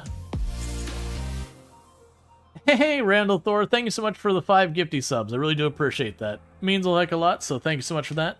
And for those people who just got those gifty subs, I do hope you enjoy your advertisement previewing as well as access to the emotes. So thank you again, Randall Thor. You're always so generous in all the support you show the channel, so thank you. Okay, so Psychic Drone's ending. And this momentarily has given us enough fish. So we're going to pull up all the fish. You don't have kids, but cereal is nice. Quick breakfast. The toys just made good collectibles. Yeah. I don't do that much cereal anymore. I used to eat a decent amount when I was much younger. Yep, confirmed. Searching for demo on Steam still works. Yep, and thank you for the highlighting of the message. I almost never have people highlight messages here. That's not me complaining about it. It's just the moment I saw, I was like, wait, what? Oh yeah, that's a feature. That exists. But thank you so much for that. I appreciate it. All of that does support the channel. Okay, we're getting low on pemmican. And like, this is more than enough mushrooms to feed our 5 colonists. It's just between the cold snap and everything else we're waiting. And plus this is growing slow because it's the temperature. When it gets to the evening, it's going slow. It's so pretty. It is. It is lovely.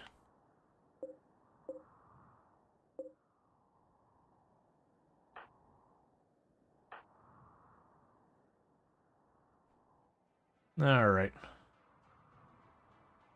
So low-key, for those who don't know, when you look at pemmican, and you look at like it nutritionally and all that, you would end up kind of going, wait, hey, here, let's get this out here. you'd be like, wait, isn't that just objectively worse than if you were to cook the other meals or whatever, just nutritionally? And it's yes on paper, but depends on reality. That when you look at pemmican, it gives you less nutritional value than cooking the same raw ingredients. There's a catch, though. You love watching Etal react to them. He upped the price a lot. He almost never gets them, to a point I shocked him the first time. I can imagine, because, like, again, both, like, those two messages being highlighted is probably more highlights than I've had in this entire year so far. It's just not a feature many people use. At least not that I've noticed. All other meals overfeed. But yeah, so what I was going to say is when you look at it, you get less nutritional value in pemmican per ingredient put into it than you do for like simple meals or whatever. But there's a catch.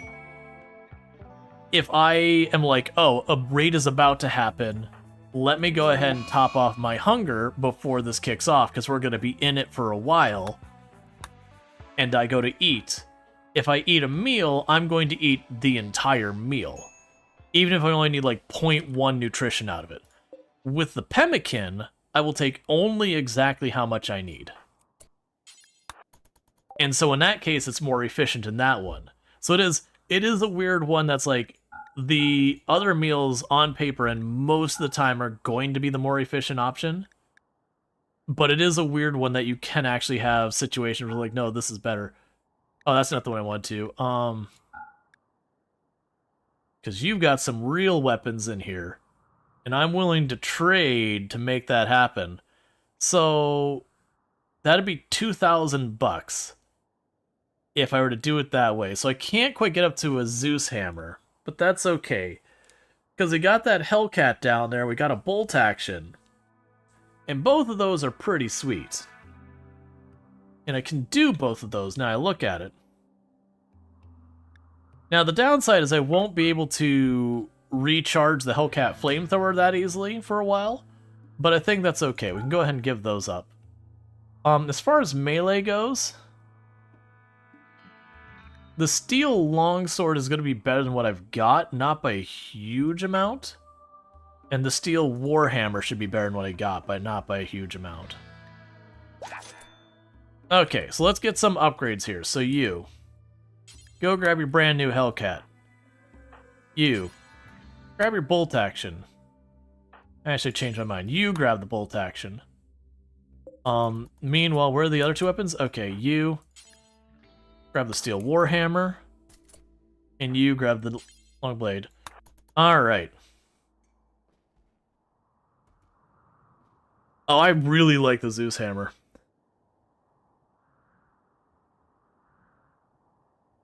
Too bad jerky is not a thing in RimWorld. Drying and preserving raw food seems like a good idea. I mean, pemmican's there. Yeah, exactly, Leafy Pew. Pemmican is right there. Yeah, I mean, pemmican isn't exactly dried food like a jerky kind of thing. We've had the whole discussion about what pemmican is. For those who don't know, it is a Native American, like preserving of food that's kind of usually like almost like it's not like put into layers and dried or whatever. It's kind of more of just chunks of it, but it'll be like proteins and veggies and all that. It's definitely one of those ones that if you were to get modern pemmican, like you're on some survivalist website and you're gonna get something way nicer than the actual stuff. Just like, you know, getting dried meat off of those websites, you're gonna get way nicer than, you know, the equivalent of when people are trying to survive, where they're just taking a slab of meat, putting a little salt on it, and then putting it on a drying rack. That, you know, it's not necessarily terrible. But yeah, no, it's like hardtack, that kind of thing, where it's just, yeah, it's designed to be preserved, it's not designed to be delicious. It's some pretty rough stuff. But again, it's something you can carry with you when you're traveling.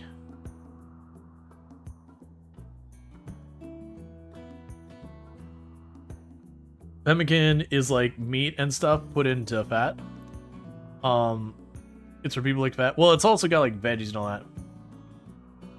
Yeah, no, that's the whole idea. It's better than rotten meat. Yeah, it's one of those things, it's like, it's pretty unpleasant, but if you're traveling, the alternative is starvation and or rancid food. So you're gonna do what you can. It's kind of like grog. Grog is not going to make you happy. Grog is basically water with alcohol in it, and not in a fun, hey look, I got a bunch of alcohol kind of way. And I just realized we ran out of food, because I wasn't paying attention. Alright, start murdering the local wildlife.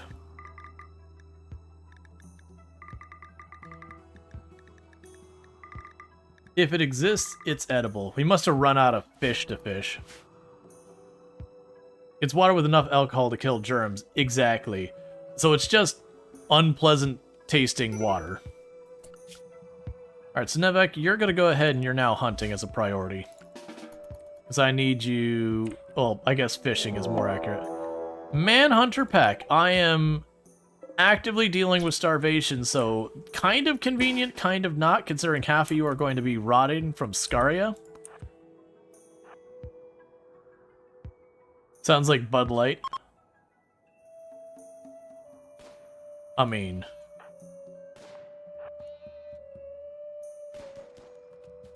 It's hard to believe, but it's probably better than... I was gonna say it's probably better than Bud Light. Because why would you subject yourself to that? Now one instantly rotted.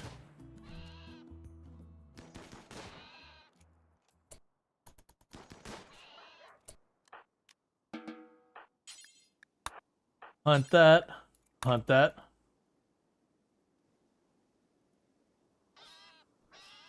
All three instantly rotted.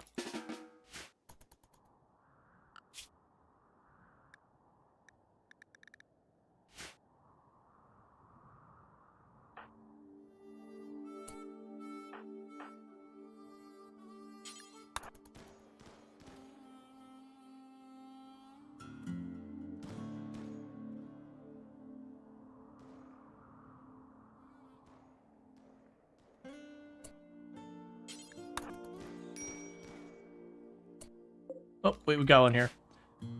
You're my cook. Who's gonna pretend to be a cook? Lardine. I need you to butcher real fast. People are starving and they're not gonna get happier. Well, hold up. We need to get the norm of what better means. Better is getting drunk, but better taste, grog. You're not wrong.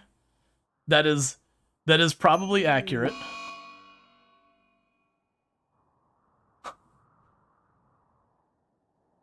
Currently, I have like 10 people covering your colony with every skill a few times over, except art. Well, art, luckily, is one you don't usually need a lot of.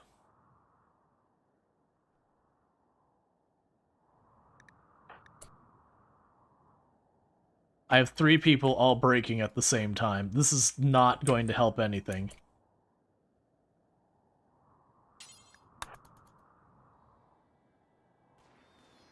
Everything's been going alright. Mead, I enjoy a good mead. Alright, so... You're gonna cook that one as well. And by cooking, I mean you're butchering it. Just trying to get enough food to keep us alive. Till those mushrooms grow.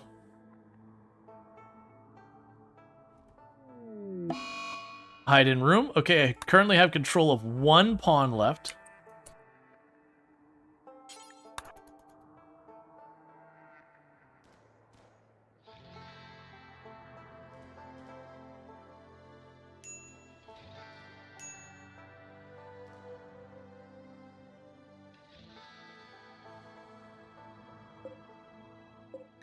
Okay, no one's actively starving this moment.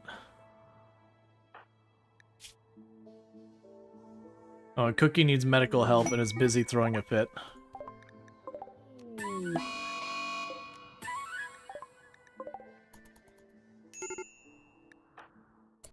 Colonist needs a rescue. Lardine, get to it. Yeah, accidentally going to starvation.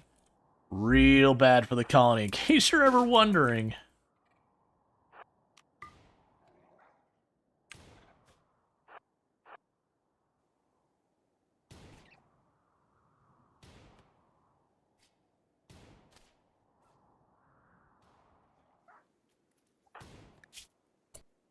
Lardy needs to tend to you.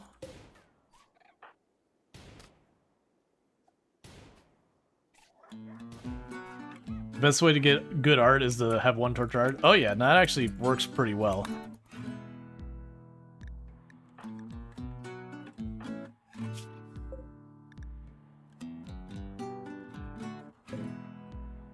Okay.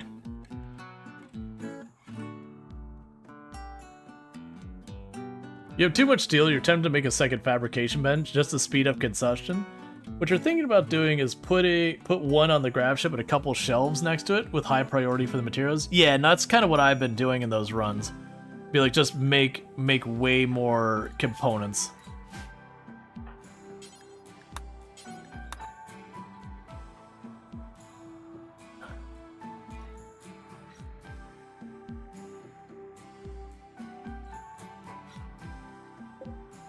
Good news, our mushrooms are already almost back.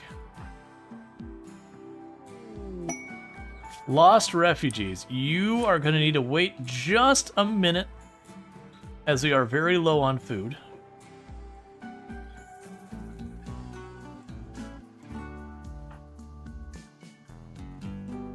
And I am going to need to get that sorted very soon.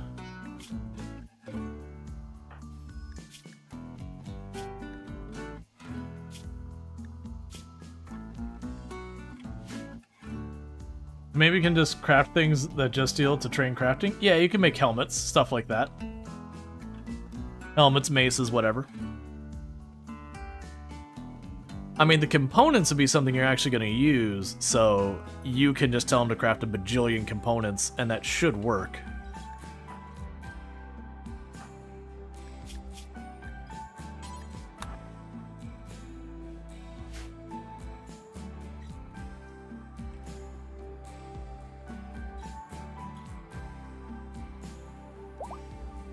You let your people do tailoring? Yeah, that's not a bad one. If you got spare materials, just tailor a whole bunch.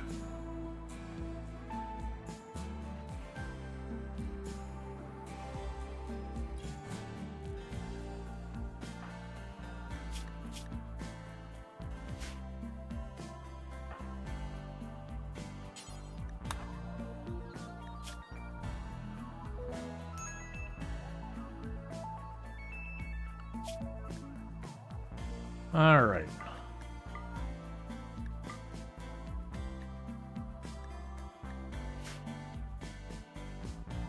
You can avoid using steel, you take that option? Yeah. It's so easy to get steel now and per just get out of hand.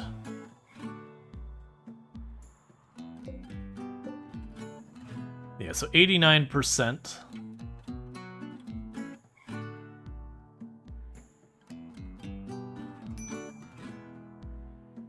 So we're almost ready to harvest. You kind of get a lot doing strip mining. Well, that's kind of the thing you end up learning from with even the grab ship is just, do you need it? No. Then you don't bother. Like, unless it's so hard to get a hold of material like plasteel, it's just generally it's like, nope, it's fine, it can stay.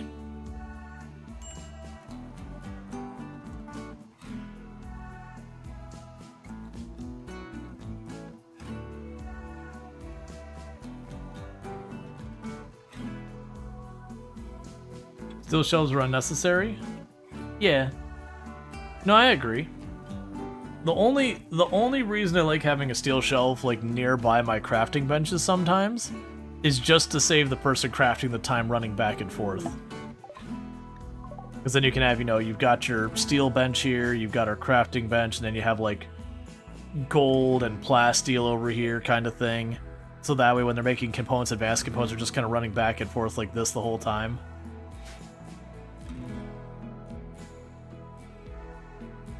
Oh, you're talking about the steel shells being made out of steel? Yeah, no, I generally make mine out of blocks most of the time.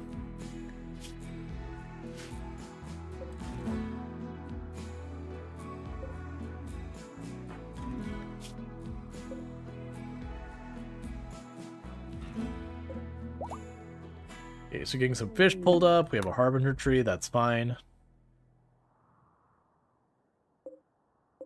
We almost have that grown to harvest. Yeah, you just need a shuttle engine so you can find a purpose for the long-range scanner. Start going for more bottleneck materials. So happy. Don't know if it sense anomaly or VXLC. More aesthetic. No more aesthetic shelves. No more aesthetic shelves. Oh, you mean... Yeah, no, actually, that's before anomaly. The shelves where you could stack 3 high. I think that was biotech.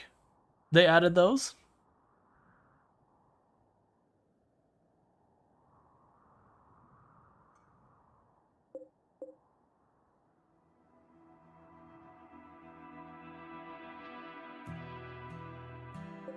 Alright, 98%. Yeah, no, you're all good.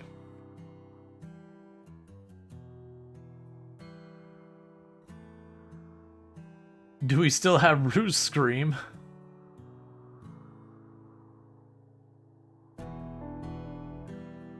That's excellent. Not to flex, but you keep getting them. You have 5 shuttles and 2 spare engines and sold off more than like another 10. Yeah, no, once you start getting the royalty defense stuff, it comes up a lot. Alright, so you got people starving. I was kind of hoping your fishing would be enough to get us ready for that. Alright, let's grab all of you. Let's kill this cassowary really fast.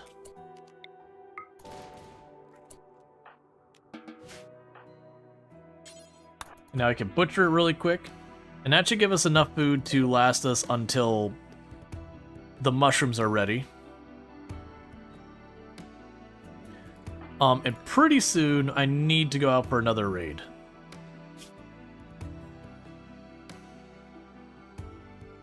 Yeah, we no longer have a bonus of any kind for the raid. No, yeah, we're neutral. So if I don't raid soon, it'll switch from a neutral to a mood penalty. And we'll need to deal with that. The big thing is I need to not have people running around here injured for a while. Because we had that momentary starvation, everyone went into a mood penalty and started beating each other up. Running out of food is really bad. More than just the starvation, the mood breaks just can escalate so quickly. Alright, we got a warg chilling right at her door. Let's deal with that too.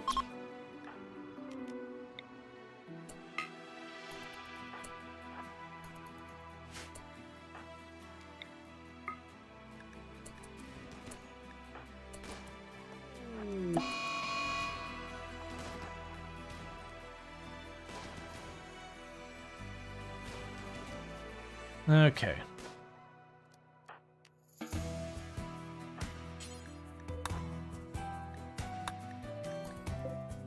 Alright.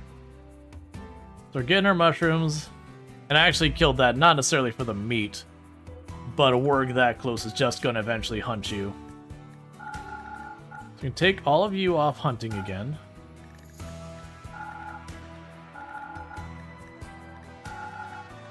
Because we got the mushrooms coming in. We can go to your hunt priority, turn it back down. Cargo pods. Thank you for the fresh swan eggs, I guess. Let's see, you do have one more charge for shock lance, and there's one thrombo on the map. One down for the first charge, the shock lance, another successfully baited into your traps. Nobles that can't fly help. Pretty sure your planet doesn't have flight school. Yeah, no, when you get those ones, it's really nice to just accept those quests, because even if you're failing, like, I don't care, I'm still going to get the engine out of it, so whatever.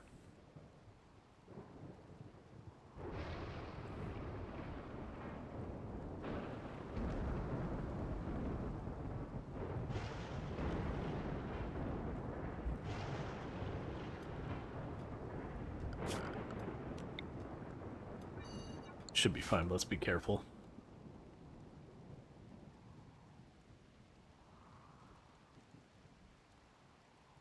Yeah, no, I mean, that's the thing, though, is you just keep rolling the dice. You'll be surprised at how many thrombos you get, even with, like, a 1.2% tame chance. Because you're going to get a good, like, 8 or 9 attempts to tame it before it's off your tile. And then if you have 2 or 3 thrombos there, and it's that many per thrombo, you get the odds there. It's still technically more likely to not happen than to happen. But that many rolls of the dice, you do have a good chance of snagging one of them after 1 or 2 visits. Then if you get like Inspired Taming or something pop up, that could be pretty solid. Still waiting for you to heal, that's fine.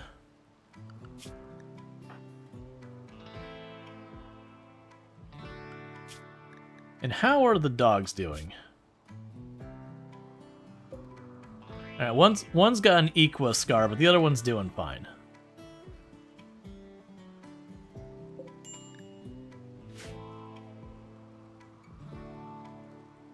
You hated when Thrumbos had eating disorders? Just the sheer amount they could eat? I mean, they still eat a pretty good chunk. Like, they'll still eat you out of house and home, but yeah, they were pretty over the top. No. I don't want to bother to make a prison right now. We're still getting our food back in track. You know, this is still back to the issue where my growing person is also my planting person.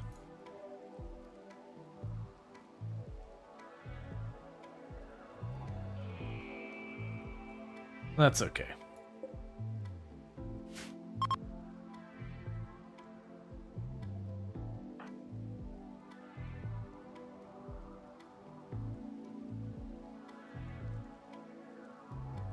Oh, more animals we were hunting that got down. They used to eat constantly and still starve. Oh man, right before Odyssey when the tick rate got bugged, where you would hold food and it would decay in your hands while you're trying to eat it from fresh. That was certainly a wild bug. Yeah, no, I don't remember the Thrumbos starving like that bug.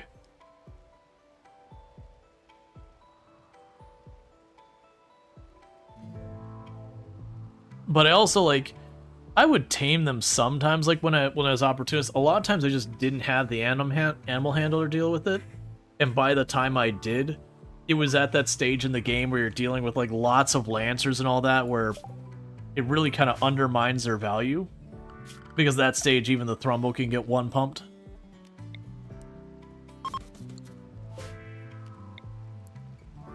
Versus when you can snag a Thrumbo early game, it'll just win fights for you. You don't even have to worry about it. That was one of the runs we did in the channel. I think it was like the first 2 parts of the reset of Arco Nexus. We just kept a breeding pair of Thrumbo with us for both of them. And we're just using the Thrumbo to carry the day. Alright, so we can finally make helmets.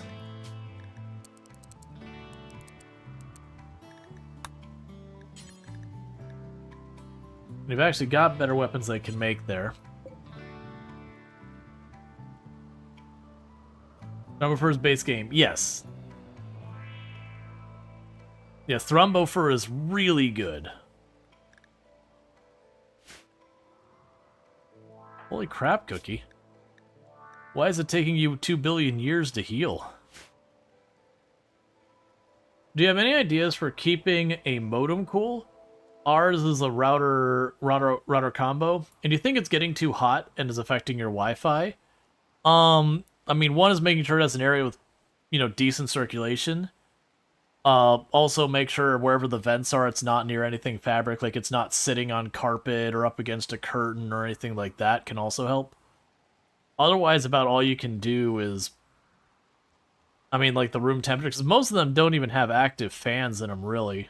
There's not really a good way you could, like, turn a fan on it or anything either. So just making sure, like, the room isn't too hot. It's not like in a cabinet or in a drawer or shoved behind a curtain or something, someplace else where the airflow is real bad. But that's about really all you can do without, you know, modifying it in some way.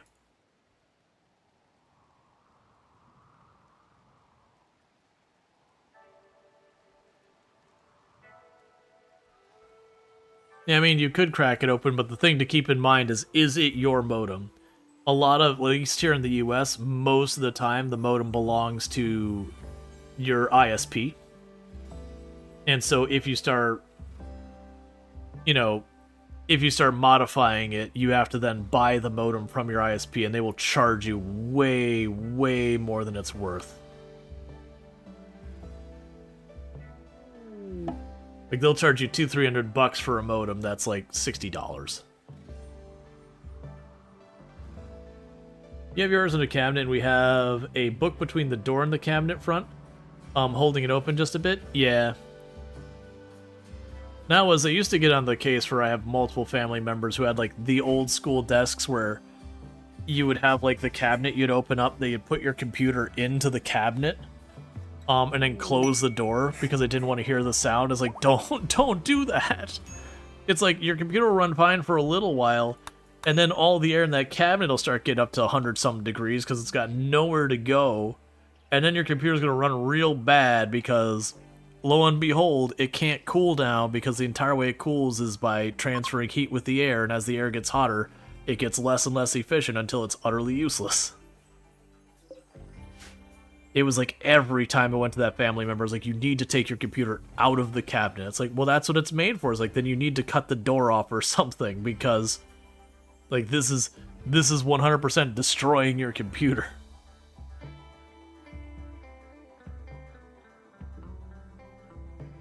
You think about sharing it? Oh yeah, no. In RimWorld, you know, there might be a mod for sharing it, but you have to, like, normally in vanilla, you have to kill the Thrumbo to get the wool. Like, the wool's amazing, but you have to kill the Thrumbo to get it. But if you do the thing where you're just breeding Thrumbo endlessly and all that, it can really get you a lot of more wool than you need. Because they don't breed very fast, they don't age up super fast, but once you start getting 10 or 12 of them, there's a point where they'll just eat you out of house and home. So you can just kind of put them on the auto slaughter or whatever. You had the same conversation with your mom. You can't put a modern PC in a cabinet for a Pentium 2 era. Well, even the Pentium 2s, you really shouldn't. It's just the time it took to heat up the cabinet was a bit longer. You can put a cool, a coup, the things you put on cold boxes, put it on a plate and a kitchen towel over it. So it's not a good one. Because you're probably looking for a long-term solution, I would assume, in this one. So something like the cooling damp cloth, those kind of things, that's only like a band-aid fix for the moment.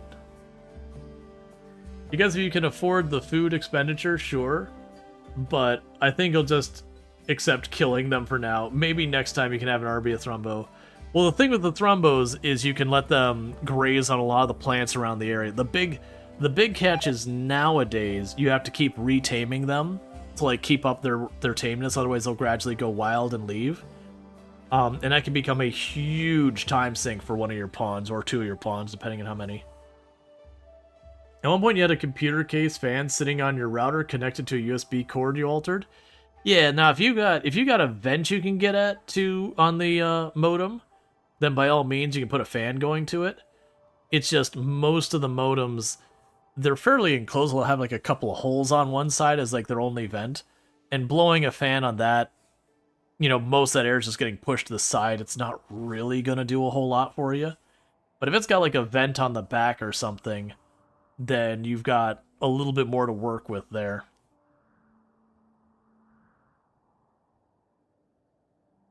$370 Thrumbo fur from, you'd say, from 3 Thrumbos, not bad.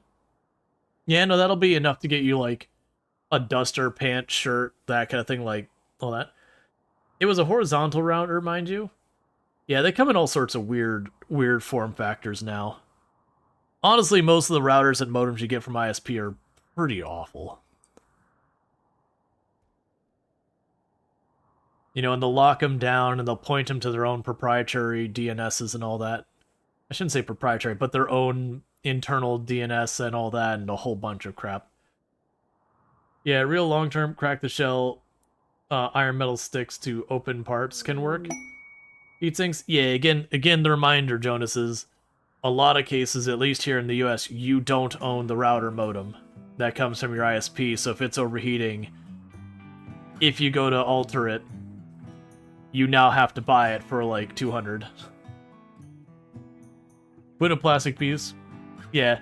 Now granted, you don't outside of like if you're not running your AC in your house at all or stuff like that, like, you know, where you're starting to push like your home is overheating, you don't usually run into modem routers overheating that much. Usually it requires it to be in an area with really poor circulation, or again, you know, you're just not running your AC and your house is getting to like mid to upper 80s degrees during the day, so you're just genuinely running too hot. Most modern electronics are not meant to be run in temperatures like that. Most of them you don't want to be going higher than like 78. That you're just not in the normal working range for that device. Long term, like obviously having it go over that temperature once in a while, like who cares?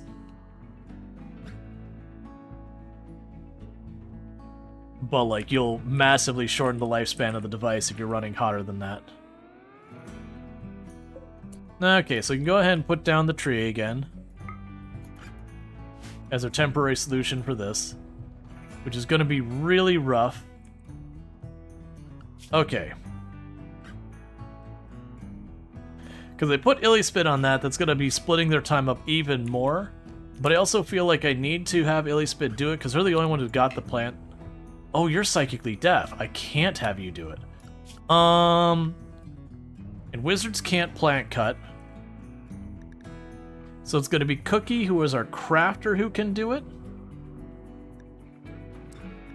We can have Cookie do it.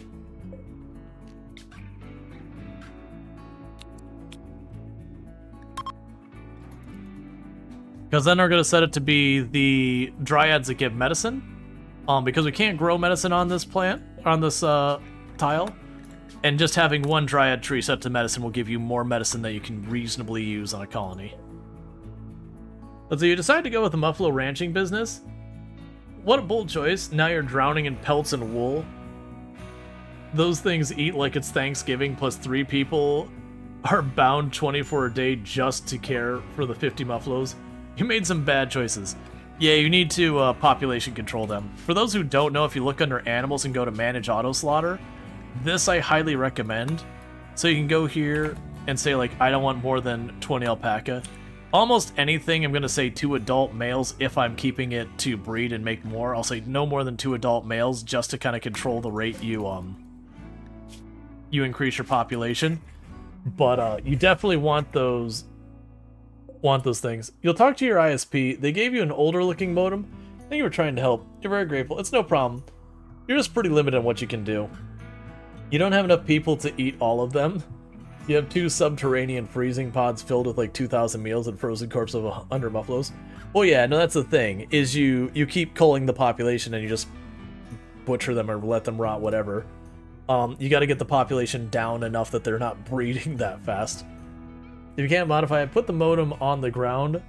Cool stays on the ground. Look, that's free heat catches around. Yeah, and there's stuff you can do, but yeah. Alright, so with that said, chat, it is getting to be about that time, so I do hope you have enjoyed the stream. If you're not already following the channel, don't forget to drop a follow, that way you can find your way back here in the future. That is kind of how Twitch works. I will be back tomorrow at 7 p.m. EST, probably for more RimWorld. At some point in the near future, we're going to be going ahead and getting some other games in here. Maybe we'll check out Star Sector, maybe we'll check out, oh man, there's a game someone brought up earlier that, Vintage Story. Maybe we'll check out some of those other games. But we're also going to be doing more RimWorld. It's just the idea is to get RimWorld and some other things happening, because I've been going pretty hard at RimWorld since Odyssey dropped and all that, which, not complaining. But, you know, I'm a variety streamer, and I want to make sure I have at least a little bit of variety going on. But anyways, with that said, if you're watching over on YouTube, don't forget to like and subscribe, but the stream will be ending abruptly for you, because I do not have a host ready, but thank you for tuning in. For everyone over here on Twitch, though, don't go anywhere. I'm going to go ahead and put up my ending stream screen and finding who I can find